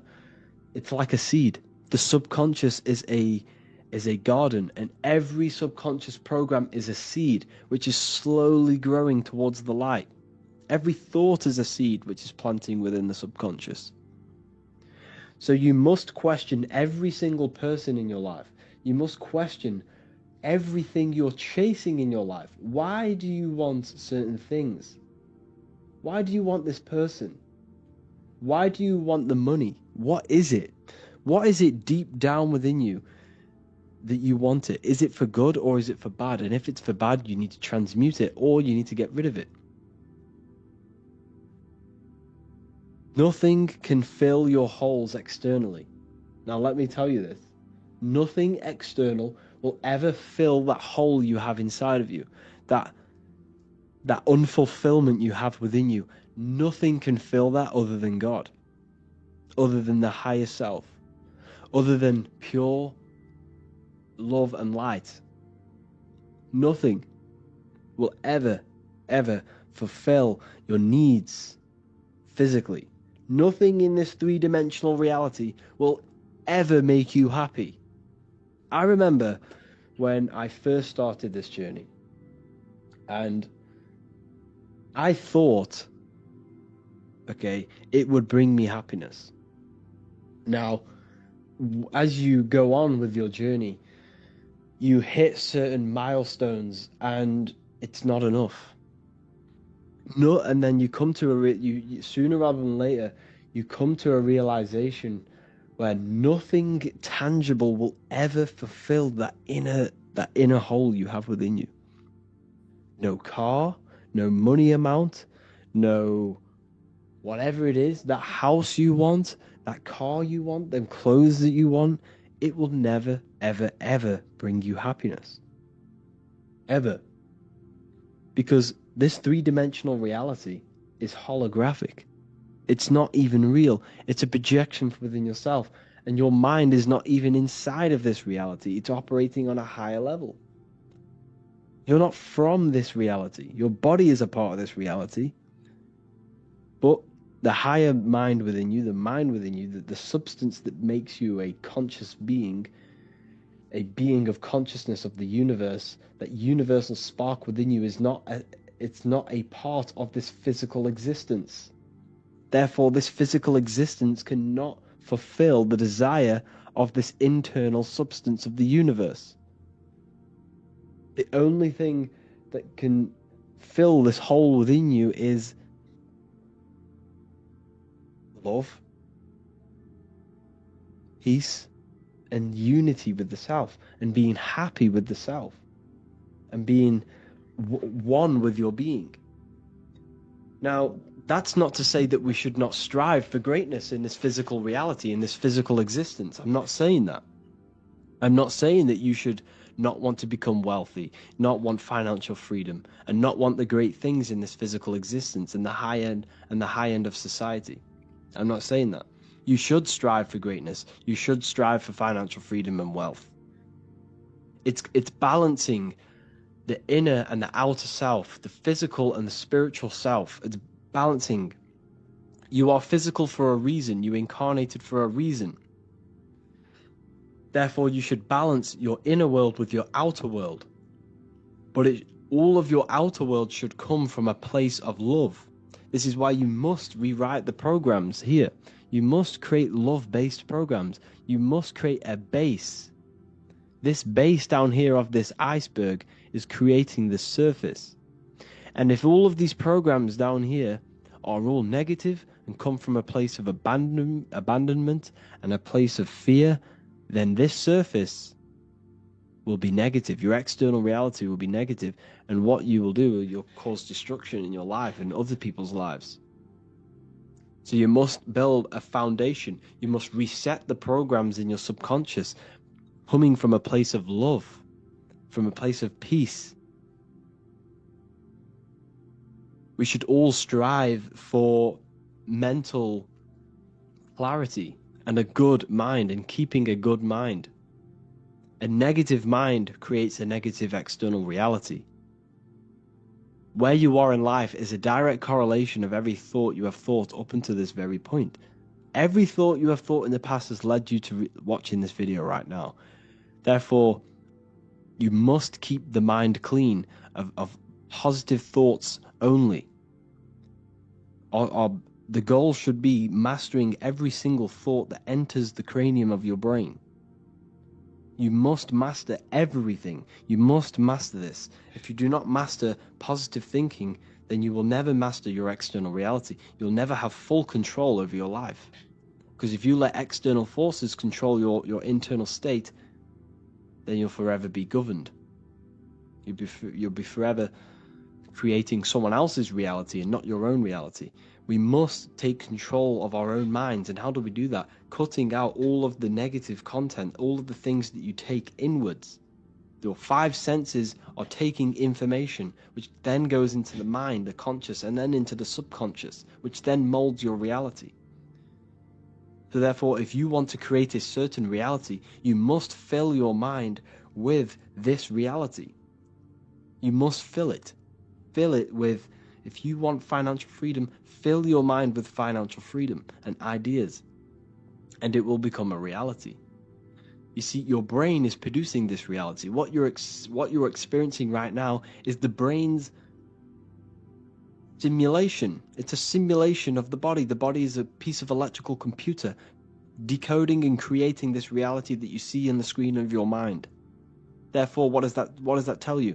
Your mind is altering this reality. What you think has a projection and has an effect on this reality, because the mind is within the brain. The brain produces the reality, and the reality is a direct correlation of every thought in your mind. Every person you have in your mind, every person you have in your life is a reflection of your own mind. Whether you know that or not, whether it's subconscious or conscious, there is a reason, there is an aspect of your mind that has this person in your life. So we must go deep within ourselves and figure out what is the true cause of having certain things in your life. Are they for good reasons? Are they subconscious?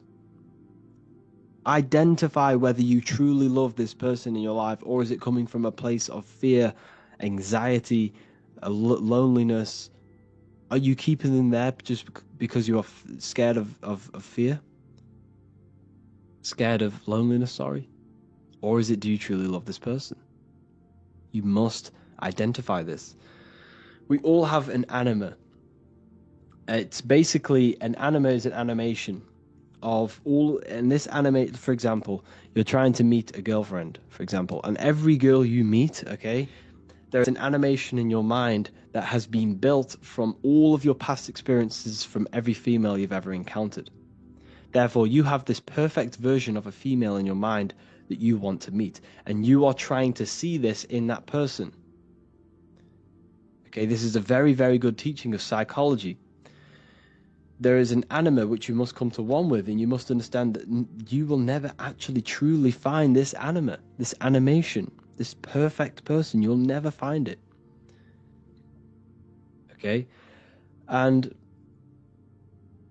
if you've had bad experiences of women in your life, your mother, your sister, your ex-girlfriend, or your friends, this has then built up a bad animation, and you will see this in every single person that you meet. You will see this in every single female that you meet. So now that I've addressed that, you can now identify, wow, is this person just as this, or is it just me looking for my anima in this person? You will see in people what you see in your mind. If you are a negative person, you will only focus on the negative aspects of someone else. If you are hating on me, I understand that is coming from a negative aspect of yourself that you hate about yourself. If you call someone else ugly, there is an aspect of your mind that tells you that you are ugly, that you hate about yourself. So this world that you are in is a direct correlation of the mind. We are living in the mind of God. And you must mold yourself to this higher version. There are infinite versions of yourself in this universe, in this mental universe. And there is a version of yourself that has everything that you've ever wanted. And there is a version of yourself that is pure good, pure love, pure peace.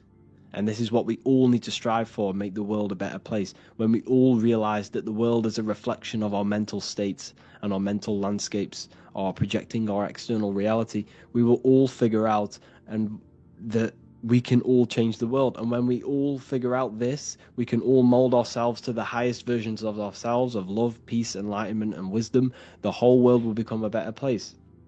But because we have a government, which means govern your mind, govern your ment, they are placing their own information in your mind, which is creating their reality.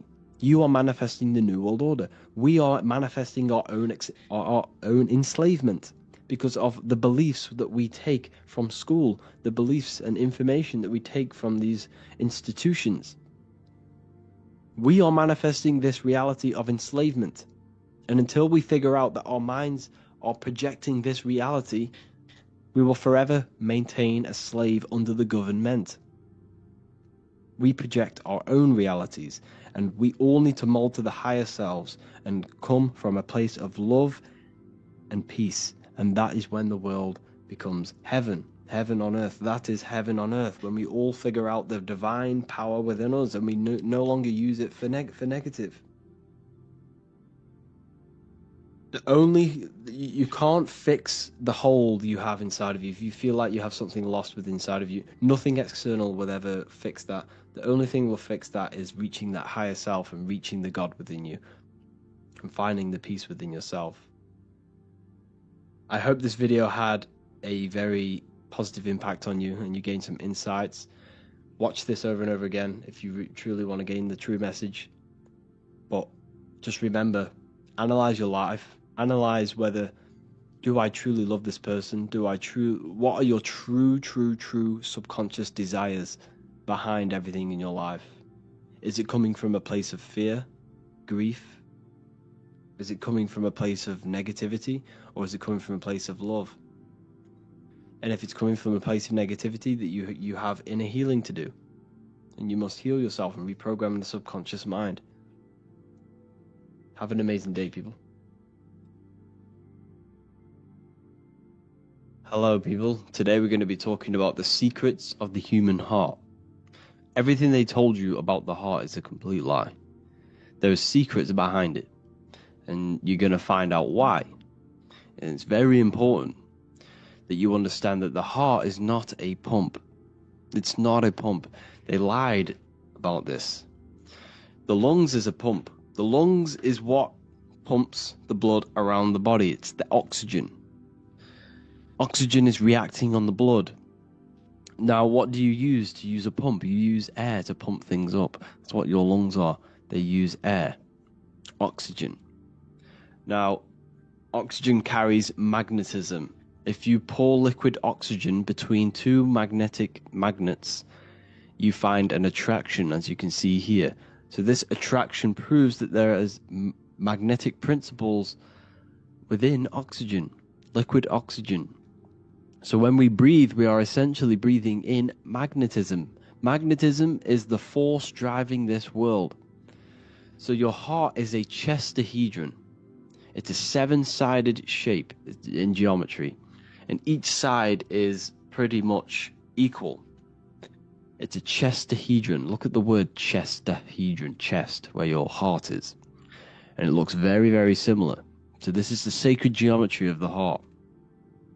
And when a chestahedron is placed in an angle, when it's placed in a box, a cube, it sits at an angle of 36 degrees off center. This is the same angle which the heart sits within the chest. That's why it's called a chestahedron, because that's what the heart is. It's a chestahedron. And when you place a chestahedron into water, it causes a spiral. It causes a vortex motion, because your heart is essentially a vortex generator. So the heart is not a pump, it is a valve. This is where blood goes into. And when the blood goes into the heart, this is what causes it to vortex, because the heart is in a shape of a vortex. Look at the tissues, everything's wrapped around. Everything's spiraled. See this here? This is the spiral of magnetism. So all of the valves and the cords and the fibers are all wrapped around each other. It's a vortex. And if you take off the tissue of the heart, you would see this. It kind of looks like the Holy Grail. And this is essentially the vortex spiraling of the heart tissues. And if you unraveled the heart, because your heart is one tissue, it's one muscle. Look at it here. This is a heart unfolded. And it's just spiraled together to create this. That's what the heart is. So the heart's tissues is spiraled here, and the heart itself is all wrapped around each other in a vortex, in a spiral. Because all spiraling is all to do with magnetism. So the heart is a vortex generator. The heart takes blood, so blood enters the heart. The heart charges this blood. It reacts with the heart. The blood is turned into the heart moves through the blood moves through a vortex motion within the heart and then goes back out of the heart. So there is something going on inside of the heart which is very, very crucial that we might be missing. So the heart is spiraling blood. And there's a reason why it's doing this. When you spiral something, it gives it more energy. It gives it more frequency, more energy, more force behind it. So by spiraling the blood, it's turning blood into plasma. That's what the heart is doing. It reacts with the heart, it turns it into a vortex, and turns the blood into the fourth state of liquid, or fourth state of matter, which is plasma. Okay, plasma is proved to be in the blood. Plasma is a part of the blood that carries platelets and red blood cells and white blood cells around the body. Plasma makes up approximately 55% of the blood. So plasma is a state of matter which they'll never tell you about, because they try and hide plasma as much as possible. It's ionized gas. And that's what's going on in the heart. The heart is a vortex energy generator for the blood. And the body is being fed by plasma. Plasma energy, the fourth state of matter. And if you go and read the Emerald Tablets will tell you this exact same thing. Emerald Tablets of Thoth. They're supposedly thousands of years old, or it was supposedly written by M. Doriel, who was an occultist. Apparently he translated them. Either way, he was an occultist. So it's either written by an occultist or it's actually 100,000 years old. In the physical are these channels, the blood which moves through the vortical motion, reacting on the heart to continue its beating. So what is that telling you? The blood moves in vortical motion. It's a vortex. Reacting on the heart. What's it reacting with? There's something in the heart that turns blood into plasma. It reacts with the blood, reacts with the heart. Then it says, magnetism which moves through the nerves paths, carrier of energy to all the cells and tissues. So your body's being fed by magnetism, people. They'll never ever teach you this in school. That your whole body is running off magnetism and plasma. You're literally you are an energy being. When you understand this, you are made of energy. You're running off spiritual, etheric energy that you cannot see. They just teach you in school that you're running off blood and oxygen. It's way deeper than this. We're being run by magnetism. Magnetism is the driving force of all creation. Magnetism which moves through the nerve paths and carrier of energies to the cells and tissues. Akasa which flows through the channels, subtle yet physical, completing the channels. Personally, I think Akasa is plasma. Okay, plasma is Akasa. Completing the channels, each one of the three attuned with each other, each affecting the life of the body. So all of these three things, okay, the heart, magnetism, and Akasa, they're all working together to create the body, to create the life. Form they the skeletal framework through which the subtle ether flows. So it's telling you ether is real. Ether is the substance that connects the physical and the astral. It's your etheric body is where your chakras are. So your chakras are your etheric energy body. And these energies, these 7 energies, is what gives life to the physical form. They feed energy into the physical form. So the ether, subtle yet physical, is charging the body through the skeletal framework. So it's telling you this, and even the word heart has ether within it if you just rearranged A and the E. Put the H on the beginning of, put the H on the end of heart and you get earth. Because what the heart is actually doing, it's taking the energy of the electromagnetic field around us, which is everywhere, that everything is filled with magnetism and electromagnetism. The earth is a giant electromagnetic torus field, and all of this energy from the center is feeding directly into your heart. Because the center of this earth is the heart of the earth. The center of you is your heart. And the center of the aura borealis, whatever you want to call it, this energy that's emitted from the center of this earth is feeding directly into you, and your heart is transmuting this energy from the earth to react with your blood, and your blood is then feeding your physical body through plasma. That's what's going on. You yourself and your heart is directly connected to the earth. That's why your heart rearranged its earth. You're directly connected to the cosmos. Everything they do to poison you and give you all this stuff is to keep you disconnected from the universe. You yourself are the universe. Your body is directly in correlation electromagnetically with the earth. So the heart is the balance. That's how you connect with things, through the heart. Okay. Here you see Jesus with the Sacred Heart, always pointing at the heart. Matthew 6:21, for where your treasure is, there your heart will be also. What's that telling you? What's your treasure, your goal, what you're doing in life? There your heart will be also, because your heart is a guide through this lifetime. Your heart has an intelligence. Every single organ in your body has consciousness. and you think with it. You can think with these different organs. You can think with the brain, you can think with the heart, you can think with, the reproductive area. That's why, everyone always says you're thinking with your penis. For if you're a man, you know about this. People say that. That's just a saying, but it's true. You think with these body parts, people. And your heart is a guide. It knows everything that's right.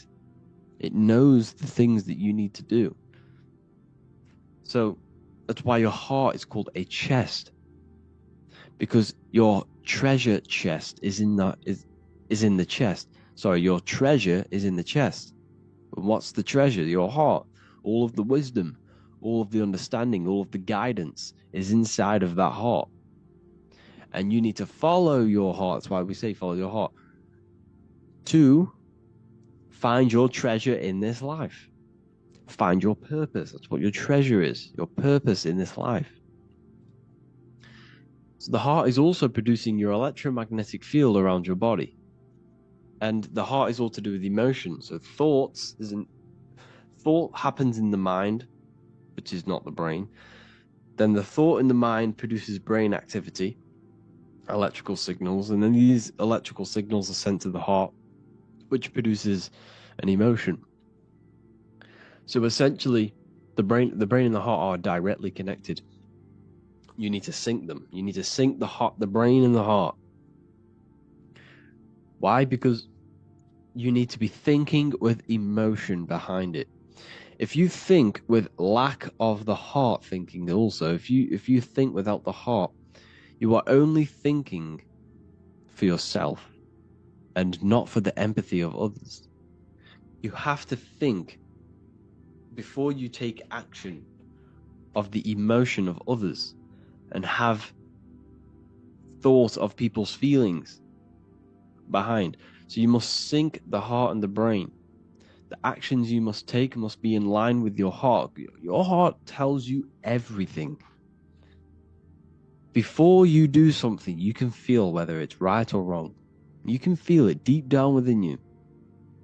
When you quieten your mind, you can feel it.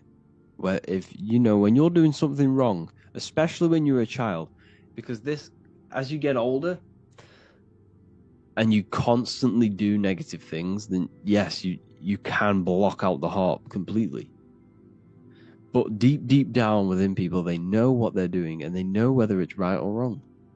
You feel horrible when you do something bad. You feel it inside of you.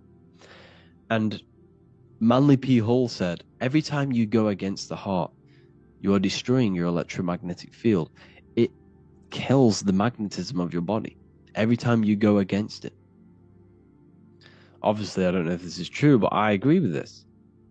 Manly P. Hall was an enlightened individual who understands the anatomy of the body, understand all of the occult things. And essentially, every time you go against your heart, you are killing the magnetism of your body, your cells, and everything about you. Because your whole body is magnetic. You have magnetic attraction all over you. So there's a saying, well, obviously in Christianity, what happens in heaven happens on earth. Well, what happens in the brain happens in your heart. Heaven is the head, earth is the heart. Every thought you think produces an emotion in the heart. Every single thought triggers an emotion. When people say they got a broken heart, because all of that emotion is in the heart. Not in the heart, but in the invisible intelligence behind the heart. You must understand there's a consciousness, an invisible spiritual consciousness behind every physical thing. So your brain is dual, your heart is single. Your brain consists of two hemispheres. So when it comes to decision making in the brain, there can be confusion between the left and right hemispheres. This is why when people are confused. But the heart is a singular organ. And if you go onto Google and type in brain cells found in the heart, there are 40,000 neuron cells in the heart, the exact same cells which are found in the brain, in the cranial brain. This means that your heart is essentially a brain for your emotions, what it is. And your emotions tell you what is right and what is wrong. So every thought you think produces an emotion, and whether that emotion is good or bad will tell you whether something is right or wrong. So the heart is the guidance through this life, and your higher self resides in the heart. You have to follow the heart. You have to do what the heart tells you all the time. So I hope you enjoyed this video, people. Please feel free to contact me if you have any video ideas or anything like this. And welcome to the university. I look forward to connecting with you all. Emotions are something that a lot of people have a misconception of. So we're going to discuss and break down what truly the emotions actually are. They are more than just chemicals within your physical body. They are more than just hormones. Emotions are energy. They have a physical manifestation, which is a chemical reaction in the brain, and they are an etheric astral energy. Okay? Emotions are a creative force given to you. They are what makes you become something before you have it. They carry magnetic attraction. So with this understanding, your emotions are no longer a reactive thing. They never will tell you your true things as an emotion, what an emotion is. I remember being in infant school, or whatever you want to call it. They were teaching you what the emotions are. And they told you they are just things they're just reactions. By living in a very reactive mindset and an emotional reactive person, this causes chaos in your life. Emotions are very chaotic if you do not know how to control them and what they truly are. You see, we've all been brainwashed into thinking we are just physical beings. We are just these apes, the apes that evoluted over time into human beings. This is completely wrong. We are in an intelligent design. You're in an intelligent body. You're an intelligent consciousness, and you have an intelligence within you called emotions, which you can use to attract things to you and to become things before you physically have it. So they are a creative force. That consciousness you have inside of you is a creative consciousness. It's an ever-expanding consciousness, which is God. The whole point of you being in this physical world and having consciousness is creating. You cannot not create. It is impossible for you not to create something. Your whole life you have been creating. Before you kick the football, it's a decision made within the mind. You then created this action. You are a manifester. Okay? So your emotions should be used. They should be controlled as a tool to create things in your life, to become the reality before you physically have it. Fear. Fear is an illusion, and it is a bondage. It keeps your mind stuck to three-dimensional awareness. If you try and astral project, you will not astral project if you are fearing. Why? Because fear and negative emotions, all of the negative emotions only exist in a world of time, and that is this physical plane. You cannot transcend this plane. Your mind cannot function on these higher planes with these lower three-dimensional emotions in your mind. Fear is a bondage to the physical body, and it enshrouds your soul. It enshrouds your body. It locks you. Okay? This is why the news, this is why the food is all laced with chemicals, and the news is constantly pushing fear, because they have to keep you in a fear state to keep your central nervous system in fight or flight mode. And they have to keep your mind in three-dimensional awareness, because once you realize that you are not this physical body, you are something that transcends this physical world, you will wake up and you will no longer abide by this system that we live in. Okay? So fear is the biggest tool that they are using to oppress you. Fear is the biggest bondage. Okay? It keeps you locked in a box, physically, mentally, and emotionally. So emotional effects on the body. Emotions have great impact on the body, the immune system, the brain, and every single cell and the water structure in your body. Hatred and negative emotions impacts the nervous system, immune system, and endocrine system negatively. Extreme emotions trigger the release of stress hormones in the brain. So what's that tell you? The emotion is there before something is triggered in the brain. You feel the emotion because emotion is energy. And then the release of hormones are triggered within the brain. So like I said, everything begins spiritually. Everything begins in these higher planes. Everything begins in the mental, astral, etheric, and physical before it manifests physical. Over time, these stress hormones lead to increased inflammation throughout the body, resulting in significant health consequences. You could eat the most amazing diet in the world. You could eat the most pure organic sea moss, the most pure organic apples and watermelons every day. But if you have a negative mind space and a negative emotional state, you will create negativity in your life and you will create a disease in your body. This is how powerful your emotions are. Why? Like I just said, everything begins in the higher planes before it manifests physically. Okay? And when you keep feeling these emotions over and over again, you are impacting your subconscious mind, which will constantly create repetition in your life. So emotions are very, very, very powerful and they impact your body. Stress can cause you to lose your hair. It destroys your body. Like I said, everything that begins in these mental plane and these higher planes happens below. As above, so below. This is why Jesus turns water into wine. Water, what is water? Well, water is feminine, which represents the emotional side of a human consciousness, of all consciousness. It represents the emotional side of you, the emotional aspect of you, the water, which is also the moon. That's why we call it a mood and the moon, because the moon is feminine, represents emotion. Okay? So water and earth is emotion. So when it talks about water into wine, we're talking about emotional alchemy, which stems from the mastering of self. All religions stem from the master of self, the mastery of the self. That is where all religions stem from. All religions stem from the mastery of the mind, the emotions, the thoughts, and the body, and the stars, the study of the stars. Every religious text has something to do with the stars because they are very important. But today we're going to focus on emotion.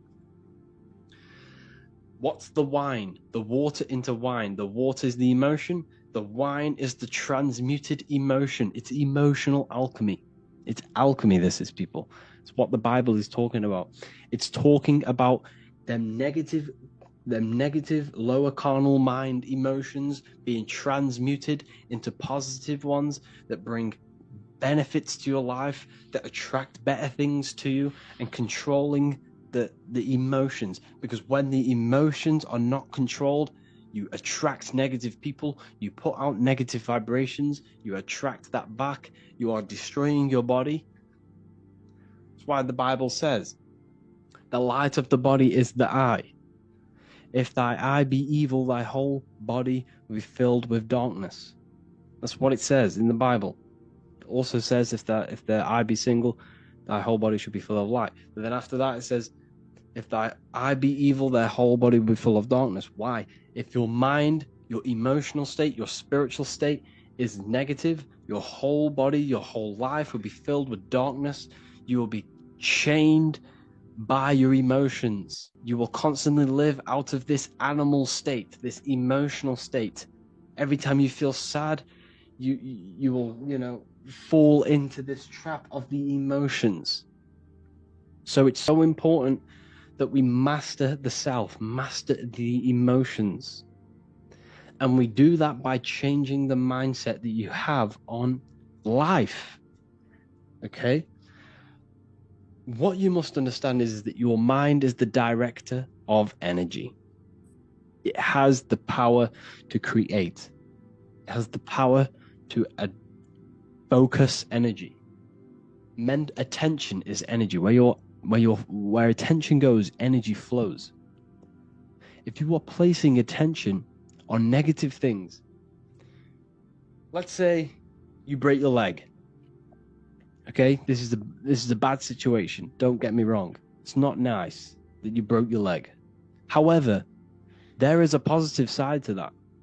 What's the positive? Well, now what's a good positive? You can now sit down, you could read the books that you've always wanted to read. You now have time to do something else productive because you can no longer walk. There's always a positive to the situation. And when you're using your mind to direct the energy into the negative route, the negative dual side, you are constantly digging yourself a hole, creating more and more negativity in your life. The law of cause and effect. So we must transmute this negative aspect, the water, the emotion, into wine, into a positive emotion to attract better things to us. Why? Because you attract what you are, not what you want. Emotions is energy in motion. Your emotions create a massive impact on this electromagnetic aura you have surrounding around your body. I have many videos on this, so go and check them out if you don't know what this is. So the emotions create energy. It puts energy in motion, energy in motion, which is spiraling around your electromagnetic field. And this field is what determines what is attracted to you and what is not, and what people, what animals, everything. Okay? This field, before you have an illness, the illness shows up in your field energetically, because as above, so below. What happens in the field happens in your body, happens in your life. The positive emotions that you feel creates a more stronger and bigger field, extending up to 9 feet in circumference. So when your field is in a positive, high vibratory rate, this is when your field has more impact on matter. Why? Because what's matter made out of? These fields. These fields create the physical world. It's the real atom. You yourself are a giant atom, and you can control your atom to create the world around you through your emotions. So if someone's crying and you go and walk next to them and go talk to them, that negative emotion is going to rub straight off onto you, because emotion is energy in motion. It's casted throughout your electromagnetic field. Your inner world manifests your outer world through the heart. The emotions are felt in the heart, casting out into energy vibrations through this field. Demons. It's just another allegory, another myth about emotions, another metaphor about emotions. D meaning negative, mon meaning moon. The negative moon, negative mood, negative emotions. Moon is feminine, it represents emotions. Demons are something that possess you. What possesses your mind? Emotions possess you. It's a metaphor. Don't get me wrong, spirits do exist, but a lot of the allegories about demons is all about the emotions and how they possess you. They possess your mind. They take over your mind space. They take over your body, how you feel, how you think. So this is why emotions are very, very, very powerful, and we need to use them and control them, utilize them to create it in our life. Instead of them being reactive, we can use them to pull things to us. Instead of, the emotions that we should be feeling mainly is love and abundance and joy and all of the positive ones, all of the positive emotions that transcend the physical world, because fear, hate only exists in this physical plane. The higher planes of consciousness, these emotions don't exist. That's what sin means. Sin means emotion. Sin. That's what a sin is. It's a negative emotion. It's an emotion that exists in time. It's what a sin is. So you must control these emotions. You must, and how do we do that? We do that through meditation. And like I say, meditation is a massive, massive part of. I don't like using the word meditation because people get thrown off. Just turn off your mind. Sit in silence. Be at one with yourself. Sit in silence in the dark. Turn off all the lights and sit in the dark with yourself. And just let the emotions and let the thoughts pass by like the clouds. And when you let them go, they will sooner rather than later, they will go. And you will just be just left with the consciousness, that pure awareness. The reason why they told you to be scared of the dark when you're a child and programs that into you through the movies in Hollywood is because they don't want you sitting in the dark. When you sit in the dark, there is a light shining within you, that pure consciousness. You no longer can see your body. You no longer can hear the thoughts and the emotions. What is left when all of this is stripped? When the body is stripped off, when the emotions and the mind is stripped off, you are left with pure consciousness.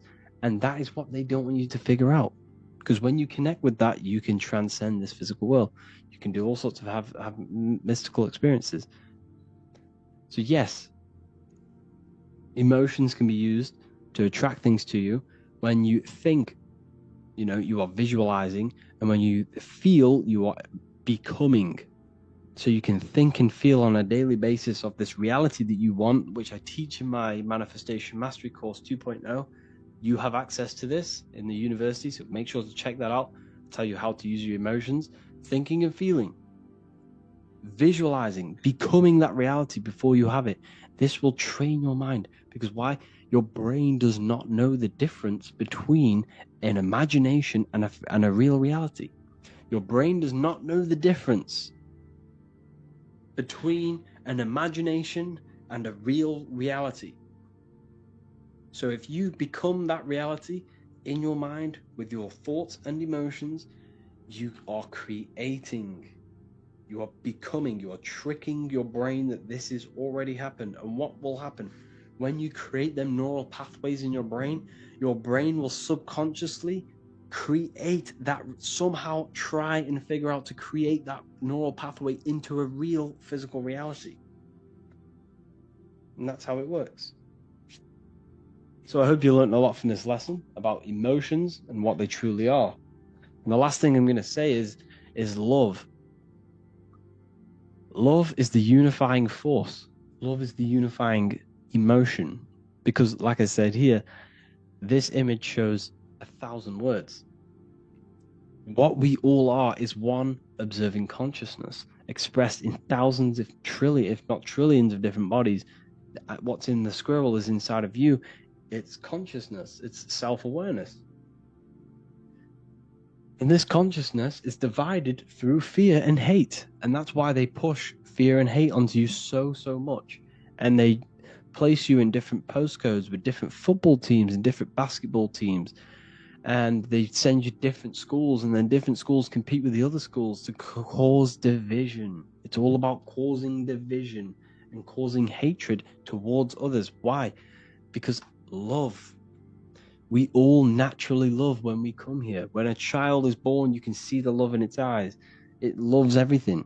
But as it gets older, it starts to become darkened by the matrix, the system, this dark spell that is casted upon the minds.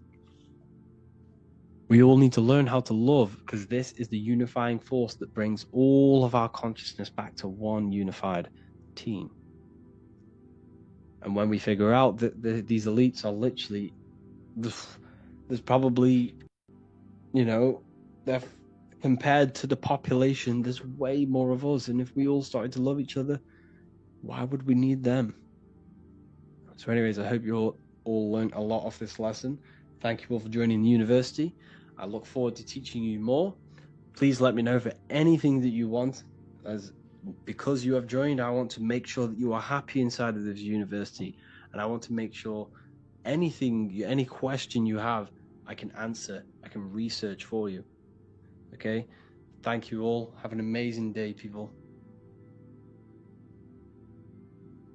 Hello, and welcome back to The Real University.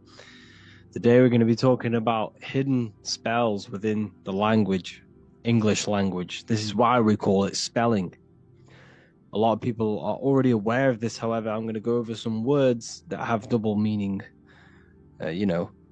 meanings to them, behind them, which trick your subconscious mind. So the word grammar comes from the word grimoire, which is also known as the Book of Spells or a magic book, on how to create magical objects like wands, amulets, how to perform magic spells, charms, and summoning and invoking supernatural entities such as spirits, which are on the other side of this physical reality. So what you must understand is what you say in this physical world is also happening in the astral world as well. So your words are spells. They cast spells into the spirit plane. They cast spells into your mind. They cast vibrational frequency into your cells in the water. Water holds a lot of energy, so we're going to be going all over this. The subconscious mind takes everything as truth. Everything you say is truth to your subconscious. And you should know this by watching the Manifestation Mastery 2.0 course. I talk about this. This is so important that you understand this, because everything is truth within the subconscious. It only knows you. Your subconscious mind, if you watch the course, you should know this, it's responsible for 90% of your daily basis behavior. The thoughts that you are thinking on a daily basis, the things that you do, the things that you say, 90% of what you do and say and think you did yesterday, because of the subconscious mind holds all of your programs. What you say is molding your mind. What you state is truth in your mind. It does not know the difference between a joke or it takes everything literal. It is literal. Your mind is this manifesting supercomputer, and whatever you say into it, it says that is what I want. So whatever you tell your mind, that is what you'll have. That is what you'll believe. So every word you say is truth within the subconscious. So this is why double meaning words have an effect on your subconscious, and this is why I'm raising awareness here. So talking is a tall king. You are either a tall king by talking, by using your words wisely, or you're a small king, because you create big or you destroy yourself with your words.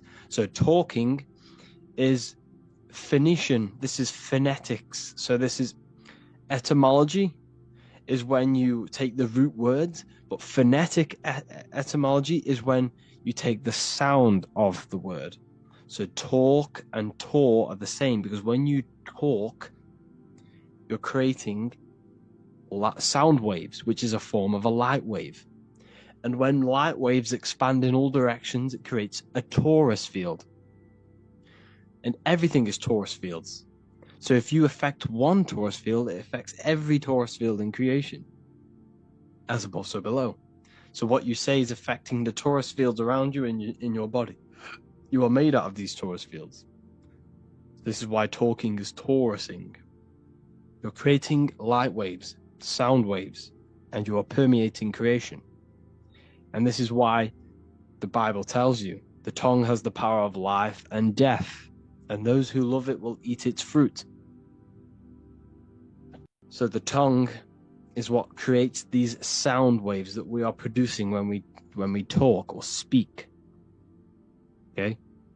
So this is what we are essentially doing, creating sound waves. And these waves are vibrating, and they affect the cells in our body and everything. This is why words are swords. This is why the word is within sword. They are swords. They cut. They damage, because frequency is the only thing that can penetrate you without your consent. In the very beginning, the Bible, John 1:1, it says, "In the beginning was the Word, and the Word was with God." This is obviously a metaphor. There was no spoken word out of a spoken mouth. It's basically saying God created the world with the use of cymatic frequencies, sound waves. Everything is sound waves, and this is observable. Geometry is the geometric shapes you see in the nature, like petals, how they're all perfect stars or five-pointed stars, or the Fibonacci sequence.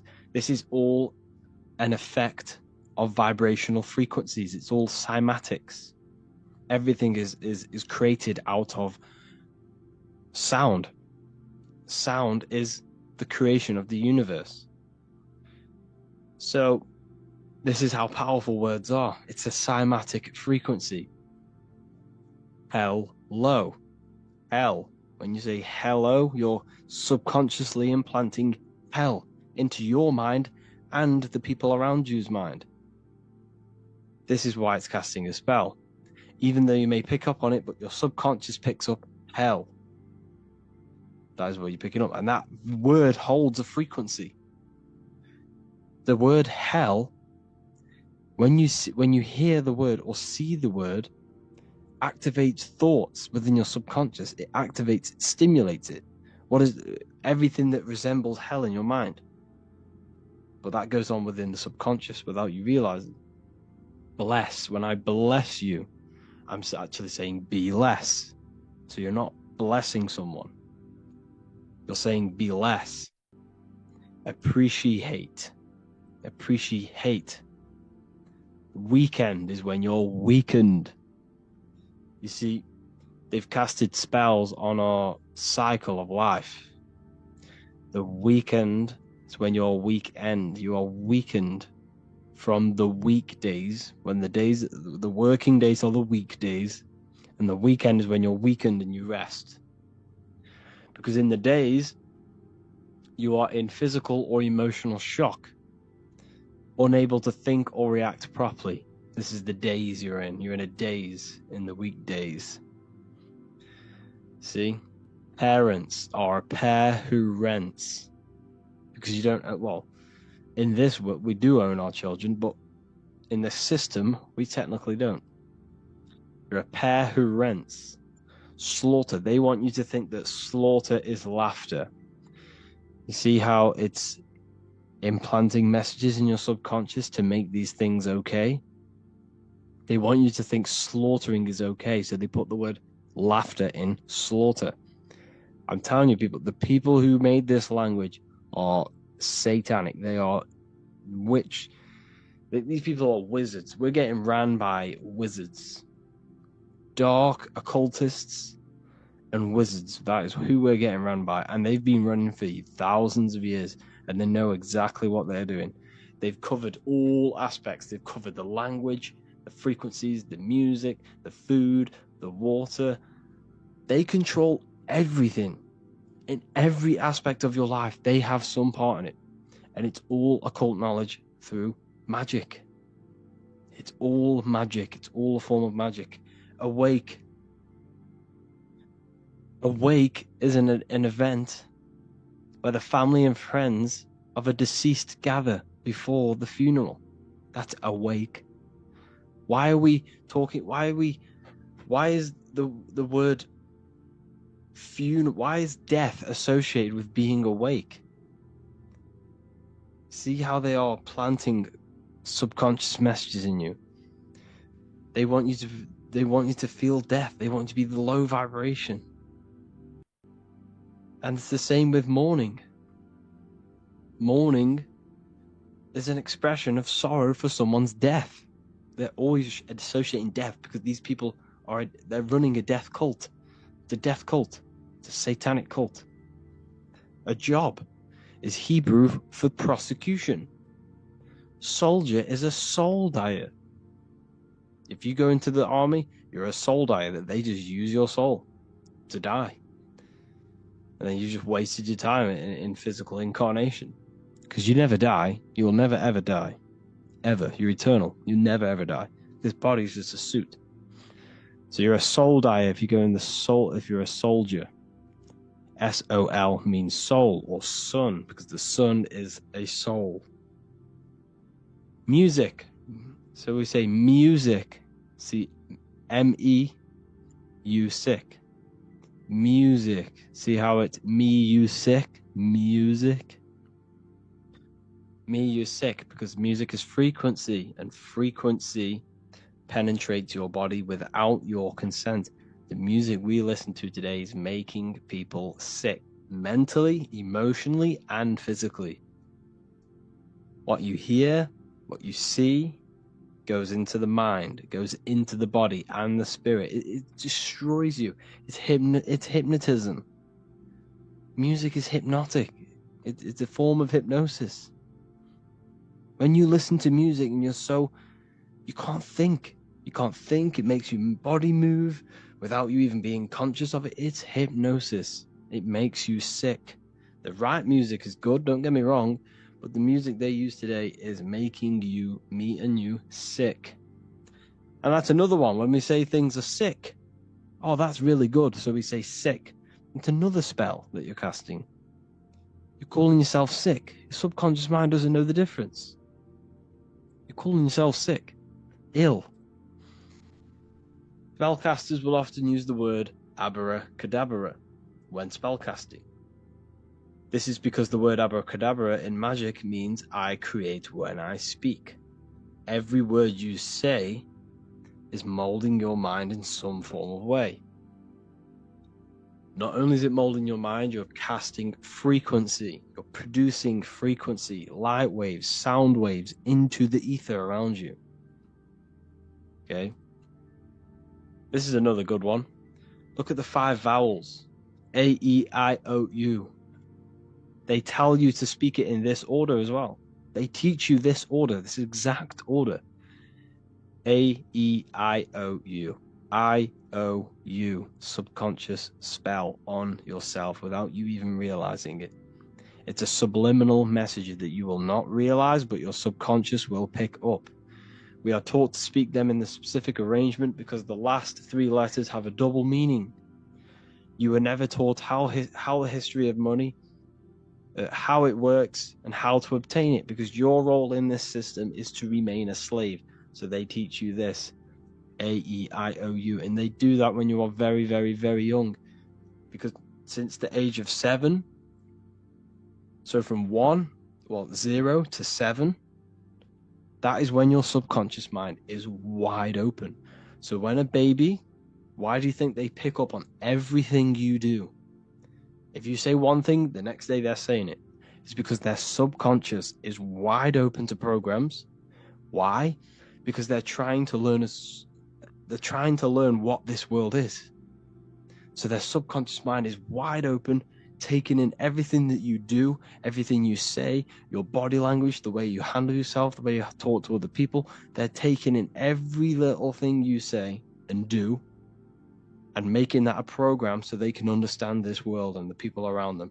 And at the age of 7, that is when their programs are written for life, and they will basically go off them for the rest of their lives. This is why it's important to look after what you do in front of your children, not just what you say, your body language, the things you eat. They pick up on everything. They're trying to make a sense of the world.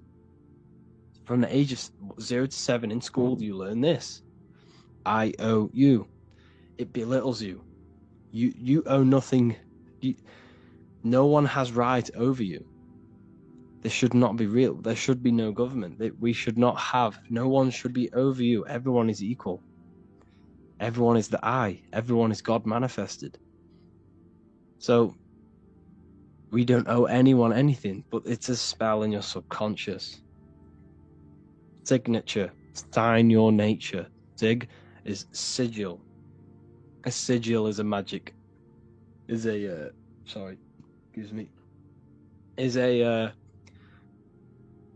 symbol used for magic.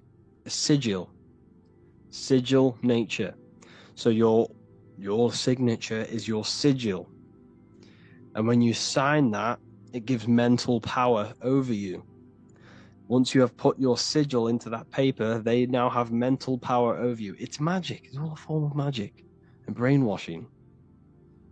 Okay? When we say the word the, we're trying to use God to manifest that. Okay? Because the comes from theo in Greek, which means God. So when we say theology, ology means the study of. Theology is the study of God. That's what theology is. Theo, when we say the, I am the, we are using God to bring it into existence. God is the I am. The I behind you, the I am, that's God.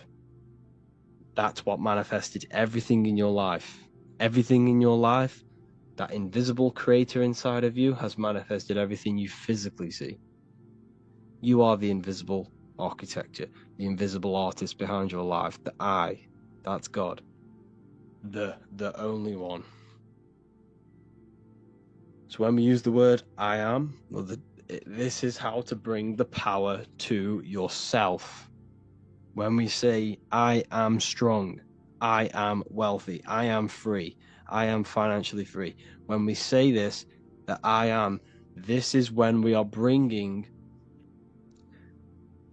we are directing vibrational frequency into our own being, into our own magnetic field, and into our own life. This is how we direct vibrational frequency and direct our word. So when we say I am directing my frequency into myself to manifest something external. Also known as the chi or the prana. It's just basically your magnetic energy. So speaking has the ability to change your genes and DNA expressions. When we listen to affirmations over and over and say them over and over for a long period of time, your genes will change. And your genes are a code for your external world, pretty much. Anything that is written in your genes will manifest into your external world. Okay? All of this is just done by your intentions, thoughts, and what you say. And if you think this is a conspiracy theory was a term invented by the CIA to discredit, confuse, ridicule, and disqualify any alternative information that contradicted the mainstream narrative. That's what a conspiracy theory was. It was created by the CIA for any belief that went against their mainstream narrative. Hollywood, the biggest spell casting scheme cult in the world. Hollywood. I'm going to make a whole lecture on this. Hollywood is Holywood, which comes from a holly tree, which the ancient Phoenicians and magicians used to take the Hollywood, the holy wood. It was called Holywood because it was the best wood to make wands out of and cast spells. That's why they get their name. And what is the films? All the films, all the music that comes out of Hollywood, it's all a form of magic, subconscious spells to fill your mind with ideology, fill your mind with this narrative. That's what they're doing through the movies and the music. Anyways, I hope you like this lecture. Thank you all for joining the Real University. I hope you're all learning a lot here. And looking forward to making some more awareness for you and more knowledge. Have an amazing day, people. What is good, patrons? Just created this video, but my laptop died right at the end. So let's redo this. How are we all doing? Thank you all for the support. And today we're going to be breaking down some Masonic symbolism within the world stage. So first, let's start with the Masonic M. Masonic M, which is reflected in MTV, Masonic V, McDonald's with the M. And what this M is, well, look at the MTV is on top of a Masonic temple. What a coincidence. The headquarters is on top of a Masonic temple, which is broadcasted worldwide. Well, it used to be anyway. I'm not sure if MTV is still going. But MTV was the beginning of the, pop music stage. And when pop music really started to blow up, and MTV was broadcasting music and all sorts of stuff like that, which is all brainwashing. Television, tele-vision, and inside the television you have programs.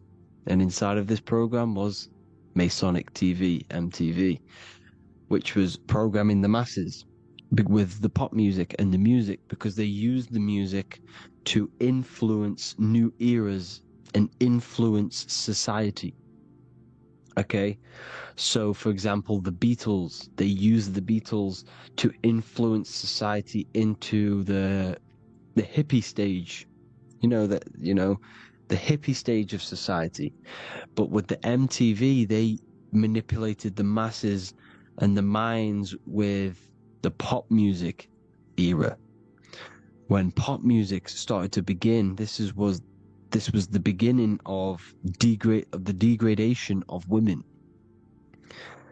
So MTV, because the M, here you see here the Masonic M, this is what they wear on their skirt. This is, well, it's like some sort of skirt.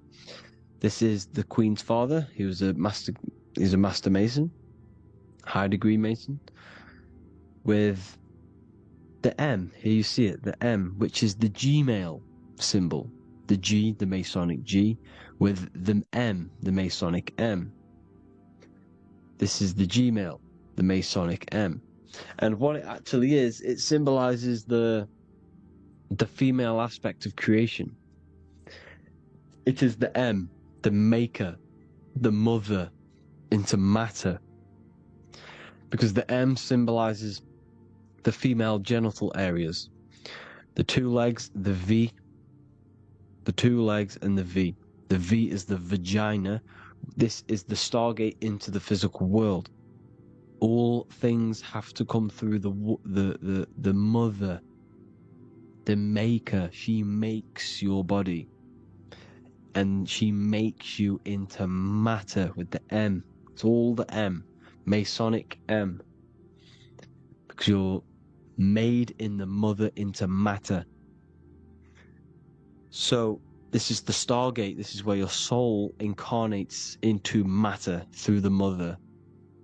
And they always wear this dress, well, the skirt in the genital areas, because this symbolizes the female aspect of creation. All things have to come through the mother to enter the physical world, the physical plane. Now, this can be used for good and bad. This symbol is good and bad. But MTV was the beginning of the degradation of the woman. Don't know if that's a word, degradation, but you know what I mean? They were degrading women with the pop music and the hip hop music they were telling a vision with on the MTV. You see? So this was the beginning of the pop era. Pop music. Katy Perry. All this new stuff. Here you see the Egyptian wearing the skirt. This is symbolizing the sacred feminine. So Cardi B and all of these new rappers, women rappers, sorry, they're degrading women because they're rapping about being hoes and, being a so-called bad bitch and all this stuff, because they are programming you. They are paid to program you. They have serious influences over the masses. They are paid millions and millions of pounds in order for them to brainwash you with the music. So basically the record labels who are, not in charge, but they are part of this evil cult running this whole world stage, they will come to you and say, we'll pass you this much money, we'll pay you this much in order for you to manifest this through your music. And thus this will manifest into the minds of the masses. Program the masses. Program women to be so-called bad bitches and, just complete programming. And this is what they're doing through the music. And this is why all the music has Masonic symbolism. Because they all understand this art of occultism, the mind and stuff like that. So here's the Masonic checkered board. This is another Masonic symbol. The checkered board in the Wu-Tang Clan. This is the Wu-Tang Clan. This was the beginning of the era, because they always use music to begin a new era, to mold society into a new era. The Wu-Tang Clan was to mold society into more violence. This was in the 80s, 90s, when they started to push violence through the hip-hop music, which was the Wu-Tang Clan. They used the Wu-Tang Clan for this. Pushing violence, drugs, the sex, all those vibrational things into the hip-hop music, which will then manifest into the minds of the masses. The more you listen to something, the more normal it becomes for your mind. This is why they feed you games like Call of Duty, Grand Theft Auto. Imagine if you never played these games in your whole life. You would have never seen blood. You'd never seen death, killing people. It's normal in our minds to kill people because we have done it on a video game. Imagine if you never seen that before and you saw death. This is why they are slowly turning us into satanic people. They're slowly brainwashing us to being satanic over years. That's what they're doing. They're slowly brainwashing us into more satanic things. Because I'm telling you now, in the next 10 years, you'll be able to marry a 14-year-old. You'll be able to have sex with a minor. It's disgusting, but this is what they're doing. Pedophilia is becoming normal because these people in charge are pedophiles. All of them, every single one of them, pedophiles. All the people in the music industry, all the people that are sold out, all of these people are pedophiles. All the actors, Tom Hanks, all of these people are pedophiles. Anyway, let's not go down into that route, but this is what happens in the industry. So Cardi B with the Masonic checkered board, Wu-Tang Clan with the Masonic checkered board. Here you see a magazine. He's also doing the hidden hand. Here you see the royal family with the Masonic checkered board, Young Thug and Lil Uzi in the Masonic checkered board. Lil Uzi Vert is Discreet and Young Thug are just brainwashing the masses into drugs, sex, and violence. That's why they're standing on a Masonic checkerboard. They're brainwashing the masses into drugs, sex, and violence through the music, through social media. Stuff like that. They have massive influence.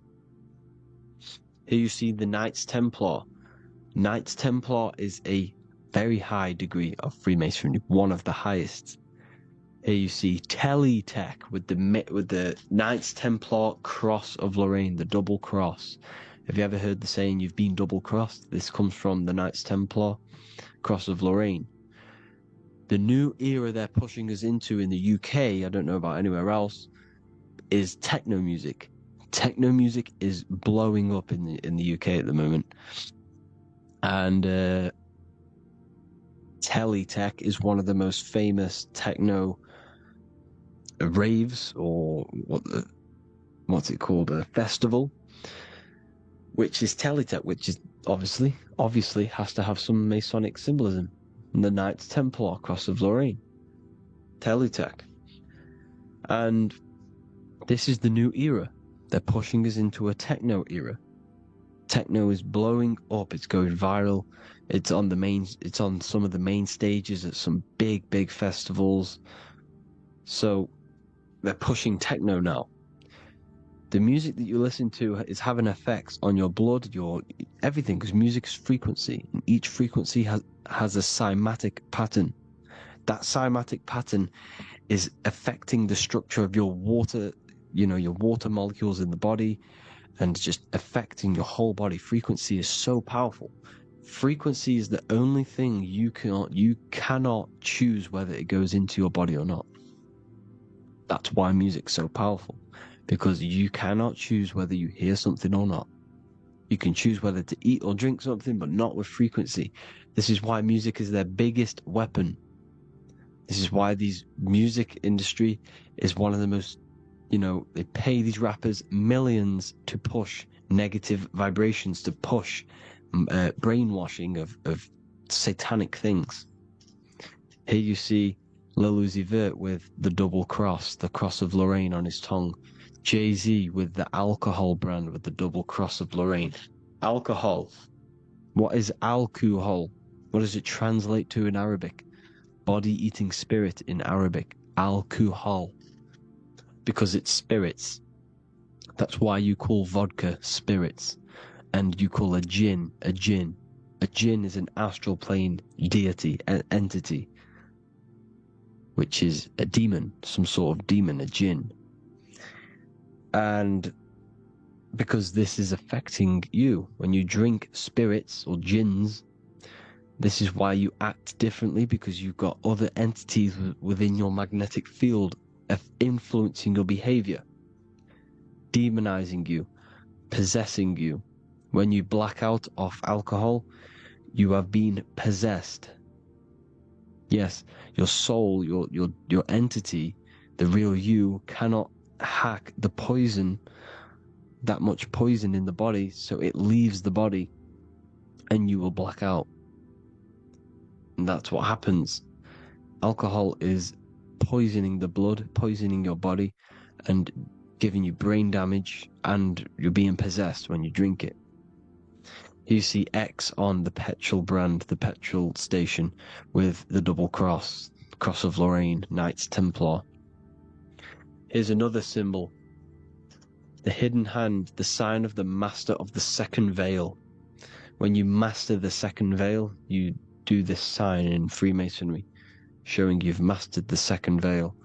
It sounds like some sort of out-of-body occult art craft, where you're mastering out-of-body experiences, astral plane. This is what the veil means, something it's like a barrier, a door. A veil is something that's stopping you seeing from something, pretty much. So the veil for this world is the ether. Beyond the ether is the astral plane.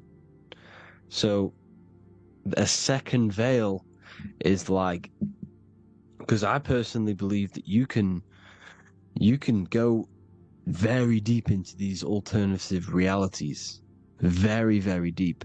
For example, if you meditate in this world and leave the body in this world into the astral plane, you could probably do something again in the astral plane to go deeper into other worlds, deeper and deeper. That's just my thought on the second veil, but it sounds like some sort of out-of-body mastering the out-of-body occult art. So here you see the hidden hand, here you see the Beatles, Paul McCartney and John Lennon doing the hidden hand, the master of the second veil. Here's Vladimir Putin. It's all a big script. The whole world stage is a script. Everything, this war that's going on, it's all one big script to push you into this new world order, to push you into slavery. They're all working together. There is no separate. They're all in it together. China, Russia, Ukraine, all of this is just distractions. It's one table that's running the whole world. Okay, there is no. They've created a master plan, an illusion. For us, we think there's different presidents, different countries. It's all one big thing. It's one table running this whole show. This is why the word earth, well, the word theater has earth in it, because it's a theater. So yes, Knights Templar is one of the highest degrees of Freemasonry, and a 33rd degree Freemason, Manly P. Hall, says in his book, Freemasonry is an eternity within a fraternity. Sorry, Freemasonry is a fraternity within a fraternity, an outer organization concealing an inner brotherhood of the elect. So here you see the Master Mason. This is the lowest degrees. Then you go into the Royal Archmason. Then you go into the Royal and Select Masters. This is when you start getting selected. The most brightest minds will be selected. I personally believe at the very, very top of this ladder is a very dark, evil society. A dark, evil society which is picking the right minds to pick and bring higher so they can push this new world order with the brightest minds.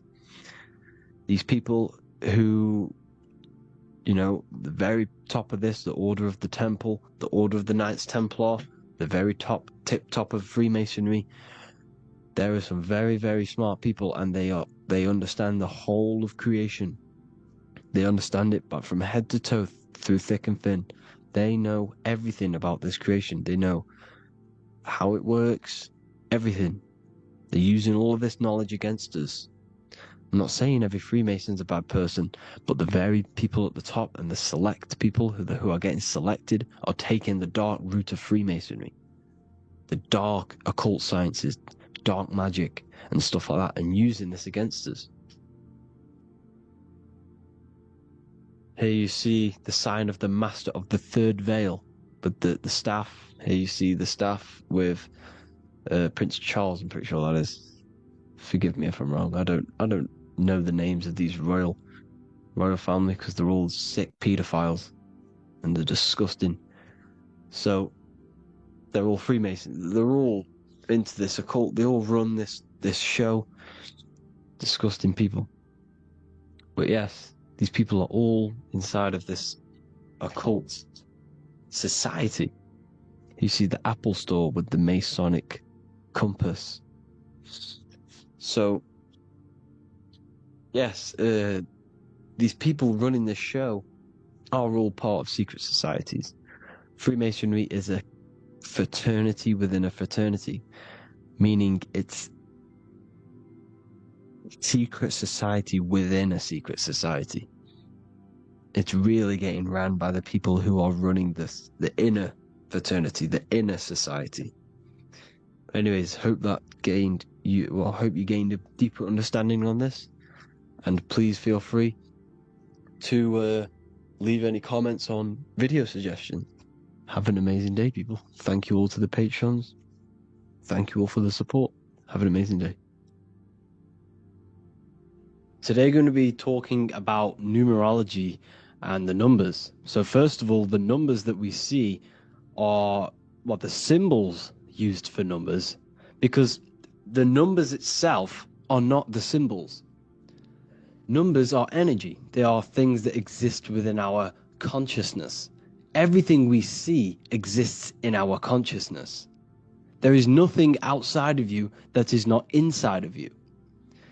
So every number corresponds to you and your consciousness and your body, because as above, so below. What is without is within. So the symbols used to determine numbers are produced by the angles. So 1 has 1 angle, 0 has 0 angles. So we're looking at the angles of these symbols. They're also sigils. You see, what we see with our eyes is going into the mind, and the mind is determining what that symbol is. So essentially, symbols are mental. They trigger thoughts. They trigger things within your consciousness, within your subconscious. That's why symbols are very powerful. When you look at the symbol of Nike, when you visually see it, it triggers the association of thoughts within your consciousness. So symbols are very powerful. So the number 1 is God, the one source, the one consciousness, the one energy, the one all-seeing eye on top of the pyramid. This represents God, which is a microcosm of you, your consciousness. That's why the number 1 is also determined as one line. One straight line means God. This is the one force of the universe. The one consciousness expressed in millions and billions and trillions of different life forms. You are God, I am God. That's why the Roman numerals I, the letter I, is 1. Because there is one God, one I am within all of us. Every single one of us refers to ourselves as I. I is the highest aspect of your being. You can't say anything above I. There's nothing above I. Well, there's no thing, nothing. There's nothing above your I am, which is the void. But it's the consciousness within yourself that is God. It's the I am, where all things spring from. Everything springs from this consciousness within you, from this mind. So masculine is masculine, which is one line, because the number one is a masculine force. I'm not saying God is masculine. I'm saying the number one is a masculine number. It represents action. This is the pure force. Okay? This is the pure force of God, of consciousness. It's action. Consciousness takes action. Everything you've done in your life came from consciousness and is action. This is symbolized as an obelisk. You see this obelisk everywhere. You see it in Rome. You'll see it in Egypt. You will see it in pretty much every city. You'll see a straight obelisk represents the number one, which is God. You see this in Washington, D.C. as well. If you go to Washington, and you will see the Vesica Pisces, and in the middle of the interwoven lines of the interwoven circles of the Vesica Pisces, you'll see the obelisk, because this is symbolizing the one, which then goes into two. This represents you and God, you and the soul, the consciousness. This represents the yin and the yang energy of the whole universe. The universe is created by these two energies, these two polar opposite energies, which is represented in the physical world as the sun and the moon. The sun and the moon are physical manifestations of conscious and subconscious, male and female, positive and negative, light and dark, light and darkness. Everything that exists in light exists in darkness. You exist in a physical body, which is the light, and you exist in consciousness, in the darkness. You have a physical self, you have a non-physical self. You have a true self and an echo, which is the body. It also represents division. So this is division between spirit and matter, the consciousness and the body. You, your body, and God. The body and God, which is consciousness. It's the mirror, which is symbolized as the two pillars in Freemasonry. You have the left, you have a left side of your body, you have a right side of your body. You have a left ear and a right ear. This is the number two. You are split down the middle. Your body is split straight down the middle, and you have two sides of everything. And in between the two sides of everything, you have one consciousness in the middle of the brain, which is the number one. And this is two. So two represents the division, spirit and matter. Now, it also represents as above, so below. Your life is a reflection of your consciousness.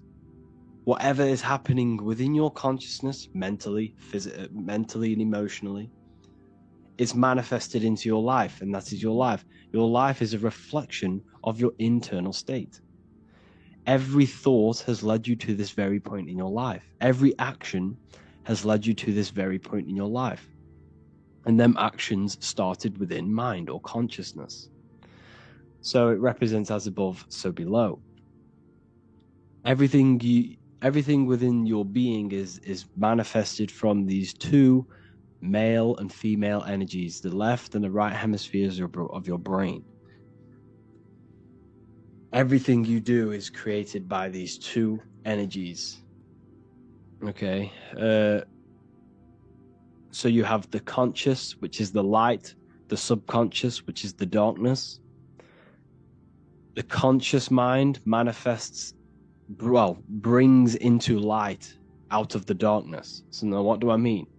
The subconscious is the hidden aspect of your mind. This is the hidden self, the shadow self, where all of your little things that you do. Now, what's an example? Do you really love the person you're in a partnership with, or a relationship with? Or is it coming from a hidden aspect of yourself? Is it coming from a place of fear of being alone? Is it coming from a sexual desire within your subconscious? You see, there is a shadow self and a light self. The conscious mind brings into light what is in the subconscious. The number 3 represents the Trinity. This is why you always see God inside of a triangle. Well, sorry, it's not God, but inside of the triangle. This is the triad. Okay? This represents the 3 aspects of your consciousness: thoughts, emotions, and actions. These 3 things must be in harmony in order for you to manifest your desire. In order for your consciousness to create, there must be thought, an emotion, and an action. These 3 things are foundation for creation. You can't create without, well, you can, but it won't be to your maximum potential if you do not have these 3 aspects of yourself in balance.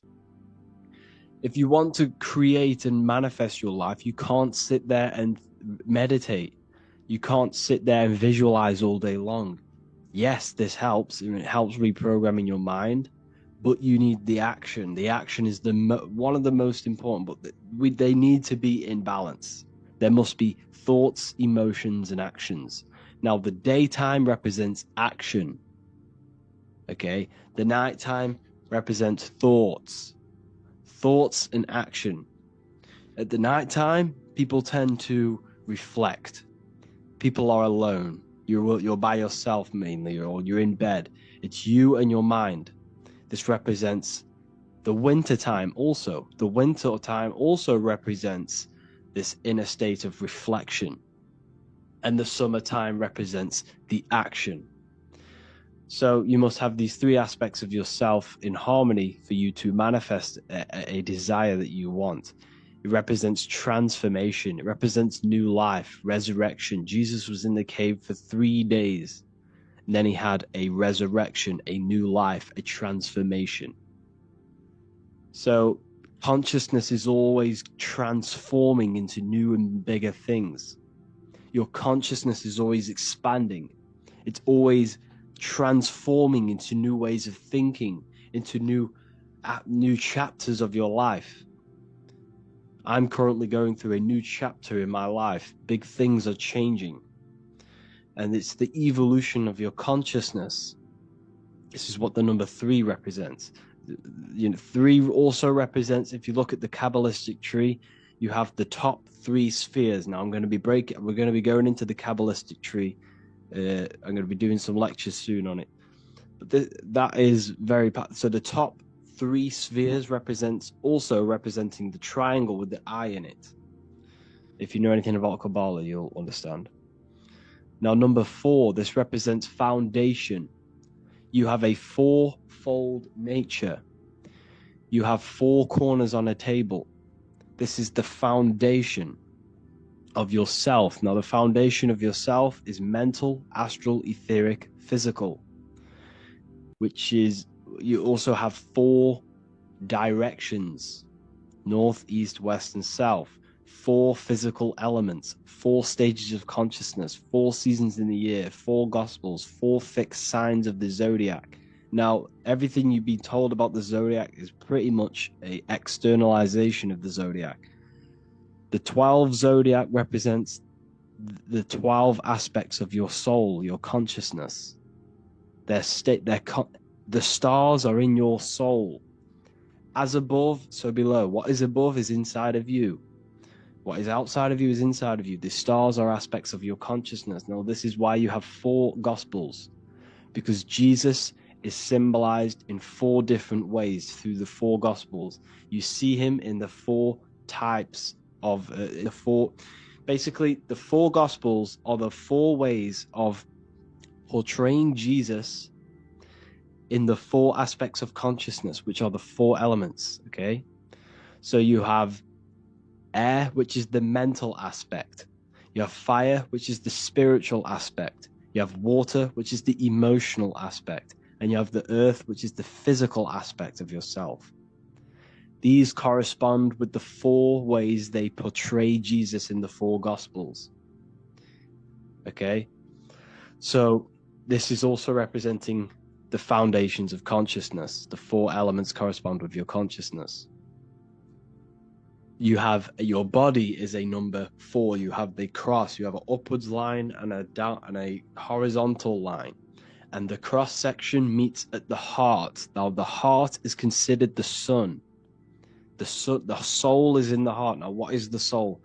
The soul is the essence of you, your personality, your level of charisma. When you think of someone, if you think of someone you absolutely love and you have a great connection with, you're not thinking about their body.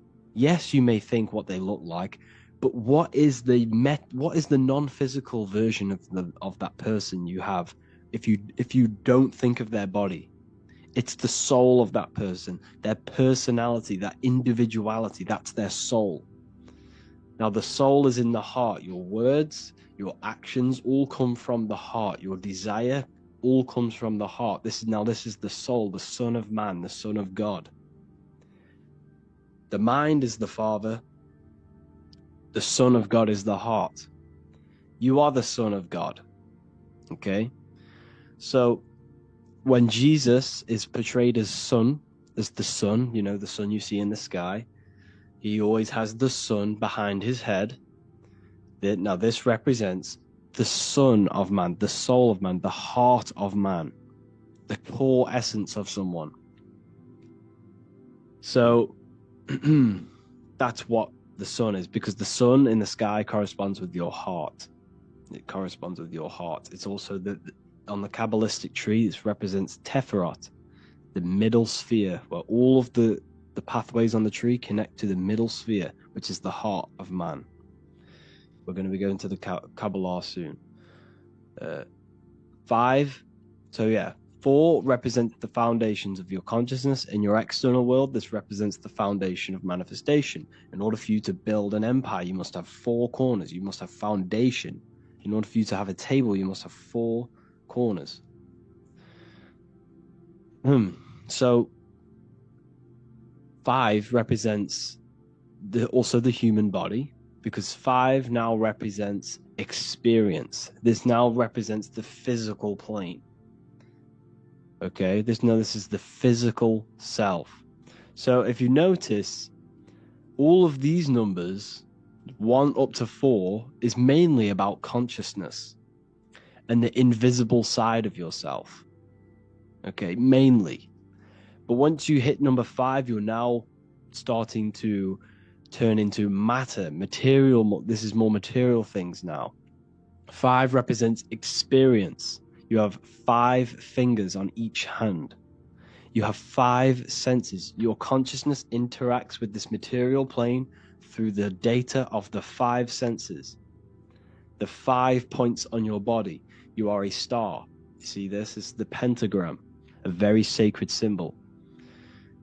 5 represents how spirit manifests into physical. Sorry about the spelling mistakes. I did this quite quick.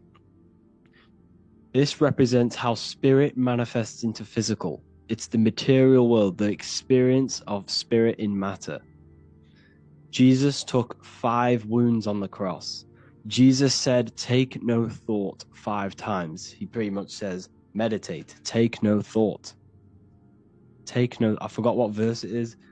He says, take no thought 5 times. Why? Because you have 5 senses which are distracting you from connecting with the higher consciousness within you. You must turn off the 5 senses. Take no thought. And when thought is no longer present, other aspects of your consciousness can open up. The mind is always rambling on. It's always thinking different things, placing attention on different things, worries. Once there is no thought and there is no data from the 5 senses coming through, other aspects of your consciousness starts to open up. Now, this is how you can have mystical experiences. Now, Jesus on the cross took the 5 wounds. Jesus crucified on the cross. How did he get up to the cross? He carried the cross up the mountain, which represents elevation of consciousness. Then he was crucified. He took the 5 wounds, which represents turning off the five senses. And crucifixion is the sacrifice of yourself to the higher consciousness within you, to the Father. Sacrificing yourself to God. So 5 also represents sacrifice. Noah was 500 years old when he went on a mountain with God, and the earth was destroyed. Because Noah went on a mountain, elevation to God. You must elevate yourself to the higher consciousness. And God destroyed all of the flesh on the earth, which is the heart. Earth rearranged his heart. He killed all the desire, because all desire comes from the heart. So what this represents Noah's Ark is your brain, it's the ark. You raise yourself to the higher consciousness, and you kill all of the flesh, all of the desire for physical things in the heart. And it's the purification of the heart. It's an allegory. Number 6 represents the physical world. This is the most physical number. 666. 6 God worship, Drake, represents the physical plane. You have 6 sides on a cube. There are 6 sides in the physical plane. You can go up, you can go down, you can go left, you can go right, you can go forwards and backwards. That is a 6-sided cube. Jesus turned 6 jars of water into wine. Water's emotion, wine is manifestation. He's turned his emotions into manifestation. It's all there. This is all numerology. 6 is the world of matter. 6 is also representing the lower mind. That's why you have 666. 3 represents, like I said, the thoughts, emotions, and actions. So you have 6 3 times. 666 is your thoughts, emotions, and actions, all contributing towards the physical world, which is the lower mind, the devil, the mark of the beast. You're placing all of your creational aspects, the 3 aspects of consciousness, into 6, which is the physical world. That's 666. 6 represents the creation, physical creation. There are 6 days of creation, and then God rested on the last day. It's the 7th day. It represents laws, doctrines, and physical things. The number 7. 7 chakras, 7 colors, 7 diatonic musical tones, 7 days of the week, the 7 visible planets, the 7 metals, everything's septenary. 7 represents the awakened human, a higher level of spiritual and personal development. It's why you see the Masons use the G with the light. This is the light. This is your brain. Well, this is your arc. This is your head. G in the middle is your consciousness. 7. Okay, so 7. There are 7 visible planets, which are corresponding to the 7 days of the week. Monday for the moon, Sunday for the sun, Saturn day for Saturn. And these energies in the sky, the 7 visible planets, are inside of you. They represent 7 spheres of consciousness, 7 states of consciousness. Okay, so the 7 represents the awakened human, a higher level of spiritual and personal development, where one has used the 7 energies to raise his consciousness to the 7th state. It's the crown chakra. Most people are stuck in their surface level of their consciousness and operating on the surface level of their consciousness, and they need to move up. There are 7 states of consciousness, 7 chakras, 7 nerve centers, which correspond to the chakras. So essentially, this just represents a heightened state of consciousness, a completed state of consciousness of personal development. Number 8 represents regeneration, time, 8 points of space and time, eternity, rebirth. There's not really I can't find much information on the number 8, but I'm going off what I know.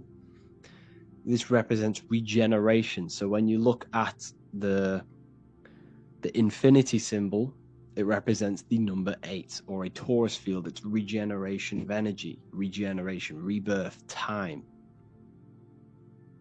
The number 9, this represents higher perspectives.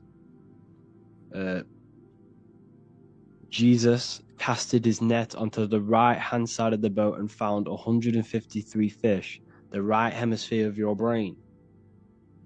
Casting the net to the right hemisphere of your brain, you'll find 153 fish, because 153 adds up to 9. You see higher perspective when you use the right hemisphere. It shows you a broad perspective. If you don't know about the brain hemispheres, go and watch the lecture under the real lectures section, and go and watch that.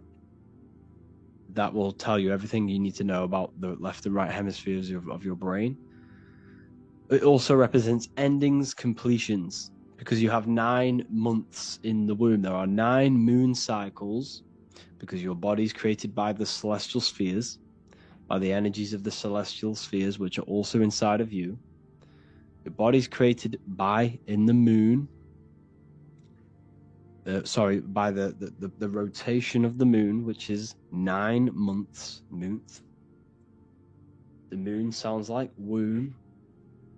And if you look on the Kabbalistic tree of life, you'll see this Yesod sphere, which is corresponding to the moon, because this is God up here manifesting, filtering consciousness through these spheres, then entering the moon, and then from the moon you enter the physical plane. It's the womb. It's why it corresponds with the womb. So number 9 represents higher consciousness, perspectives. Feminine is 9 months in the womb. Number 10, this represents the returning back to source. This is everything goes from 1 to 9, then it goes back to the 1 again, 1 and 0. So this represents returning back to source, back to 0, back to the beginning, God. It's pure completion. So 0 and 1 is the binary code of this reality. You have 0 representing curves, which is feminine. You have line, which is 1. 1 is a line, which is the masculine. You can see this in the bodies. The masculine body is very liney. The feminine body is very curvy. You see this in the genital area. 0, the womb, and the line. 0 is the womb. 0 represents the nothingness, the womb. We'll go into that after. But anyways, so the number 10 is also representing nothing and God. 0 and 1. That is all that exists. Nothingness and God. That is it. Nothingness and consciousness. That is the only thing that exists. Everything else is a shadow of consciousness. There is only nothing and God. 0 and 1. So there are 10 energies of consciousness. This is the Kabbalistic tree now. This is why there are 10 numbers, because the Kabbalistic tree shows, it's basically a blueprint of how consciousness manifests the physical plane. This corresponds on a macrocosmic scale, which is God, and a microcosmic scale, which is you, a microcosm of God. The macrocosmic scale represents how God manifested everything in the universe through consciousness.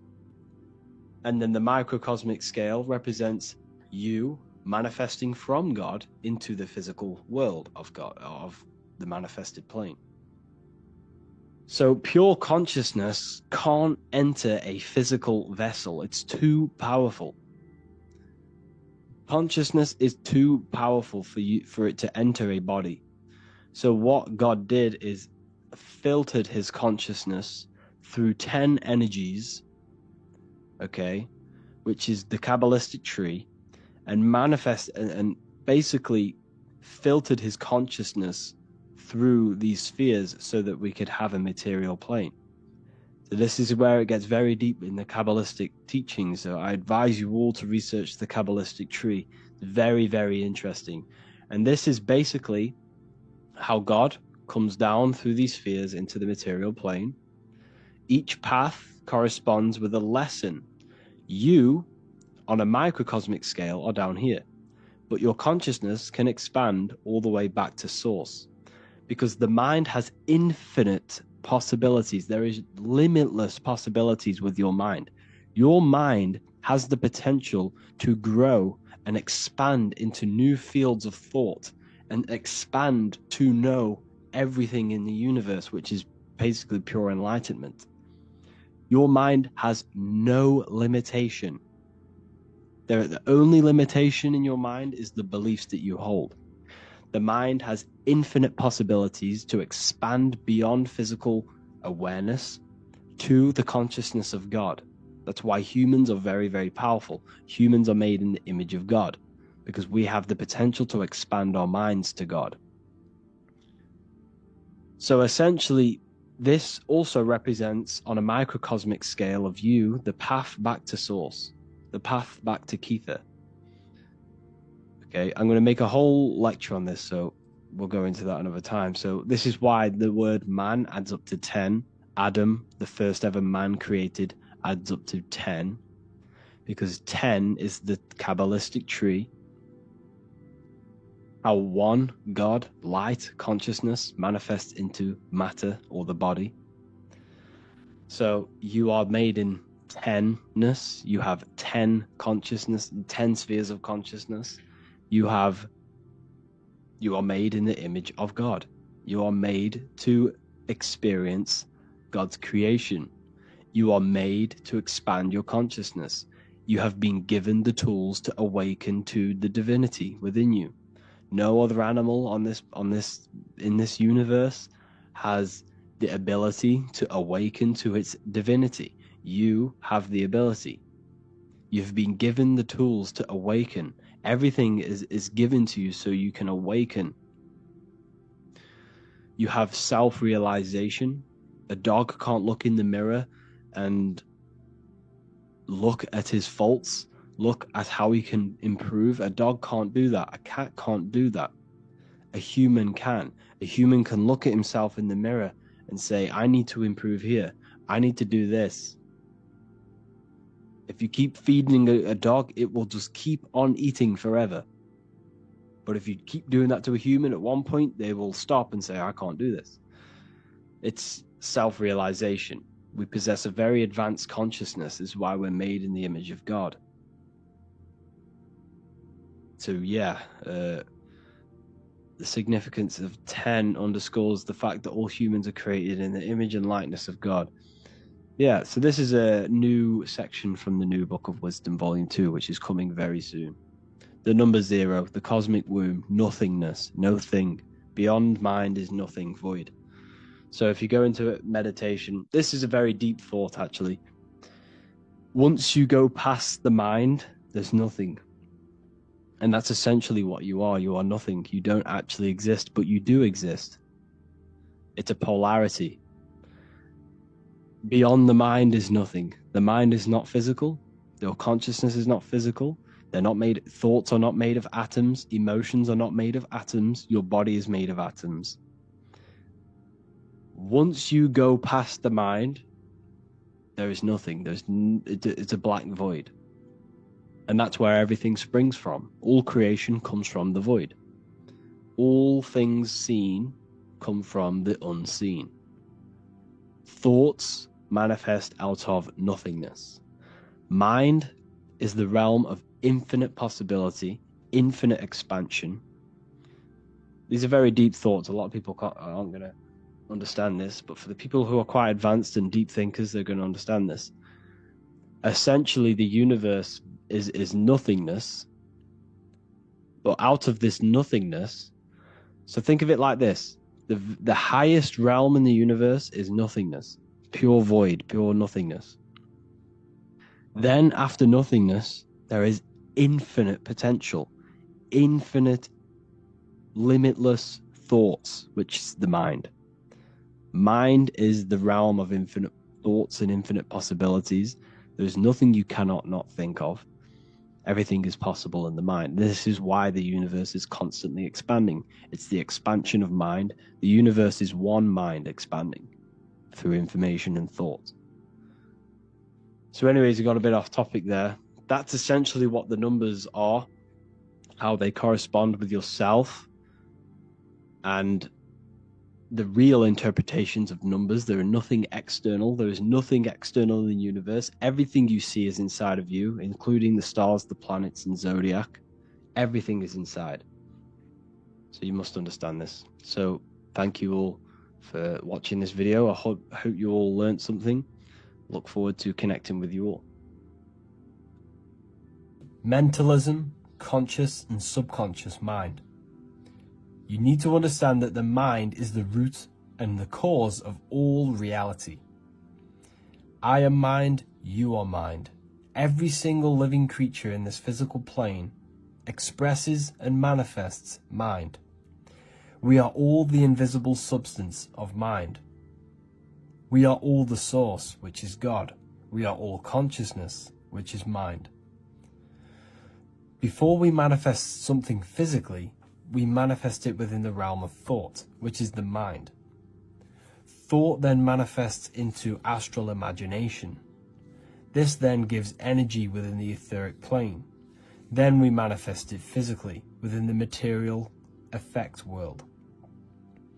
Everything begins in the mind, and this is why the government are called government. The word men comes from the Latin word mans, which is an English translation for mind. We see this word in entertainment, government, mentality. It means mind. Govern means control. They are controlling the mind through information. Information creates perception within our minds, and so do the words that we use and the language that we speak. It all creates perception within the mind. It is our perception that creates reality, and our reality is a level of realization. Your reality is realization.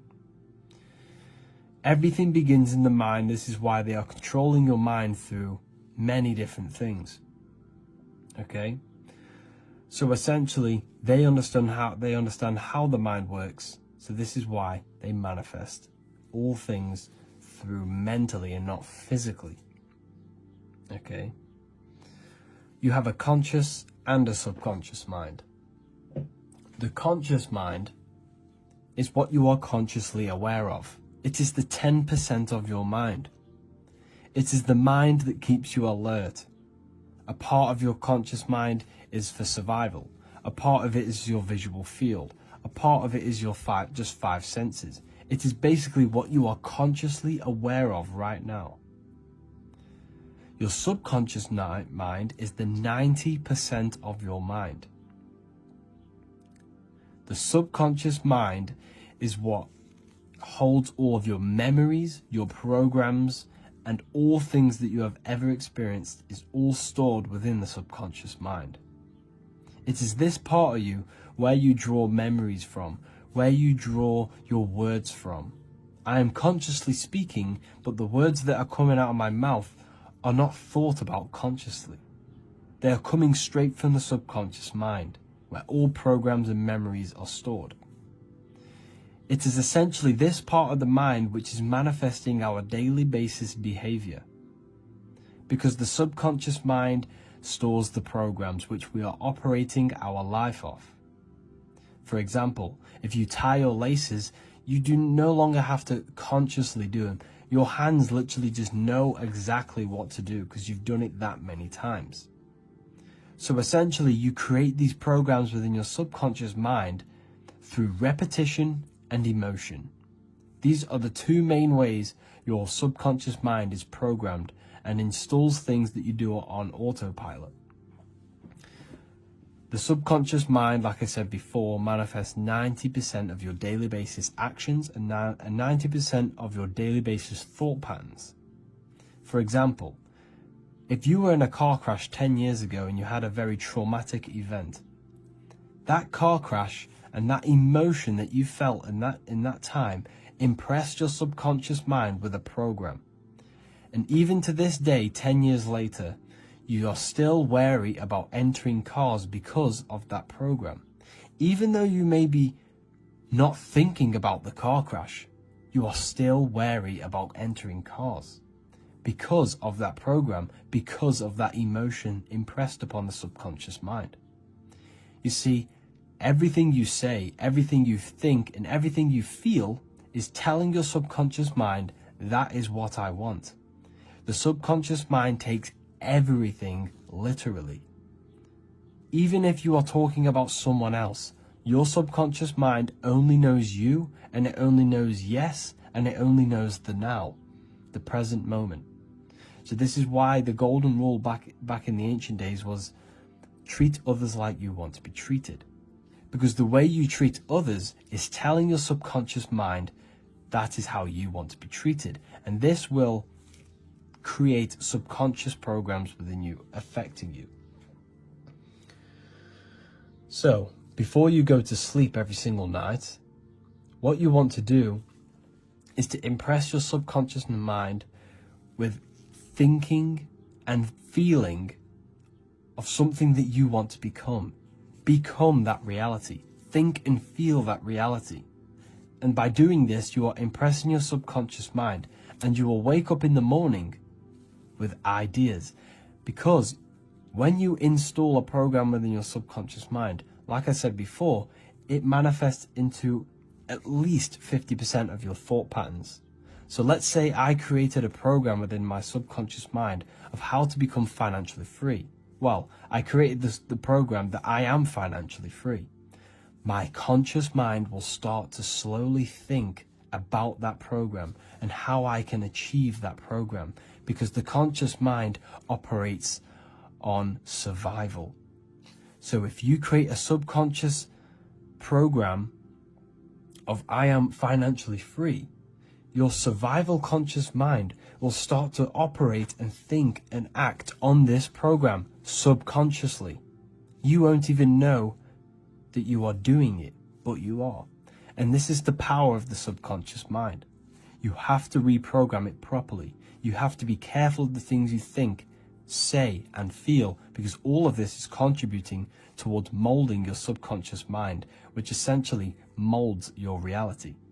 It draws things to you. How's it going, people? Today we're going to be going on lesson 5 on the human electromagnetic field.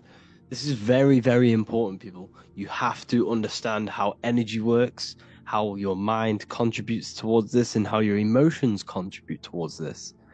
So the heart produces this electromagnetic field, which surrounds the body from 3 foot to 9 foot, depending on your internal state, and we'll get into that a bit later. But the heart produces this field. Now, the brain is all to do with the mind intelligence. However, the heart is the second brain. It is to do with the emotional intelligence of our beings. So mind and emotion, directly connected. They are directly connected. Every thought that you think is producing an emotion.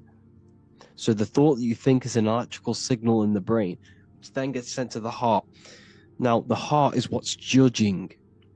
It judges you. It judges what is right, what is wrong. It tells you, is this thought good, is it bad, based off the emotional sense that you gain off that thought.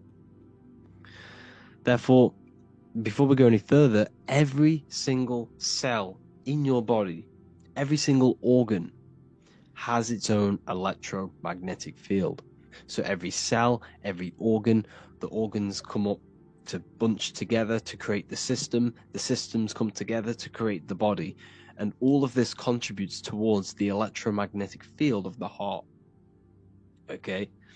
So everything is electromagnetic. I am, you am, every atom is electromagnetic. So what we need to understand is that our diet plays a huge role in raising our frequency. Our frequency is our spirit, our spiraling energy field.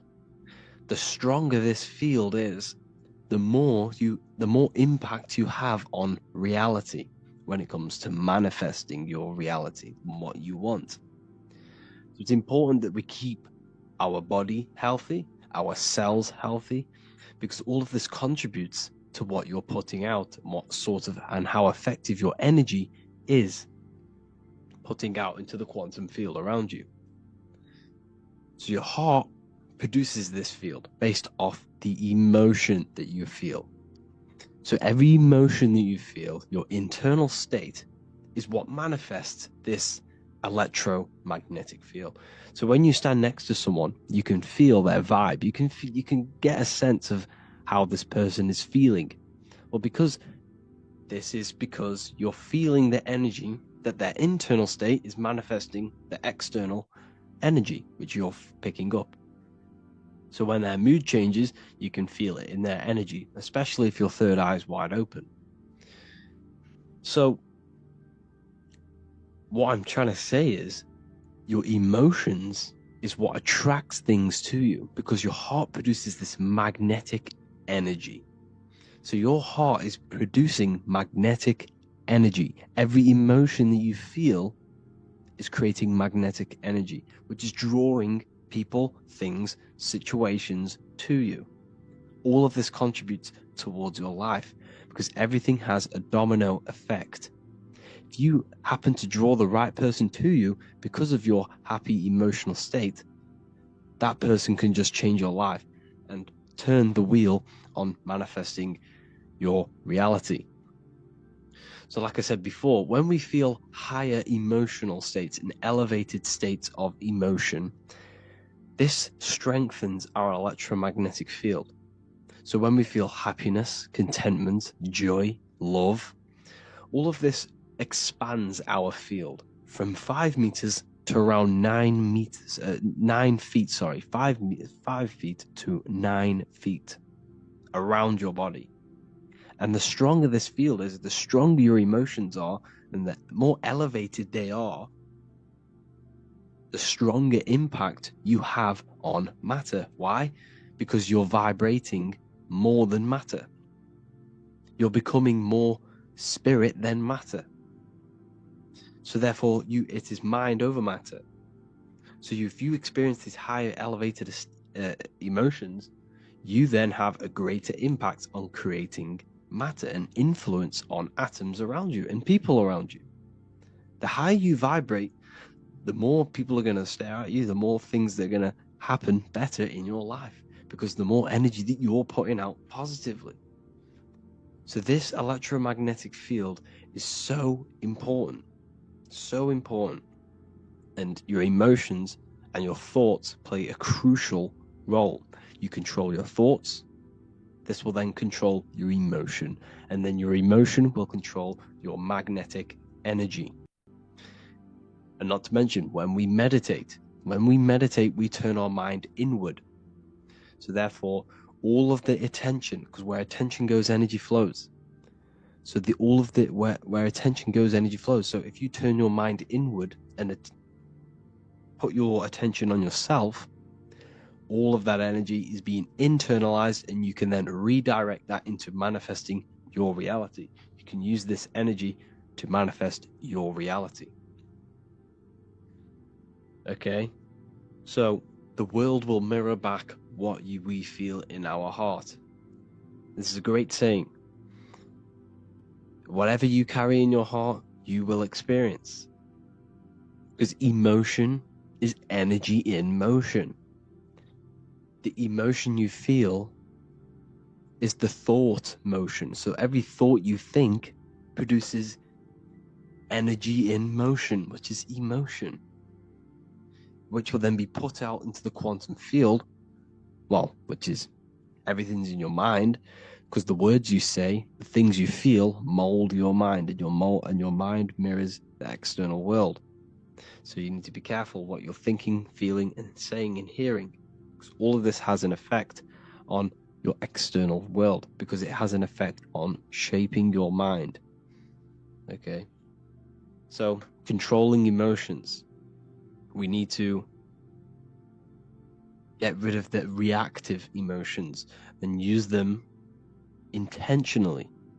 The more reactive you are, the more prone you are to lowering your frequency, which will have a great effect on manifesting your reality. We need to aim to reach them high states of emotion, to keep our cells, to keep our body high frequency. So I hope this lesson helped you. On the next one, we're going to be talking about maintaining this field. How's it all going, Patrons? Today we've got an amazing video to do. And today we're going to be talking about the rap industry and how it's connected to the occult and what they're actually doing. Okay? There's a big misconception about them being, you know, a worker for Satan or a some sort of astral entity, some sort of devil, okay? But it's not like that. What it actually is, it's a thought form manifested in the astral plane. If you do not understand what I'm trying to say, you need to watch my videos on the astral plane first so you can get a full understanding of this. The astral plane is made out of thought forms. It is a manifestation of imagination. Okay, so the astral plane, the mind would be the thought. The astral plane would be the imagination of that thought. Everything in the 3D world you see is reflected in the astral plane. The astral plane is how do I put this into words? It's a reflection of the physical world. Everything is doubled in the astral plane. Okay, it's like a mirror. And the astral plane is the plane above the physical world. Physical, etheric, astral, mental. The mind is the highest one. Then it goes to the astral. Depending on the vibration of the thought depends what astral realm it's going to. Higher, middle, lower. If it's a intrusive, negative, low vibrating thought, it will go to the lower astral plane. You see? So the higher would be good thoughts, positive thoughts. So when you get so many minds as a collective consciousness to believe in one certain thing, all of these minds manifesting this certain thing will manifest as a being in the astral plane. It's the same with a demon, okay? You can attract demons or summon demons. Summoning a demon is creating a demon out of your thought forms. This is dark. This is occult magic. This is magic. So, for example, COVID. Everyone believed in the fear of COVID, fearing the COVID. That all of their minds together would be creating a astral plane entity. Some sort of energy, because so many minds are coming together to think about one thing. That can summon demons. You, for example, have this.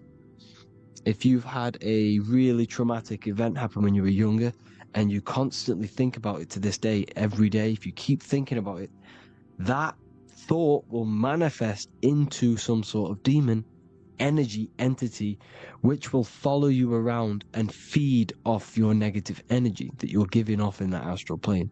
Because you're in the astral plane now, you're in the etheric, you're in the mental, you're in all of these different planes. They're all interwoven. They all link. They're not separate, they're all linked in. Okay?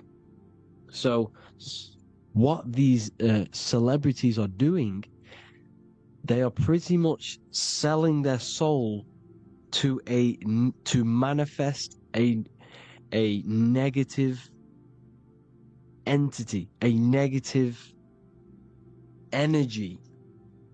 How do I put that in better words? They're basically because they've been targeted because they are passionate. They are very good at what they do. So these occultists, the people running the industry, for example, will come to them and say, we will give you this much money. We will keep paying you so much money if you manifest, if you put this negative energy into the music. Because that music will then manifest through the youth's minds, through the population's minds. and it's spreading the energy across the world. So they're selling their soul, because what does that mean? You're going against the soul's will, because the soul is pure. It's pure love. It does not want to do anything bad. You know when you're doing something bad. So by selling your soul, you are giving away the soul's voice for money, for physical exchange, for physical gain in this physical world. Now, what you've done, you've exchanged physical riches to manifest a low vibrating energy on the astral plane. Satan is a low vibrating demonic energy within the astral plane, a very powerful energy, because this energy has been summoned and created through these dark occultists running the world. They want people in fear. They want people dying left, right, and center. They do sacrifices to manifest this energy. They want people in pain because they're dark occultists, black magicians. There's two types of magic. You can do this for the good as well. You can do this for the bad. So what these rappers are doing, they're manifesting low vibrating satanic energy. Look at them. You can see it. If your third eye is wide open, you can see the demonic energy in these people, in their eyes. Just look in their eyes, because it's the gateway to the soul. You can see, that gothic, that dark energy that they're manifesting through the music. And that is corrupting the minds of the youth and of the world. And this is why they're paid so much to manifest this energy, to keep people in the low vibrating energy. Why? Because low vibrational energy keeps your soul, your light body, more stuck to the 3D construct, the 3D world. They keep you more bound to this body. They don't want you escaping this body. This is why they tricked you that you're on a physical ball in a physical universe in the middle of space. Why? Because they don't want you to realize that you are a soul in a body. Therefore, once you realize you're a soul in a body, you will then start asking questions like, how do I leave the body? How do I travel the world of the soul, the world of the astral plane?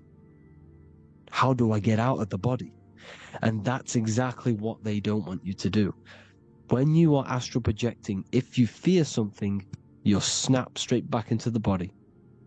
Because fear is a bondage. They feed off this energy. They keep you stuck in the body, and they feed off this energy. The root chakra, survival. In order to survive, you will fight, you will kill to survive.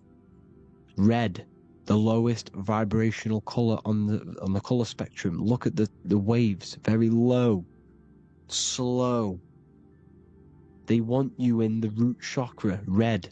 Why is the devil red? Because it's the lowest vibrational color.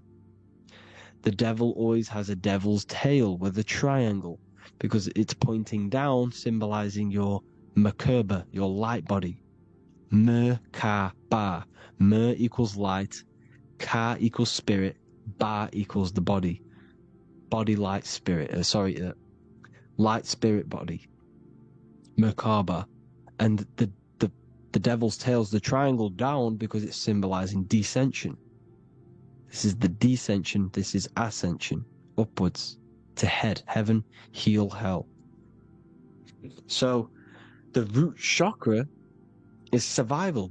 If you're operating off the root chakra, you're in survival mode. You want to kill, you want to beat people, you want to be evil because you're trying to survive. Your mind is in a root chakra environment. You're trying to kill, you're trying to survive. They want you in that red. Look at all the celebrities, they're all in red backgrounds. Red. the lowest vibrating color, the root chakra, that is the devil. Here you see the astral plane, physical, etheric, astral, mental. Here's some Masonic artwork with the 11. The 11 symbolizes the the mirroring of reality, how reality is mirrored. Whatever happens in the astral happens in the physical. Whatever happens in the physical happens in the astral. It's a mirror. It's the 11. 9/11. Okay? 9 plus 1, 1 equals 11. 9 plus 1 plus 1, 11. 9/11 is a ritual. Because once that happened in 9/11, all of them people thinking of that 9/11 will manifest a low vibrating energy within the astral plane. It's a worldwide ritual. Okay? Here's Leonardo da Vinci showing you look up. Why is he pointing up? Because you can't look at the physical world if you want to change it. You can't change the physical world for long time gain. He's telling you to look up, change the mind, change your emotions, your astral body. Change the mind and emotions, you change your physical reality. Look up, as above, so below. Here's Hermes Trismegistus, an ancient occultist, an ancient. All of the wisdom that we have now comes from Hermes, Thoth, or Moses, all the same people, all the same person. Enoch, Hermes, Thoth, Moses, all the same deity, same person. Chris Brown announcing his album 11/11, his 11th album, and it contains 11 songs. The Masonic 11 symbolizes the duality, not the duality, the mirroring of reality. This is why magic works. If you go to someone in the astral plane and affect them, that will manifest in the physical plane. This is how magic works. As above, so below. Here you see the goat. Oh, he's the goat. You see, when someone's very good at rapping or, music or good at football, he's the goat, right? They call him the goat. Because the goat is the manifestation. So this Satan is an energy. It's a powerful energy that's been summoning for thousands and thousands of years. These dark occultists have been tapping into this satanic energy that has no form in the astral plane. It's a shape-shifting form. You can think of anything in the astral plane, it will manifest instantly. That's how it works. It's the world of thoughts, manifesting thoughts. So in the physical world, it takes on these different forms. As a goat or an owl, we'll go into that later. But this is what the goat is, and this is why you see the Baphomet with a goat head. Drake's new album with the goat and the red eyes, obviously red. Polo G, the Masonic G, and he's got the goat horns, the goat, the album called The Goat. Rilo Rodriguez with the mirroring of reality. So what he's showing here, very powerful symbolism. He's sold out to the goat energy, the satanic energy. This is why in the physical world, he's his body, but in the astral world, in the mirror, he's the goat. He's manifesting the satanic energy, broadcasting it to the masses for material exchange. Here you see Baal, Moloch, Satan, all the same deity, just different words. There is no form to this energy. It is a powerful, low vibrating energy that exists within the astral plane. Moloch, a Baal. Here you see Balenciaga. Here you see the Baal on the tape. Here you see the devil with the horns. Can you see it here? You can see it, the opposite side of the pointer. You see a little stick man with two horns, with the red horns. It's all the same thing, Baal. And what were they doing? They were child sex trafficking. What were they doing with the children? They would torture them. Why would they torture them? To harness this energy, because it's a ritual. Because you can attract demons to you, or you can summon them. To attract demons, low vibrating energy, low vibrating spirits in the lower astral planes, you have to attract them. How do you attract them? By creating low vibrational energy. Well, they don't want to do it to themselves, do they? These dark occultists don't want to hurt themselves, so they would get children, brutally torture them in scorching hot flames and rip things off, and all sorts of sick occult arts to torture the children. Why the children? Because their emotions are more pure, they're more powerful. So they would do this to the children to summon and attract demons, so then they can communicate with these demons and get things off them. Because in order to become God, man, you have to sacrifice yourself. What do I mean by God, man? By achieving Christ consciousness, you have to sacrifice yourself and your life. However, you can do this without sacrificing yourself. You just have to sacrifice something else. Now, what do I mean? You can gain financial riches on the physical plane, but you will have to sacrifice something. If you want it instantly, if you want that instant financial gain, or you want some sort of a power, these spirits will give it to you in the astral plane. You can make deals with these spirits, but you got to give something up. You've got to kill something. They want something in exchange. So this is what it is. In order for you to become Christ and become like God, you have to sacrifice your life. You have to sacrifice your mind, your spirit, all to this one good thing, to becoming light, which is what we should all be doing. But these dark occultists, they're giving away instant things now to get things instantly, to get financial things instantly, to get these powers instantly, by giving things over, by sacrificing things, by giving to these spirits, these entities. That is what it is. And Moloch and Baal are these low vibrating energies within the spirit realm that feed off this energy, and they will give you certain things back in the physical world. Here you see fire and destruction and killing babies. It's always babies. Who's got babies here? All the same thing. Now, Baal is also Moloch. Satan, Baal, and Moloch, same deities. Here you see the Egyptians. This is in an Egyptian wall. And Egyptians with the same symbol as OVO, Drake, OVO, the owl, Moloch. Same deity. Mazda, this is the eyes of an owl. The $1 bill has a tiny little owl in the corner. Bohemian Grove is the owl, because they're summoning this energy. They're summoning this demonic depravities. This is what they are doing. And the people running this world, this whole matrix, are these dark occultists summoning this energy. So I hope that all gave you a better understanding of what's actually going on and how it all works. Be careful of entertaining certain thoughts.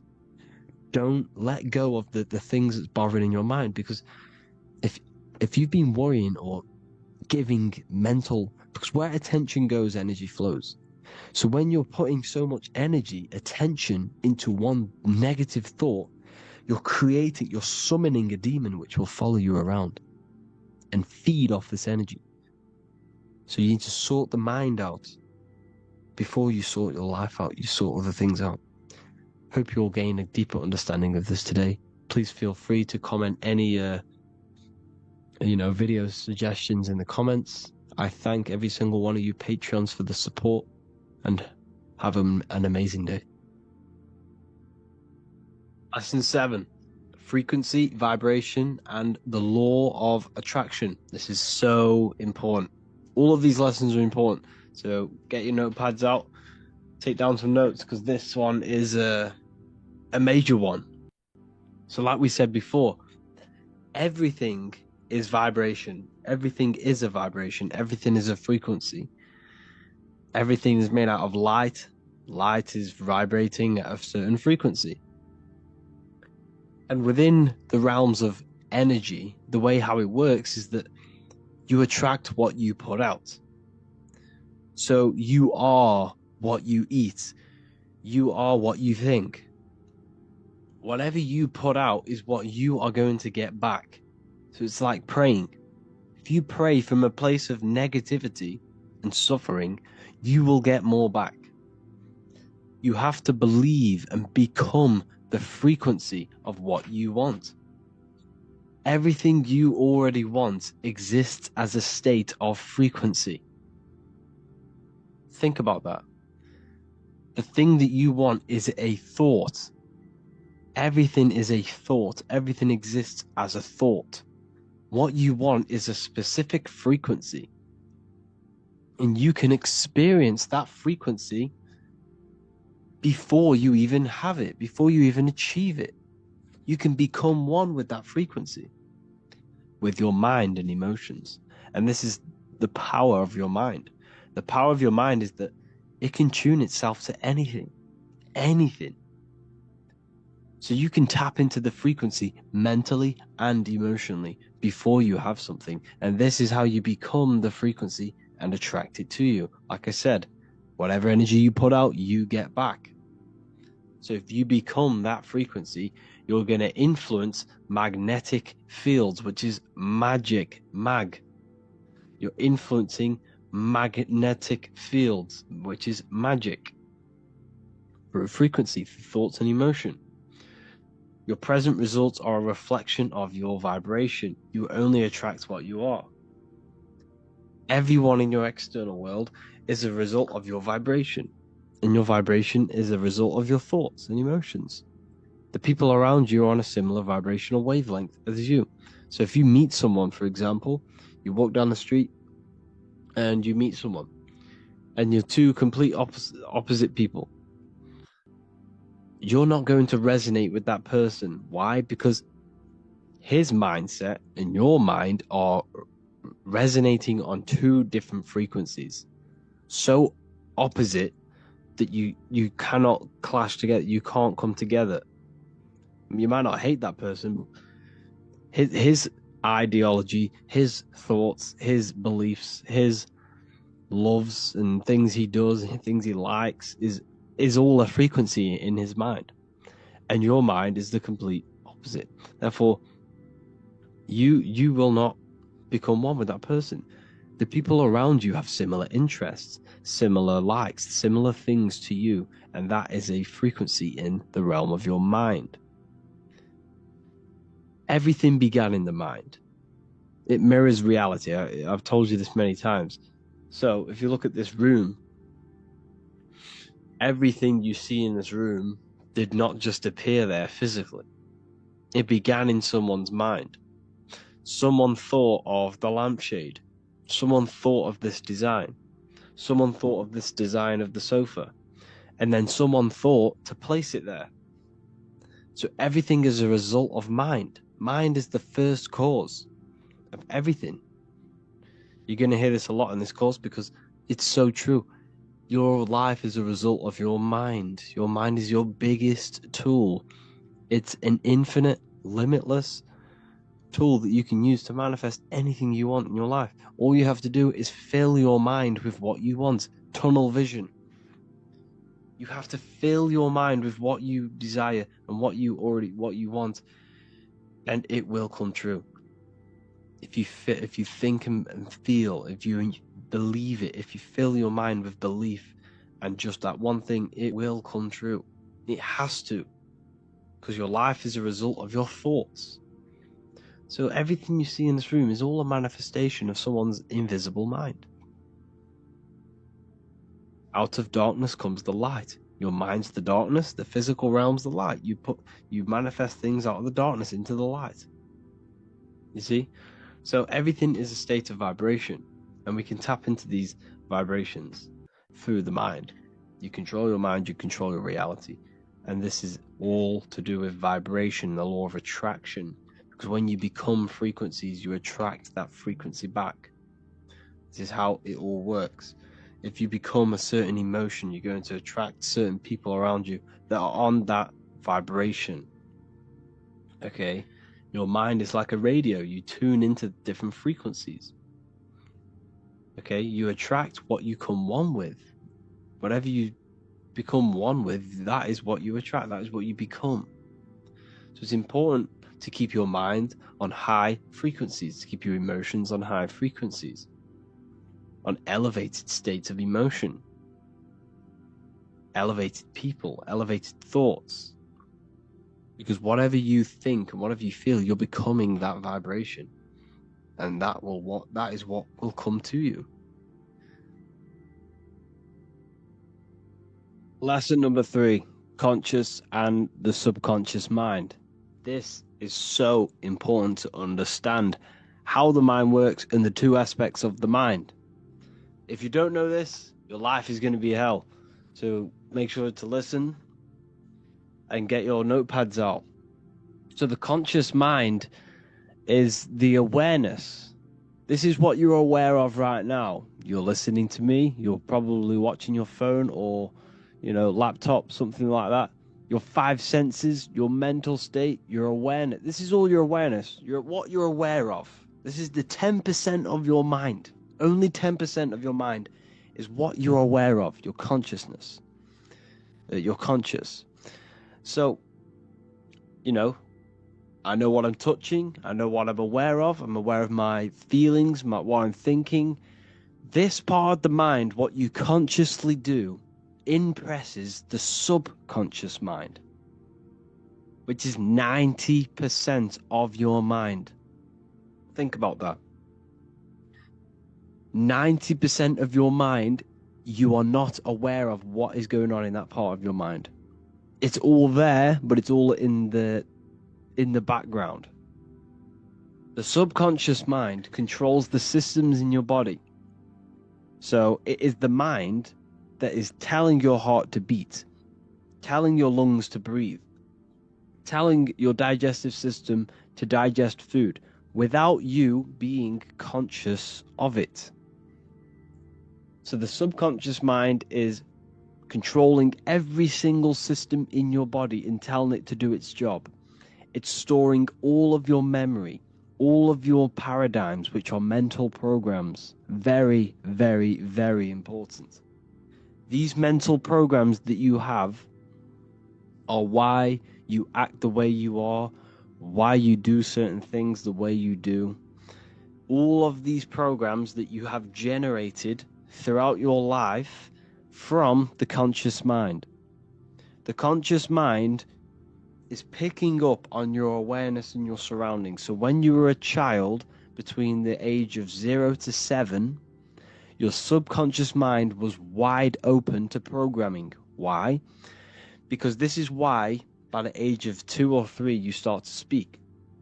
Because your subconscious mind is that wide open. You are literally sucking in every bit of information so you can progress in life, so you can start to talk, walk, and act as a human being. So between the age of 0 to 7, there are programs that are really, really, really deep rooted within your mind. And these programs are operating 90% of your mind. 90% of your mind, which is 90% of your thoughts, and your thoughts become your emotions and they become your actions. Everything in the subconscious is affecting your life, is manifesting. So the subconscious is not only created by these programs between the age of 0 to 7, you've also generated new programs and you're still creating them now. However, essentially, we are deeply rooted with the older programs. But you create programs with emotion and repetition. Emotion and repetition generate mental programs. Driving your car, changing gear, tying your shoelace. You don't have to think about doing these things. You can literally just do it on autopilot because your subconscious mind knows that program is there. So when you consciously think of tying your laces, bang, it's done. You don't have to think about it. The subconscious takes over and does it. So the subconscious is manifesting 90% of your daily basis actions, thoughts, and emotional state on a daily basis. So what's that mean? The subconscious rules your life pretty much, and you need to change these programs. Okay, we're not going to go into this lesson, but the subconscious also sees, counts, and analyzes everything. For example, you go and past this sign, you're in a car, you drive past this sign at 6 o'clock in the morning on the way to work. 8 o'clock at night or 6 o'clock, or when you're driving back home, you have a random thought, oh, I'd love a KFC. Because your mind, you might not have consciously been aware of it, but because of this sign was in your visual sight at 6 o'clock in the morning, later on that day, that subconscious mind has picked up because you started to feel hungry. And this was the first thing you seen that day. This is why it's called advertisement. Ment means mind. They're advertising to your mind and your subconscious. This doesn't really effectively work on the conscious mind, but it works on the subconscious. It lingers thoughts and images in your subconscious memory because of theta waves. When you wake up, an hour or two just after you wake up, your brain is producing theta waves, which is the waves where your subconscious mind has access, easy access. Theta wave is your mind is open to programming. So just before you go to sleep, and when you wake up, your brain's producing theta waves. And this is when your subconscious mind is wide open. This is why you need to be very careful. Never go on your phone when you wake up. Never scroll on TikTok or whatever. Don't do this stuff. The first thing you need to do when you wake up is say something positive and feel something positive. Do this every single day before you go to sleep and after you wake up. This will change your life. This will create positive impressions on your subconscious mind. Okay? It also, the conscious mind, it's like a cycle. The conscious mind, thoughts and emotions, impresses the subconscious, and this will repeat. Then the whatever